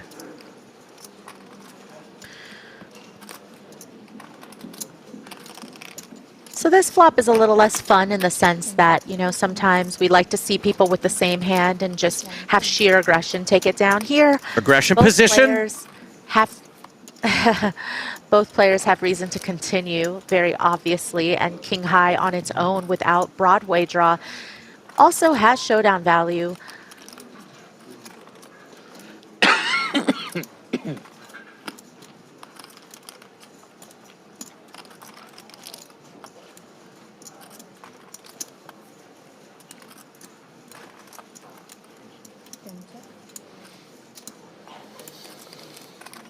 Stanchu checks.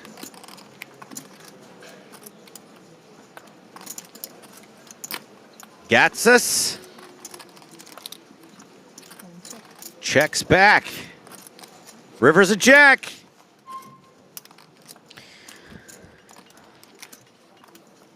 Okay, Stapes. Yes. Do you remember how You go right away. the Chop Hot song? I got it on this end. Oh, okay, if you say so.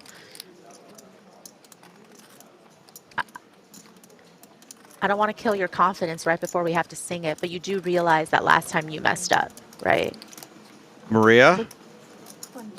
Yes? This hand ends in a chop. And you know what they say? Everyone loves a chop pot.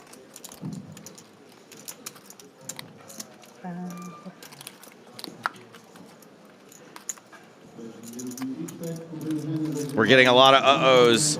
Oh, Maria was half a second too late. Oh, no. Wait a second. I mean, that's Hold Tom. on. No one has more experience hearing these than Tom does. You hear the commentators. Tom. Wait. Tom, come on. Perfect amount of time where they've said it. And then Yep, that's right. Zoomer's daddy says Joe was a little early, and I would tend to believe Zoomer's daddy. Of course you would. Not for any other reason. Like than- every other than person on because the it could internet, make it not my fault. they're telling you what you want to hear.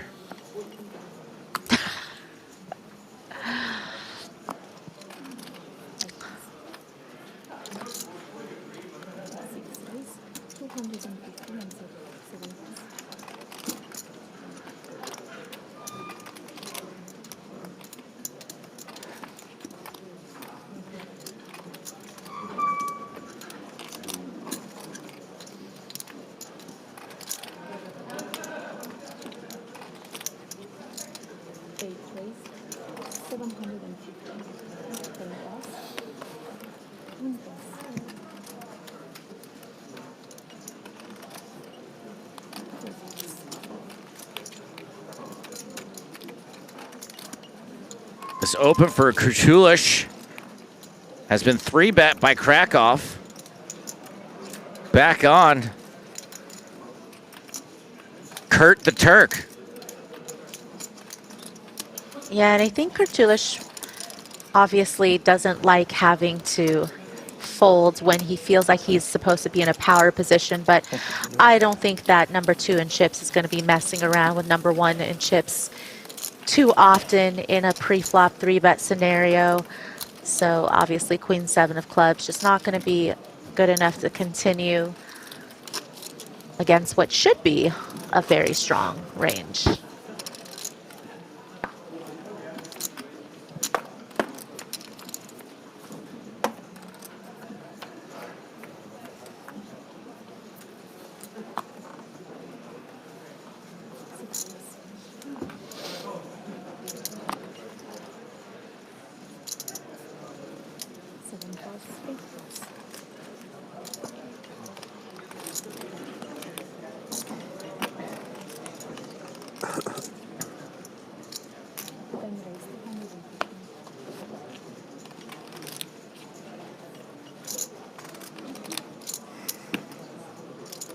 Stanchu, 10-7 of hearts from the cutoff.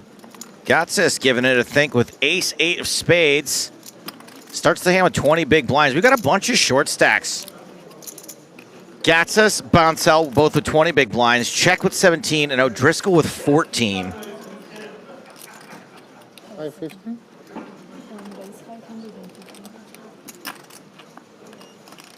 Yeah, I do like this play. You know, you do want to try to go for a non-all-in 3-bet size on what is kind of a bluff, right? In the sense that ace-8 suited isn't necessarily a hand you're going to want to go with. You do feel like you're going to be ahead of the cutoff's opening range quite a bit, though, and you also want to find ways to maneuver off of the 20 big blind stack that allows you to chip up a little bit without risking your tournament life, considering there's a few shorter stacks out there. So I did like the hand selection. I like the sizing on the 3-bet.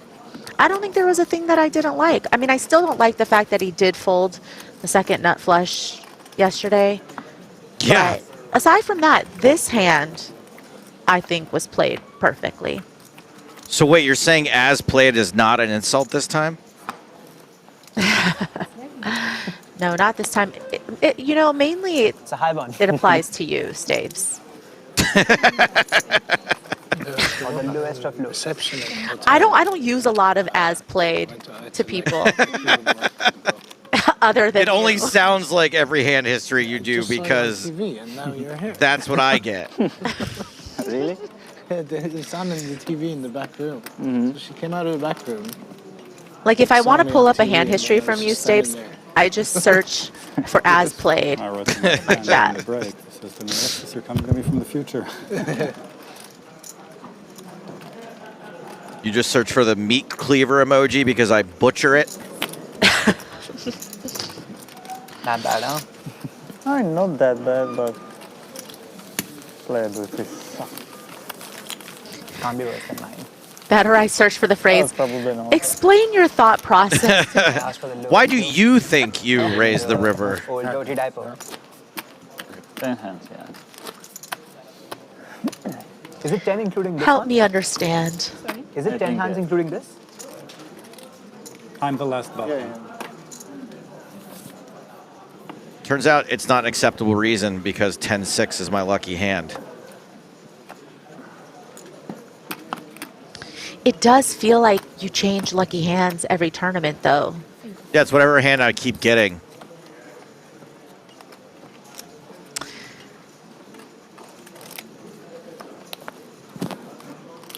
Got a little chat going on YouTube talking about the big game on tour. Put out 8 new episodes of the big game on tour this year. 4 more are coming out in February. 5 more. Wait, 10 episodes. What's wrong with me? It was 10 episodes and 5 more are coming out in February.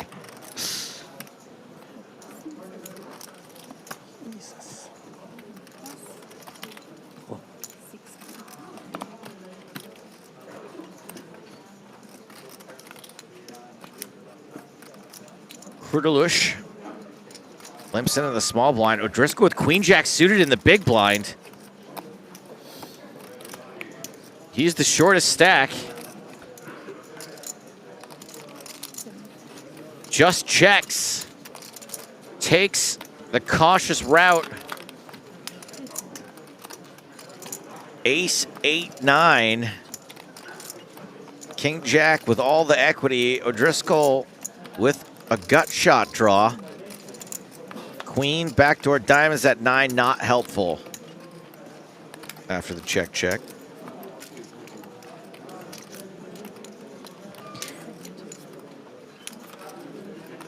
Oh, now it's a diamond on the river.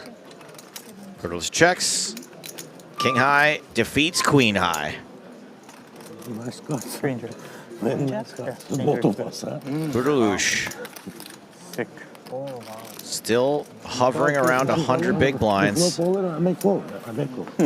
9 hands left on the day. King Jack and small big blind is quite good cards. I call. Yeah, I mean, so good. I'm surprised Kurdelush didn't just put them all Dodge in. and bullets, free. baby. You are.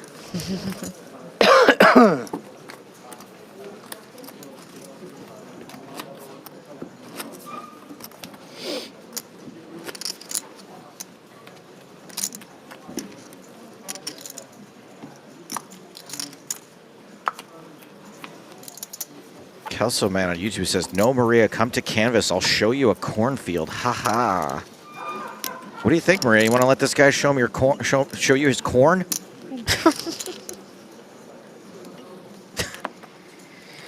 I can say that Kansas is one place I have never been. You'll be smiling from ear to ear. That's a cute one. Bonsall. King 8 of clubs. Maria, what are we in the club?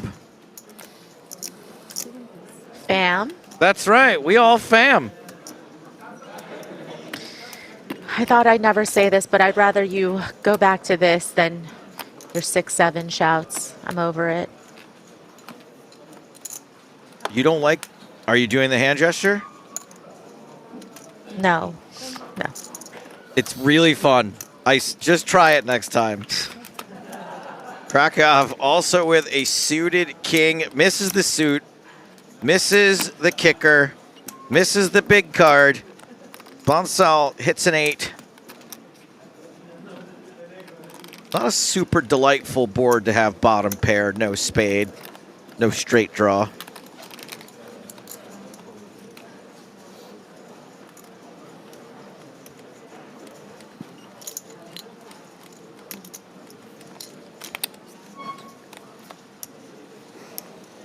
Another neener on the turn.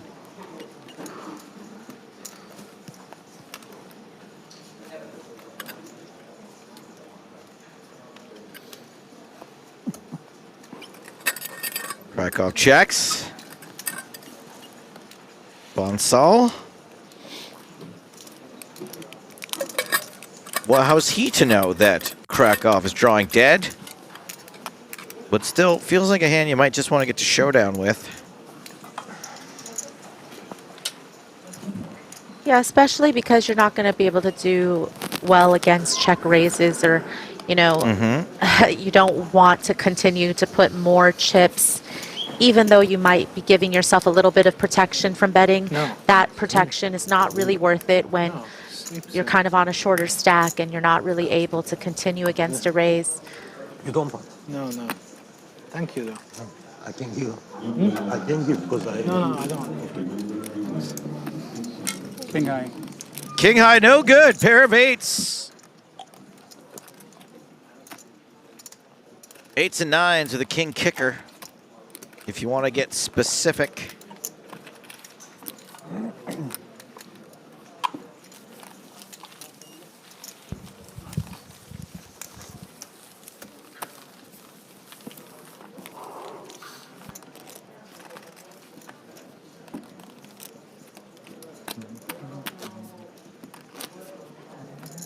Eight hands to go, or one elimination.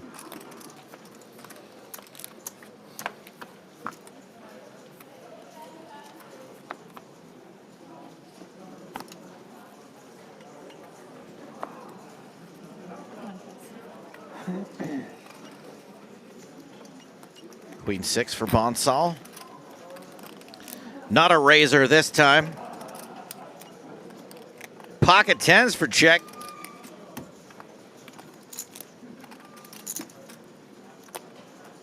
Yeah, check who actually, you know, had the chip lead, I believe, on day, maybe midway through day 3, but pretty early on in our coverage at least, and has been able to find his way all the way to the final table, but just hasn't had much going today.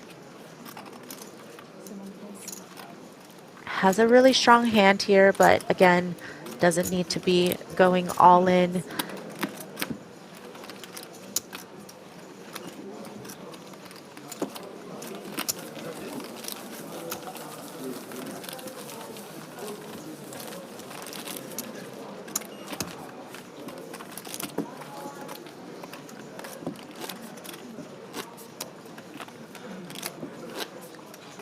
Everyone at this point is locked up $159,000.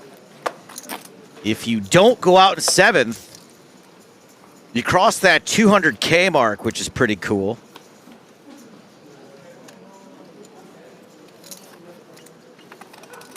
€200,000. Oh. Oh, what I would do. You know how many slot pulls that is? Oh. That's $200,000 slot pulls. What is the most you've per pool that you've played before? I'm not comfortable saying. But like by myself? I don't think I was going to say, I don't feel comfortable hearing about it then, because I feel like as your sometimes financial advisor, I would have to lecture you. It was pretty bad. Remember, you have responsibilities now. Yeah, no, it's a whole new world. Plus, plus that change in the tax code. Like the way that we play slots is that on paper I make tons and tons of money at slots, but I don't really profit that much. But with the way the new taxes work, Can't blame you. I'll end up having to pay way more than I actually made. So I can't even mess around with it anymore.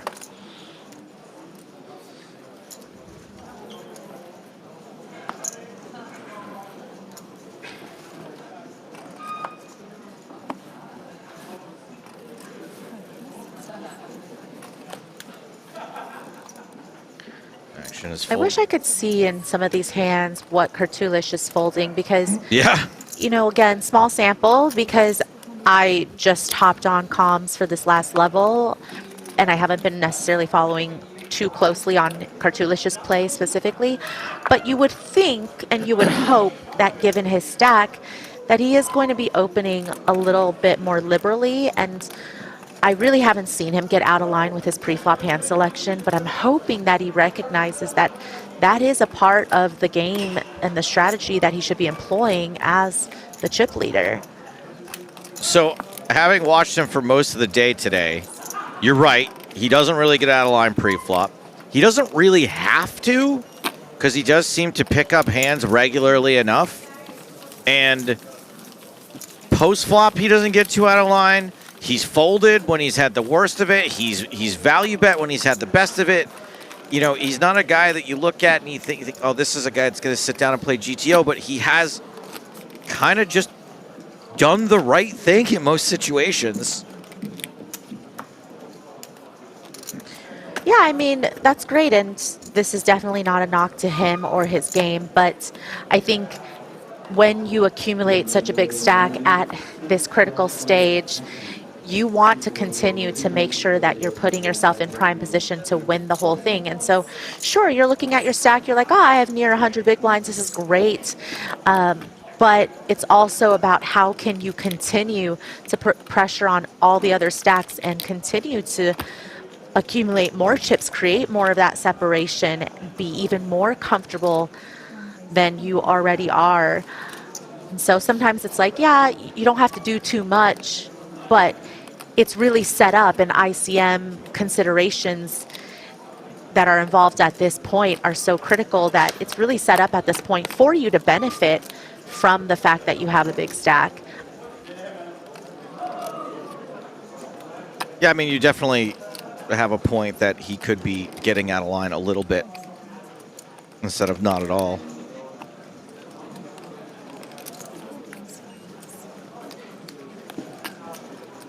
So raise and take it for Gatsas. As we mentioned, he finished 14th in this event last year. Now he is guaranteed a top 7 finish. Pretty cool.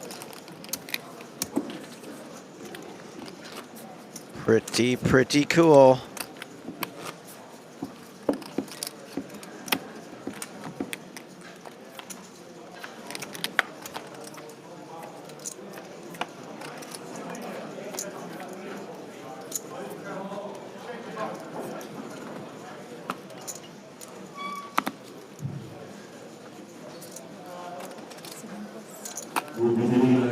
Connor folds, Krakow folds.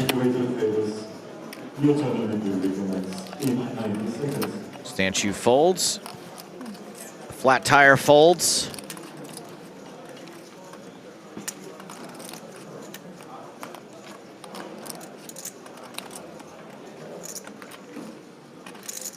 BLP says, totally agree, Maria. Great insights. I love that my mom has a burner account. BLP. What does your mom BLP stand for? Bacon, lettuce, pancakes. I don't know. I think she just did that random username generator. The walk for Cthulhu there. You see that? You see what he did? Sorry? You see what he did for you? Me? Yeah? Did you see what he did? He folded. He gave you a walk, sir. So now you have to. Ah. Okay. If I don't have cards, I will fold for you. I guess you won't have 10 photo. You know, generally I always complete. You always complete? Yeah, but if I don't have cards, I won't. I tell you. Okay. We believe you. I told. He does play pretty honestly. Pocket kings for Krakow.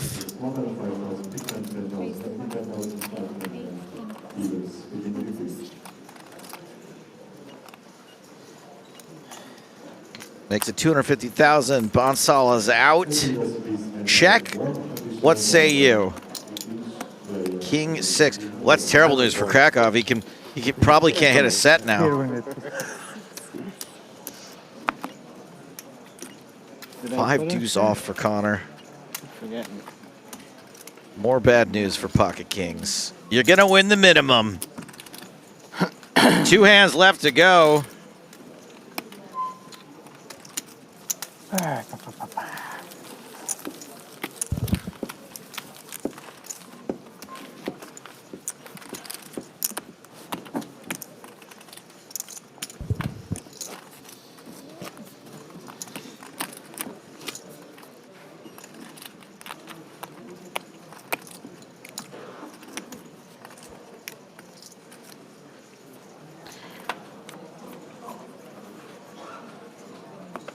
You know, we see kind of how there's just a bit of a lull in terms of pre-flop action. It's just really slowed down, which is exactly what you would expect to see at this stage of the tournament.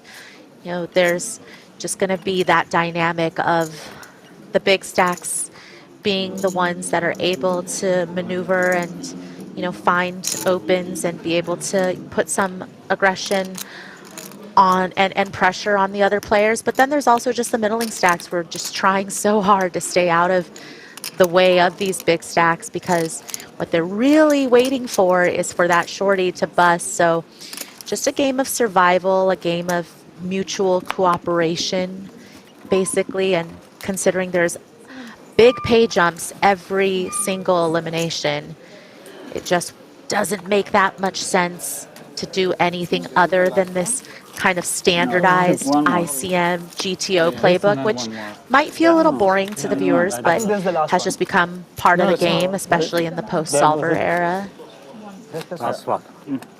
This will be the last hand of the day, of the night, of the session, of the broadcast. Don't forget, Maria, we also live in an attention-based economy right now, and what better way to get attention than to make day 6 and come back for the final day with all the photos and the cameras and the Joe Stapleton in a suit. That's what I counted initially. There was 3 hands when button was here, so I don't know. Everyone's waiting for that Instagrammable moment. Do we continue same tomorrow, or? Ace Queen for check. Will it be a raise and take it for 3 hands in a row for the last hand of the night? 1.1 million. So that's half check stack. Doesn't look like he really wants any action. Almost a 10x raise.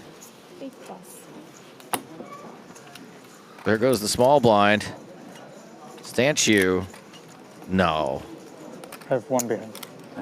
No. Ace Jack for Stanchu. Ugh.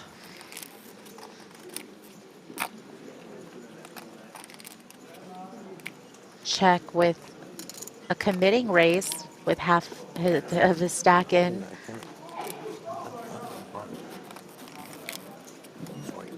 No problem. Does Stanchu want to make a stand on the last hand, or give it up and take a top 3 stack into the final day? Can't go broke on this hand, but can get stacked. 7s? No. No?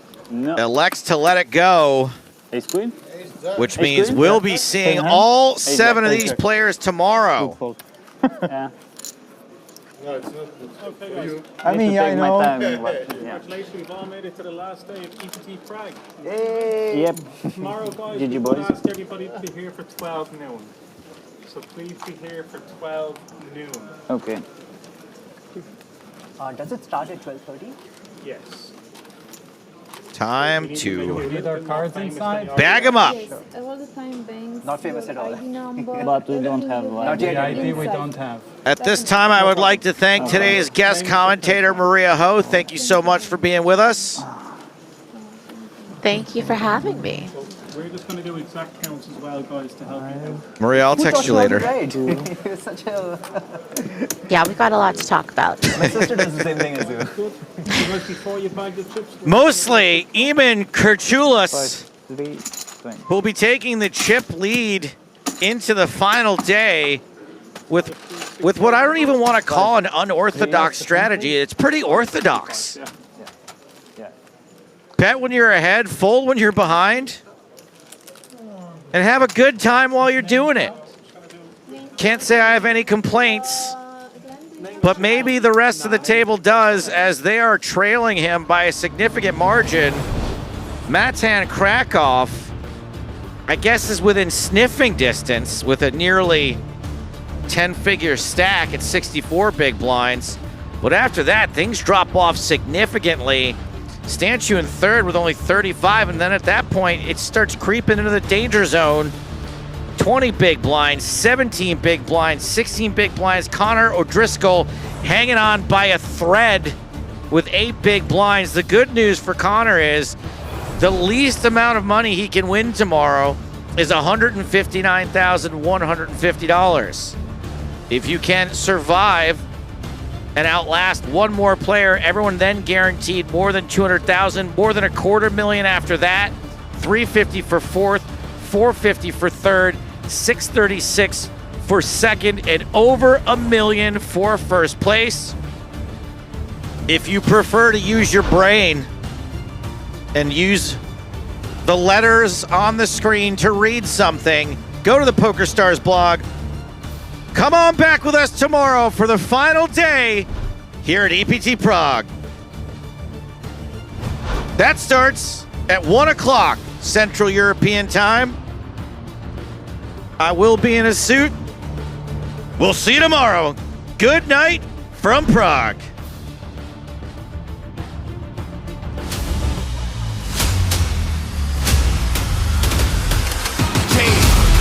Doesn't matter what nobody tells you, believe in yourself, power comes from within. I know they counted you out and they left you for dead. It don't matter, you're still gonna win. It doesn't matter when nobody tells you, believe in yourself, power comes from within. If they counted you out, it doesn't matter, you're still gonna win. It doesn't matter when nobody tells you, believe in yourself, power comes from within. I know they counted you out and they left you for dead. It don't matter, you still gonna win. It doesn't matter when nobody tells you, believe in yourself, power comes from within.